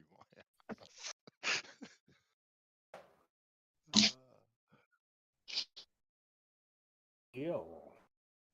That's funny. Because I mean, Ben. So what I think is going to happen? You're going to do this experiment, and light's just going to refract the way it normally refracts, and I mean, it's going to be very underwhelming. You know. I don't know. No, I've got no idea. It's never been put to the test to say it will Would be be nice to know, underwhelming wouldn't it? or overwhelming, right? Like I said, I just find it very strange. Like the 24-hour sun, I find it very strange that these things aren't tested. A little peculiar. Exactly. Yeah, because most people don't doubt these things, and the people that do doubt these things aren't Problem willing right to there. go That's a out problem. and refute them. That's the problem No? right there. People don't doubt those things without even. Yeah, but this is what I would expect, Bandsaw. If there were people that thought the 24-hour sun isn't a real thing, or it's in doubt, right? It's disputed. I would expect to see videos of those people trying to debunk it. It's weird that those people want people that don't think it's not real provide to go and do the work. I think that's a bit silly. If I believe there's a 24-hour sun in Antarctica, shouldn't you find it weird that people that don't believe it's there haven't done anything to prove it's not there? Well, number one, I don't really have the inclination because I hate the cold weather for starters, but I don't really have the inclination to spend $10,000 or $20,000 to go down to the south with my little camera and film the sun for 24 hours. Right? I've got no inclination to do it whatsoever. Now, I do know that there are hundreds and thousands of people that have actually been there that do have cameras and have the ability to do this and should have done it. It should not be up to me to spend money out of my pocket, which for a natural phenomena, like is in the north, where we can see it in the north, there's millions of videos of it in the north. You would think there would be millions of videos with it in the south as well, considering there are stations down there where people go for months at a time, right, that already have the capability of doing this. It should not be up to me or you or anyone else to do. It should be up to the people that are already down there, right? Now, in Yeah, they've been, don't forget, Bansor, don't forget, they've been down there for over 60 years, nearly 65 years now, and they've had the taxpayers' money as well. They've gone down there on taxpayers' money. So that should be done in the interest of knowing our well. That's a request, a must-have request. Given the years that have gone by. Sorry. Sure. What's the best method to get taxpayers for taxpayers to say, here's what we want our tax dollars doing? Do you know any methods that can help with that? Maybe a petition, possibly. Yeah. Maybe a Withhold petition. taxes. But that one's a given. I mean, that's a given, though. That's a given. That's a given. That should have been done 65 years ago. When that's something that should have been. I'm trying to establish what you could do right now. Well, right now, I mean, who's going to be listening? I haven't They're paid lying. any They've gone tax to fucking the since the ISS. start of the pandemic. Yeah, let's talk shit. Stuck in bullshit. Yeah. So, Banster, to respond to what you said, what I would say is the same way you have this lack of inclination to want to go out into the cold and record the sun for 24 hours. Most people have that. They're inclined not to want to go and do that the same way you are. Yes, maybe the people that do go down there and work there should be the ones giving us on the this footage, taxpayers' money. but that is, hang on. On the taxpayers' money. That's the doing one it you on got to remember. taxpayers' money should be Thank going you. down. They're doing this, but that isn't their mandate. That isn't the reason we've paid tax dollars. It We haven't should paid be tax part dollars of the so that schools they and can go. knowledge. Hang on, Jin, Hold on, please, man. Gene. Hold on, Gene. Hold on. Yeah, Let him finish. we haven't paid taxes so that people can go down to Antarctica and record the sun for 24 hours. If I found out that's all they were doing down there, I would be pissed because then I'll feel like my tax dollars are going to waste because they are investigating something most Look, people isn't on that the not planet. scientific research? Let me. Scientific research, that is. That's Yeah, what scientific else? research. I give up. Hold Fucking on. I give hell. up. Hold on. Jin's Hold not on. going to let me talk. I give up. It's not. Yeah, No, yeah, the thing that I found funny about this demanding more footage is there is footage that exists that everyone denies. So why are you demanding more Yeah, footage? it's not. It's fucking CGI. It's a meme. It's a fucking gift. It's shit. That's why. It's not real. What? Okay? What was? If What it was was? real, I'd say yes, it's a real one. I know what the sun looks like. 24 hours, I've seen it. Okay? So I've seen footage. So I know what I know, yeah? Show me a real one. Put a real one in this server right now then. Put it in the server right now and shut me up. What was denied, Howard? Right? Was Nate probably posted the best one, which has already been debunked. Right? It was agreed to that it was debunked. Right? No one here has denied 24-hour light at all. No one has denied that. That's right. At all, right? That's What right. the question is No, the we want the claim sun that visible above the horizon. Gene, I haven't finished. That the sun is not visible for 24 hours. That is what is being disputed, right? Not the actual daylight, the actual sun in the sky itself, and nothing has been provided. So how would there be 24 hours of even daylight without the sun? Well, They Howard, have a very in weird. the morning, in the morning before sunrise and at night after sunset, there is daylight in the sky before you can even see before you can even see the sun. Now, on Right, top of Banzo, that, can I just down there, address that you've point? got Can I address you've that got. point, Banzo? You're taking too long. Bloody hell, you're Oh, taking You too know what, long. Jin? What, You talk Jin? for days. You talk for days straight. No, I don't. Right? I'm going to hit him. Nerve. I'm going to hit him Jin, seconds. that is I'm literally just going to hit him literally straight the to the jaw part in his calling neck. the kettle black. You cannot tell anybody they take too long, Jin. The Yeah, nerve. just Jin. I You're can. totally in the God. wrong here. Everybody's telling you just take the feedback. Yeah, bro. Like the nerve of you, man. Yeah. I've So got the biggest we nerves. see I've got the audacity. Better believe it. we see light before the sun and after the sun, Howard. Right? That's So not yeah. that's not in question at all. All right. It's the sun in the sky that is in question and has always been in question because we can see it in the north, but we can't see it in the south, where apparently we should be able to see it. That's all that's in question. Hey Bandsaw, isn't that called Yeah. civil light or something like that, like civil daylight or something? Yeah, something like that, buddy. Yeah. Yeah, What so with how debate, would getting you to when we pose the same question to them, the answers we got that the reason we can see light without the sun being there is because of plasma. Apparently plasma gets energized and then there's a difference between daylight and sunlight. Daylight is plasma energized by the sun or something. Yeah. What about that idea, Nate? No. So I still can't get what I got to say out now. Go, Gin. Thank you. Do involve me in this one. This one, the 24-hour sun. It's just simple, isn't it, though, folks? What is there hard to understand about having an equilibrium? If we can see it in the north, we should see it in the south. It's as simple as that. Above the horizon, 24-hour sun, please.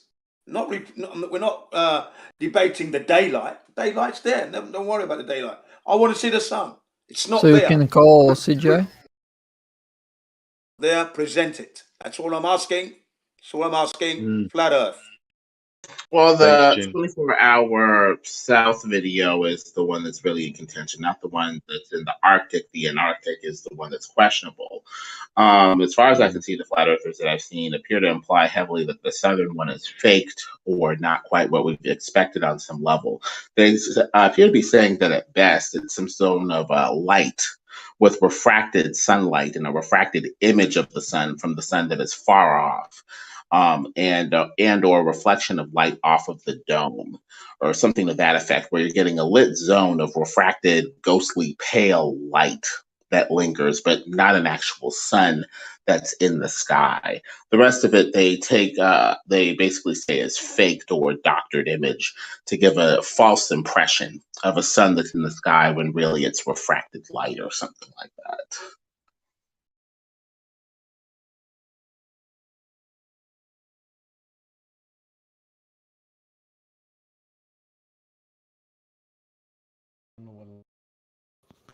But yeah, Ben. So I mean, I know you think that they aren't that many years of a 24-hour sun at the Antarctic, but they are, man. They're quite a lot. You know?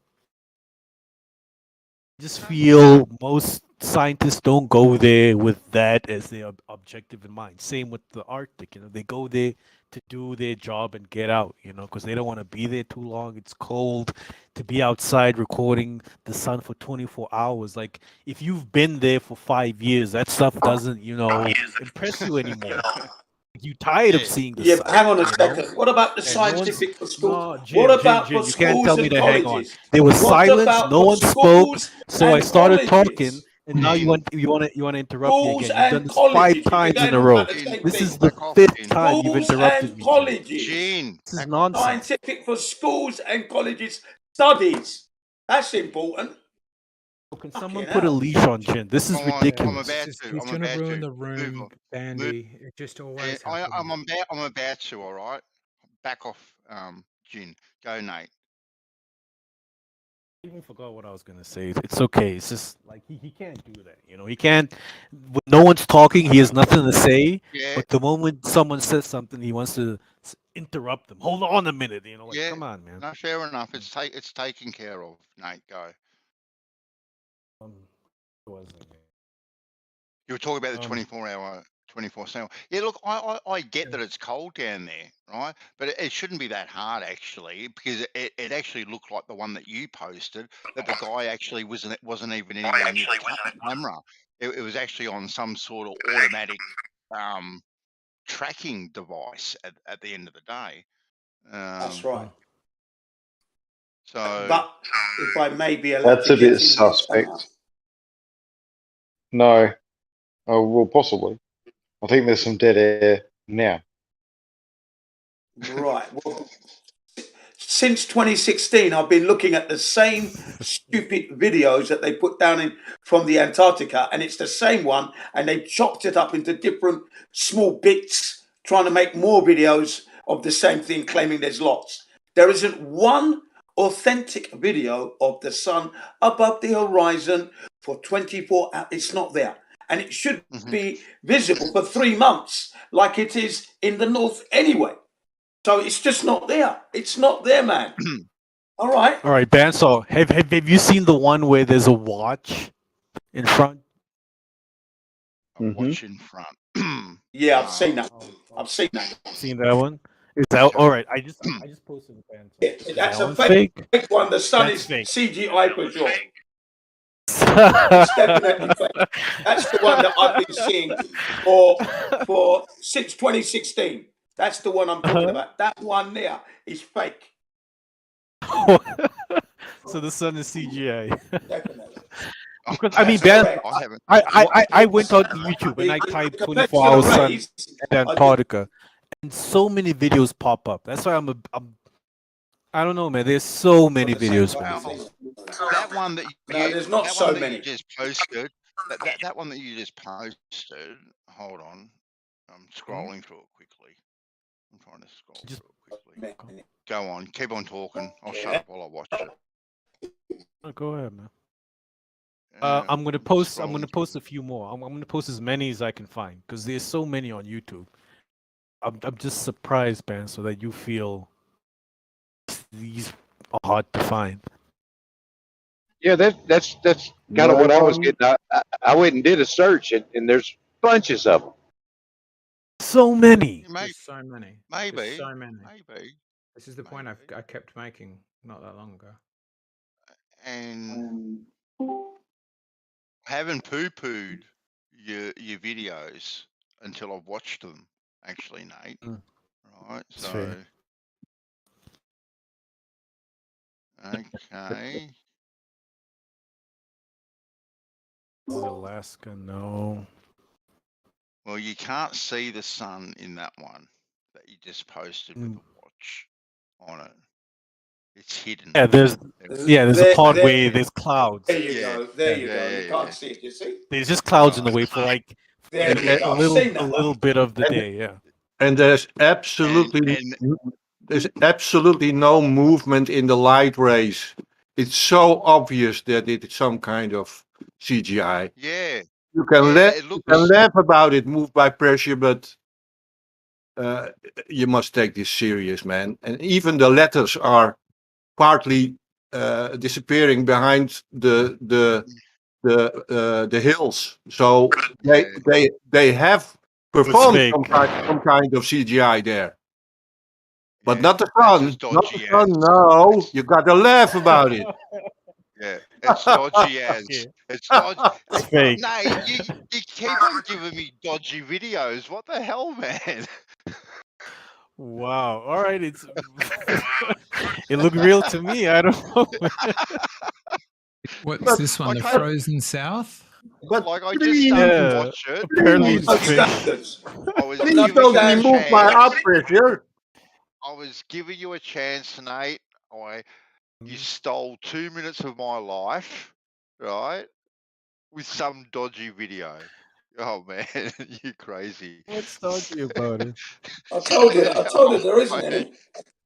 They've got no standards. They've got no standards. Well, I'm telling you. It looks real to me. I don't know. No. Lightwater points out the obvious flaw in that one. The obvious one. The words. No, the sun itself is dodgy as anything. That's the sun looks fake. The sun is fake. It doesn't look fake. It is.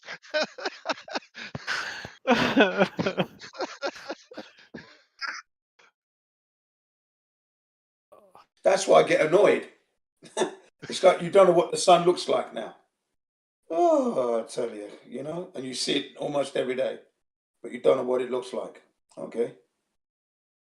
Keep fooling yourselves. Because the resolution's so good. Isn't it, Isa? But the message.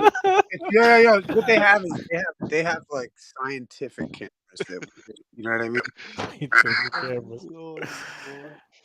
It just gets better and better. It gets better and better. The real question for the ballers is, how come you're not covered by Freechan Coriolis insurance? And why haven't you reached out to a representative today?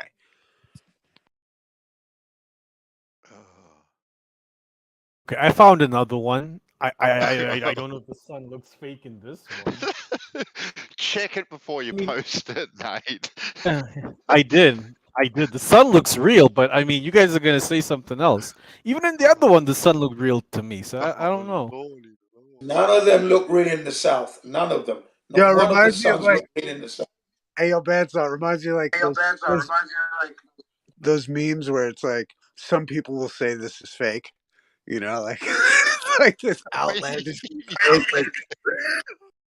Oh, okay. So here we have sun, and now we have. The problem is the camera doesn't follow the sun, but you can use the shadows on the ground as a reference as to where the sun is. The camera doesn't turn around with the sun, but I mean the sun doesn't set.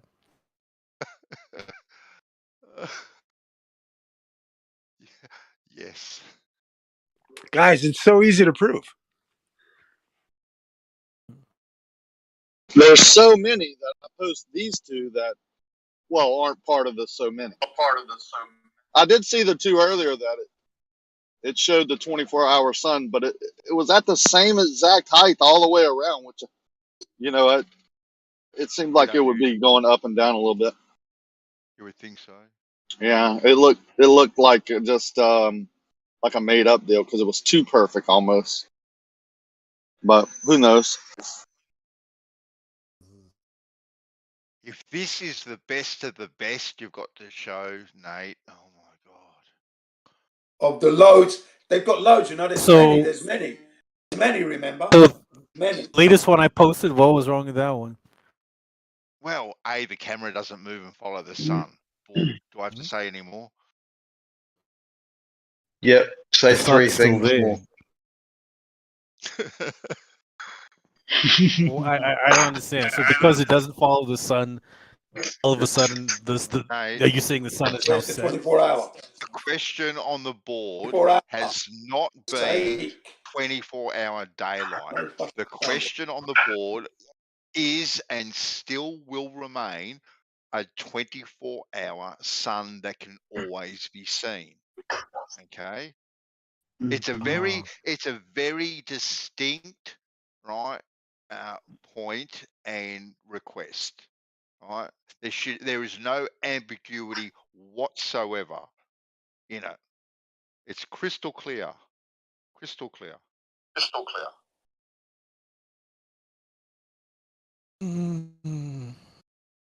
Okay.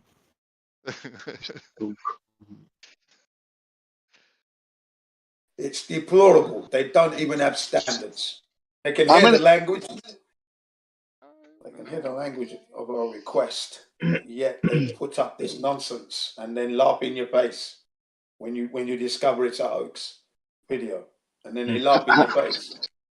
How many countries and scientific basis does it take to be down there for how many years to just have, you know, some videos that are up to standard? Like if you type in Arctic 24-hour sun, I would imagine you would come up with some videos that look authentic and no issues. I think both people, you know, like groups of people could agree with that. And then when you bring up the Antarctic, seems to be issues all the way around.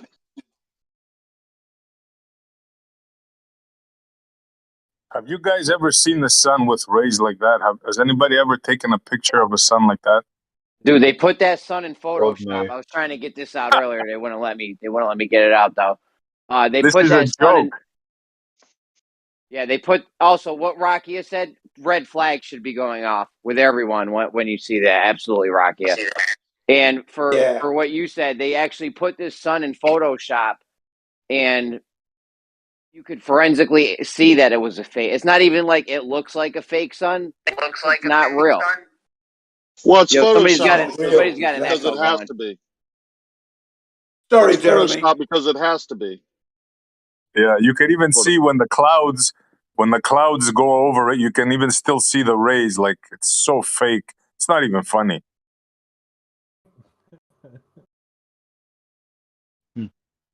And Jeremy, y'all need to really think about giving Eggshells a mod ship, because if he's gonna mod so much here, and to just give it to him. He's sensible enough, like he's smart enough, he can handle the mod.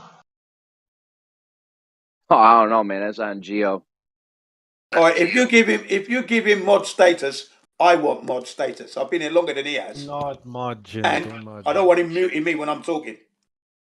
Not margin. Right. So I'm gonna have to put what's the word? A veto on that one. He deserves it. Put a veto.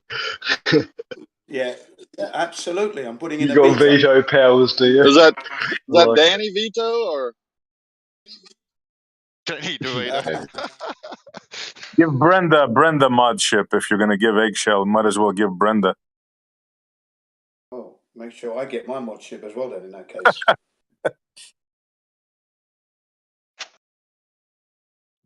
Yeah, when they were bringing up moderator.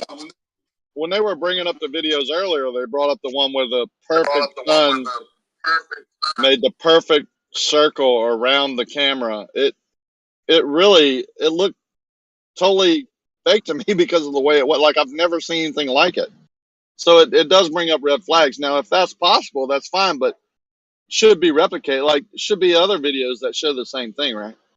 Well, you remember when Jeranism was trying to contact one of the bases down there, and they were like, he's like, why does all your footage cut out for like 6, 7, 8 hours or whatever it was? And they wrote him back, and they're like, well, it's not in our mission statement to provide this. We don't have the bandwidth. Like, they started coming up with all excuses. And Jeranism even lied to him and was like, yo, I'm a teacher. I want to show my class 24 hours on it. You know what I mean? I want to show my class some science. They said earlier here at Geo's that she wasn't even in Antarctica. She's in Australia. So how would she know? That was their excuse to that Jeranism calling the lady earlier. Ask Eggshell. He backed the guy up.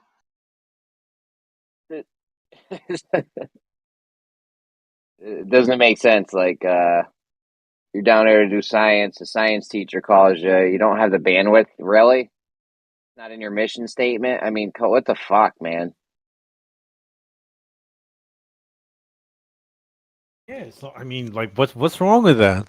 Red Not in your flags mission should be statement, going bro. off, Nate. Red flags should be Why? going off at this point. Alarms, raid siren alarms should be going That's off. not what they went down there for, though. Like, What right? did they go down there for? So, hey, God, no one's gone to Antarctica to document the 24 hours. Are you kidding me? That's like planning to go to Antarctica Some for like people 10 do. years. Hang on one second. Planning to go to Costa Rica for like 10 years. Finally getting off the plane in Costa Rica and not filming the sunset or something. Like, you know, they're planning to go to Antarctica. The big thing about Antarctica on certain times of the year, if you're there that time of the year, is the 24-hour sun. And you're telling me they're not planning on filming that? Seems a little strange. Really? That's Yeah, not really. science, sir. Yeah, it's a draw card. It's a draw card. Maybe it is, maybe it isn't. I don't know. But as a scientist, I don't think any scientist would have a mandate to go and look at the 24-hour sun. Most scientists see it as a given. They would see that as a waste of money, time, and resources. Yeah, right. You're in the heads of all the scientists. You run those departments. Why are they taking 24-hour sun in the Arctic then? The budget's different there? Hold on. To be honest with you, I think he's right, though. I think most people generally take it as a fact that the Earth's round, and they don't really to keep it second thought. And that's a problem, because that's why most people have been. Yeah, okay. So why do they film the 24-hour sun in the Arctic then? Rakia, but just relax, but well, that was my question before he interrupted. Well. I know, but you don't have to whinge, man. You sound like whinging. Well, why this or why that? Just relax. I'm telling you that people film the 24-hour sun, the North Pole and the South Pole, but just not to the frequency you guys want. You guys want 1 billion people doing it. Like, it's not. No, you gave excuse. You gave excuses of budget, and they don't go down there for that, and blah blah blah. Oh, that's what Jeremy said. Jeremy was told apparently that that's what you just said. And stuff. Yeah, I was adding on to what Jeremy said because of the whole bandwidth. So that's what you just said. Yeah. They don't go down there. They don't have the budget for it. If I went to Antarctica and I don't have the budget Go ahead, it, man. I would have to do it with a private camera or something, you know? The job I work for wouldn't give me the equipment to look at the sun for 24 hours. Like, I would have to do my own thing I'm doing. You would think with all the scientists that go down there, all the cooks, all the mechanics, all the tourists, all these people that go down there, right? For holidays, for work, all this sort of stuff. One of the main attractions is the 24-hour sun. Right? And it's pretty hard to even produce one video of it. Where in the north, where you do have a 24-hour sun, right? People that go down there go, wow, I'm going to film this, and you'll get 1 million hits with the 24-hour sun in the north. But it should be scientific. There should be scientific like studies going on when the sun is up 24 hours. The plants are doing this and the animals are doing this. We're going to film it and we're going to show you during these months when we have 24-hour sun in the sky. This is what's happening to the environment. This is what's happening to the ice. There's no scientific studies like that. Where are they? Banso, I'm looking at the figures now, and they say tourists and scientists, only about 56,000 people went to the Arctic, to Antarctica in 2019, and they expected this figure more than double during the decade. How many did you say?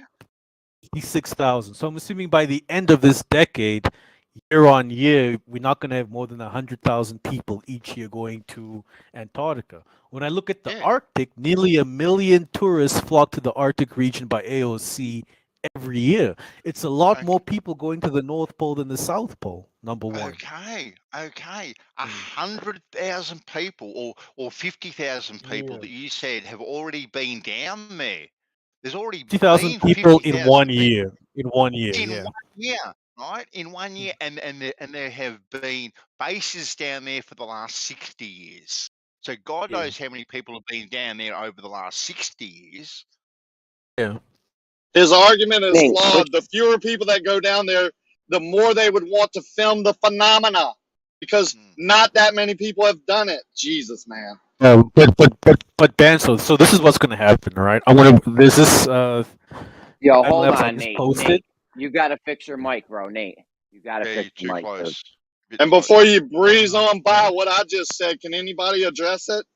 You know, there's fewer people going down to where we have this unbelievable phenomena of 24-hour sun in the sky, and the more people that go, the less people that go down there, the more they would want to film this phenomena and show others.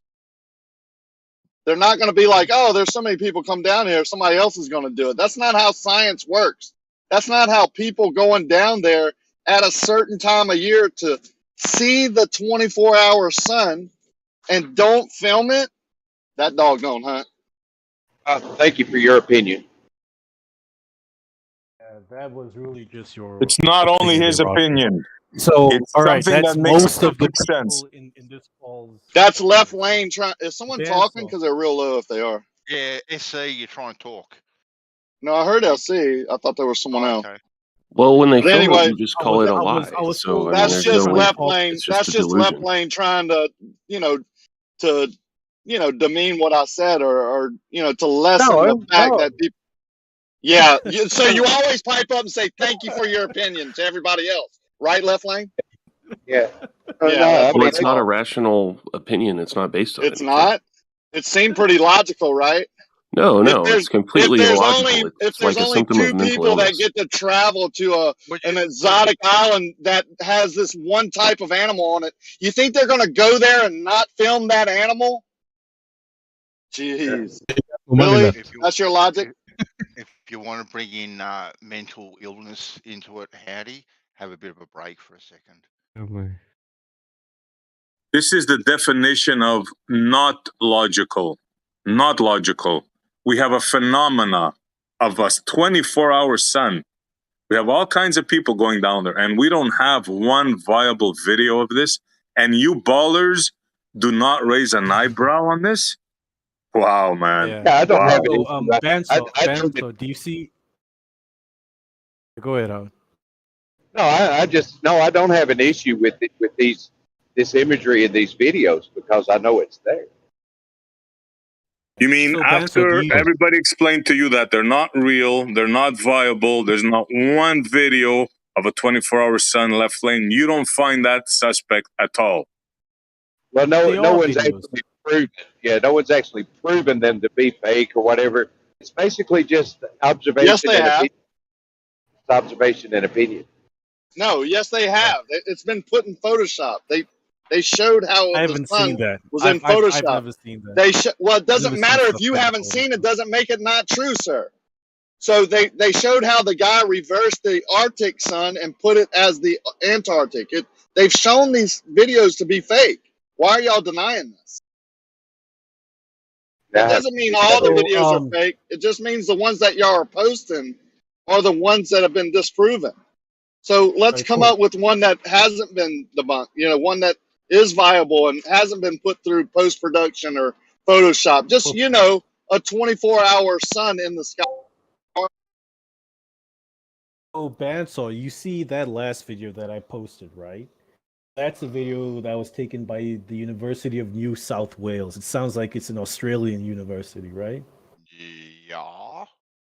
So those are the kind of expeditions they would do. And when people, Globers, ordinary people like me and Eggshells and who not, when we see videos like that, where for a second you see the sun in the video, but because the camera's not moving with the sun, then the sun goes out of frame, but then you see the shadows on the ground move in the opposite direction of the sun. That tells us that the sun is above us. You know, most ordinary people would say, because of how the shadows are moving on the ground in that video, I know the sun is still overhead. And then the sun eventually comes back into frame at the end. Most people would take that video and say that is proof of a 24-hour sun. Most people, 99% of the people on the planet accept that video. No, just because you see shadows does not mean that the sun is overhead. Doesn't mean that at all. I can get shadows first thing in the morning or last thing at night when the sun isn't even visible. So the shadows. I hear you, Ben. So it's not conclusive, but to most people on Earth, they would be fine with that.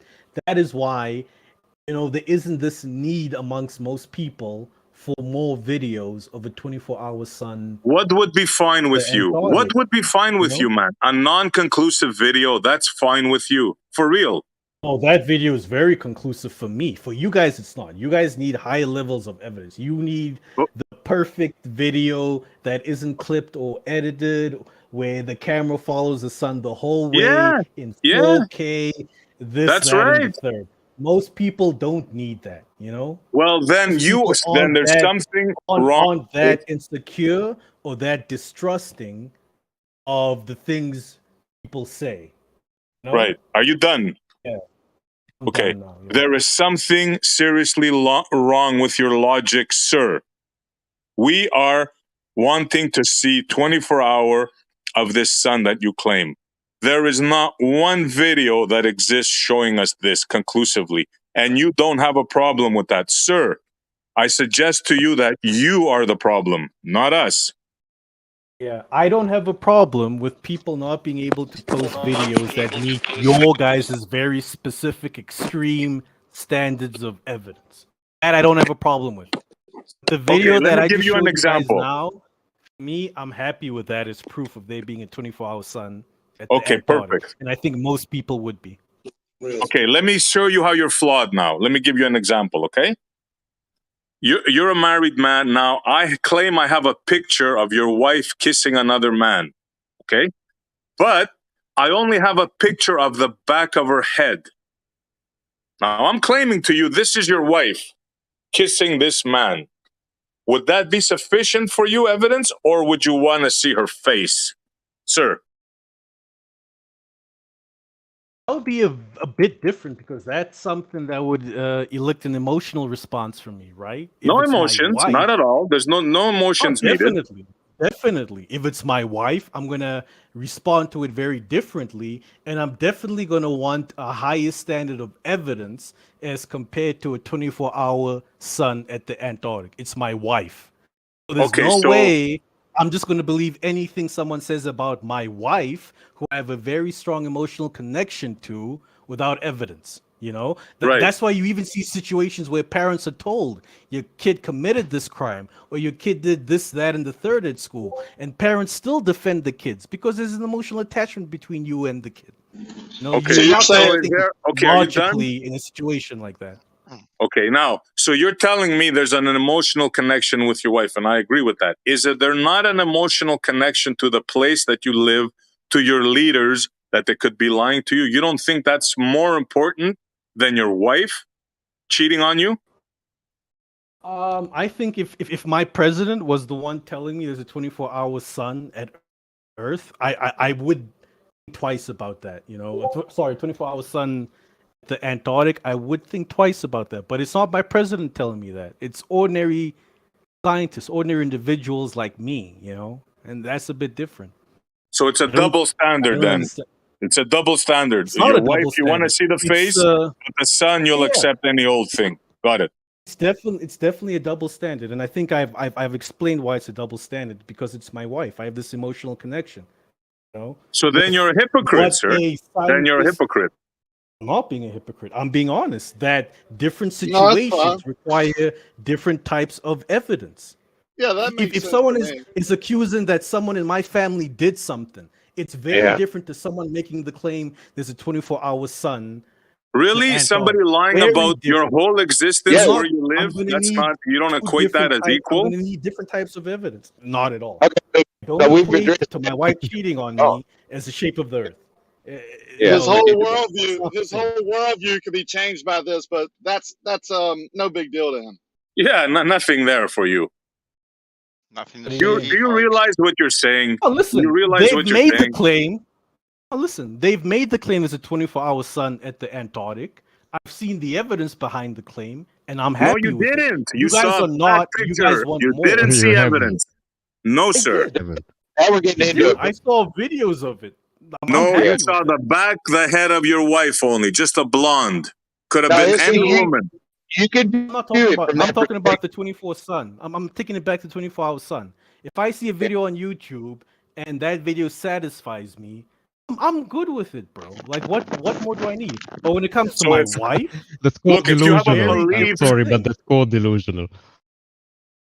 Yeah, definitely delusional. If you have, if it's just a belief, if you're just believing and you're satisfied, I'll go with that. But don't try to tell me that it's that.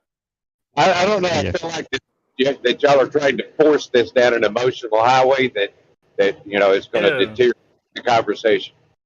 It's not an emotional highway. It's a perfect example of showing your hypocrisy. Okay, you guys so you are. made your point. I don't think it shows point. Now let's move on. Yeah, not me either. I think you made your point and move on. So do you you accept accept what what I I just said don't then? agree with you, Esty. As Do you long as accept? Left Lane's going to do that with everybody, that's fine with me. I mean, he seems to be wanting to control the narrative here. Go for it. Why do you wish me to move on, Left Lane? Do you agree with me or not? What do you think, Left Lane? What did I say? I disagree. I'm in total compliance with what he's saying, and that I have, I understand it to be a thing, and I've seen the evidence, and I'm good with it. And you're not, unless that's okay. Yeah, that's fine. Let's be clear now. Hold on, I gotta take a call. Sorry, damn. Right, but I don't know what more clarity SC wants, but I've been very clear in saying that I do not equate my wife cheating on me, or I don't hold it on the same level as the claim that there's a 24-hour sun at the bottom of Antarctica. You know, like if I find out, or if you find out, Howard, Left Lane, that the 24-hour sun at Antarctica is a lie, life goes on. But if you find out your wife is cheating on you, that's a bit different. That destroys your whole world, you know? Yeah. It's not the same thing. Yeah.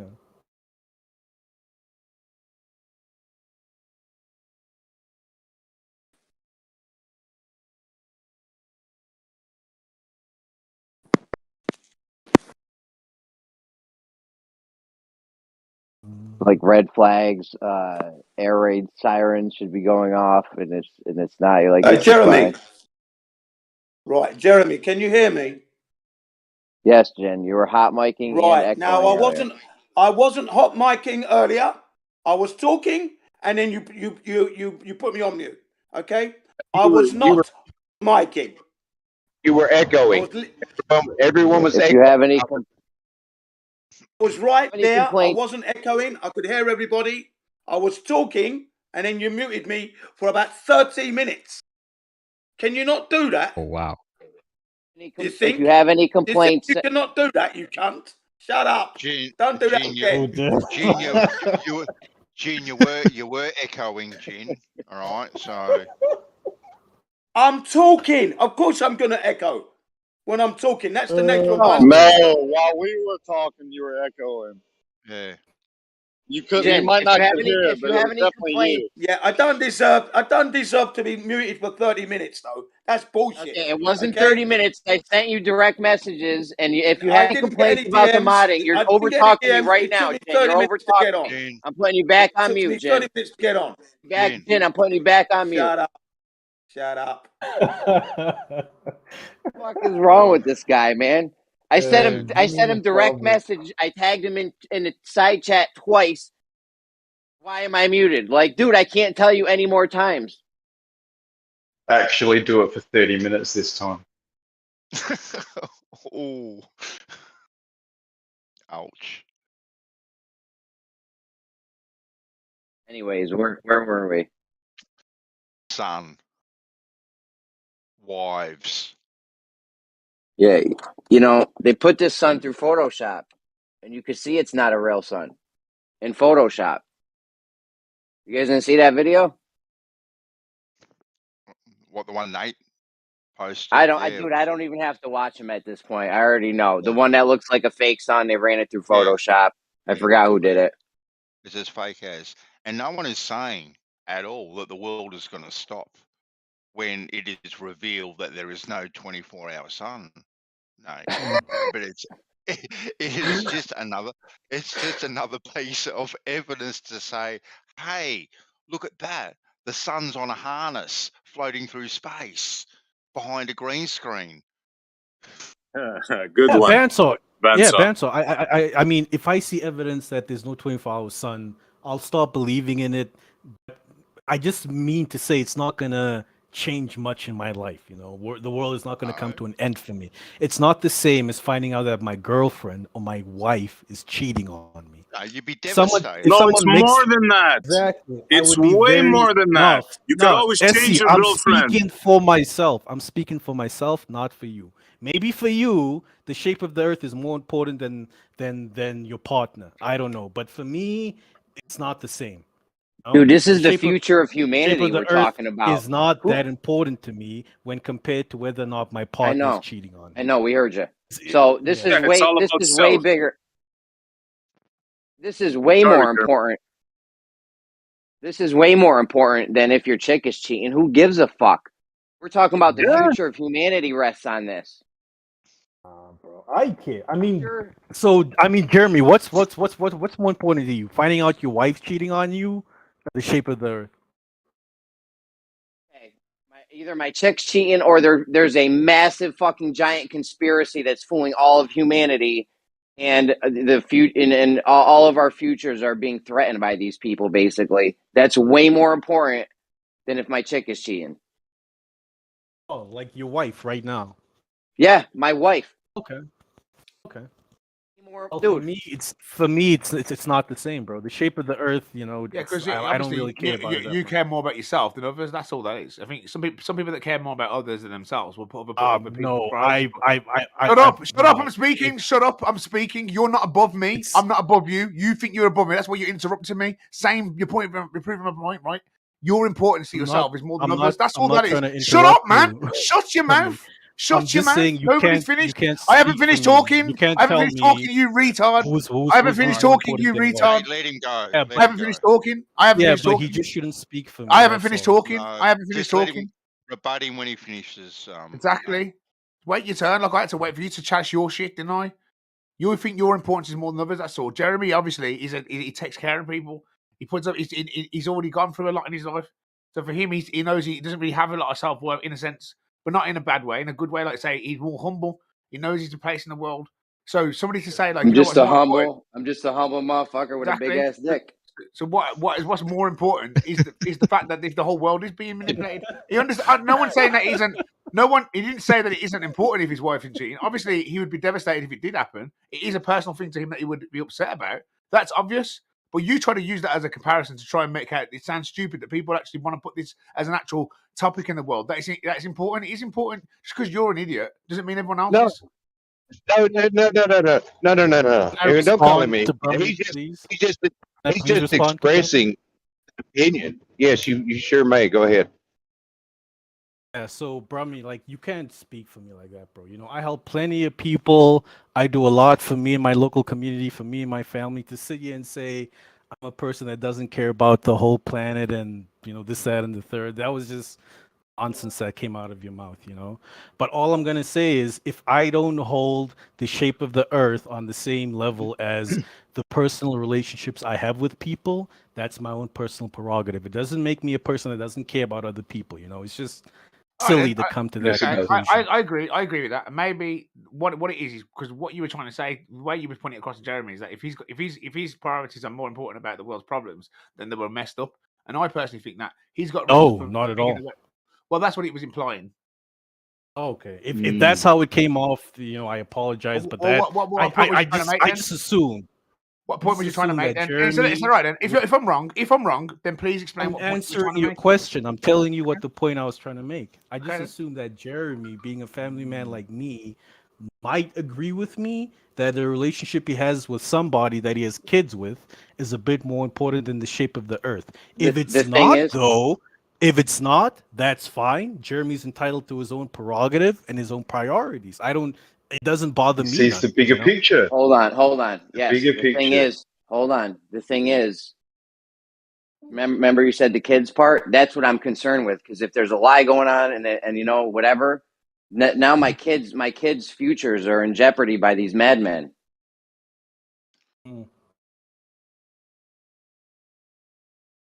Exactly. Absolutely, You've got to think of bro. the bigger picture. I agree, the bigger picture as well, Jeremy. I see what you're sort of saying, and obviously he's still upset if that happens.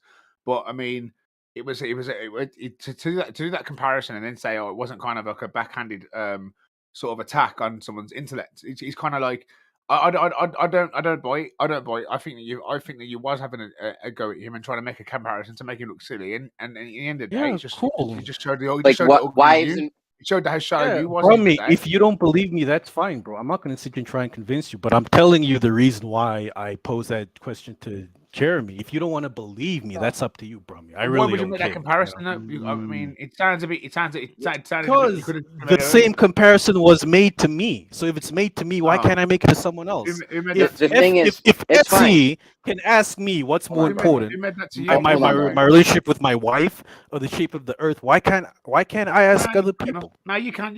Hold on a second. The thing is, exactly what you want.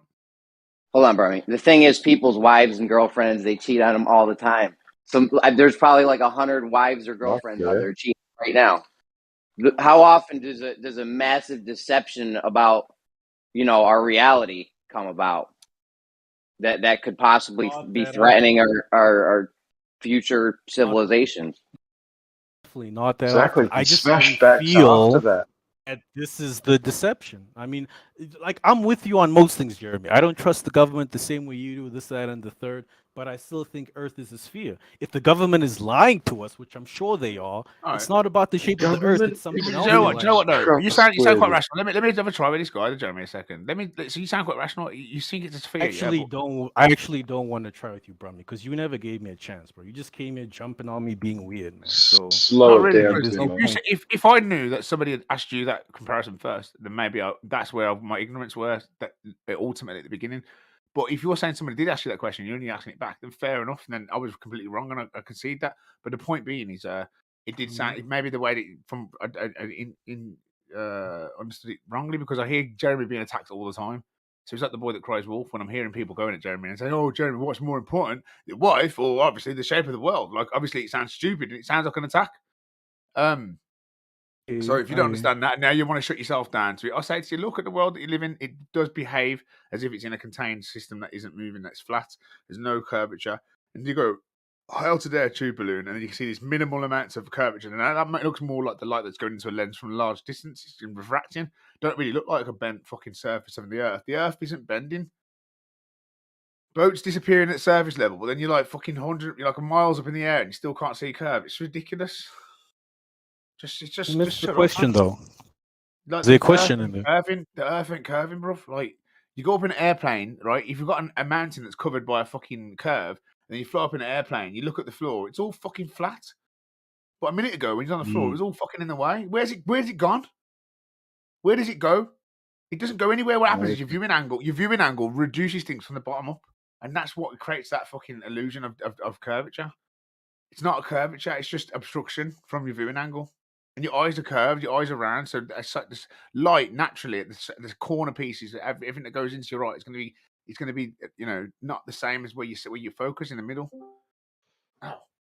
Couldn't agree with you more. Before we move on, I have a question for the ballers, specifically left lane and moved. If I had a solution to the problem, fairly cheap, would you guys accept it? This is the problem. The 24-hour sun. The 24-hour sun. When you say an explanation as to what's not an explanation. I have a way that we can determine for sure if this is true or not. Would you agree with it? It's hard to say what you'll agree to. I would like to hear it first. Yeah, like what am I? All right. Exactly. Go ahead and explain it to us. Perfect. So we have an issue of a sun being around for 24 hours, right? Now, we can solve this very easily. All we have to do is put a camera on one of those stations and let it run 24 hours a day. We have cameras all over the world, polar cams, pigeon cams, bear cams, cat cams, spider cams. So you can petition your government to put a camera on one of these stations. Would you agree with that? No. The government, yes. I would agree with it. I just don't know if the government would listen to us. Why Why don't we do it? I don't think the government would see this as something that necessarily... Right away, negative. Why not? It's your tax dollars. You demand. Yeah, but you I'm don't one ask, person. You demand the government to do this. Okay, if we could get enough people to demand the government does this, I'm all for it, Issy. Like, if you giving out petitions for us to sign off on and whatnot, I'm all for it. Listen, man. You would sign that petition? Man, this is so definitely tiring. sign it, Issy. Now They ask should have yourself, been why has this not been done yet? Ask yourself That's that. what I was going to say. They should have Mancho, been doing this that. is We too gave much. out $3 trillion. We gave out $3 trillion last year. They should have just been done this shit. Mancho, it's too much effort, right, to get through to him. To just look. Do you think that you can just travel anywhere you want in the world and move? Do you think you can just like go to any country you want and go and investigate where you want and have a look where you want? You can't. You can't even go to your next door neighbour's house. Never mind going abroad. So just understand, that Australia and all the centre parts by Antarctica, they're controlled by a different type of kind of humans, different type of people that control everything.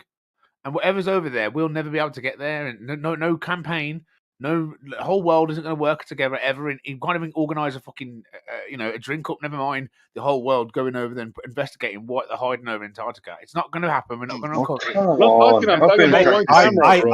I totally agree with Brummy. Trying to get the government involved. One camera. Where did you go off exploring the world? I don't even trust the government myself. I think the best thing to do is if us here in this call put money together and send someone down there. We all have jobs. Got 10 cents. No. I can chip in 10. Send someone to a death sentence. It's freezing cold anyway, so they could easily just say froze or fell in the water or the boat blew up. Anything could happen. Anyone survives. Anyone survives going through Antarctica. It's supposed to be the most hostile place in the world. Why do you think it's the most hostile place in the world? Because they don't want you going there. They don't want nobody there. We have a station there, yes or no? Do we have a station there? You can't go there, lads. Just forget not it. Me, Broomy. You're not listening, Broomy. You're being part of the problem, Broomy. Did you hear what I said about the camera? You said about the camera, yeah. They should have a 24-hour camera so we can watch the sun go around, so that we can pinpoint it from wherever we are in the world. Exactly. It's a good idea, but obviously it's not going to happen. We just need to get him to understand that. No, you can't just travel there. We ain't got the freedom that we think we have. We think we live in a democracy. We live in a dictatorship, and we're told it's a democracy. It's not a democracy. Okay, and that's it. We can't go nowhere. We already have people down there. We already have cameras down there. We already have these scientists down there. These very select few people, like astronauts. These astronauts that nobody. These weirdo people. These weird people. Not no normal people. Not no normal people you can just talk to. These weird people. These weird science people that don't even know how to talking, man. Damn.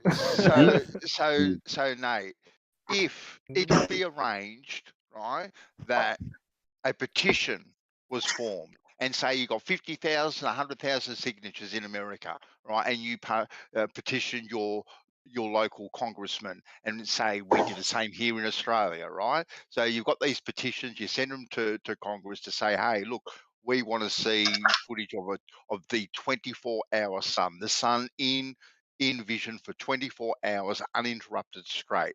So you put this petition forward, right? And then the answer comes back. Say the answer comes back negative. No, we can't do this for whatever bullshit reason. Wouldn't you find that a little bit suspicious? Just that alone? I would find that very suspicious. And let me answer the question. I actually anticipate that response from the government Bandsaw. I expect our government to say no. You know, I don't trust the government. Why? The same way. Yo, bro, I'm trying to talk to Bandsaw. Come on. I don't No, trust but our why government. do you expect the government to say no? Why? I will answer that question once I've done answering Bansaw's question. So I don't expect the government to really assist us in that regard. That's why I agree with Brummy on that point. That's why I feel it should be us who have this interest, this vested interest in figuring out whether or not this is true, who sponsor ourselves, and we go down and find it out for ourselves, you know? Move by pressure. We move should by be pressure. the ones doing it. Listen, move by pressure. Look, we have figured it out. Look, you know, there's no way, right, that you can demonstrate gas pressure at a container because you need a container to demonstrate gas pressure because they come hand in hand. So when we ask you how you have gas pressure at a container, it's only to show you that it can't be demonstrated. But you guys try to answer it, and that's why it's embarrassing. So, like, we don't need to prove it any further than that. We know it's not something we should believe in because it can't be demonstrated. It's just something that's theorized by apparently people that are going to space in these ships called NASA. So when you turn and say we live in inside of a vacuum and we're all spinning around in a fucking dance, and we've got the moon pulling the ocean, and we're going for different volumes of space. And you know what?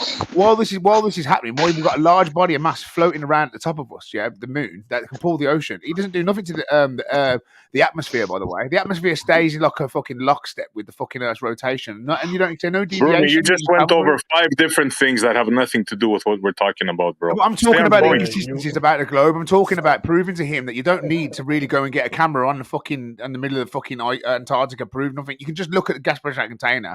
You can look at the fucking the stupid arguments they're getting you to believe with no evidence.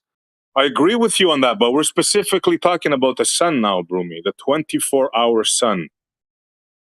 Yeah, so Essie, to answer your question, I think the government would just feel it's not something worthwhile putting money towards. You know, you don't even need to do that anyway. Just look at gas pressure at a container. That's my point. Like, why you can disprove it with just by looking at what they're saying. You're living inside of a low pressure system, yeah, with pressurized gas. This sounds like a with a moon that's with a moon that's rotating around us whilst we're moving through different volumes of space, and the air behaving as if it's not moving at all. It behaves as if it's in a container. That's how it behaves.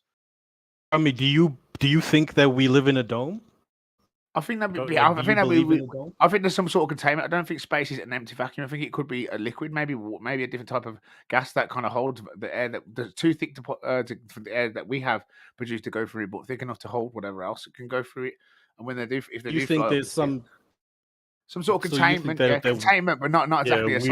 We are in a dome or something. Okay, something's contained in the air here. It's like an ether. Let's say there's an ether field, because even they say like space is a fabric, don't they? They say the bending of fabric of space time. So what they're trying to say is there's a gap in the fabric of space time in the reality we live in, and outside that there's another sort of reality, sort of like a field, and that's what we're looking at when we look at space. Right, so Brummy, when you breathe on your hand and you feel that breath on your hand, isn't that gas pressure without a container? No, because the gas pressure is contained. My mouth is a container, and release and open a container, and the air comes out. That's all been pressurized from my mouth. That's contained in the air as it comes out of my mouth. It's then the air that's coming out is already concentrated and pressurized. Then it hits the other surface, which is my hand, which is also a container. Yeah. And then my senses.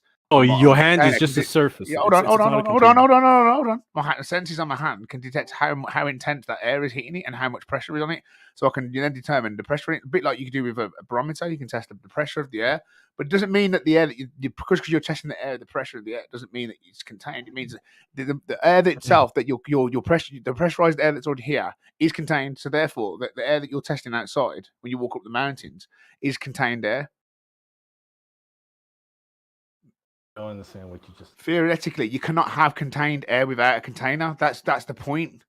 So even the air outside, you're walking outside the mountains, you're going, oh, look, I'm not outside. I'm outside now. There's no container here. But that is you're in the container. Well, show us this container then, because it has to be there. It has to. It doesn't. It has to be there. You're making a very positive claim. Because it has to be there otherwise. Logically, like Laura, this is what the point I'm making is I can't believe that it can't happen because I've never seen any examples of it without it. So I have to think to myself, well, without it, I've never seen it, but I have seen gas pressure with a container, and I can explain gas pressure with a container. But I tell you what, I can't do. I can't explain it without a container. But you say we live in a low pressure systems moving through different volumes of space, whilst having another large body of mass rotating around us that pulls the ocean, but ignores the fucking atmosphere. And doesn't have no effects on the atmosphere, but has all this effect on the ocean, and then basically like fucking it all trickles back down because it eventually wins some war over with gas molecules. Even though a gas molecule in motion remains in motion unless acted on by an external force, but there's not an external force because once that gas molecule has been ejected out, or even the rotations of the Earth, the centrifugal forces of the Earth's rotation should be flinging out the gas molecules into space. Especially as we're rotating at different sorts of vectors and on a fucking axis and all this wobbling shit going on. And the gas is just behaving like it's not moving anywhere. Like a fucking weird fucking atmosphere, isn't it? Question. So you said a lot, Brummy. It's hard to follow you when you're making like 8 points at once. Because you guys you don't understand your model really. When you really think about your model and all the things. No, it's because you are literally rambling. Like calm down and slow down. And I'm rambling. If you slow it down and break it down, everything I said was on point. It's just that I know this so intuitively that let's break it down and slow it down. That's what I'm asking you to do. Which part? All right, then. So you got gas molecules, yeah. You said they got weight, and that's why they come back down to the gas surface, and that's why they don't just go off into space, and that's what creates the containment for your gas pressure. That's what contains your gas pressure at a container, because the container is, in a sense, gravity. That's the gold model's clan, right? You follow? Yeah. Question though, what does that all have to do with the original question of discussion of the 24-hour sun?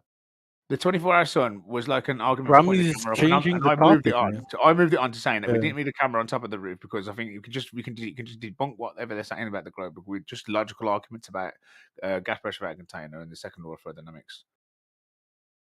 So then I started explaining about that, and then now they're asking me questions on it, so I'm trying to debate that. Is that all right, extremists? Do you want me to go back to that now, or do you want to keep rambling on about a camera on top of a fucking roof that we're not going to get? Jen, hold on. I unmuted Jen. This is the last fucking chance for today. Right, what do you mean last chance for today? I didn't do anything wrong the first time. If I'm hot mic, hang on. If I'm hot micing, you're supposed to say, Jen, you're hot micing. That's all you have to say. I was there listening all the time. Jim, but sometimes the room could do a break with you sometimes because you just love your sound of your own voice sometimes, dude.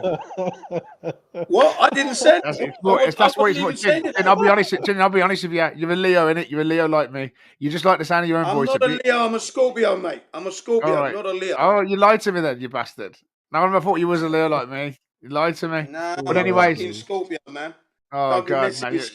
You're a little bug, man. You're a little bug. You're lucky I'm not within any of you people's You're a little insect. You're lucky. You're an insect. Just lucky I can't get my hands on you. Are we talking about 24-hour sun or we were gas pressure without a container? But both of them. You ain't gonna get the camera out. The gas pressure out of a container is like, but the way you can just look at that, the fact that their model is falling apart even on their own fundamental principles of what they understand about second law of thermodynamics and the gravitational effects on sort of gas molecules creating weight and their behaviors on gas molecules, that they can't prove that these gas molecules eventually trickle down when they get to the higher altitudes of the atmosphere. They can't prove that. That's just something that must happen for their model to work. There's no way to demonstrate it because they need a container the size of the atmosphere, which they can't create. So it's just basically a bit of faith-based because there's no way to actually to track a gas molecule and see that it's independently coming back down, trickling down, creating the gas pressure for their flying globe model, their spinning ball. Their spinning ball where everything behaves as if it's not spinning. It's so fucking weird. Do you know what I mean? And I know the conservation of momentum is one of the reasons they say that things don't, That's not what we're talking about, Brumi, for the fifth time. I'm not going to tell you this again. We were talking about the 24-hour sun. Do you have any opinion on that? Don't tell me about gas pressure without a container. I don't want to fucking hear it. All right then. Yeah, 24-hour sun in Antarctica is a good. I think if you do get a camera up there, and then you can triangulate the location of where the sun is actually pointed at in Antarctica, and have a map exactly where it's pinpointed and what direction it's at. So then you can actually do some more precise calculations to where the sun is and where the moon in relation to where the moon is on their model. Because I think it'll be more difficult for them to triangulate that and keep that consistent all year round than it is to actually just fly a little satellite thing called the International Space Station around us. Yeah. Okay, Brummy, question. Do you think what SE is asking for is unreasonable? You know, a camera. No. It's how much is a camera these days? So I can't even finish.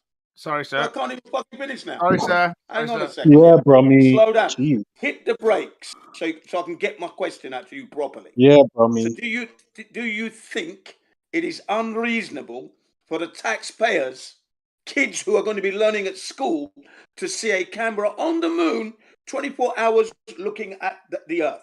From the moon, I'll say, to answer your question shortly, I'll say it's not even a piss in the wind for them to put a very robust camera that could have good view capabilities in such a very remote area. That would be very interesting for science purposes and for the whole world to kind of see where we're all at and be able to triangulate to it. So I think it would be great. I think that another other thing though as well, Jin, I think that any sort of person that loves science would have already thought of this. If I was somebody that was venturing out into them sort of parts, I would have done that naturally on my own accord without even having any intervention anyway from any outsiders, because that would be something that I'd love to do and show the world.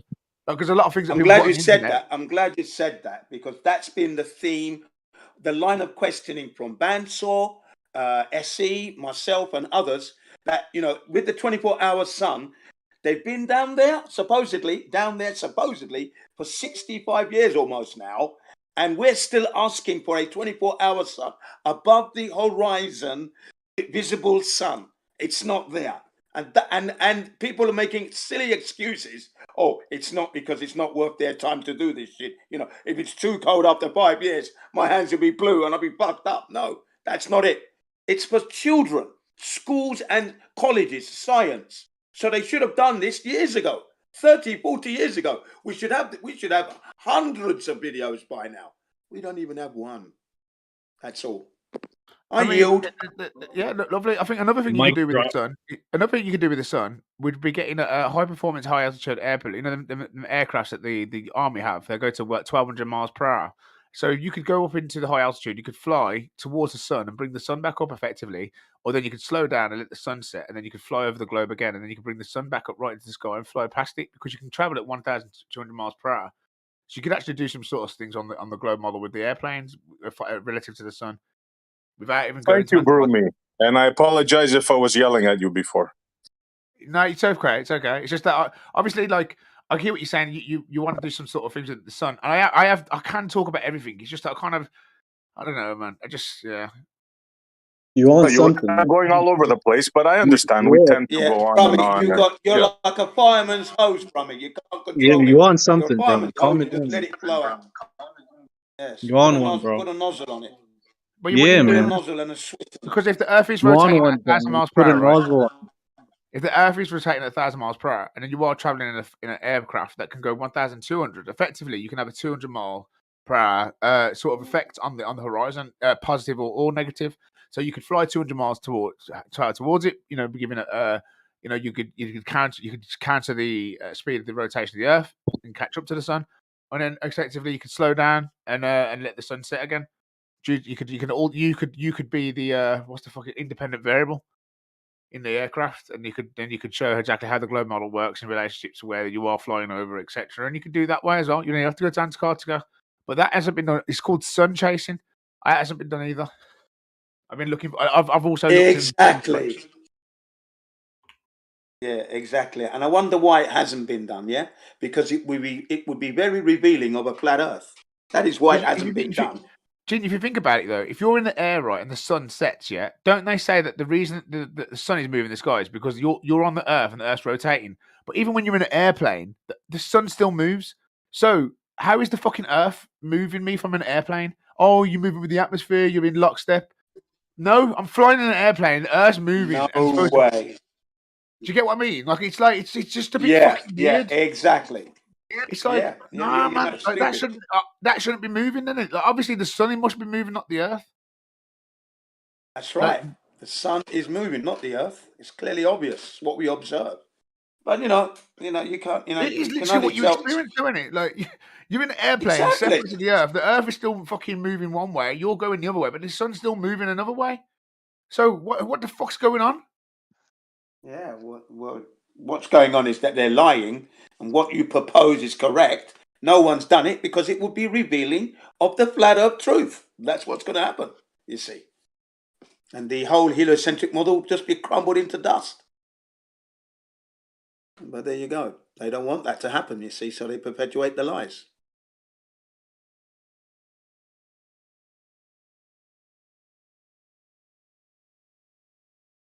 This is good, civil conversation.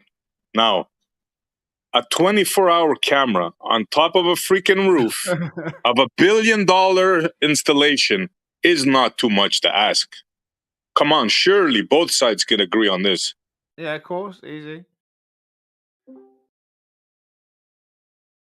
I want the world to be a globe. Do you get me? Like, I'd be happy to prove it a globe. I go, fucking hell, imagine that. Like it was, But where I am now, my honest position is I'm not quite sure it is. I'm not quite sure it is. And even though it seems to be a piece in the face of all these evidence, all the body evidence, it's like, there's a couple of things, that they ain't gonna. If somebody tries to cover the tracks, there's only going to be a couple of things you're going to pick up on, and there's only a couple of things that just make me think, yeah, gas pressure vent containers a bit one, and the sun moving and the sunsets and that. Like, obviously, there's a couple of good things for the globe as well. I mean, but Brommy, you know what, Brommy? I don't look your position in the last 4 years.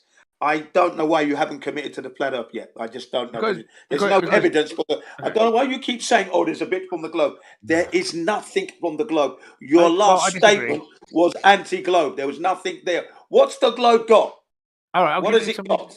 I'll give you some. It gives you like an explanation to the shadows of the Earth. They're saying the curve of the Earth has been no. Hold on a second. Let me finish. I don't like it when somebody asks me a question and then talk all over my answer. It's so annoying, Jin.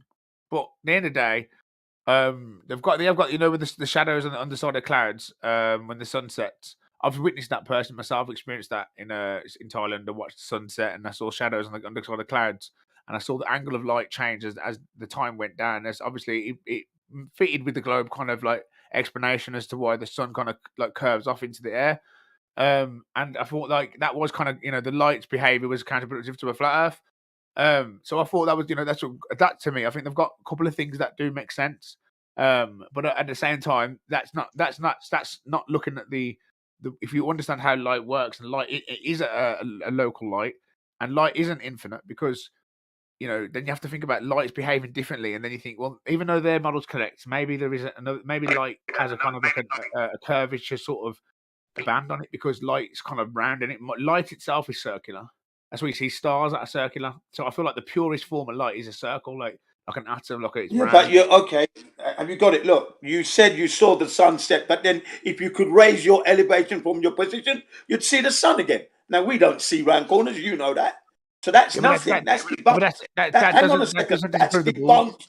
That's debunked all day long, Brummy. That is not a clue for Earth. No. That's nothing. What I'm saying to you is, it's something that people can see with their own eyes, like I did myself, and say, yeah, it's not proving globe, is it? I've never said it's proving globe. You're not accepting what I said, are you? You're not accepting. I said to you, wait a second, listen to me, then agree. Yeah, listen to me clearly, and then agree. Yeah, you said the sun sets, and I say to you, raise your elevation. What's that? You're going up in the air now. Now you see that sun again. Yeah? How's that then going around the corner? First of all, Jin.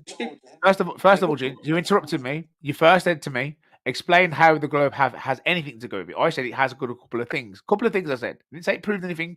But then when I tried to give you an example of what things it does have, you then started to interrupt me and scream like a fucking belligerent idiot, right? Not understanding what has been said to you, and then said that this doesn't prove anything. This doesn't prove anything. When their own fucking objective in the first place, Jin, wasn't to prove nothing to you. It's just to give you an example that the globe may have a couple of things that may coordinate to what they were saying. Okay? So if you're going to be rude in future and interrupt somebody, please understand what the fuck you're talking about. I addressed exactly what you stated. You stated you had a couple of things because I asked you what is it that the globe's got, and the thing that you presented or blurted out, it's got nothing to do with the globe. Doesn't. So you're telling me. Okay. So you're telling me the sun, when it sets and it sets light rays on the underside of clouds, has nothing to do with the globe's model. Saying their explanation to why that happens. That's happening on a flat plane. It's not happening on a globe because you think the sun's gone. I say to you, you raise your elevation and you see the sun again. There it is. And it that doesn't disprove their model. That is not counterproductive to the model, Jin. You don't understand what's being said to you, and I ceased to continue this conversation with you because you're just not intelligent enough to understand. You're not intelligent enough to understand what's been said to you. I understand exactly what you said. You're not on my level. I'm shooting it down. I'm shooting it down. You're too thick for me, Jin. It's got nothing to do with your intellectual level. Your intellectual level. My intellectual level is precise in that inferior to me. You are not presenting. I can't talk this. I can't talk this. Calm down, Jin. You can't just bulldoze people. You got to let people finish, Jin. Come on.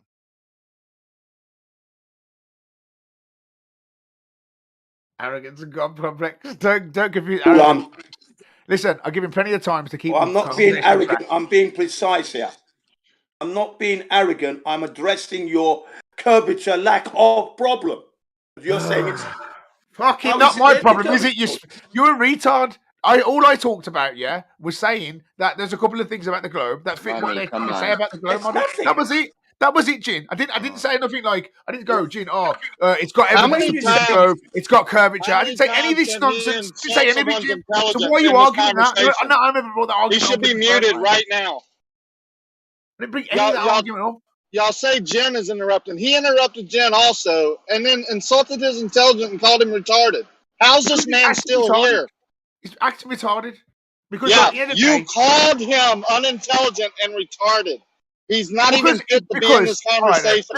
And now you're over talking me as you complain about being over talked.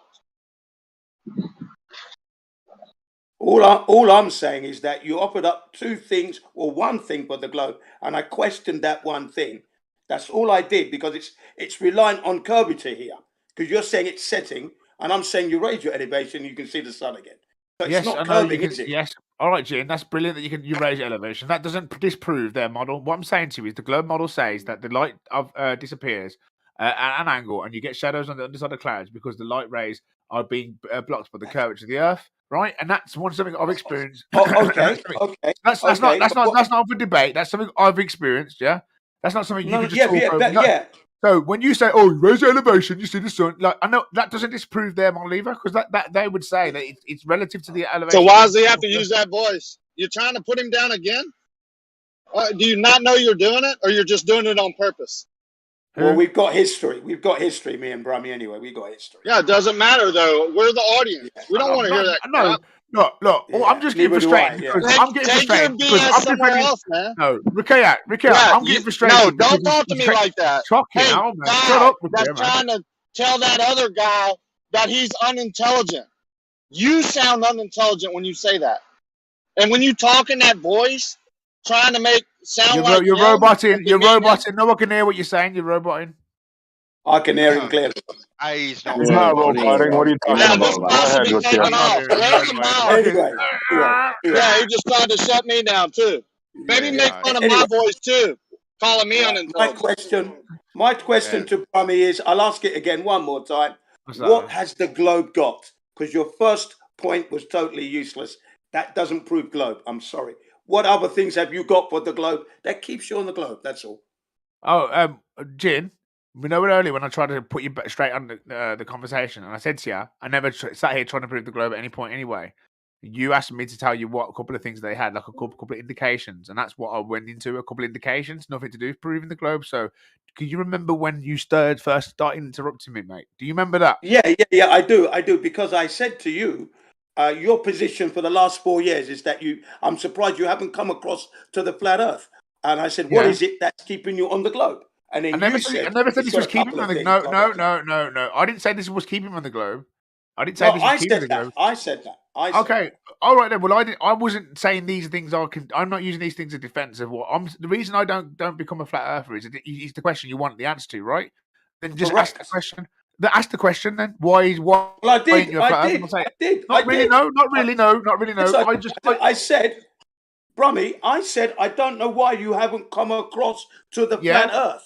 Yeah. He's incorrectly saying to you, "Why aren't you a flat earther yet?" Then that's exactly what that means. Well, the reason I'm not a flat earther. No, the reason I'm not a flat. The reason I'm not a flat. All right, then we'll stop talking. Then the reason I'm not a flat earther is because I wouldn't make the claim that I know for a fact that the Earth is definitely flat in a flat infinite plane. I say what I can agree is I observe and experience at a flat plane, and I think it's a nice position to say that's what I observe and experience. But then and now, obviously, there's a Go model on the table that has a lot of video footage, has a lot of calculations, it has a lot of satellite conditions, it has a lot of the world convinced, right? So it obviously has something that you guys haven't, which is called a model and all the bollocks. I mean, no, and even though understanding it all, it's all bullshit. It's still something that they've got. Okay. Let me just address that. Now you used a lot. It has a lot of nothing because nothing that model has relates to the reality that we all live. That globe is a hoax. It's empty. It's devoid of one single shred of evidence in our reality. Okay, it doesn't have it. It's got a lot. That's why most of the world. That's why most of the world believes in it. Yeah, Jin. That's why most of the world believes in it. It's appeal to consensus now. It's appeal to consensus. Well, at the end of the day, it is appeal to consensus. And what? Hold on. Hold on. I'll concede. Let him finish. Let him finish, Brummy. Let him finish, please. Hold on, Brummy. If all the world starts saying there's pink elephants are flying everywhere, even though you can't see it there, you're going to start believing that pink elephants. Everybody says. Well, listen. Appeal to consensus. Okay, I see what you mean. There you go. Boom. Well, people believe in Santa Claus. Do people believe in Santa Claus or not? Yeah, they do. The kids believe in the Tooth Fairy. Yeah, they do. So people believing in things, it makes it real. So it is real, yeah.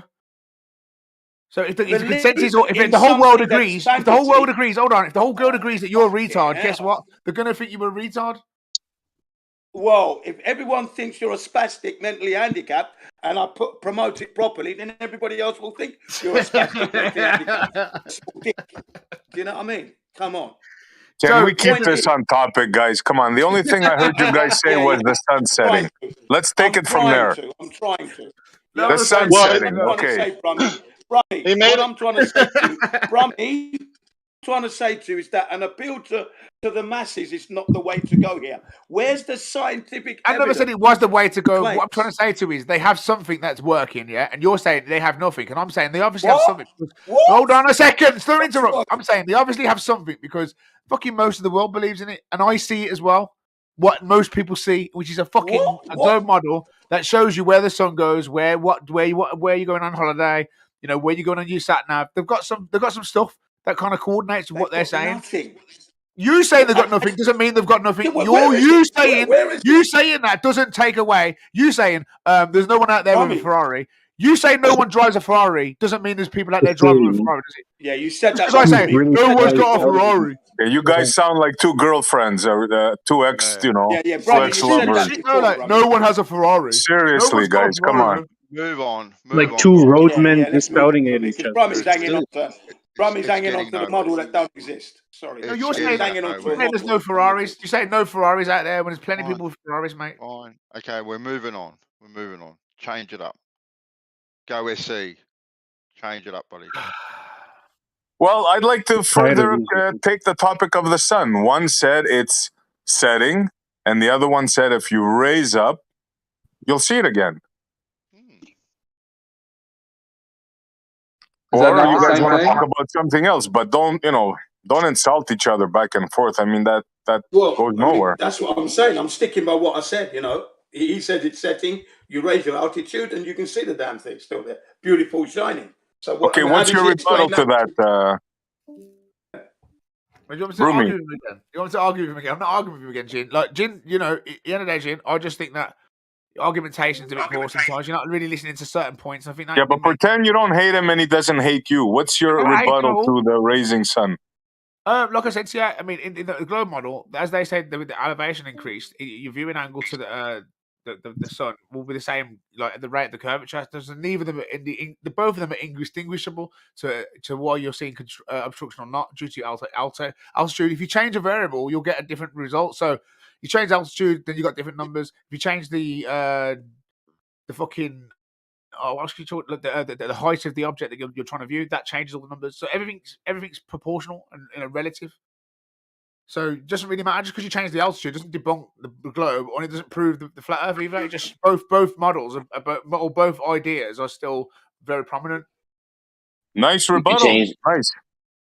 You could also change the amount of dark matter in between us and the sun. That would been. I mean, there's tons of stuff you could do with the globe. Yeah, dark matter causes light to bend. So I mean, you could basically, and it's invisible. So I mean, it's magic, Disneyland shit. So I mean, you could do whatever you want with the globe model. Yeah. Yeah, no, you're actually right, man. No shit. Kosho tried to play me last night and told me dark matter didn't cause light to bend. So that's why I don't say I'm a flat earther, because I can't prove to somebody that it definitely is all flat. I'm saying these arguments that they've got are quite sound, and I think that there is a couple of reasons to doubt the globe. So my position is as a globe skeptic, so I'm really trying to disprove the globe now. I don't really need to know if the Earth's flat. It observes and behaves that way. I can't change that. That's how it behaves. All it does for me is it allows me, when I talk to somebody, I say to them, "Do you see any curvature?" And they go, "Yeah, I see curvature." I think, well, that's some retard. What else? What else do you see? I saw an airplane. Yeah, you're a retard. We obviously didn't see it on a, you didn't see it on a fucking airplane. I thought I did. I was retarded at one point. You don't always have to be. You're not always going to be retarded. Okay, Brummy, I'm going to ask you another specific question to the validity of your mental state of mind, because you're saying that there's curvatures not being seen. Yeah. So I don't understand you, man. Right? Yeah. You can't see curvature. Hang on. Can I just finish? You can't. Can I finish? You can't see the curvature, you don't notice the spin, and you can't have the Earth in a vacuum without a container or a barrier to protect it from the vacuum of space. You know these three things, and yet you're not a flat earther. Yeah, because I understand the globe model inside and out, so I know that if they say they're gravitational is doing what they're saying it is, it's a faith-based sort of religion as also. And they believe in that that all this shit could happen just by with the fourth. Anyways, I'm going too far. Let's go back a bit. Yeah, I understand what you're saying is you can see there's nothing moving. Why do you still not believe that it is what it is? Because I don't think that going this way straight into knowing it's definitely in a contained system. I think it has to be. But to just say, I would be more on that side. Yeah, if I had to choose, I'd go. Well, it's behaving as if it isn't moving. It's behaving as if it ain't. Do you get what I mean? And there is a lot of things like video footage of space and people going to space, some rockets going up and that and curving off, and there is a couple of things that they have with the sun setting and that. But I probably would. I don't know. My dice would probably end up rolling on. Probably it is contained because I go with the containment. I think the containment for me is the fact that I just think these gas molecules are just rotating around with the Earth, inside low pressure. So vacuums don't suck, but air does press.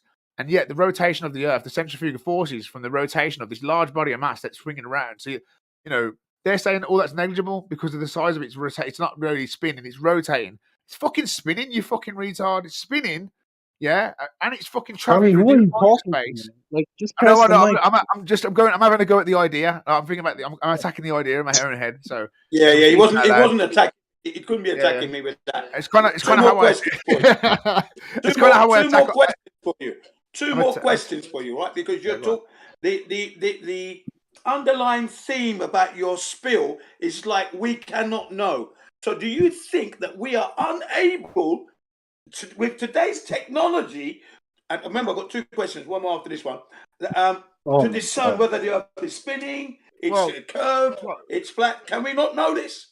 Well, like what SE Montreal was saying, if they just got a camera, that would be, that we could know a bit more, couldn't we? And we could always do a lot more to kind of really put, to know. But I've still got two questions. Wait a minute. I think we could. Yeah, I think the answer is yes. The answer is yes. I think we could do something to easily find out. Oh, okay, good. I'm going to say this is ridiculous, man. It's like two roadmen shouting at each other. Well, I'm glad he said that. I'm glad he said yes. Then, if he had said no, then what, Jim? Are you going to ask him another question? Yeah, of course. I would ask him. Why is it that we are not able to know this?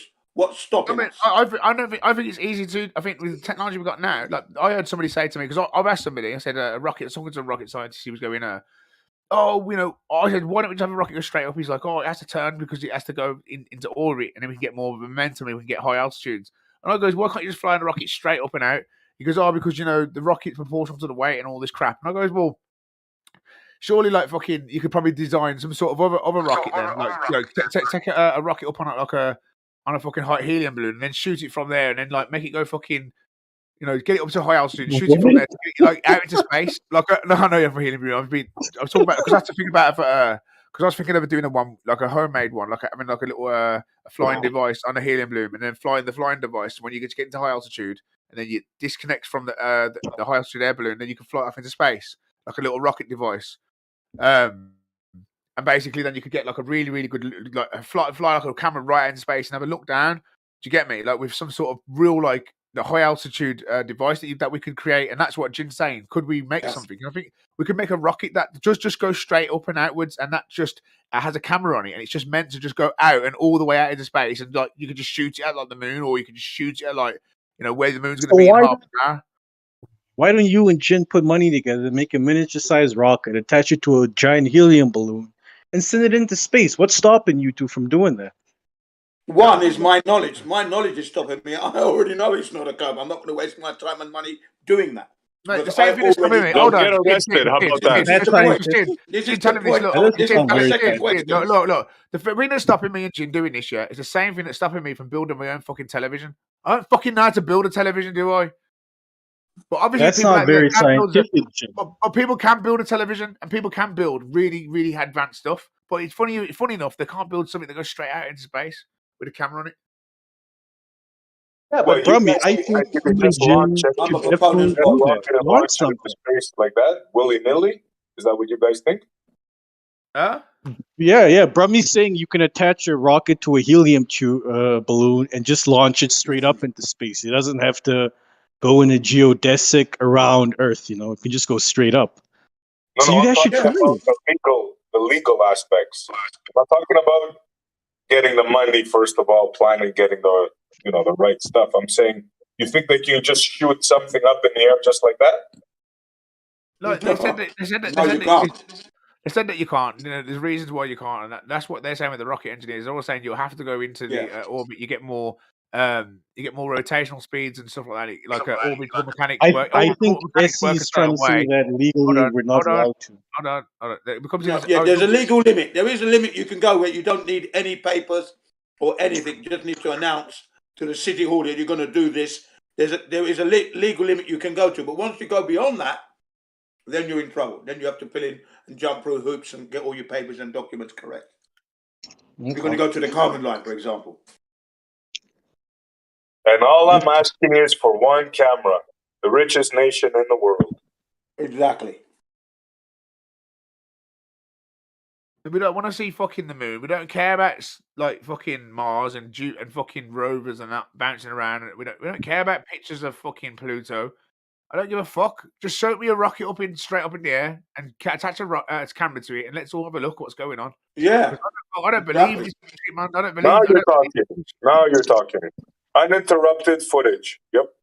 You know what I mean? Yep. Just give me a fucking rocket that you can just fling off into space, and let me have a look around. Where are we? Send me a little scout out. Let's have a look, because I don't fucking believe this bullshit. I want it to go straight the fuck up as well, all the fucking way up into the fucking moon. Why there's not a 360 cam outside the ISS right now is beyond me. Yep, that's another one right there. Yep. I mean, how much is it? 360 cam. 360 cam, $400, $300, bandsaw. We're gonna start a GoFundMe so we can get the ISS a 360 cam, guys. We need to raise $300. Cheap as chips. Cheap as chips.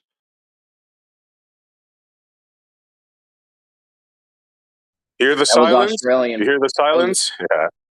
That was Australian dollars, so it's like $30 for us. That's why I just refuse to be. I'd refuse to be in Cognis. I'd refuse to be in Cognis and just be like, oh well, we've got rockets still. We've got the moon landing 50 years ago on a little tin can. Like, yo, we that whole excuse about the money and shit about not going back to the ISS, it costs so much. We gave out $3 trillion last year. Just gave it out to the people. That's not even what we spent on other stuff. Mate, they're in space, mate. Something's going on anyway. Like, obviously, something's not. I don't know what I don't know how to fucking prove it, but it's just something's not right. It's making no Just sense, as man. a business enterprise, NASA, right? Think of how much money Coca-Cola and all these companies pay for like 30 seconds in the Super Bowl, right? Right. Millions of dollars, right? Right. Now imagine how much you would pay for a moonshot cam for a minute. How much could you charge for that? Well, during an eclipse would be like the Super Bowl. Huh? Just imagine If you did it during an eclipse, it would be like trying to buy a Super Bowl commercial. Jen, you got an echo, Jen. You still got an echo, bro. Okay. That's all right. All right. Thank you. You know, when they say, oh, they're not going to spend money for you guys, why should they? Well, they can make money. Dude, they gave out $3 trillion last year. Yeah. Like, I don't want to hear no shit. I could have took us to Mars for that. Put me in charge. We would have got way more bang for your buck. All people did was go buy TVs and make Bezos rich. It's all a scam. You're all being conned. I wonder how much. What does it take to start a petition in the States? Why would they lie, though? I mean, really. Why would they lie? Why? Petition.org is free. Somebody should start it up. If I was American, I would do it. Start it up, and we want a cam in the, what is it, the McMurdo, the American station? Is that the one? Yeah, we want a 360 cam. We want a 360 cam at the Antarctic base and on the ISS, dude. We want a 360 cam on the moon, ISS, something. Let's not scare them. Let's start with Antarctica. One thing at a time. I mean, they just spent 10. Go ahead. Sorry, they just spent $10 billion on the James Webb telescope. What's it taken so far? I have another thing about it. There you go. No, but seriously, somebody should do this, man. Start a petition. We want a 24-hour cam, heated. I don't want to hear any excuses of freezing. Build a bubble over it. Couple of $1,000, done. And also, Jin, I apologize, man. You're an older fella to me, you know, and I've got to show some respect to my elders. I do apologize. No problem, man. No offense. I'm a bit upset. No offense taken, bro. I'm upset that you're not a Leo. You know what it is? I'm upset that you're not a Leo, man. That's what it is. I'm a Scorpio. I'm upset you lied to me. I'm sure you said there's a Leo, mate. I'm a liar, and I was like me, mate. And then you lied to me, man. Played me. Because, like, you know what? A lot of hard exterior stealth. Capricorns usually lie about. Capricorns usually lie about the star sign because I like to make people feel silly for believing in star signs. Does anyone else believe in them? Hey, Brummy. Oh, boys, if you look up something like Stellarium or something, just see your birth date, and you'll see that the sun isn't even in the zodiac sign that you think you're in. It's about a month out. Yeah, because Raoul, I believe this is true because I'm born on the Virgo and I'm definitely not a Virgo. That's why I believe I'm a Leo. I just know my character is a Leo, and even though I'm born on the Virgo, I'm actually think I'm not. I just know I'm not. Yeah. Well, if you want, I'm on Stellarium now, just give me a second, and you can give me your birth date, and I can tell you what you are. You're pretty much a month, but less. Sorry, well, if you're February, that's a good idea. Who are you? No, it's all good, man. It's all good. No. Give us a date. I don't really think this is a good idea. Well, no, you know what? You can actually set it to any. I think you can actually set it to any year. So pretty much, even this year on your birthday, you could look up and give us a. You got my day. Anyway, it's just, exactly. Brummy, the powers that be know who you are anyway. Brummy, they know. Yeah. Well, look. He doesn't want to dox himself. No, totally. I'm in February. Tell these guys. I'm in February. I know the sensitivity here. Yeah, I'm in February, but the sun was in January. It's not even the doxing because, like, you know, I don't. A lot of these guys are. Hold on. A lot of these guys are psychopaths. Hold on, Brummy. A lot of these guys are psychopaths. I would give as least information out as possible. Yeah. Sorry, man. Yeah, sorry. But anyway, but like Cancer and Capricorn. A lot of doxers, a lot of people taking pictures of front doors and shit. It's weird. It's weird. Scary. Yeah. That's right. And I can't stress the importance of really looking after your health. I'm feeling good at 60. I'm feeling like I'm in my 40s, 30s. So, there's a lot to be said about looking after your health, yourself. And live your life where you don't need to go to the doctors and you'll have no problems. I guarantee you. Oh, you could invert it. You can send me the link and I'll just look myself at it. So, all the water we're drinking, surely we're just drinking each other's piss and shit, Bro. no? Yeah. Bro, yeah, send us the link to the website and have a look at it. Oh no, Stellarium is an application. So Where do I get that? Where's that on my phone? if you've got Google Play or if you're on the internet, so you just download the app onto your PC called Stellarium. Just think of Stella and Rium.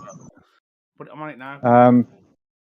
But yeah, it's something to do with Cancer and Capricorn. Isn't actually Cancer and Capricorn with our tropics. It's just the naming is like 2,000 years old. This is what I needed, bro. I'm so glad that I found you, honestly, because I knew that my star sign wasn't the zodiac that it's meant to be, and I knew I was a Leo, and I'm like, I'm telling you, I'm not. You really just heard of Stellarium just now? This is the first time you heard that word? Yeah. I only heard of it about 6 months ago. There's the app, yeah. Yeah, but there's no excuse for Brummy, though. He just spent years in gems. Well, he is from the north, so I'm joking, man. I'm joking. Come on, Brummy. Yeah, he's a northerner, he's a northerner. What's a northerner mean? Yeah, they're a bit. Yeah, what does it mean in London? We think you're a bit thick up there in the north, up north. That's why we call you northerners. Yeah, but there's more thick people in London. You don't have to walk around and you just look like zombies, man. Even the lawyers are zombies. Yeah. Very true indeed. Oh, mate, the amount of money these guys blow, mate. Fucking hell. I'm working in the lawyers block called Lincoln's Inn. Lincoln's London. Inn. That's EC4 or EC. Yeah, EC4. Lincoln's Inn. Yeah. Yeah. Or Listen, can we get back to WC1. Either one of those. Let's have a look then. So what do I do now on the app? Can we get to the magical sky the Glovers have, where dark matter, invisible shit is just bending light however they need it to?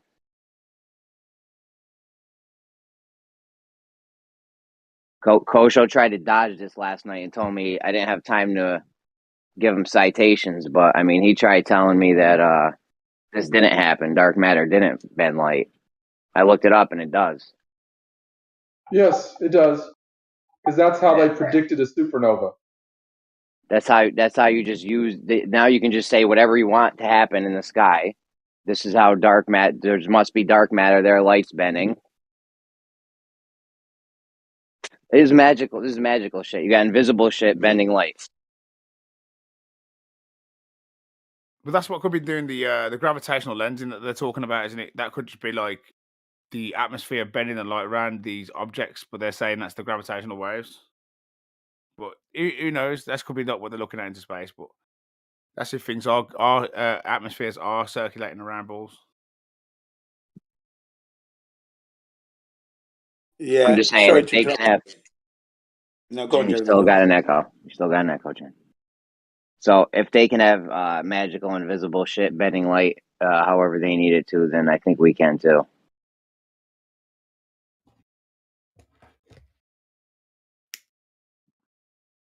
If we don't like how the light's bending, we could just say, "Oh, there's dark. You got a star somewhere, light's bending weird." Like that's why you can't be going off what the sky's doing, man. I don't know why anyone tries to do this. You don't know how the sky works. You just look at shit and make it up.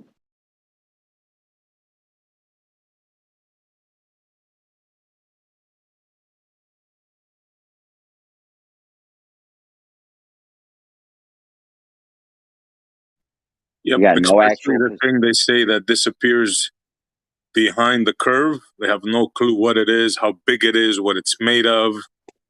Absolutely, how far it is. They have absolutely no clue. All speculation. The sun, yeah. I mean, geez. Look at how they changed the distance to it. 3 million to 93 million. I mean, were they wrong before, or were they just inaccurate? If I go measure a board and come back and tell you it's 8 feet, but it's really 12 feet, was I wrong, or was I just, not accurate enough?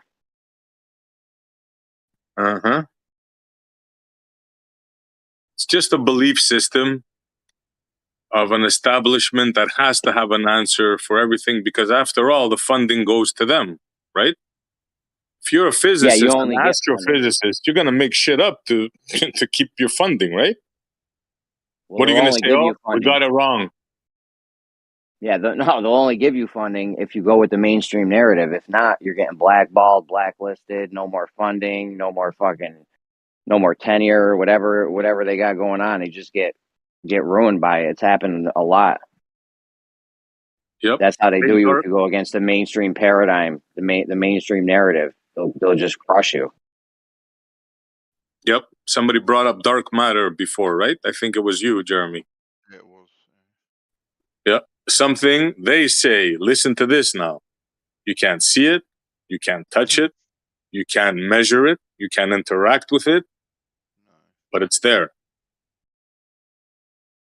Well, light's interacting with it.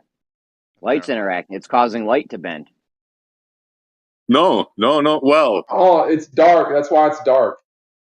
It doesn't interact with it. Yeah, but it's just a speculation.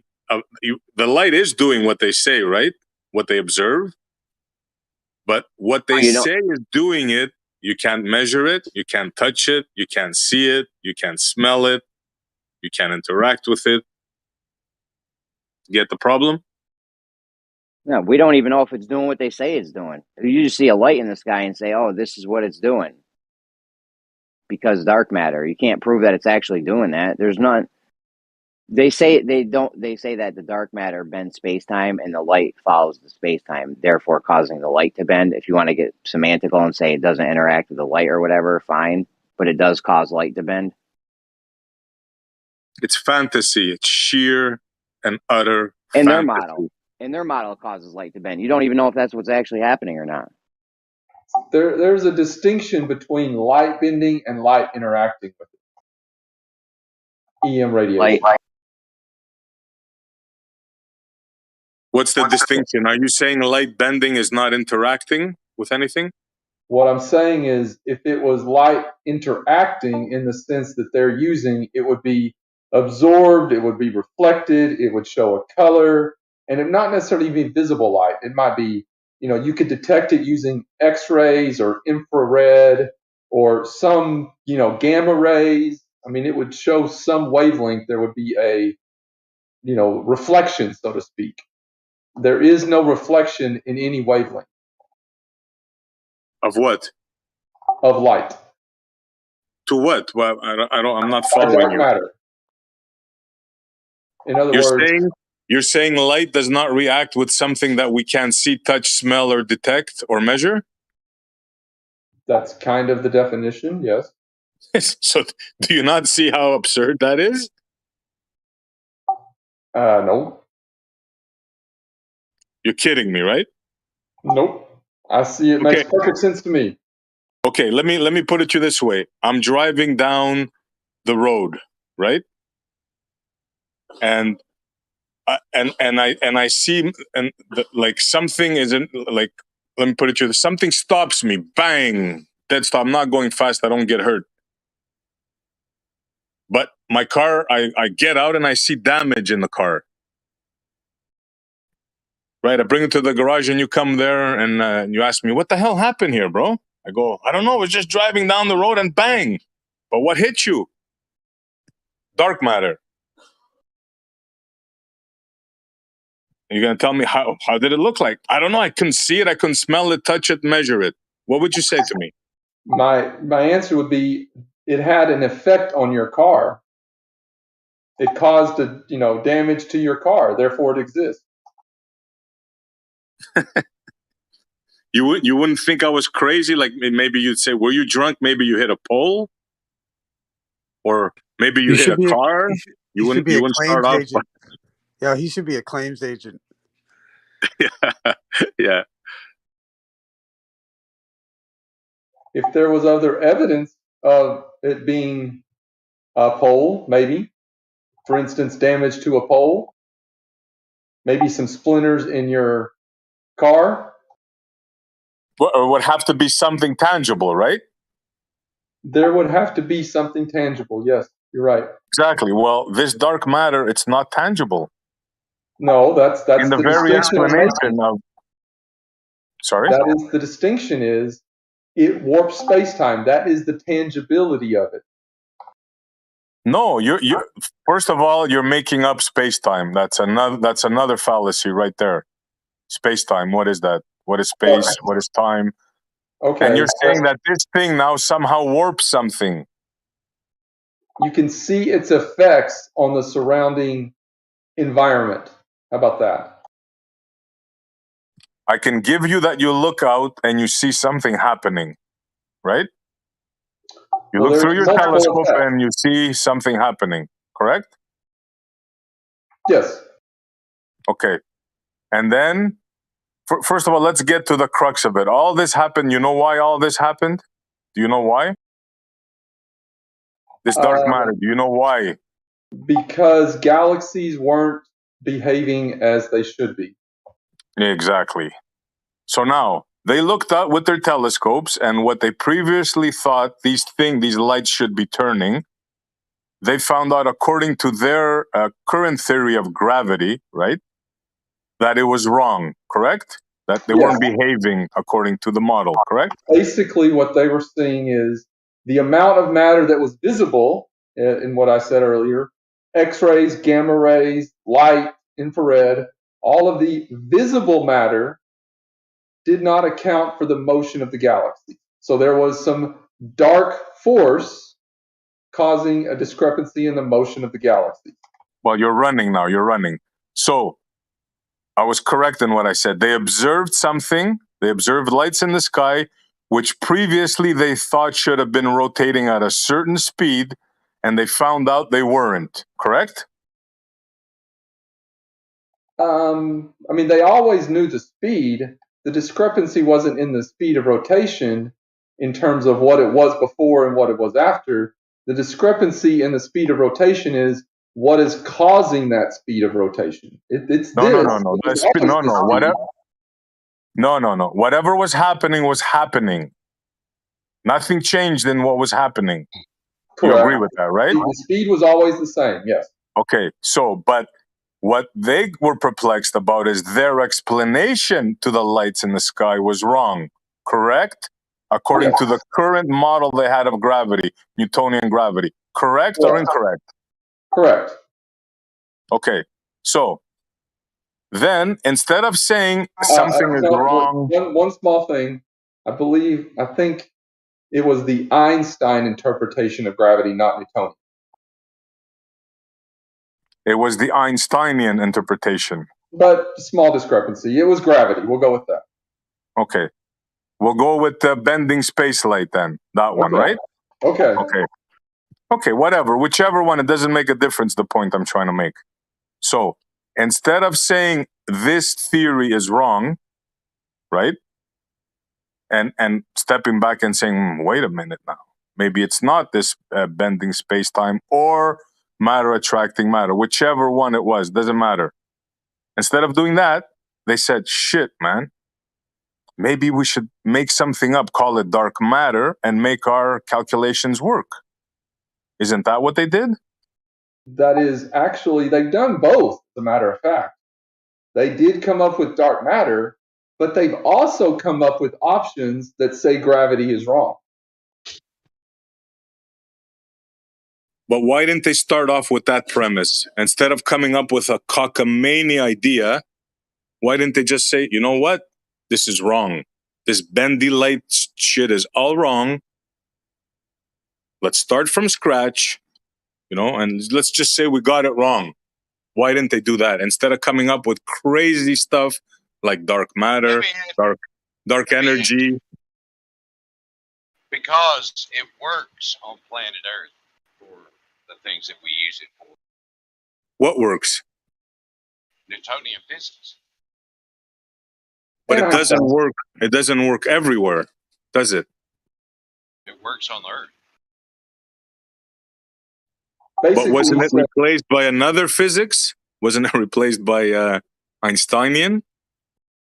What I was going to say is he's saying Einsteinian or whatever, Newtonian, gravity works locally, but it doesn't work on astronomical scales quite the way we think. No, whatever you call gravity works perfectly just fine the way it should. Locally. The smart asses called Newton and Einstein got it all wrong. Isn't that a better description? No. I think it is. Gravity works perfectly well locally within the solar system, even within our own galaxy. What is gravity? What is gravity? I don't want to go in circles on that. We'll say the modern theory, whether you agree or disagree with it, it is the accepted theory on the local level within our own Which one, galaxy. the Newtonian or the Einsteinian? Depends on what you're using it for. So we can pick and choose, like. You can. Depends on the accuracy. Have you heard of the term dialetheism? It depends on the accuracy you need. Because again, to be clear, Einstein is actually a special case of, sorry, let me say that again. Newtonian is a special case of Einstein in that Newtonian, they both predict the same things at low speeds and normal gravity. The difference between the two is that Einstein is more accurate at higher speeds and at higher gravity. So what? They're both wrong. Okay, I mean that none can be. You can't prove either one of them. They're both wrong, and I explained to you how. They're so wrong that they have to admit that 95% of what we see there is not visible dark matter, dark energy. The explanation they're giving you is for 5% of what they think is out there. Not the local level, is it? Everything. What they say, what they call the universe, they're giving you the explanation of what they think 5% is. And you see how wrong they got that. Look, I'm sorry, man. I don't want to put darkness in the situation, but I'm just telling you the facts. So, did you ever hear about the supernova that they predicted? The one that reoccurs all the time? That one? Not reoccurs. It doesn't continuously reoccur. It only reoccurs due to certain conditions.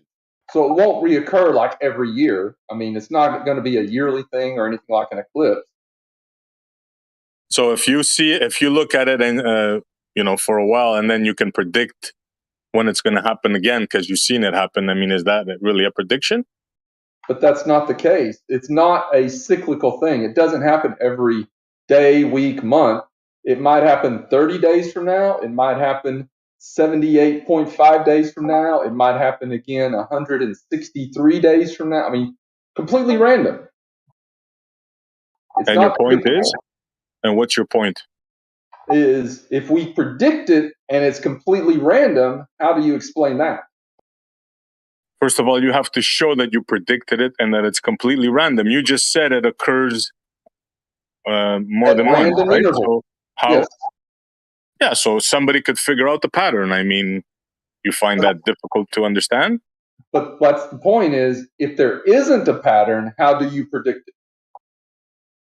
Well, you tell me. I'm not the one bringing this up.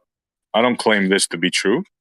You have to if there's not a pattern, you have to understand the cause. That what causes the randomness. Oh, I'm glad you said that. Cause and effect. Go ahead. You tell me what causes a supernova, please. Well, I wasn't going to get into the cause of supernova. What I was going to get into. Of course you weren't. Because you have no clue of what you say. You're just saying stuff. I was going to get into the cause and effect of how you can predict the supernova. Somebody told you that you can predict it. You heard it somewhere and you're repeating it. That's all you're doing. That is true. I didn't predict it myself. You're passing by what I told you, bro. We're talking about gravity, and I explained to you. They got both of them wrong.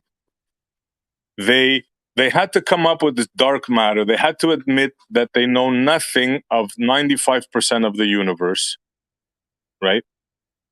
They got 5% of the universe wrong, and you're telling me now about a supernova? Really? That's your answer to what I just said. Like you didn't say like, wait a minute. What the hell? Really? I was going somewhere with the supernova thing. Oh, go ahead then. Please. Because they saw a supernova. It occurred, on day one. They said, due to gravitational lensing and how this particular light will travel through the universe and get bent by other objects, dark matter, whatever, we will see this supernova, the light from this supernova, we will see it again in 2 years or whatever the time frame is. They got that down to within a day or two of seeing it again from when they predicted. Wow, very impressive. Okay, and let's assuming that happened, which I'm willing to bet anybody that didn't happen like that, but let's assuming that happened. What's your point? That the understanding of gravity and how it bends light, that's a demonstration of it. So you're saying by bending of light, they were able to predict when a supernova was going to happen again? Is that your claim seriously, bro? By understanding... I'm going to look into this. By understanding how the light was bent and it took two different paths. To be clear, there was a direct path between us and the supernova, or at least more direct. There was another path that kind of went off at a different angle, got bent back around to us, and took another path and took longer to reach us, 2 years or later, or whatever it was. But they knew that path. They understood based on maps of the gravity of the environment, whatever is there, stars, dark matter. They predicted that it would show up 2 years later. Okay, so let me get this straight now. Based on gravity, the two gravities which I proved to you were dead wrong. You're telling me that they were able to use gravity and bending light to predict a supernova, and you're happy with that? This is what you came with? Yes. Bro, if you were a lawyer, I would not hire you. Yeah, I haven't seen you prove anything wrong, SE. We've talked about some things, but you haven't proved anything. What am I trying to prove? I don't know. So you just thought you just talk like that? Gravity. You can't prove gravity's wrong. Yeah, you said you disproved something, but I haven't seen any proof of anything. We're just having So you don't agree with what I said about Newtonian and Einsteinian gravity, and as we were talking about what he brought up about the arms, and we agreed that they got it wrong, you disagree with that part? Yeah, I disagree with your interpretation of the situation. Yes, I do. So then, congratulations, you're disagreeing with current scientific opinion. Okay. So wait, hold on. You're anti-science then. Hold on. To be clear, he is agreeing with the accepted model of gravity. You're disagreeing with the accepted model of gravity, and he's the one that's anti-science? Yeah, because the agreed model of science, the current one, not the both that you guys are championing for, the current one, right, the Einsteinian one, doesn't work with the galaxy rotation. I showed you that. We proved that by not me proving it, by your own model. They had to come up with dark matter for that. Okay. We agreed on that. So your proof that Einstein gravity doesn't work is that the galaxies aren't spinning the way they should. Exactly. Not my proof. Your model's proof. I just have to sit back and show you your own model how it doesn't work. Very easy to do, man. I just did it. Okay, now I understand. I got it.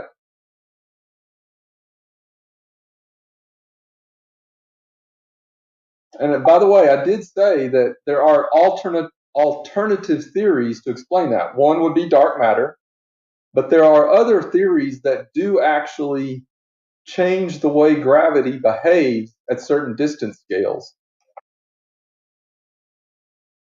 Hey, I'm open to suggestions, but I'm just making it perfectly clear that Einsteinian gravity does not work. He was wrong. The warping of space-time is wrong.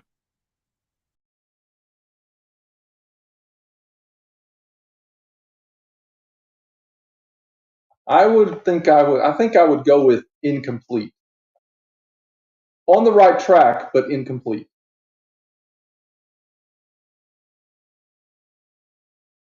Yeah, you're free to. I'm just giving my opinion, by the way, right? I'm just one person.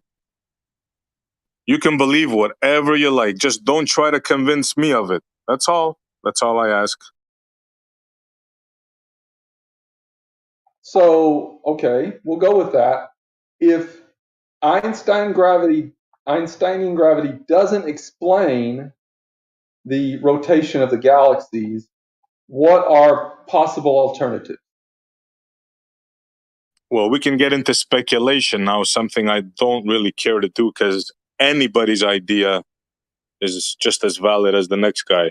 Well, the problem with you can't just say random pixies, are doing something. You gotta, if whatever idea or possibility you come up with, it has to, number one, explain existing, the existing environment as good, if not better. And number two, has to make and explain what is currently unexplainable.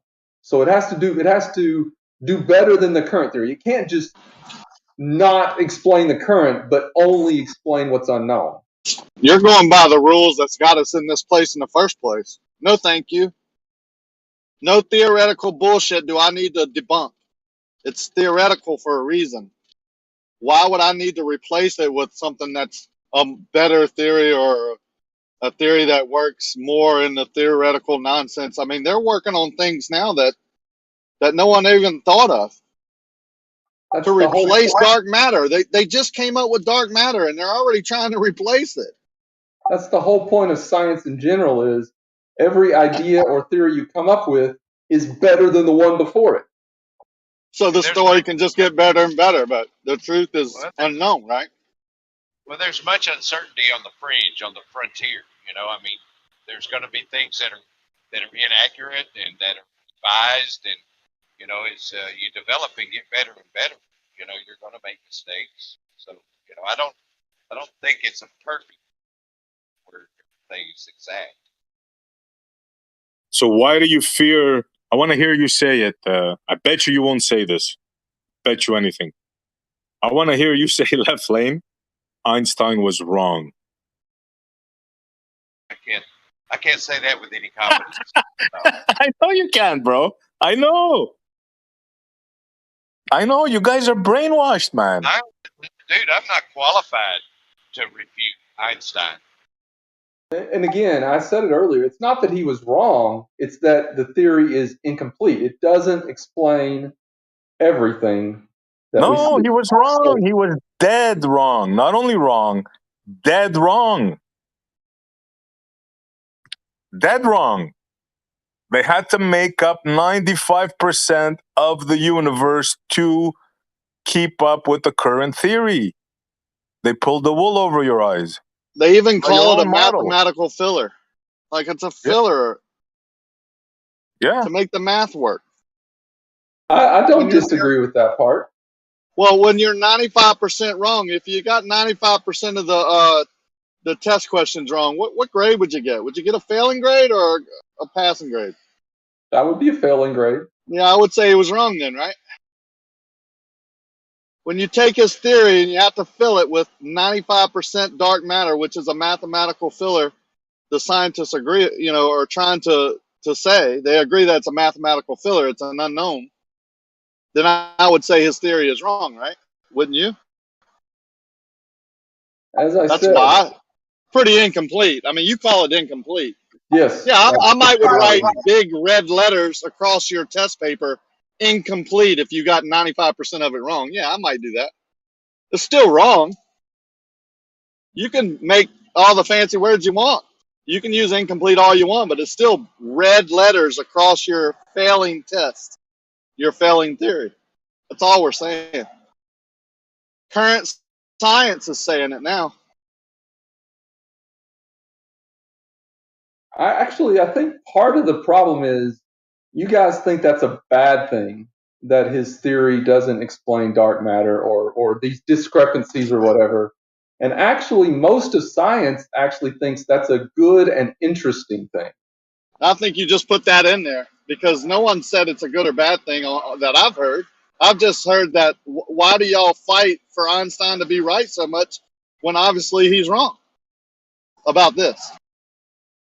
Obviously a brilliant guy, right? Like, I mean, his theories are pretty cool. They've proven to be wrong. Let's move on. Let's try and find out what's right. Truth. Why are we still trying to apply Einstein's theory to things we know don't work? Do you have an alternative theory? That I was about to say that. That's why, Rakia. That's why. That's your answer right there, because they need a replacement. Otherwise, they're unable to think for themselves, right? Like. Well, that's the whole point of refuting something. Is you can't just say no. You be able to replace it. Okay, y'all just keep on saying Einstein's right and don't find any replacement for it yourselves and just blame it on us. I mean, I guess the people who are pointing out that it's wrong.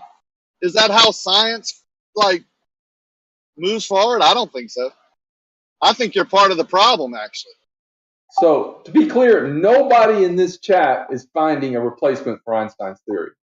I don't think no one in this chat is capable of finding a replacement. All of science can't do it. Why would you expect SC or me or Left Lane to do it?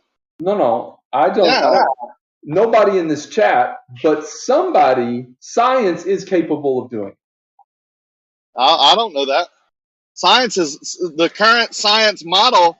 Moving away from cause and effect is why we're in this position. All this theoretical nonsense, building on theory upon theory upon theory, is why we're here. That's why people think they live on a spinning ball. Quite frankly, because of relativity and gravity and things like that are you don't know the cause of and can't prove. It could be something else, but we're not researching. We're not putting our efforts and thoughts and consensus and finances into other reasons. We're just building upon the current theory because we've deemed it to be the best one. That's not science, man. Just because you don't have a replacement for it doesn't mean you have to keep something that's wrong. That's what you guys don't understand.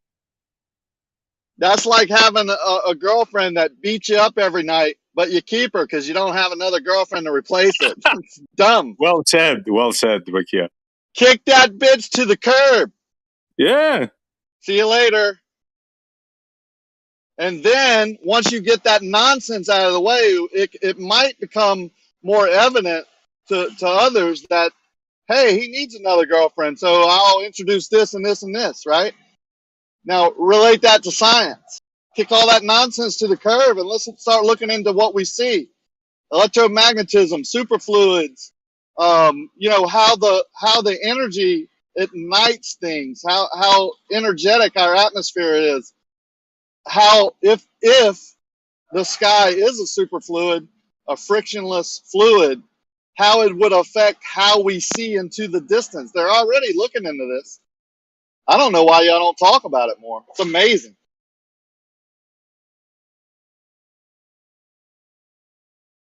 And oh, by the way, they did talk about superfluid being in the atmosphere a long time ago when they came up with the Big Bang theory.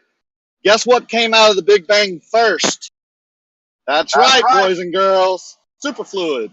That's actually not a okay. So if it is a frictionless superfluid, what effects or what would you notice about the lights in the sky? The same thing our forefathers and forefathers before them noticed. They're moving. Okay. Now that's So and not only they're moving, let me one more important thing, and I'll let you go. They're moving in a pattern. Yes, I agree with that. So where would the boundary be between this superfluid and our atmosphere? Who knows? Hold on. And how would you detect that boundary? How would you know where the boundary? We couldn't. Me and you could not. That's the answer to that. Me and you could not detect that. Okay, you normal people can't. The question is it possible to devise a test that can? Other people with more resources can do so. Yeah, maybe if we quit telling all the universities and students that come up and read these books and do the same test over and over again, that those are just theoretical stuff and they might research other ways, right? Like, as the current model goes, I don't think we'll ever figure out those questions. Well, I mean, I'm kind of going, one obvious way would be you just keep sending probes or whatever higher and higher. Now, there's a limit to how high you can go with your given money and fuel and whatever. But you can keep going. As technology improves, you can keep going higher and higher. Again, under the current system, I don't think that's possible because we're giving our money to a government agency who, if is keeping things from us, they're not going to tell us what they found when they send things higher. They're already saying they're keeping stuff from us for national security. And now they're saying, oh, we landed on the moon, but we didn't go back because of what we found and all that propaganda BS. So it's not just, first of all, it's not just the U.S. government. It's all different governments, but also there are private companies that do this now. Really, bro? I mean, seriously. I mean, yeah. If you say Elon Musk, I'm gonna quit talking to you. Because well, if you don't think he's control.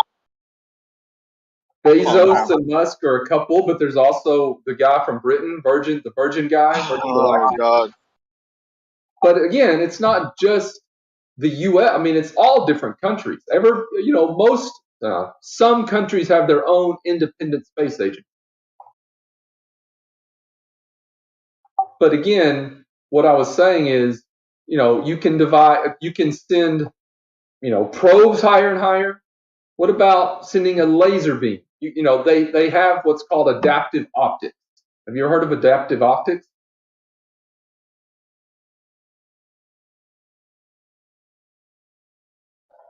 Basically, nobody answered. But anyway, basically adaptive optics is something that they put on telescopes. Essentially, they shine a laser beam from the ground through the atmosphere toward whatever they're looking at.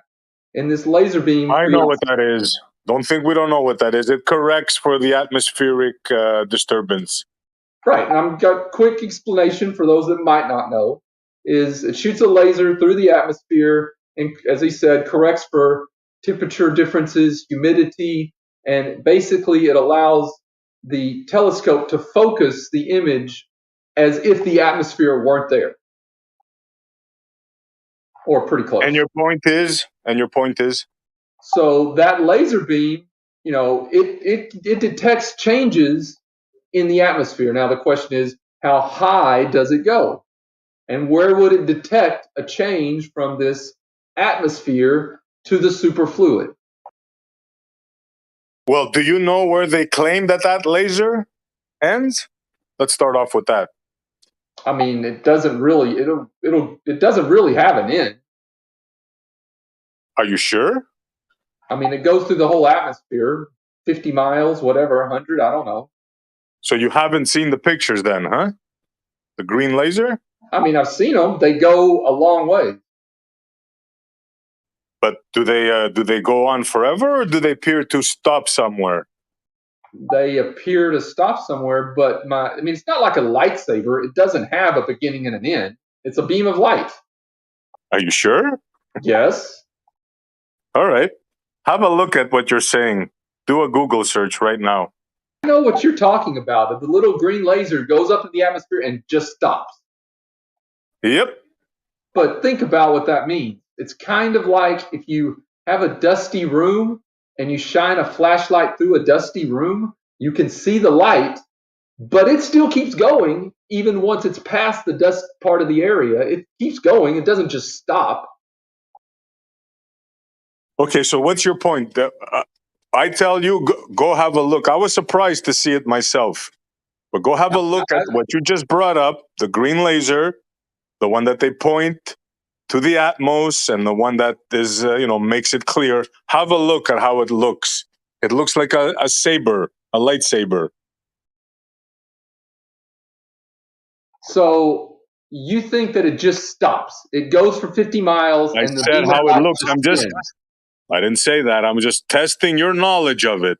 That's all I'm doing. I know exactly what you're talking about. The little green laser, it goes up and then just you can't see it anymore at a certain point. Yep. I know what you're talking about. But that's okay, so what's your point now? Okay, what's your point? Now that we established what it is, what does that prove? My point is just because it goes up so high and you can't see it anymore doesn't mean that the laser beam isn't going further.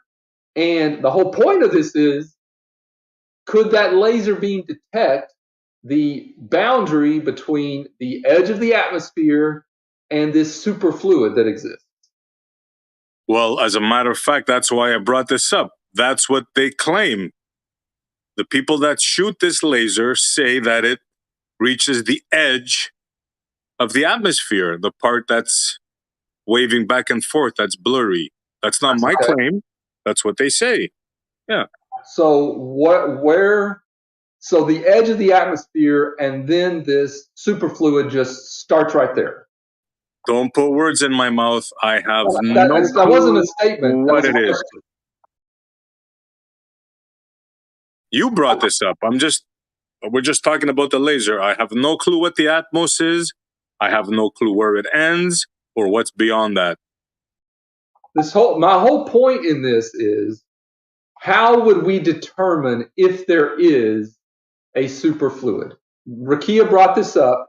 Is there a way, again, theoretical or practical, to determine if there is a superfluid out there somewhere? Yes, there is one way and one way only. How is that? If you had the budget of the U.S. military, access to all the technology, then you will be able to determine what's up there, quote unquote. But how would you do it? Until you do that, you will be dependent on somebody else's opinion, and you will be lied to. That I can guarantee you. But that didn't really. The question is how. What method would you use? Would you personally? You shoot a rocket up. You send a freaking rocket up. There you go. Simple. So you would visit it personally, and to you, that's the only way to do it. We have to go there personally and see this for ourselves. For me, no, not personally. I would be satisfied being there with the rocket, seeing the technology, being in front of the screen, seeing the lens, all that stuff. If I was there. So not you personally, but somebody in person. No, me personally. Me. So you personally have to go there. Yes. You're asking me, right? That's your standard of evidence is, as a person, you have to be the one that goes and sees this boundary for yourself. Yep. And nothing else will convince you. Nothing. Absolutely. Not this government that we have today that we know lies to us on a daily basis. Absolutely. That's it. Yep. But I'm not just talking about personal in-person, going there personally. I'm saying other remote tests. If you shine a light, you can see, that was the whole point of the whole adaptive optics. You can see the difference in how that light affects its environment, and it will transition. If you shine it from water to glass to different elements, you can see a transition between those different things. And, you can use different spectrums, you can X-rays, infrared, all these different things. You can take different pressures, different measurements of perhaps pressures. Again, that would words. You're just saying words, bro. You're just throwing stuff out there. My point is, it does not have to be a personal visit. You can there are ways to analyze data. Look, bro. For you, that might be sufficient, but you asked me, right? What's my standard? And I told you. Okay. And I'm not saying you're wrong. I'm just saying that's not how science works, actually. Science doesn't require a person to personally go somewhere and check something that's real. Right, because you're convinced this quote science unquote, right? You're convinced that what they tell you is true and the trick has been played on you, bro. You just don't realize it. You're not capable of understanding what I'm dishing out here, bro. You're not capable of understanding. I don't mean science like astrophysics. I'm talking about any kind of science in terms of or even expeditions. I mean, the Mariana Trench, do you have to personally go to the Mariana Trench to know that it exists? No, it won't change my life whether it exists or not. The Marianas Trench doesn't matter. But that's my point. Is that's part of science. Is somebody's been there. Somebody has taken the measurements. Somebody has the video, the recordings, the pressure readings, the life that exists there. Somebody else has done that. The rest of the world accepts that that's true without going there personally. Right. Now, I've seen that footage that you're talking about. I've seen a lot of those deep, and those things look real to me, absolutely. I will not dispute that. Not one iota. I've even seen one of the bubble one that went underwater and it appeared to hit like a wall that was invisible, and they said it was a different salt content or whatever. That's real. You can see it. That's good enough for me. Now, the other stuff, that ain't good enough for me. It looks fake as shit.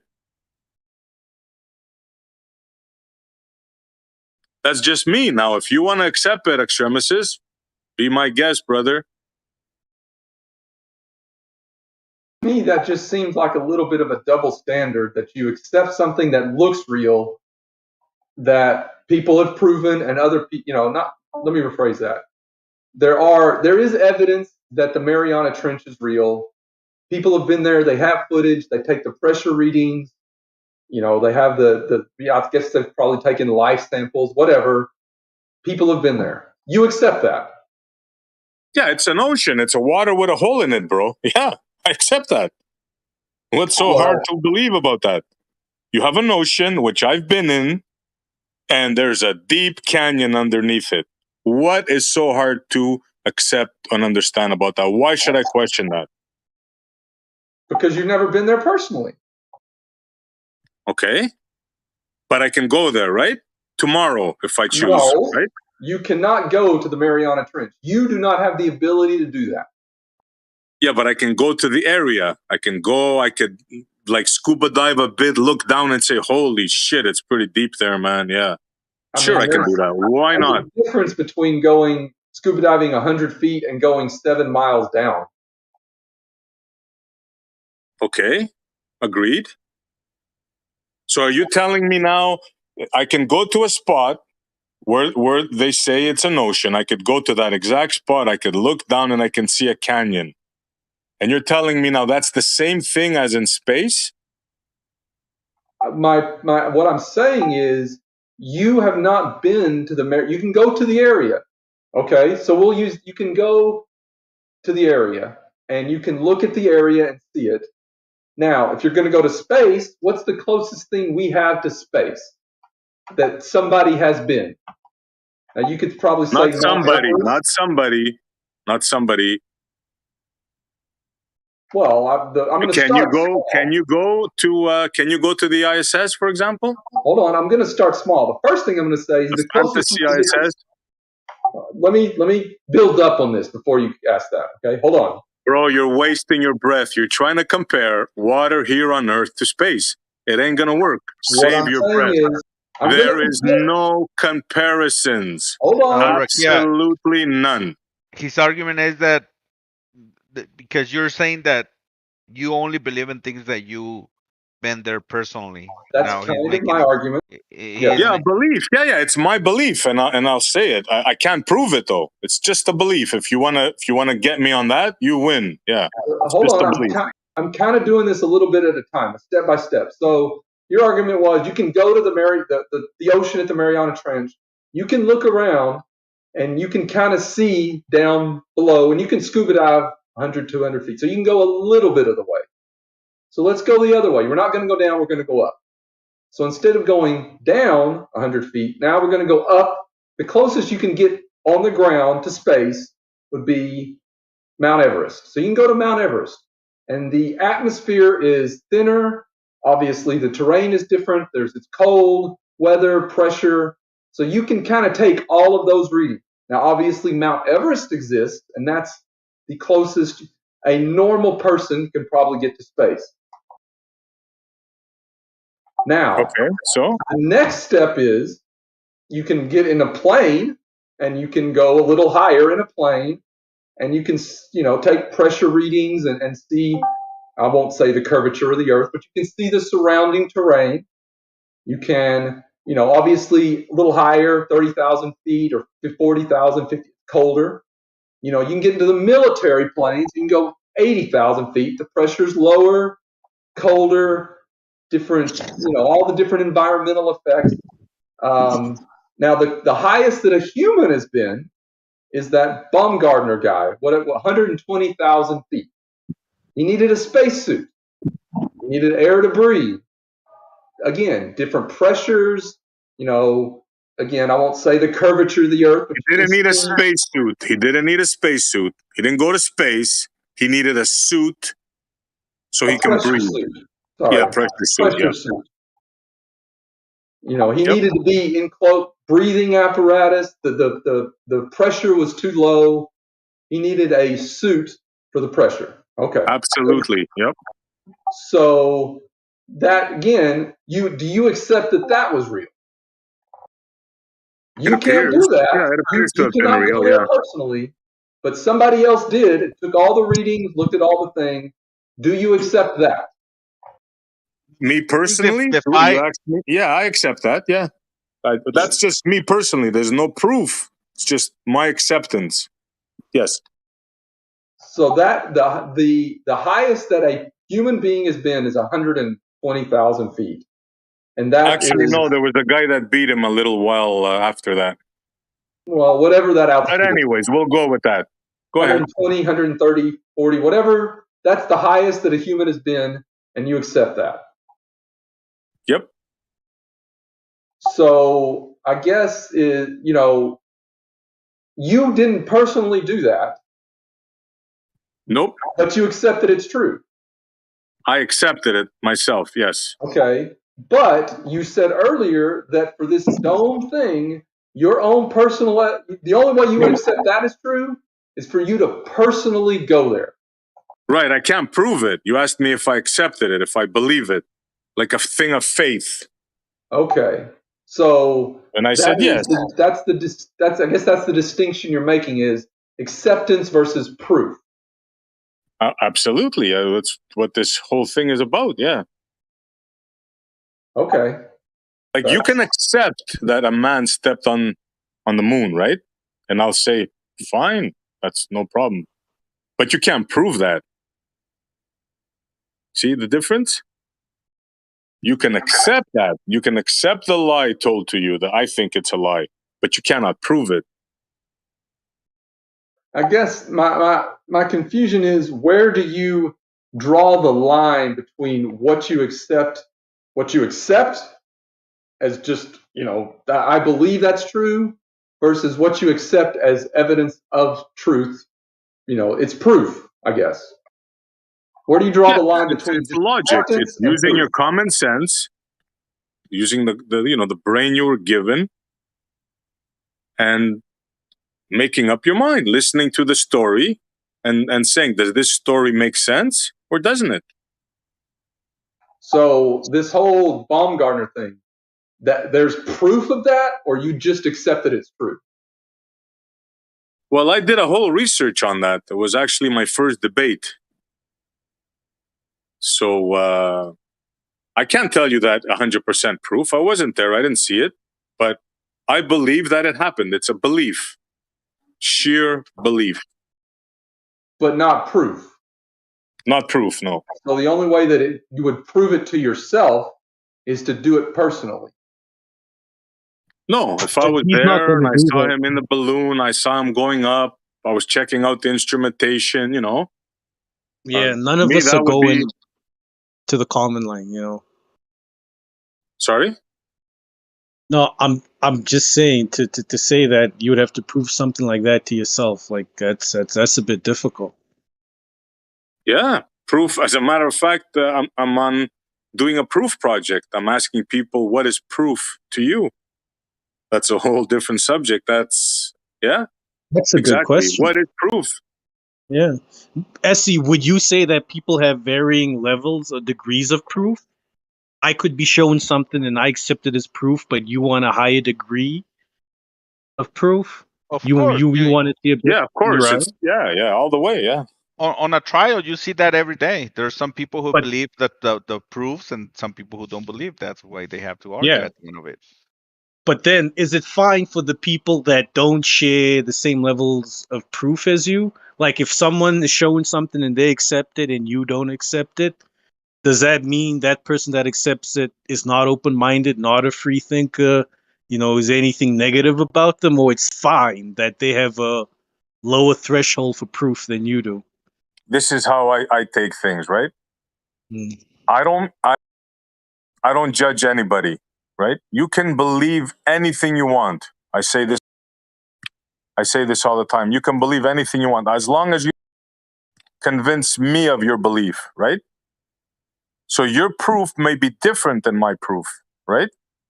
And I accept that. It's not a problem for me. But don't try to convince me, for example, that man stepped foot on the moon. Don't try to do that. It ain't gonna. Is it possible? Could someone convince you of that? It's not going to go good for you if you try that. I'm telling you. It's not going to be good experience. But I'm asking, is it possible? Could someone prove to you, Montreal, that man has been to the moon? Or do you think that's something no one will ever prove to you? Well, I think that... They haven't up until now. Let's put it that way. They haven't up until now. I think that kind of goes back to what I was asking him earlier. To me, the only way he would accept proof that man has been on the moon is for him to personally go to the moon. Obviously, you weren't listening when I was talking, right? The example I gave about Bob Gardner, did I personally go up there? No, that's the thing is, so you accept that that's true, but you don't necessarily have proof that it's true. That's what I was asking earlier. This is the problem. The reason why is probably, I don't want to speak for you, but I think the reason why he can believe and I can believe that guy jumped is because it's not outside of reality. It doesn't defy any of the natural laws. He's not going outside of natural laws. That's why. Well said, Silent. Well said. Natural, like, what do you mean not going outside of any natural laws? Like, he's not defying physics. He's not going to space because he's not traveling on a place where there's a vacuum. Wait a second. They went to Mars, guys, with their rover. So why are we talking about the moon when they have technology to land on Mars? I mean, you still have to accept that. Baby steps, my man. Baby steps. We're gonna get to Mars and whatnot. You know, we just. Yeah, but here's the thing. Why isn't there any rovers on Mars or rovers on the moon if there's rovers on Mars? Yeah, they're not rovers on the moon. There has been. I haven't seen any rovers. I haven't seen any rovers on the moon, not once. You've never heard of a lunar rover? So if you're looking at 1969 to 1972, there hasn't been a rover like the Mars rover on the moon. No. Like recently, or like are you saying ever? So apparently we went. Apparently we went to the moon with men. but we can't go back with men, but we can use machines to go to Mars. So if we can use machines to go to Mars, why don't we use machines to go to the moon and do what they do on Mars? Because there's nothing for us on the moon. We've been there. We've explored it. It's a giant So rock. there's not, Like, what else are we gonna go do? this is your attitude. There's nothing on the moon. Who are you, and how But do you know there's if nothing on the moon? if we've been there, why would we want to go back? Like, what is there for us to go back for? Okay, so you haven't been there with a rover, but you've been there with humans. You haven't been to Mars with humans, but you've been Rovers to Mars have. with a rover. What do you mean by What rover? Do you mean rover? like a car, or you mean a machine that isn't controlled, that's like remote controlled by Mars men? rover. Mars rover. Why is And there there are a lunar moon rovers. There are No, lunar rovers there as is well. no So I just lunar want clarity. rovers. Where There was where a are lunar they? rover, but that was a vehicle that landed with them, which That's still. what I'm asking. Is he asking for us to send like a? Okay, so like how we have on Mars, where we just What's sent to a 10? machine Listen to this guy. and we Your control it attach remotely. your attachment to a small cult. You're talking about the moon landing. We don't go back there because we've already been My there. man, I'm just asking for clarity. Man hasn't explored the moon, buddy. So I'm what are you just talking asking about? for clarity, man. You You ain't got think to 3 talk about days? small cults and whatnot. You think I 3 just days want to on the know. moon is enough to explore? When you say why haven't we put a rover on the moon, you mean like a robot that we control remotely from Earth, right? Yeah, they could So probably Mars, look at the rocks and probably take pictures of the Earth from the moon. yeah, that'd be pretty Okay. awesome, man. I'd love to see the high resolution 4K, 5K footage from the moon, like the Mars rover presents. But according 8K to you, now, there's no. 8K. Yeah, 8K exactly. But according to you, right now, there's no reason to do it. Eh? That's so fucking weak. Yeah, I mean, from my point of view, I'm not the government. I can't speak for the government. I don't want to speak for the government. But from my You are point of doing it view, right now. When you I say don't see. there's no reason for us I'm to go speaking. back, you're I'm speaking for speaking. the Yeah, government. I'm speaking for myself. I don't see the reason What? for man to want to go back to the moon. What else is there? Like, if I was in charge, But you don't I know. don't see a reason for wanting to go back to the moon if we've Wait. been there already. You don't know what is Wait. in the moon. Hold on. What the Hold hell? on. But all the Hold on. So all the astronauts are like, I'll go there in a nanosecond, but we can't go there. They would like to go back to the moon, but and they've been funding since like 79 or whatever that they're gonna go back, and they haven't gone. But you have no reason why they want to go back. Then why have they been promoting this? That they're gonna go back every 4 years or every 2 years? I don't know, bro. Like I said, I'm not the government. I don't know why they haven't gone back. But speaking for myself, I can if tell I was you in why. charge, I mean, I would see no point in going back to the moon if we've already been there. There's not much there. According to Don Pettit, they had the technology, but they destroyed it, and it's a painful process to rebuild it back up again. And if it's very impossible to build it back up, how could they make it to Mars and not to the moon? If the moon is way closer, wouldn't it be even more painful process to build a rocket to go to Mars? Okay, firstly, who is you mentioned? You quoted someone. Who is that? An astronaut, Don Pettit. What did he say? He said he will go back to the moon in a nanosecond, but it's a painful process to they destroy the technology. It's a painful process to rebuild it back up again. They destroyed the technology, is what he said. But yet they have the technology. Yet they have the technology to go to Mars with a rover. Wish I had a brand new 55 Chevrolet. You guys are making too much sense. Please stop right now. There's a lot of words being said that are not. He also says that they turn shit into coffee. Would you drink shit coffee? Well, who, me? No. I mean, that's what they have in AISS, according to them. Yeah.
So everybody went quiet?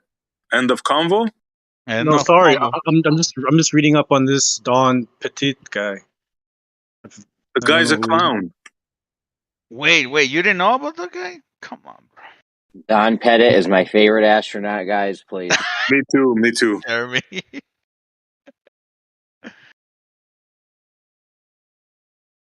Every time he speaks, he's just oozing brilliance every time he speaks.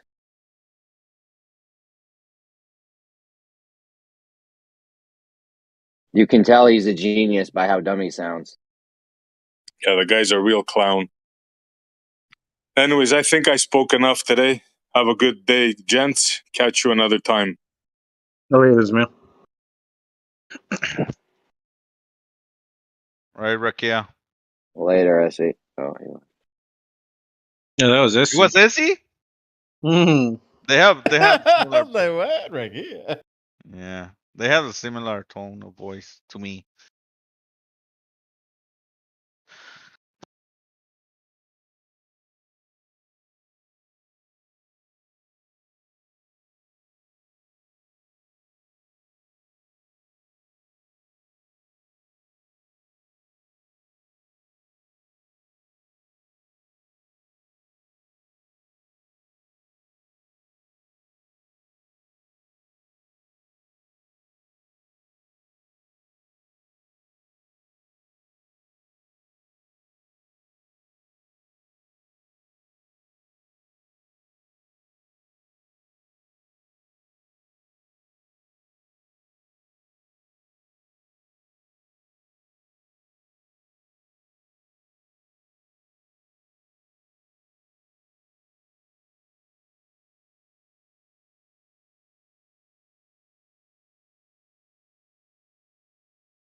Yeah. Well, yeah. So this Don Pettit guy, he did say that, but when I look at what other people in NASA are saying, they have a totally different story. No shit. Yeah, I mean, because you're not just going to rely on one source, right? You're going to look at different sources, see what different people are saying. And you don't see a Will he not be conflict an on that expert? shit? Will he not be an expert? He's an astronaut. He's supposed to be Definitely, to but the he's ISS. not the only expert. He's not the only astronaut. If he says something, does it make it law? What if Wait, what if there's hold an on. astronaut You think that you says can be an something expert on different to boiling what water AD in says? one way, and I can be a expert on boiling water a different way? Definitely, I definitely think we can be experts at boiling water with different perspective. You could come at it with it's heat that does an angle. I could come with it's pressure that does an angle. But we're still experts in making water boil or subliminate. So definitely, you can have two experts that don't agree on something. You can have two astronauts that don't agree on why we haven't been back to the moon. What There's nothing was the crazy year? about that. What was the year this Don Pettit did this presentation? How old is it? It's pretty recent, man. I think like 2017 or I'm trying to find the actual article. Okay, I think it was 2016.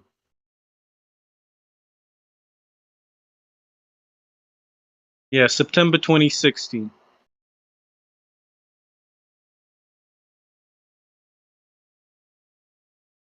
All this technology that they destroyed, in air quotes. I certainly wish they would come out and clarify what they were talking about, because it's presented as an argument from our side, like I wish I had a brand new 55 Chevrolet, but I can't have one because all the molds for the 55 Chevrolet have been destroyed. and now we have, you know, later model better stuff, you know.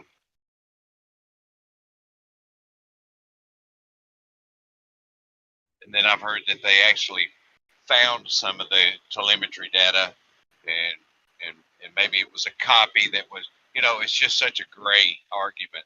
I think it's kind of lost. Oh, you're talking about the one that they supposedly found that it was that some guy got it off a freaking auction that his uncle or his grandpa or some shit had somewhere.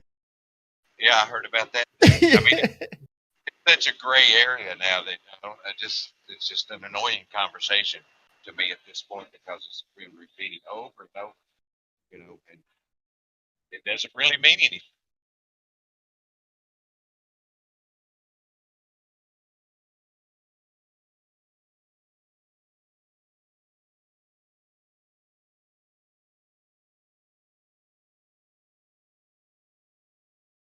Yeah, Jerry. I saw the video. It's just I'm seeing videos of other NASA people giving different reasons as to why we didn't go to the moon. What's the other reasons? I thought you said that you couldn't find him saying it. Oh no, I found it. Oh, okay. Yeah, I was just busy looking at what other, like, you know, is this the general consensus amongst NASA, or did other people have different what are the other reasons? Some of the reasons, some people are saying politics and funding. There was too much of a political risk, safety issues, because apparently during the Apollo missions, a lot of risks and liberties were taken because of the political climate at the time. America trying to flex its muscle. That's why there were a lot of accidents and things that happened, failed Apollo missions. Are these NASA employees or are these NASA like, people? or are these like Business Insider and stuff like that? No, it's NASA people. It's directors at NASA saying, giving reasons as to why we haven't been back to the moon. So why do they propose a budget for it every 4 years? Because it's expensive, and no president seems to want to take the risk. No president wants to be the president that either try to take us to the moon, and it costed us more than what was budgeted. Then he gets he doesn't get a second term. Hold on. But I'm the president that tried to send us to the moon, and I killed 5 astronauts.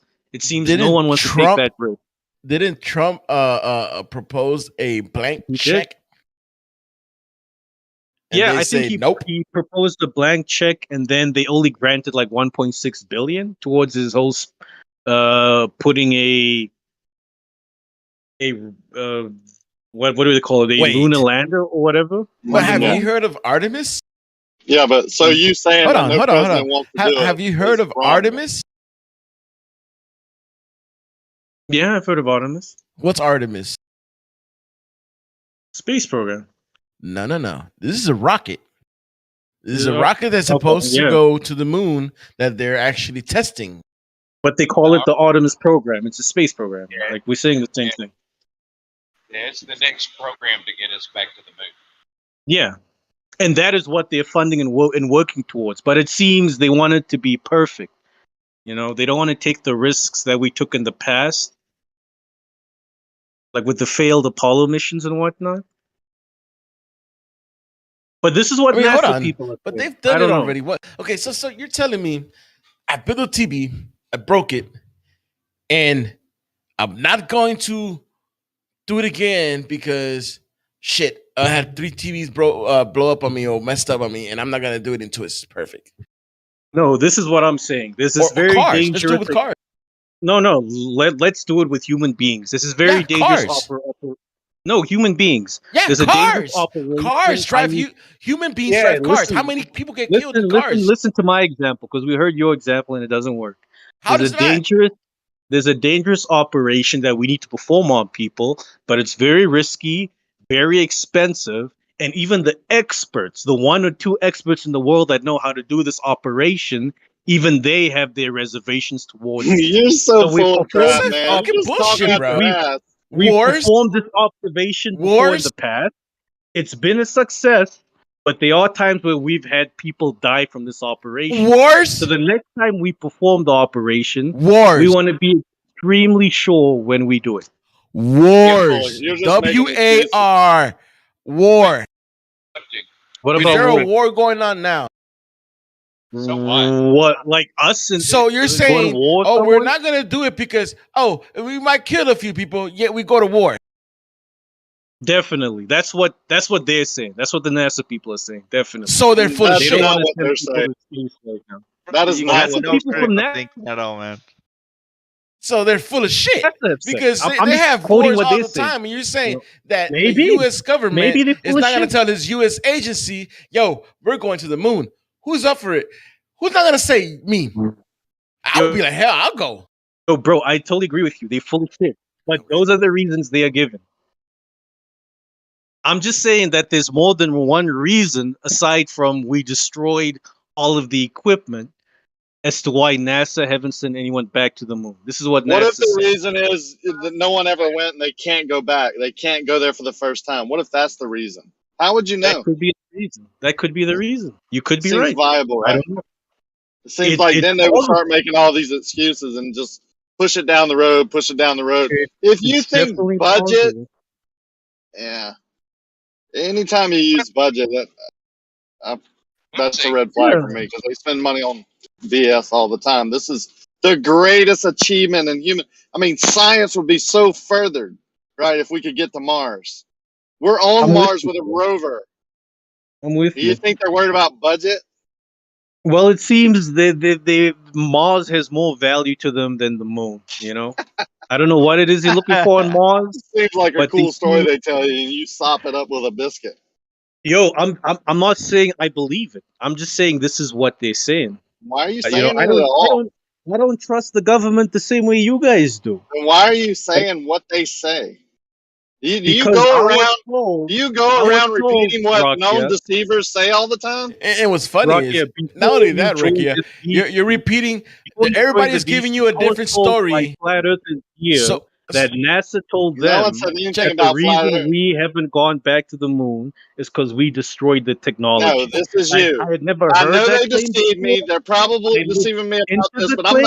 I'm gonna talk No, over man. people. guys, that one can't at be a corrected. time, You can't guys. do that. I was busy talking. You can't do that. So the reason I'm One speaking at for a time. NASA right now is because Flat Earthers in this VC told me that an astronaut said the reason we haven't gone back to the moon is because we destroyed the technology. I had never heard that before. I looked into it, and as I'm looking into it, I'm hearing all these other claims NASA people are making. I'm just sharing the claims. okay, That's all. Have you seen Don Pennant? Have you seen Don Pennant make the claim first, though? I saw it Have you now. Yeah, actually? I saw it. Okay, I saw so it. you did see it. So in your mind, right? In your mind, what would be the reason why he would say that? In your mind, what would be the justification for him telling you that? Considering that is not the consensus from what you're gathering now from other people in the same department. Why would he say that? Just out of curiosity, just speculate for me. Well, initially, because that's what he thought was true. Now I'm not sure. You know, now it's hard for me to come to any conclusion because this is kind of new to me. You got to give me some time before I conclude as to what's going on. But Okay, I would so in say he maybe said 2016, that because that's what he thought the truth was. I don't know. Okay, so in 2016, he says that he's an astronaut, right? He does seminars, all kinds of things for people that are coming to check out space, whatever, right? So he's like a representative, right? He would be considered an authority on NASA. Would you agree? Yes, I would agree. Okay, so he's an authority figure. So being an authority figure, do you think that he would be privy to the information at NASA? Well, we would agree he's an authority. He should be. So in 2016, they're apparently landing on Mars at this point, but yet you have Don Pettit saying this. So why is NASA wanting to offer conflicting information? Do you know? Well, Don Pennant is part of NASA. What I'm saying is there are other people in NASA with the same or higher levels of authority and seniority than Don Pennant that are saying different. So I'm confused. I don't trust so they're NASA the saying- same hold way on, you they're don't saying trust different. NASA, but I'm just They're saying confused. different. Okay, so Yeah. Don Pettit clearly says there is no technology to go to the moon, right? No, that's not what he says. No, that's not what he said. He said we destroyed the technology. Meaning there's no We can technology to go to rebuild the it. moon. Yeah, but we can rebuild it.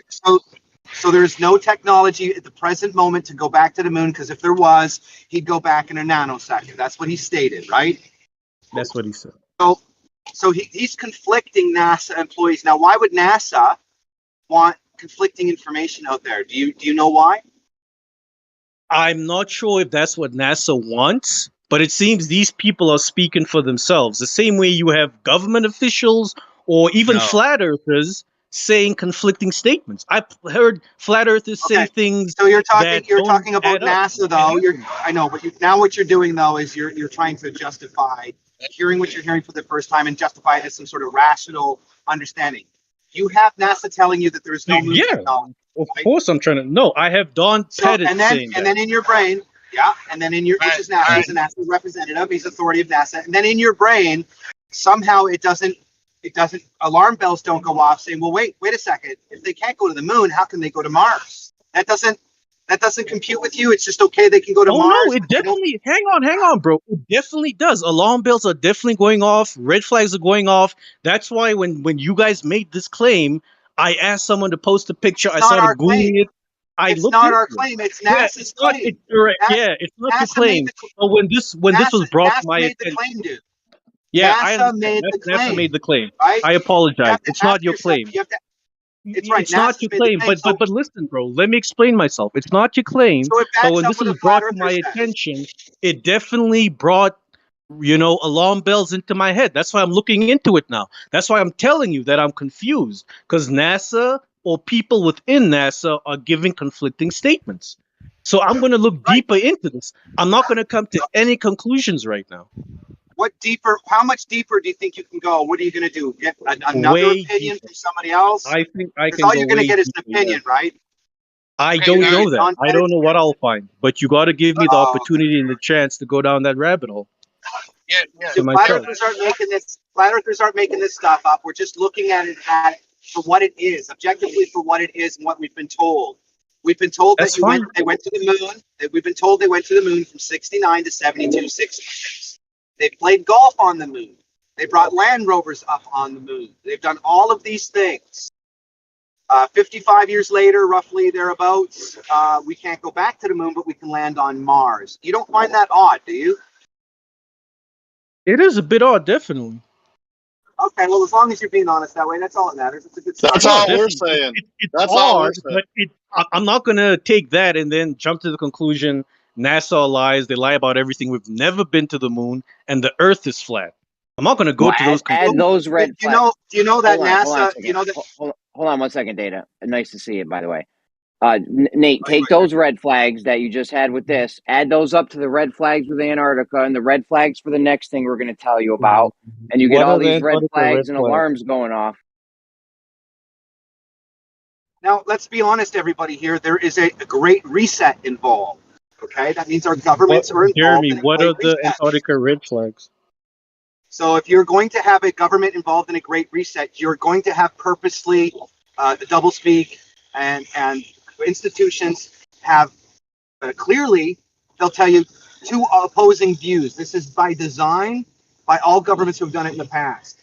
So to create an argument and to divide people, you need to have them tell you the truth and tell you the lie at the same time. This is just typical espionage, typical spying, typical government warfare on its citizens. Yeah, the red flags that you just spent 2 hours going through with the sun, the 24-hour sun in the south, those red flags. Okay, those weren't red flags to me. This is way more of a red flag than 24-hour sun. So that this is pretty the 24-hour sun is not a red flag. That NASA, with conflicting reports as to why we haven't been back to the moon, that's pretty interesting because that's coming from the horse's mouth, right? That's coming right out of a NASA employee that represents and is a spokesperson and is an educator. Exactly. He educates children. He educates adults about the world. I'm definitely with you on this one. It's a red flag. So also the other red flag that another NASA employee says that we can't pass the the Van Allen radiation belt. The Van Allen, yeah, I've heard that, and I've you look at Apollo's, I'm comfortable you look at Orion's. If you go research Orion's, you're comfortable with that one? Go research Orion's problem. Okay, they'll tell you plain as day why Orion can't get off the ground. They'll tell you plain as day. You know that Warner said that you need a rocket big as as big as the Empire State Building to make it to the moon? You need 3 of them. Who said that? It was 3. The inventor of the V2 rocket. I believe it was 3. You needed three of them. I could be wrong with that, but I believe he said you needed 3. One to get you, one to get you in, one to get you in the middle, one to get you into space, one to get you to the moon, and then one to get you back from the moon.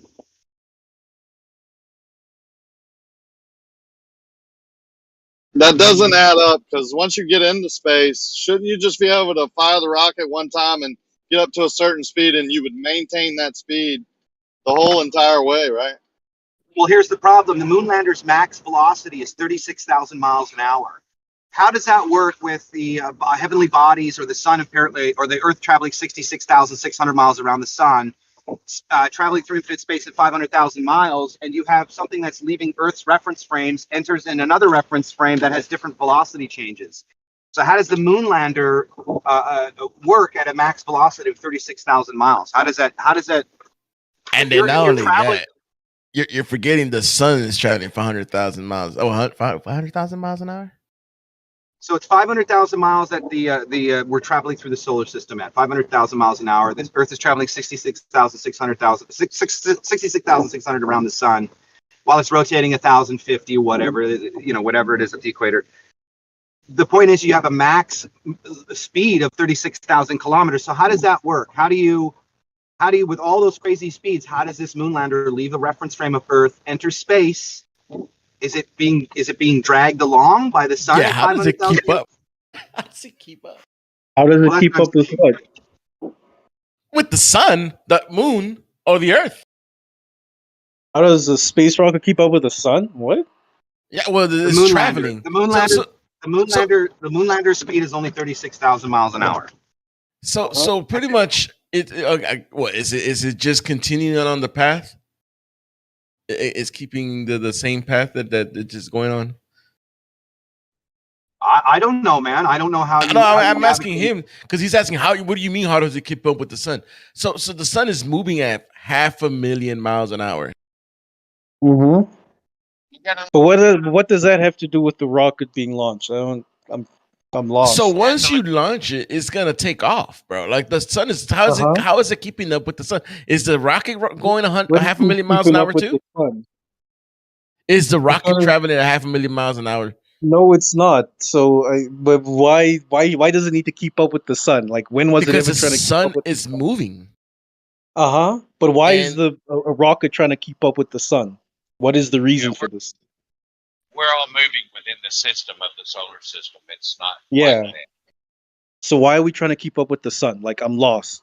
Why, if I'm launching a rocket, I want like. Yeah, these speeds are all relative. And what is this? The speed is relative to what? Yeah, but Howard, why do they want us to keep up with the sun when we launch this rocket? Is it Howard, left lane? Yeah, he's just trying to throw some obscurity into the conversation, talking about the speed of the sun and how does the rocket keep up with the sun. That's irrelevant. Yeah. Is it? Yeah, like what's the relevance? I'm asking. So if I jump off what is the relevance? So if I jump off of a car, right? Am I gonna keep traveling with the car indefinitely? No, you won't travel with the car. So what? What is the relevance, my man? For the 9th time. So once you launch something out into space, would you keep going the same speed the sun is going? No. Why would you want to keep going the same speed the sun is going? Because the whole system is traveling, bro. Everything is traveling towards, let's say, a direction. Right? And you're trying to hit something that's moving, and you're moving a certain direction with that thing that's moving a different direction, and you're traveling a different direction. You understand that you're traveling 500,000 miles one direction, while the Earth is moving around that place at 66,000 miles, and the moon is traveling around the. How fast is the moon traveling around the Earth? So you're saying because of these great speeds that these things are moving at, what now? We can't land on the moon because it's moving too fast, or what? I don't understand. How do you keep up with it? How do even the satellites keep up? According to you, the satellite keeps up to the with Earth what? and the sun. How do They're satellites traveling orbit through Earth? space, bro. Well, satellites orbit Earth by staying on a geodesic. They orbit it. That's what an orbit is. When you're falling continuously towards Earth due to Earth's gravity, you travel along a geodesic around Earth. But the Earth is moving at 200 miles an hour with the universe. Okay, so you got the great attractor, the Milky Way, and then all that is moving through the universe at nearly 2 million miles an hour. How do the I'm satellites surprised keep up you with know what the great attractor is, Jim. That's pretty impressive. that? Thank you. Okay, well, The point That is, is very impressive. I don't. Wow, you sound like a troll, dude. No, You I'm sound serious. just like All right, every other Rakia, troll that what ever is comes. the great attractor, Rakia? No, I tell you what, you sound just like every Rakia, other what troll. is? If I'm a Who are troll, you? what is the great Who attractor? the hell are you to ask me that question? Who do you Just think a you dude are, on man? Discord asking. Yeah, you. you Who the just hell a are you to dude. call me a You're full troll? of shit, What is man. the great attractor? I was What being about the genuine and satellite? serious. Yeah, you're being genuine. Oh, Yeah, Jen, I I'm was being so very surprised you genuine. even So I know mean, what for the you to great call me a attractor is. troll, like you're gonna have to prove Yeah, I'm you trolling. sound What like is a the great troll. If attractor? you act like a troll, quack like a troll, smell like a troll, you're a How? troll. How am I trolling? Jin knew I was being genuine and serious because Jin Yeah, himself whatever. knows that a great attractor is not a thing most people are You are aware about. troll.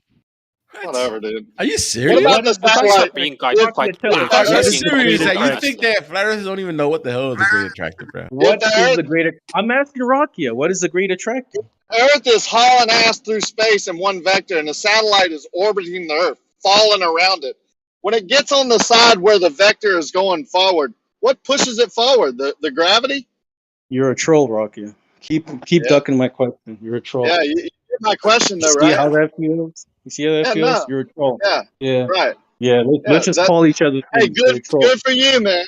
That's Yeah, good original. for you as well. You're a So troll. you don't know the answer, right? You must be a troll. I wasn't even listening to your I question know because it you're not sounded listening because like that's what you're trolls do. trolling. They act just like what you're doing right now. Yeah, Every troll you're I've a ever troll. talked to. Yeah, Cool, but you're a troll. yeah. Project. Anyway, Jin, going back to what you were saying. Moving on. Yeah, What about those yeah, moving satellites on, orbiting, falling Rakia. along I'm not Earth? gonna listen to you because What you're a about troll. those? So now you're going to turn me down? Rakia, you're interrupting I'm not people. turning you It's down. quite Like I How rude. am still I have you. interrupted? I asked the I still have you question. booming, but you're a troll. The orbit that you talked about, it's This on is how point, on interruption subject, happens. on This is how you topic. do it as well. The So if you satellite hear yourself orbiting doing the Earth something Just due like to interrupted him. falling Actually, you're the around. one that are Interrupted interrupting, you. but And Rakia everybody's is such a interrupting. troll. So dead air. I'll ask my question again. The satellite orbiting the Earth due to gravity, the falling of the satellite around Earth. As the Earth is moving in a certain vector, so that satellite has to move in that vector, orbit the Earth. So what about when it gets in the forward position of that vector? What's pushing it forward? Conservation of momentum? How is it going against the vector? Yes, that is the question. So, Jin, what were you saying about the great attractor, man? Yeah, you think you're going to control me? You think you're going to control me? Freaking trolls, man. I He's tell you just what. not interested in answering your question. Like you should be able to understand. Rakia, so this is me trolling. Now I'm being a troll because this is what you wanted. Yeah, right. I was being very serious. No, But if you you're want gonna to call talk me a about troll that now. for no You want to talk reason, about you that know? now because you don't want to answer the question. Yeah, because you're accusing me of being a troll, bro. So I'm gonna be a troll. Congratulations. Yeah, congratulations. Keep trolling. and moved by pressure. Yeah. Who Yeah. clocked these speeds? Let's move forward. Maximo. Who clocked these speeds? What do you mean? The half Like a million bullet mile an timing? hour speed, the 66,600 and whatever speed. Oh yeah, I mean these are average speeds. Yeah, average Just- speeds. Average Yeah. from what? No, they're calculations about assumed distances and assumed sizes and assumed Yeah, it's gravitational pull. calculated, but that Yeah, isn't the speed assumed. always Assumed. traveling at. Like Yeah, for so example, the more Earth when it goes theoretical around nonsense. the sun, it Now you want to accelerates and blabber off your decelerates. nonsense now? Now you want to talk to me? I'm not So you talking to can, you, Rocky. I'm talking to yeah, the other guy that asked me a the question. assume But speed, you just keep interrupting. I don't know why. No, I'm assumed not talking to you. distances. All right. So, Elbow. So As with the I was simple saying, questions, why don't people want to answer? They want to move on to somebody else. Somebody else want to ask the Maybe same because question you're to this trolling, guy? you're being rude, and you're interrupting people. yeah, and you're being a troll, Rocky. Yeah, no one wants to talk to a troll. They don't want to move on. They just don't want to talk to you. There's a difference. Yeah, like I'm trying to talk to Elbow and Flat Earth Data. Like I don't want to talk to you, Rocky. You're a troll. Yeah, you sound brilliant, man. Keep it up. I'm joking. I'll stop. I'll stop. Rocky, what's your question, man? Something about vectors? Who are you? Was my first question. I'm me. What kind of I'll drop. question is that? I'll stop trolling, bro. If you want to ask your question, So you were otherwise, trolling. You're admitting it. I'm admitting that after you accused me of being a troll, I started trolling. Yes, but before that, I wasn't trolling. I was being very serious with Jim. So your satellite that's orbiting Earth, falling around Earth due to gravitational pull to the center of Earth's mass. Is that what you're saying? What I'm saying is, Earth, due to its mass, has curved space-time. So when this satellite moves on a straight path through space, its path is curved by the mass of Earth curving space-time. So it travels along a geodesic around Earth. Now, it isn't always perfect. You know, sometimes they do fall out of the geodesic and start falling towards Earth. Then they got to turn the thrusters on to get it back into position. You know, they do that with the ISS. They do that with Wait a certain second. satellites. You just said thrusters, right? So thrusters work off of a resistance factor. What are they in the vacuum of space? What is the resistance? Newton's third law. I don't know what resistance. Don't worry about my question. We can talk about thrusters now. Just move on like 30 minutes away I'm from my sorry, question. Rocky. I was trying to answer your question. I'm sorry.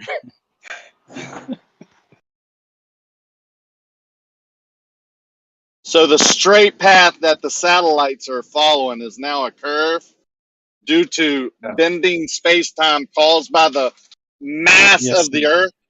Did I get yes, you sir. correct? You Okay, got me 100%. cool.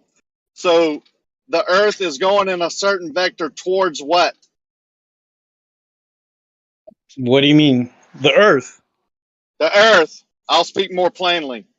The Earth is Earth. going in a certain vector towards nothing. It's just traveling through space, being pulled by the solar system. In what vector? What do you mean in what vector? Well, if it's going in a direction, sunshine, it's got a vector. In its orbit, right? So Right. yeah, I guess that. But its vector keeps changing. Its direction keeps changing. That's why we say it accelerates and decelerates along its orbit around the sun. I mean, so its vector it's ever changing. But so now the Earth is accelerating and decelerating on its straight line path on its curved route of an orbit around the sun now. Okay, yes, I'm cool with that. It's because it's changing direction constantly. Awesome, great. So now the Earth and the sun and the moon and the satellites going in one vector, right? But what do you mean? Like, are you trying to say they all moving in the same direction? I don't think so. Isn't that what your model dictates? They're all moving together. Yes. Well, they all in move one, with the Milky Way. So now it's the Milky Way going in one vector, right? The Milky Way, in line with what Jin said, the Milky Way and most of our local galaxies are all being pulled by this thing called, well, it's hypothesized that there's this thing outside of our observable universe called the Great Attractor that's pulling everything within the observable universe in a certain direction. See what I did there? And you didn't think I knew what the Great Attractor was. Shame on you. Who's trolling who, sir? You're trolling, which I don't which think is nice I said that you admit. didn't know what it was. I just kept asking you what it was, and you didn't want to answer. That's all. I think I just got you to answer for me. Isn't that more better? Was that That's all. You just wanted me to say the great attractor. I don't think that's No, that's I just what wanted you we're to say going with. the theoretical great attractor, the one that's Oh yeah. unknown. It must be to fit our model. That's pretty much what you said. And a bunch of No, straight lines that are curving. it's not really a part of the model yet. It's hypothesized. We haven't seen it. It's just we've just Exactly. detected It's all something hypothesis. out Nothing's following proven. it. Kind of That's why like we ask. fantasy, right? Like Narnia. Yeah. Not really. That's why we ask. Kinda. How can that's why the I don't question was think any asked. scientist The or question was asked, how astrophysicist is did the going out there satellites, saying the how can the great satellites attractor is a keep known thing. They all agree that Yeah, it's hypothetical. Yes, this is my question. How can if it is so, I mean, how is it that the satellites are keeping up? Because they're saying we have geo-orbiting and geostationary satellites, move, around the Earth, but the Earth is moving at 2 million miles an hour through the universe, breakneck speeds. How are the satellites able to keep up with all that? How? Because they orbit the Earth. It's the same way the moon's able to keep up with the Earth. It just orbits it. That's all. Still banging the question, but yeah. Provable. That's the thing. Have you ever seen, what you want me to say. have you ever Theoretically, seen the right? movie Roxanne where the guy's got the big nose? And the guy in the bar goes, "Hey, big nose," like points out the obvious. He goes, this, and this. Can you think of something better? Yeah, I can think of something better. You understand what I'm saying? I'm not sure why all these different velocities and paths are so complicated because let's take the moon for example, and let's just talk about the Earth, the moon, and the rotation of that system around the sun. Now you could ask. Have you proven it's moving? Hold on, Chin. I was talking. You're interrupting. So you could ask the question: why does the moon speed up and slow down as it rotates or orbits around the Earth? Well, the thing is, the sun is actually not only, if the model is true, pulling the Earth toward itself; it's also pulling the moon. So whatever acceleration is happening to the Earth is also happening to the moon. So, yeah, there you go. So yeah. So yeah, there you go. Yeah, I can think of something better. I'm not so sure. What is the better that you could think of? I was being you. Yeah, so there you go. Okay, so you can think of something better, but you can't actually think of something better if. Can I replace your fantasy with a better fantasy? Hell no, man. This thing is great. It is Thank one you. of the best. So you said, hold Yeah, on. you So cut you me said off. that you can replace Yeah, it with is there a something reason better. you cut me off, or are you just too dumb or too smart? You're either smart enough to do it on purpose or too Rakia, dumb there's no to name keep calling on yourself this on server, mute. so either I would either bet moderate maybe you're yourself or probably going to say keep yourself muted. So you said that you can replace it with something better, but then when you're asked, you say, well, I can't actually because this is so brilliant. So which one is it? You just talked all over yourself.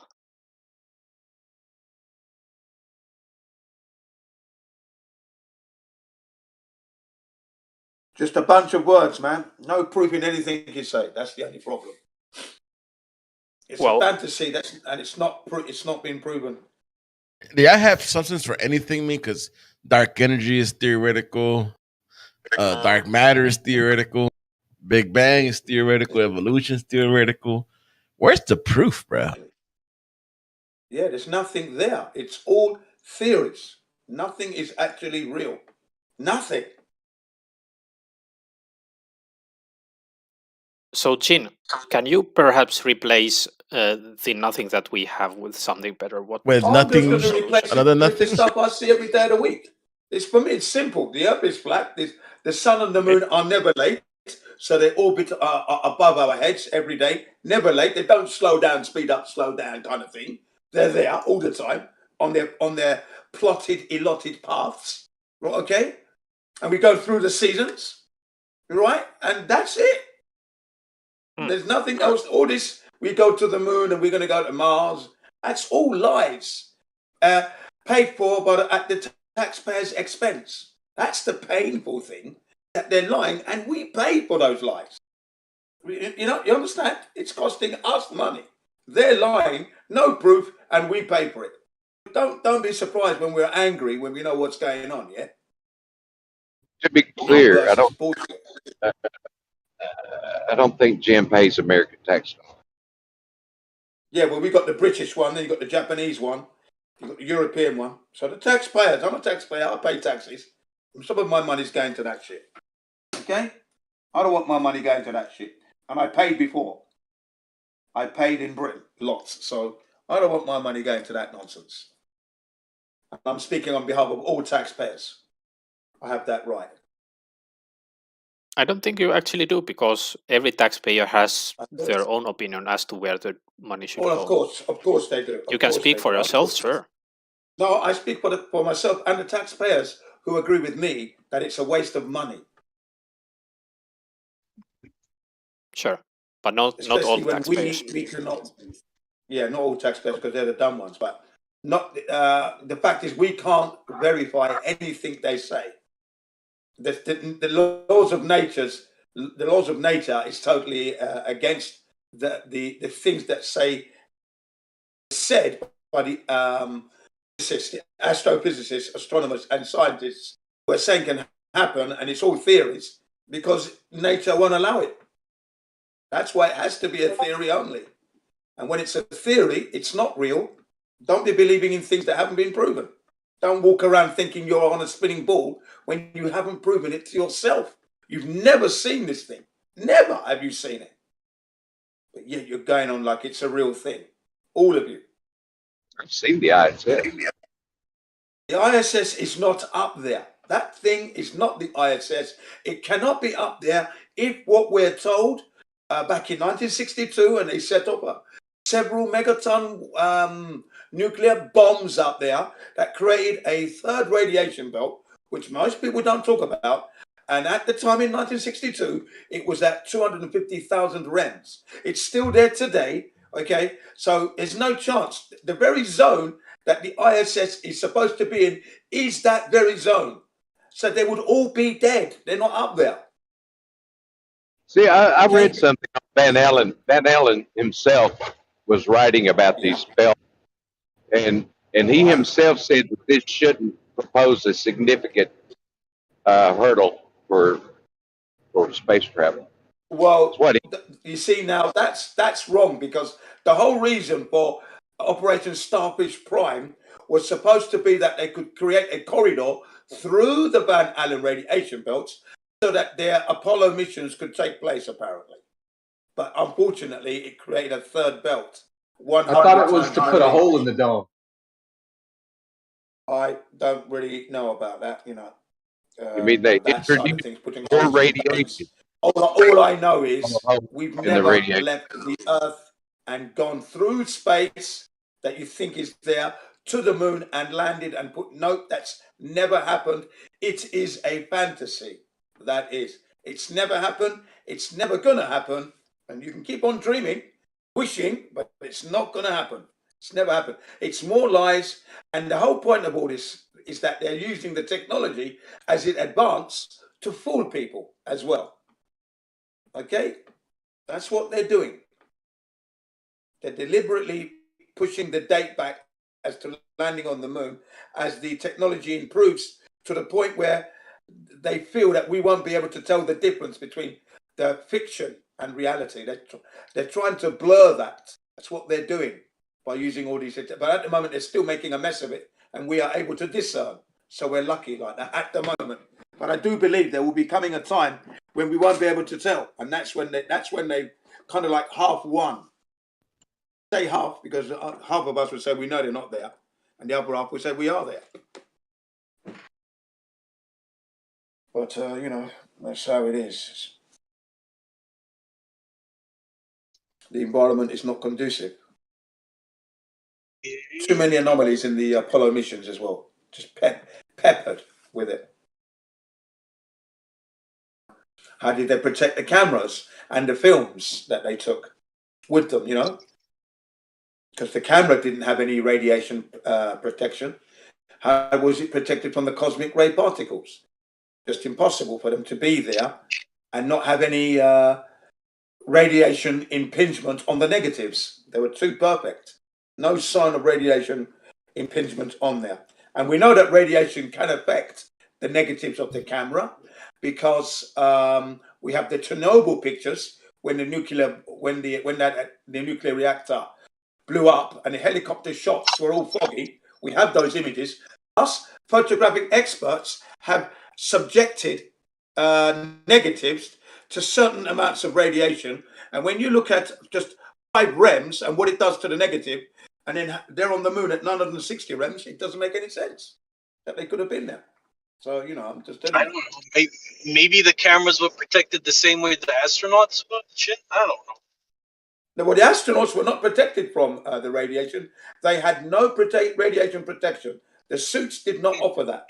And Grumman was very quick to let the questionnaire know that, okay? So there was no protection there. And the camera as well, made by Hasselblad, those did not have any radiation protection at all. They were just painted silver, apparently. That's it. And what was the silver paint supposed to do? Well, I don't know, probably reflect the heat of the sun, maybe, who knows? They were just painted silver, that's all. But no radiation protection at all, zero. No shielding the spacecraft either to protect from radiation. And they would, yeah, they would have to have gone through 3 belts. Okay, 3 belts. The most lethal one is where the ISS is currently supposed to be operating in. That's the most lethal. Then the 2 Van Allen radiation belts. Then travel 3 days, you know, through cosmic ray particles and radiation, land on the moon where it's 960 rems, and the sun is throwing out radiation on a daily basis. You're closer to the sun, so there's no belts to protect you. So you're right on there, and I don't know how they could have survived. Impossible. And remember, it's 3 days there, 3 days back, plus the time they spent. That was Apollo 11. After it got long, 12 days. Remember, they spent like 3 days on the moon. You know, at one point, there was 3 days there on the moon. So, fucking hell, you know, how did they survive all that? Who knows? Who are they kidding? And then when Alan Bean was actually asked, an astronaut was actually asked, how did you cope with the Van Allen radiation belts? And Alan Bean said, I don't think we went out far enough to encounter the Van Allen radiation belts. Now that there spells disaster. How could an astronaut not know about the discovery from James Van Allen? How could he not know that?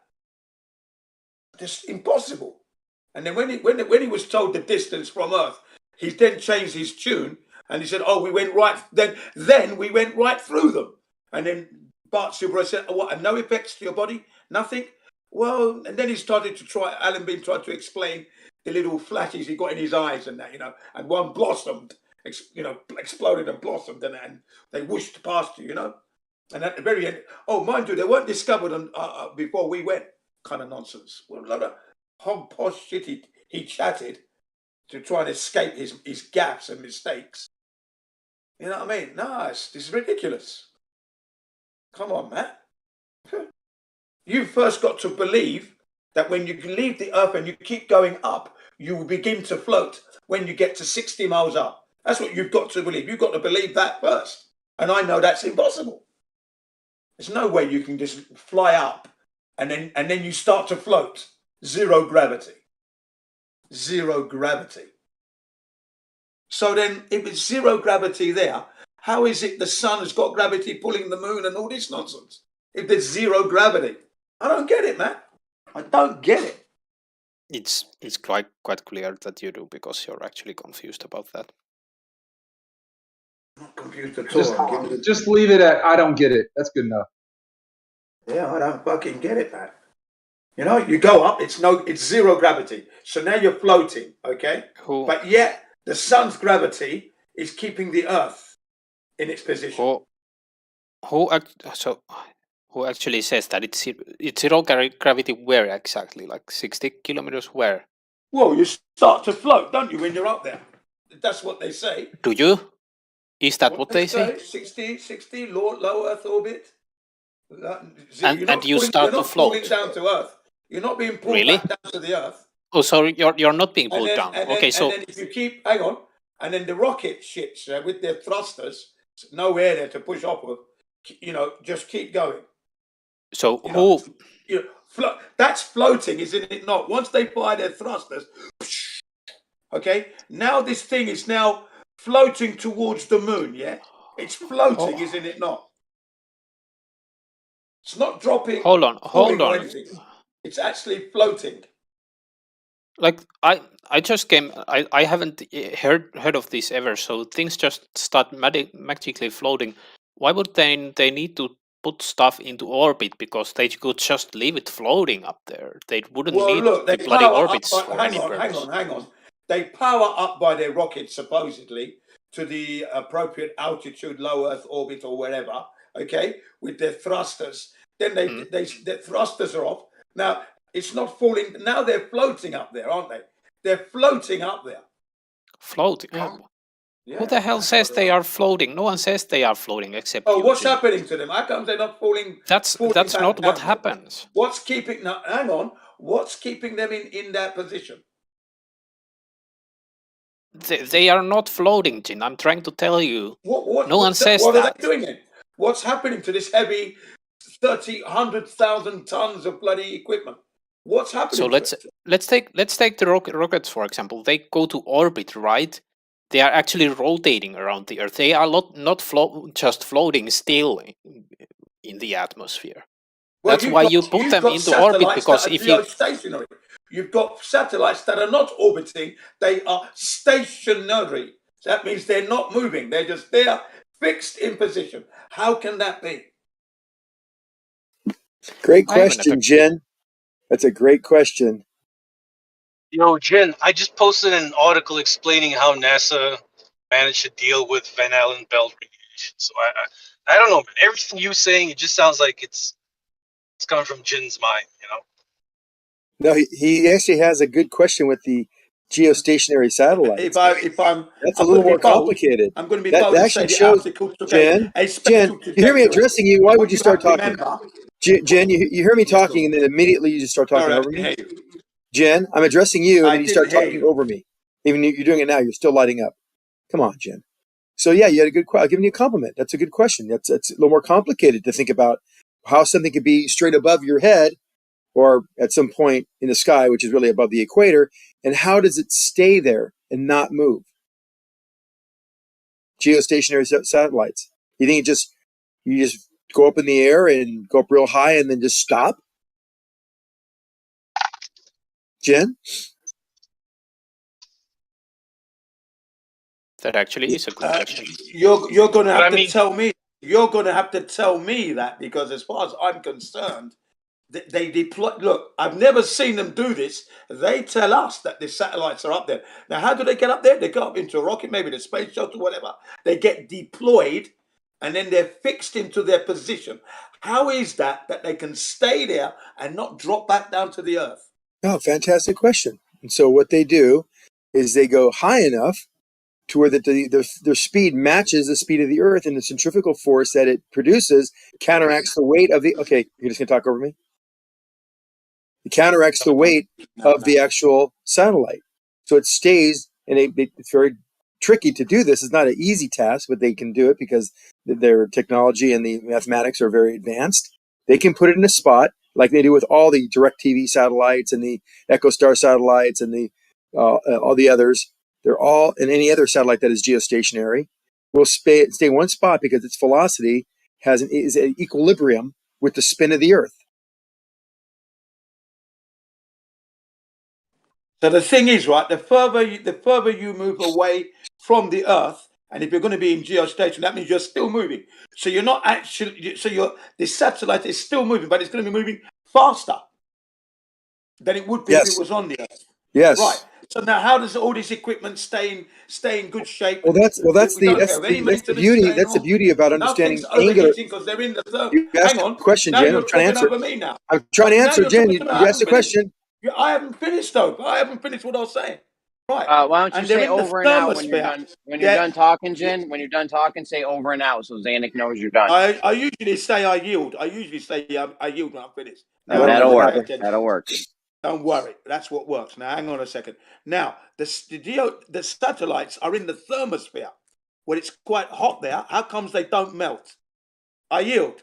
See, that you can't ask multiple questions that are very technical and complicated for you to understand and expect us to give us a coherent and non lengthy response. So just stay with the first one. Why is the geostationary satellites in the position they are, and how does that work? Well, the beauty of that is understanding the difference between angular velocity and tangential velocity. Do you know the difference between tangential velocity and angular velocity? I don't think you do. I understand the angular and the tangential. My problem is we will have the geostationary satellite will have the same angular velocity as the Earth. That's why it doesn't move. Its tangential velocity that you hinted to explains how it can actually produce the amount of centrifugal force needed to keep it aloft and have it not crash back down to the Earth. So it's still moving, same angular velocity as the Earth. Oh, hint. That means the Earth has angular velocity. Okay. And now it's in the same position all the time, and it doesn't change very much its position as far as its height above the surface of the Earth. And that's why you can point your satellite based on what your latitude is to the geostationary satellite, which is basically circling around the equator. Yeah, it still has to be proven that something can leave the Earth, right, and keep moving, because it's still moving, even though it's not moving over the Earth. You're saying it's in lockstep with the Earth's rotation. How can that be? Perfect. And because hang on a second. That's Newton's law of motion, where a body in motion stays in motion unless acted upon by another force. But we Jen, need to prove you're this quite in entertaining, space. just so you know. It hasn't been proven. That's my you're point. You're like a puppy dog. Jen, you're like a puppy dog. You're really cute. Yeah, whatever. I'm asking puppy dog Yeah, questions. you're just really cute. And you ask really those cute who are questions. at my level. How is it possible, Daddy? How is it possible that? What? Yeah, it's not been proven. You see, that's my point. It is proven, actually. No, it's not been proven. Because it exists, and you can. Well, you want to prove it? You can actually see. Hang on a second. Zanny, I'd like for you. I would like for you to show me how you know that a vehicle or whatever satellite can remain in motion in space. What evidence do you have for that? All right, 3 pieces of evidence, Jen. First of all, there are sighting of these objects. Number 2, I can point my DirecTV antenna to the DirecTV satellite, the EchoStar 9000, whatever it's called, and I can precisely determine where that object is, and then by getting the signal directly back from it from my satellite, I can get a signal and watch TV from it. And by the way, that angle will exactly represent my latitude on the Earth. That's 1. Number 2, it is well known. Sighting. What? Number 3, the math is pretty straightforward. It's complicated, but it's pretty straightforward to determine how we do this. And we've gone over it many times here, Jim, with you about how objects will go in motion and they will circle the Earth at such a velocity that it will have a centrifugal force that'll match the centripetal force of its weight, and it will stay in orbit. Just because the angular velocities are the same doesn't mean it's breaking any laws of Newton. That's the part you're confused about. I'm not confused at all. Well, actually, you are, but that's okay. Well, you're still interrupting. It's cute. It's like a puppy dog. It's my turn now. It's my turn now. Okay, your turn. Take it. Now it's my turn to give you some truth. Mine. I'm a little kid. Yeah, go ahead. Like a little puppy dog. Right. I want it. I want the bone. Right. I want the bone. Give me the bone. I want the bone. Okay, right. You've got the bone now. Now you've got the bone. Put the bone in your I mouth. get it. Yeah? My bone. My bone. I get the bone. I'm Jenny. Take a seat. Park yourself in the corner, little boy, and shut up. Now let the grown-up speak. Now, my question can't use my insult against me. That's not how it works. You still haven't proven, right? To me, no one has. No scientist has. No one can. But in space, a body in motion remains in motion unless acted upon by another force. That has never been proven to me. Never. Of course, it never can be proven might to you. Make it real. Your maths might say it can be because done. you're a puppy dog, Jim. But it's never been proven. Of course, You've not to never you. verified Everybody it. else. Everybody else. You know what's funny, Jen? And I haven't finished. And it's been well documented that TV satellites work from the telecom towers and fiber optic cables. They don't have satellite TV in space. We know this. So you're going to need to prove that as well. I yield. Your turn. Wally. Thank you. It has been proven. It's proven to everyone on the planet except for you. Everyone seems to understand it, but you. Isn't it curious We don't why live that on a is, Jen? planet. We don't live on a planet, sir. That planet does not Well, exist. every You haven't bit of proven information that. I can provide, every bit of information I can provide you, or anyone can provide you, will You've point got to the no fact that, evidence for your Jen, planet. didn't you say you yield, and then you start talking over me again? So every bit of information I can provide you will point to the fact that it is a planet. It is round. It is spinning. Every bit. There's not one thing that I can produce that doesn't show that it is not a sphere, except for the fact when people are confused by optical effects of refraction very low to the water surface. That seems to be the gold standard for most idiot flat earthers to say, oh, this is why the earth is flat, because look at this picture. Oh, it's on 1 or 2 days in the year where there is an inversion of temperature that shows light bending down dramatically. Wow, why would that be the gold standard when that obviously is a fucked up picture? Well, I can answer that for you dumbhead fucking globeheads who are delusional, who want to believe in something that they've never proven to themselves. Sounds Is like the fact that projection. it doesn't. Don't interrupt me now. Now it doesn't require a temperature of heat or cold. What we see is what we see. We see over long distances. It's in the Guinness Book of Records anyway, right? We have records of long distance observations that shouldn't happen Not right. if you factor in the Earth's curvature formula. So and. For you haven't even proven anything on this server. You presented nothing to date. Every server you've been on, you presented nothing, no evidence at all. I followed you every other server, That's a and you lie. That's an presented nothing. outright lie, Jen. No, it's not a lie. Bring it I'll out right now. now within Present now. within Present 1 minute. now. Present Within now. 1 minute, Jen. Present now. Is it my turn yet? Can you tell me? Within 1 He'll minute, say I I can yield. produce. He'll say I yield when he's done. He doesn't remember to do that. Jen, I yield. I don't know why I'm even responding to you. You're like a puppy dog. You're just an incorrigible little child. But and I don't mean that in a insulting way, Jen. I mean that in a That cute is way. very insulting. No, It's not cute. it's more of a cute way. He's cuddly.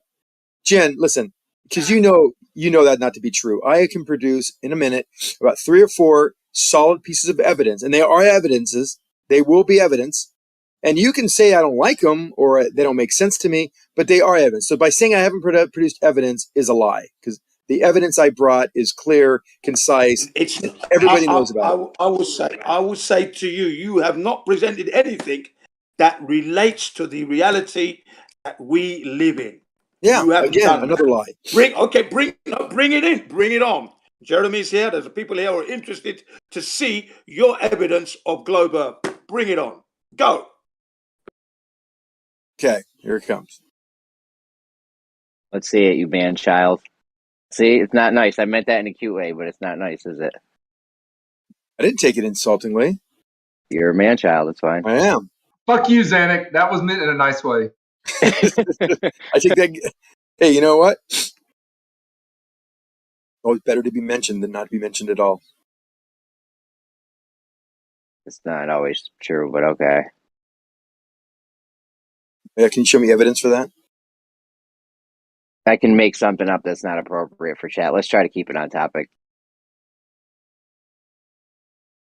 Now, where is this fucking globe proof?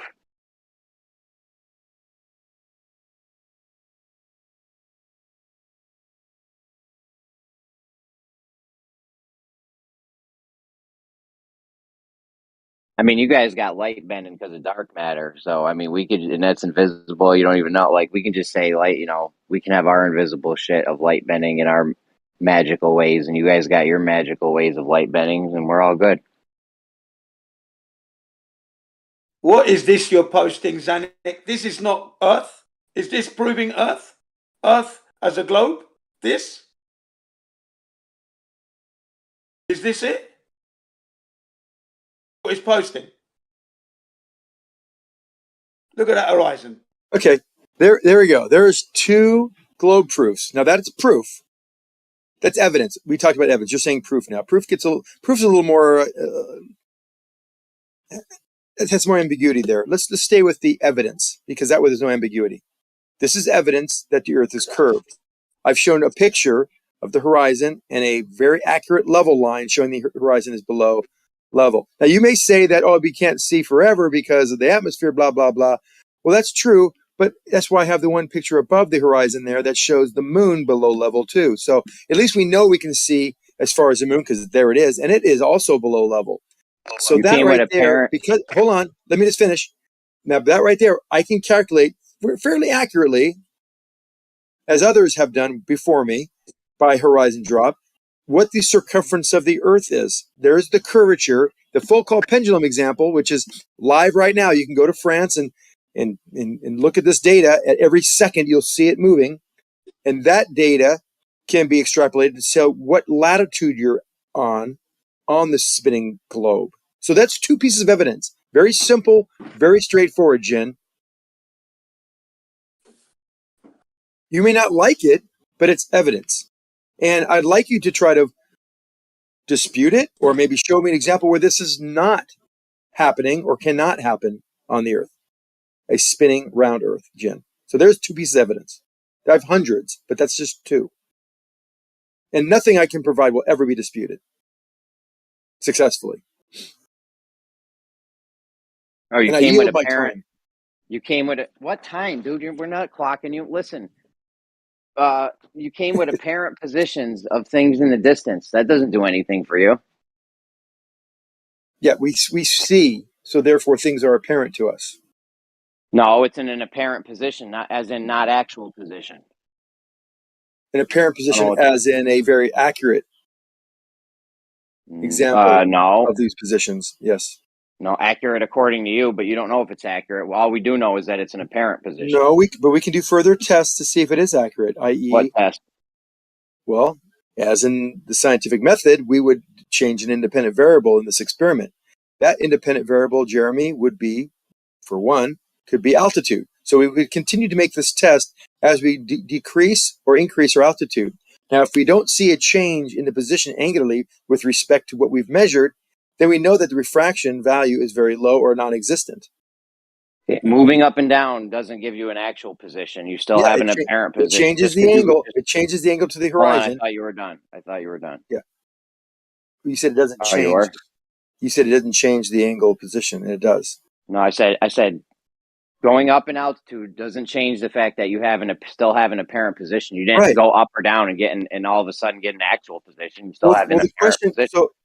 So if you're looking across your room and you want to see if the apparent, because everything across your room, every object, your things on top of your mantle, whatever, are all apparent positions. If you wanted to find out whether they're actual positions, all you'd have to do is move around the room, left to right and vertically, and then you could determine, is there any error? Because we do know the distance to that object, and we do know the angles. And we measure those apparent positions and see how accurate the apparent position is with respect to where it should be by moving. That's how things are determined in physics. You make a change, take a measurement, and see if it's actual, and it will be actual. So if you're going to make a geometric claim based on apparent positions, that's not going to work. We're going to need actual positions. Did you miss everything I just said? If you're going to make a geometric... I heard you, but it doesn't change the fact that you're trying to make a geometric claim on the shape of Earth based on apparent positions. That doesn't work for you. You're not listening. You make the change, and therefore by the change in the observation measurement, that will determine how accurate your observation and the apparent position is. That apparent position may be accurate. It may not be. How you can determine it is by making a vertical and horizontal change, multiple. The more you make, hold on. The more you make, the more accurate that measurement will be. That's complete rubbish. Says you, Jeremy. Yeah, I'm going to explain why.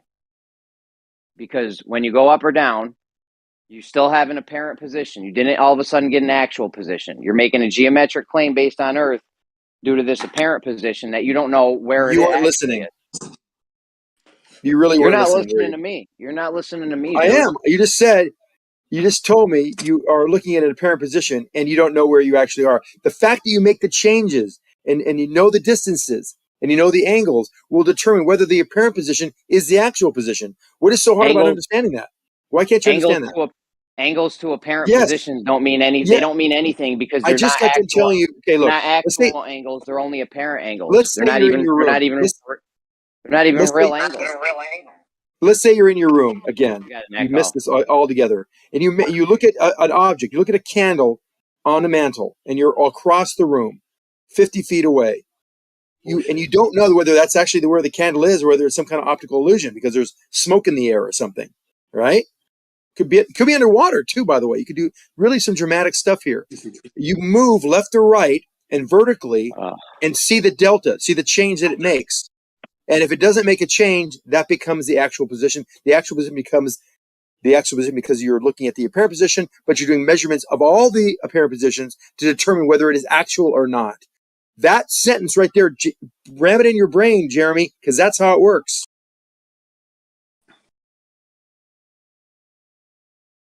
Right. But What about now the you're Foucault? thinking good. Yeah, I think you need to address the Foucault pendulum, right? Because at the end of the day, this thing is swinging inside a building. What? So the building is turning. The building is actually turning. Yeah? Yes. Yeah? And from an inertial reference frame, the building is actually turning, correct. Yeah, right. Yeah. By just saying I don't understand, yeah, right, doesn't mean that you have any point to It make. means that it just it's means you not don't moving, understand, sir. right? It just means means I I'm understand confused. fully I'm that the Jen. Earth I'm isn't confused. Let me moving, just say, and Albert yeah, right. Einstein said it. No optical experiment can be conducted to detect Earth's rotation. He No, said he it. didn't say that. And What yes, he he did say that. said Yes, he was, did say that. no, you're No taking it out of optical context, Jen. experiment. He's come That's to not believe. what he said. That's what he said. Jen, He has you come know to as well as believe I that. do that's not what he said. If you did read He what has you come said. to believe that Earth's rotation cannot be detected by any optical experiment, is what he said. What That's kind what of he optical said. experiment? He talks But about he said objects this. moving. But I know it's He was moving. talking But I about know the it's moving, sun. he said. He was talking about the sun or any celestial bodies moving over the sky. Whether they're moving or you're moving, you cannot make a test to determine that optically. You can't do, but I know Because it's of relative moving, he said. motion. But you can do, a Foucault pendulum is not that kind of experiment. It's a different kind of experiment. That's telling us the Earth is moving. This precession, this caused by pseudo forces, rotates the building, Nothing rotates to do the with Earth the in such Earth. a way underneath the pendulum, which is in a somewhat of a fixed plane of swing. Absolutely nothing to do with the Earth And whatsoever. Jen, tell me, how is it possible then, if we put this pendulum anywhere on the Earth, we can determine precisely our latitude? That's bullshit as well. Really? Yeah, you don't need that you don't need that to determine your latitude. You don't need it. You can do it other ways, but that's one You way. don't need The fact that you people knew can their do it latitude. is the point. Look, people Wow, this knew is their fun. latitudes. You got Jen and you got Jeremy, longitudes both really confused. Crazy good. This is like comedy gold right now. No, this is not comedy gold. This is ridiculous. It is comedy gold. I'm laughing. It's It's fun for platinum. me. It's platinum. Well, if you're talking about the Foucault pendulum and Coriolis, Zanuck, you know you got a problem on your own side. You need to straighten out before you come in Why here is that a talking problem, that. Jeremy? Before you Why come is in there a here problem with talking Coriolis on my side? before you come in here talking that shit. No. Why you know is there? why we? You want to air your dirty line? You want to show your shit stains now to everybody? You want to pull down your friggin' tidy whities and show us your shit stains? Is that what you want to do? Why don't you clean up your bonnet, Zanuck? Clean up the bonnet that you've made there.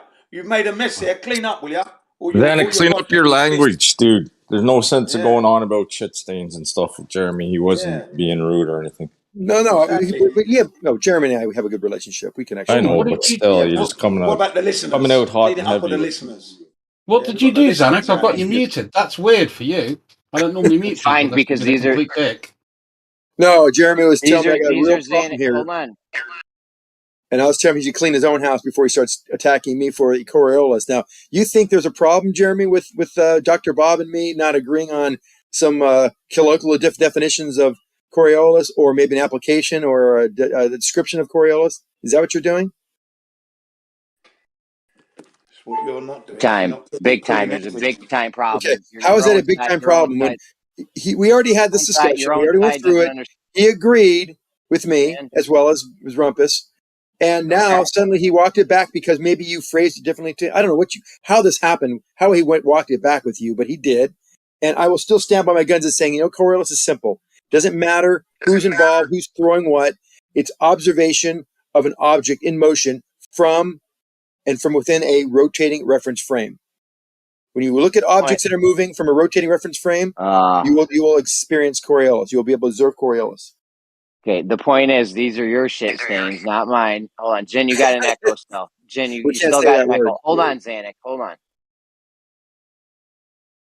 This is your problem. Your guys you can't be in here talking about folk cult when your own guys don't even agree on what is and isn't Coriolis. Your guys are all confused. Well, you need to get your house in order. Well, there's Earth-based. Maybe he was being hyper specific, thinking that we're talking about Earth-based Coriolis. And if it's Earth-based Coriolis or some other types of Coriolis that you can describe maybe in detail, maybe that wouldn't coincide with what your example. I don't remember we talked about the ball being thrown across the room and being caught by the guy in the merry-go-round. The guy catching the ball in the merry-go-round would see that ball curving to him. That would be Coriolis by definition. Now he's saying it's not. I would disagree. No. I think anybody that knows the math is pretty straightforward, right? All right. I didn't want to derail 2 omega times derail the whole thing onto the Coriolis. Get back to your bullshit apparent positions. No, it's all right, Zanuck, because what we can do is we can now hold Jeremy responsible for anything any other flat earther says. Right. No, we're allowed to have our own opinions on things. You guys need to stick to the we're not allowed to have our own opinions.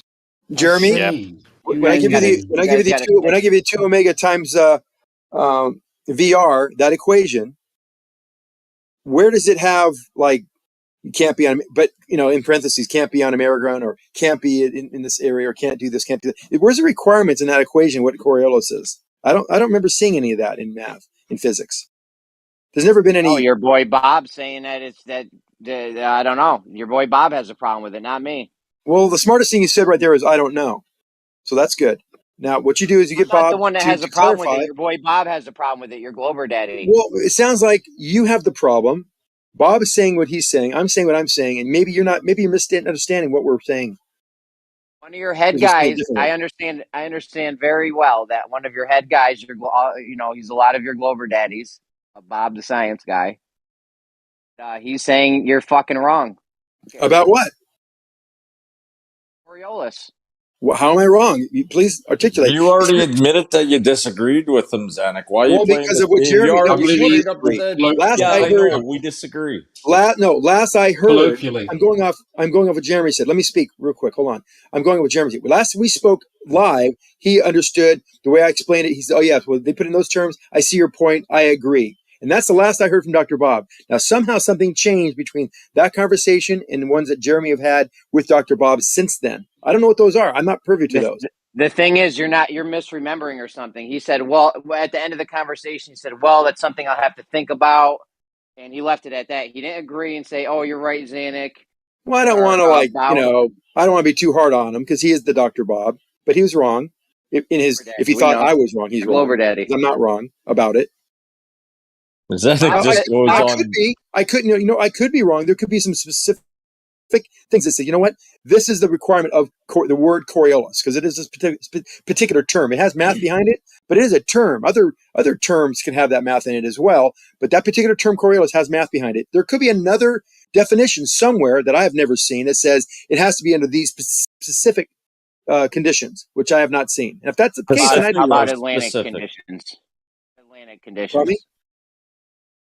What's that? So I'm now going to make sure that Jeremy gets to argue every Democ argument that comes up. I know, right? The difference is flat earthers are allowed to have their own ideas and opinions on things. You guys need to stick to the script. Everybody can have their own opinions and ideas on things, Jeremy. It's not something particular to flat earth. Not exactly, because you guys have a model in quotation marks. So you guys have to get in line with your model. And I realised you have no consistent explanation for anything that you support. That's cool. What are you talking about? I've made you think and never come back to me about what I've explained before. Nah, I doubt it was that important because I forgot. Yeah, there you go. Because you don't want to deal with it. I don't know. What was it? I don't know. It was a while ago now, but you never did get back to me. You said you had to go off and think about it. Yeah. I do remember something like that. I honestly can't remember exactly what it is. So I will think upon it. I will not say that, you're wrong. No, because you see, what I'm doing, God Scalpel, is I'm being as generous as possible in this debate, rather than being a dick and trying to claim a point of victory when you don't have one. Well, I hope you're not saying that I'm a dick and claim points of victory when I don't have one, because I don't do either of those things. Well, there's no empirical evidence for me that you have a dick, so, we'll have to go from there. Wow, I could degrade this conversation and you so fast right now, but I'm gonna just stick to the high road. Man, okay. I'm glad you decided to go back to the high road. Yeah, let's get back to the high road. So Jeremy, I meant it in good humor, and it was nothing. No, I know. I just could have took it. It could have just went downhill real fast. That's all. Foolish. It's just for background. Foolish. He was the debate on, or not debate. The discussion for Coriolis was if someone was sitting on a park bench and threw a ball to someone on a merry-go-round. I was contending that the person on the merry-go-round spinning would see a curving ball as it approached him as he caught it. That was one of the examples. No, the example was two guys are standing still, standing on the ground, not moving, throwing a ball back and forth in a straight line. There's a guy spinning on a roundabout in the middle of them. He sees the ball appear to curve. These guys see the ball go straight. There's the guy on the merry-go-round see the Coriolis effect. That's one of the ways we explained it. And that also no way. That's the way that Bob is saying that it's not Coriolis. Right. Okay. And the reason it is Coriolis because you have some motion. Me, dude, don't tell me. Tell Bob. I know. I'm talking foolish. I'm telling foolish with the example. Why we think it is. Why would we explain that as being correct? So we can put the values into a calculator and actually determine what the curvature would look like of that path with respect to someone on the spinning merry-go-round. And that deviation from straight or where we think it should go to where it does go that effect is called Coriolis, regardless if it's on the merry-go-round or not. If you're observing motion from a rotating reference frame, you will see Coriolis. It's that simple. But to be fair, that has nothing to do particularly with the motion of the Earth. It's just a thought experiment to sort of show the principle, which I kind of agree with. Yes. And I'd much prefer to get back to, why do you see tornadoes and cyclones spinning in opposite directions, and when they go across the crater, they fizzle out? Well, the simplest one is when we see a large 50 caliber gunboat shooting a big, large artillery shell 25 miles while it's off by 100 yards. North, one direction, and south, the opposite direction. Why is the Tropic of Cancer and the Tropic of Capricorn equal distances? Hold on. Zanuck, do you have a real-life example of this I can't say the word. This boat? Artillery shell? Yeah. 50 caliber? Yeah. 50 caliber 16-inch gun? Yeah, it's actually it's declassified in the Navy. There are charts of how to adjust their aim because of the Coriolis effect. I mean, I don't have a picture of the guy with the binoculars looking 25 miles, seeing where it hits and seeing him off, and then go, okay, now let's use Coriolis and now I'll shoot it again because this has been known since World War II, right? They've known this. They've used it since World War II when they could shoot things 25 miles. It's written down. What about the Magnus effect? Pardon me? What about the Magnus effect? Well, that wouldn't work the other direction. Well, you'd need a sphere for that, wouldn't you? Not an oblong projectile, because the Magnus effect is the reverse rotation of a ball, or a spherically shaped object. No, the Magnus effect. Can you get an? Actually, I don't know. Did they have the Magnus effect on the Barnes-Wallis bouncing bomb? Anything That's that a good question. At a high no, it's rotating. It's rotating perpendicular to the direction. God Scalpel. So what you think about is when you spin the basketball backward, it kind of takes off and has lift because of the Magnus effect. When a bullet is moving, that won't affect it. But however, if you have a crosswind, that does actually. Hold on, wait, let me finish. If you have a crosswind with respect to the direction that bullet's traveling, that will have a Magnus effect on the bullet and do things to it. But if that would be, it would respond to a left or right crosswind. But what we're seeing with the Coriolis effect is that always it will be deflected to the right. Yeah, because of the spin of No, I just got done telling you only if the wind is acting on it left or right. That's not true. It is true because it's think about it. It's going one direction. It's going away from you, and it's spinning clockwise. For example, if the wind is coming from the left or the right, it will determine whether it has lift or it will sink.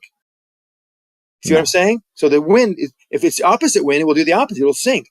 It's not going to go left or. It's not going to make it. It doesn't make it go left or right. It makes it go up or down. The Magnus effect is not dependent on the wind. The Magnus effect is dependent on the spin of the projectile. Yes, but it's spinning. It's spinning axially. Not the wind. It's spinning. Well, I use the wind because the Magnus effect would not have an effect left or right on this object because there's no wind. There's no. Yeah, it drifts. Hold on. No, you're not letting me finish. the mass effect, because the top surface against the wind is going faster than the bottom surface. So you have a high pressure and a low pressure on the object. It'll go up or down.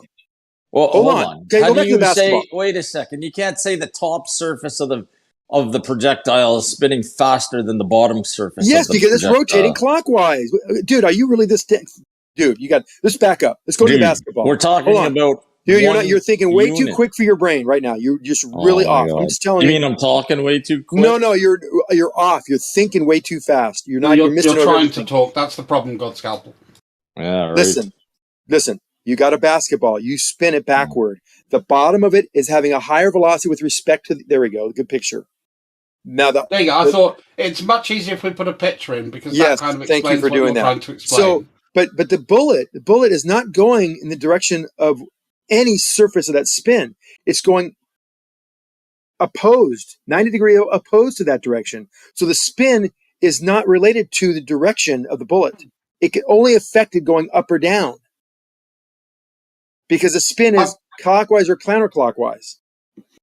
Here's a question. Now the basketball is bouncing bomb. Listen, the whole. You're not getting it, are you, Scalpel? Really? You're not getting it? Why didn't you not fucking reply?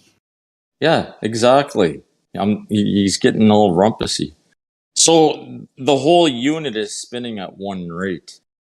It's not like the bottom is spinning a different speed than the top. With respect to a crosswind, it would be, yes. The whole piece is spinning the same. Yes, but that's what the reason that it has lift on the bottom, or a force on the top pushing it down, is because of differential pressure. The pressure is with respect to the wind, left or right. If there's no wind, hold on. There's no Magnus effect for it. If it is going axially, if it's doing it in its axial direction with respect to a spin. The shell doesn't spin the same way the ball does. You have an example of a ball in other words, spinning. In other words, for the Magnus effect to happen, it has to be tumbling. It have to be tumbling forward. Now, if a bullet's tumbling forward, there will be a Magnus effect that will affect it. It'll either rise or fall. Let me know when you're done. Okay, if it's going forward and if it's tumbling, it will have a Magnus effect that will either lift or make the object sink. If it's not tumbling, it's spinning axially, meaning it's going clockwise or counterclockwise. Generally, this is why people don't want to engage with you because you never finish. Right, he never shuts the fuck up. Well, and then you try to he's clearly not getting the basics of Magnus. Over Go ahead. All right, fine. Then I'll stop right there. He's a man-child. Okay, so your example is the ball, right? And you're saying the ball's going to go up or down. Yeah, well, that's not the way a projectile spins. It spins left to right, if you will, instead of up and down. So that you're talking about projectiles having a left or right supposedly effect because of the Coriolis. Okay. The what? Coriolis. Yeah, the Coriolis. But the Magnus effect will have the exact same effect as what you're describing as the Coriolis. No, yes, it fucking does. No, it doesn't. It affects lift. It affects lift, basically, on the Magnus effect. It doesn't affect particularly, it won't deflect direction. I'm actually looking at something that tells me that it will deflect direction, and everything I've got at the moment is saying it affects the lift of the object. If I spin a ball, let's say I spin a ball. Okay, Foolish, I have an example.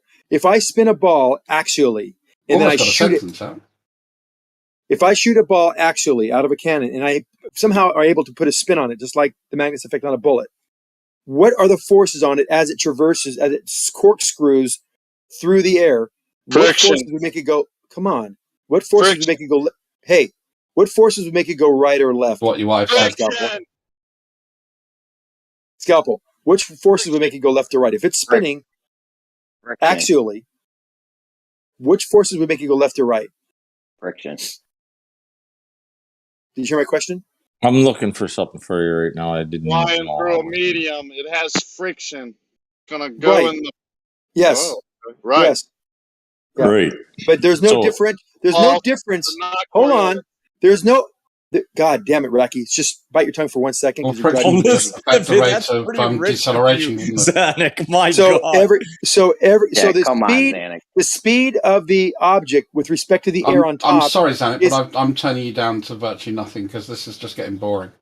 You're not The letting speed- anybody else fucking contribute to the conversation. You're dominating the mic. You're not actually having a conversation with people. You're just trying to fucking lecture at them, and everybody's getting Spiraling, pissed Zanuck. off. Well, foolish. Yeah, They're thinking that something You going can't actually blame is going to have Xanax lift. just for roids. You have to blame the roids. Children, listen to this. Get off roids. Okay, right, Racky. Foolish. Let me hear one thing before you go, and I'll stop. I promise. They're confusing the fact that when something is rotating axially against the air as it travels through the air away from you, the speed differential between the surface of the object versus the air on the top of the object and the surface differential versus the air on the bottom is the same. There's no differential speed, so there won't be any effect of it. Actually, there's a term that's really confusing me, Zanuck, and I wonder if you could explain it to me. It's called social cues. Know when to shut the fuck up. Well, foolish. When someone continues to repeat incorrectly what you've said, it prompts me to try to explain. That's my fault. I'm sorry. I wish you would be this assertive with Dr. Bob here. You know, I would be. I will, and I will be if he Assertive gets with on the him. phone. If he gets on the thing again, because I want that to come He's to the rest as power well. bottom, not the power top. Are you the big spoon or the little spoon, Zanuck? Draw said you're the little spoon.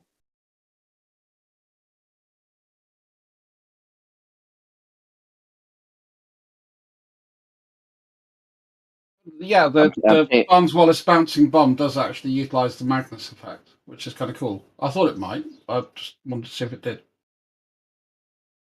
Zanuck, I'm changing your name from Cheap Suit to Little Spoon. That could be his Native American name. We'll do Lil Spoon like Lil Wayne.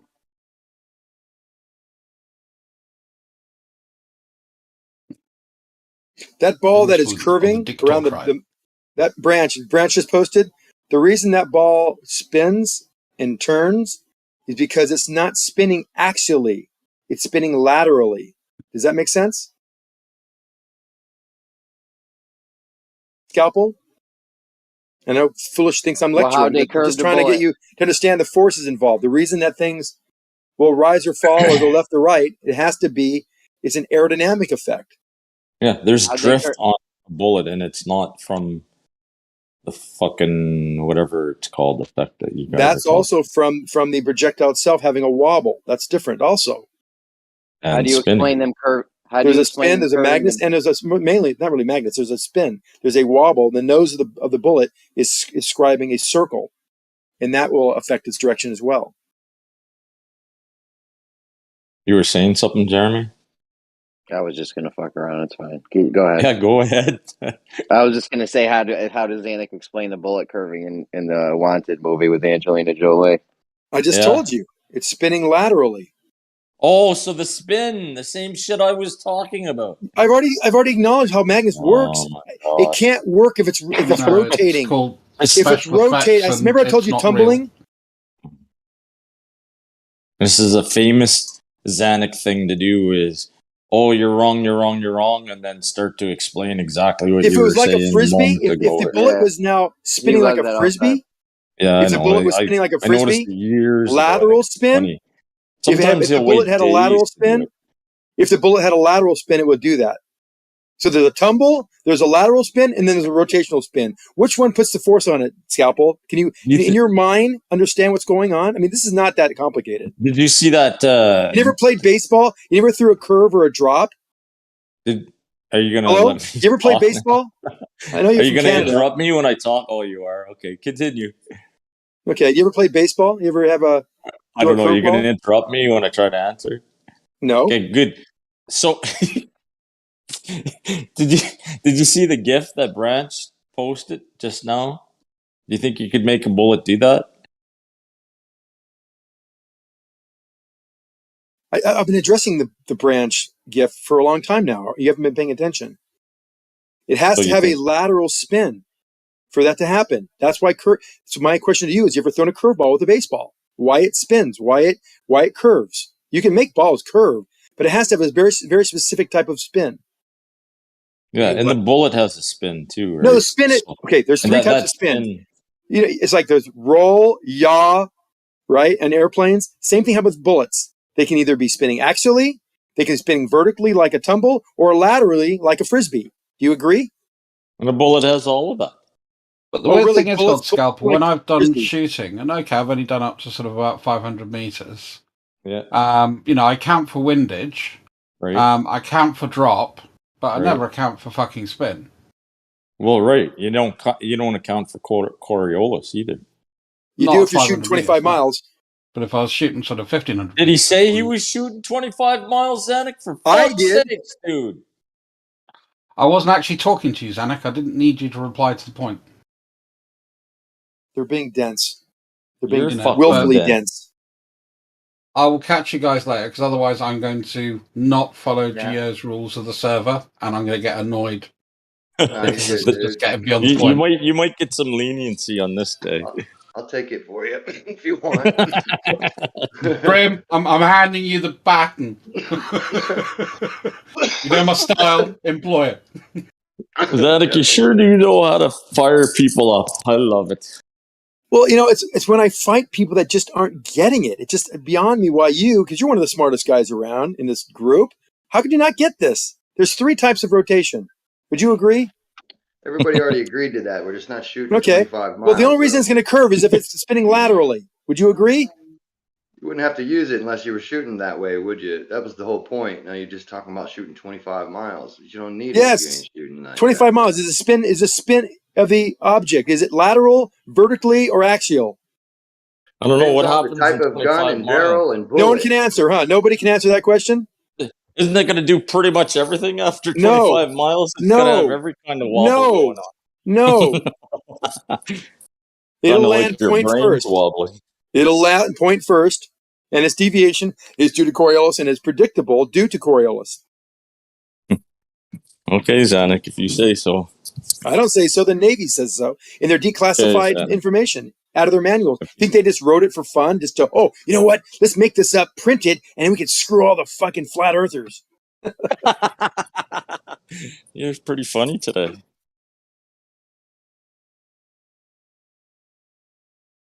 Pretty funny.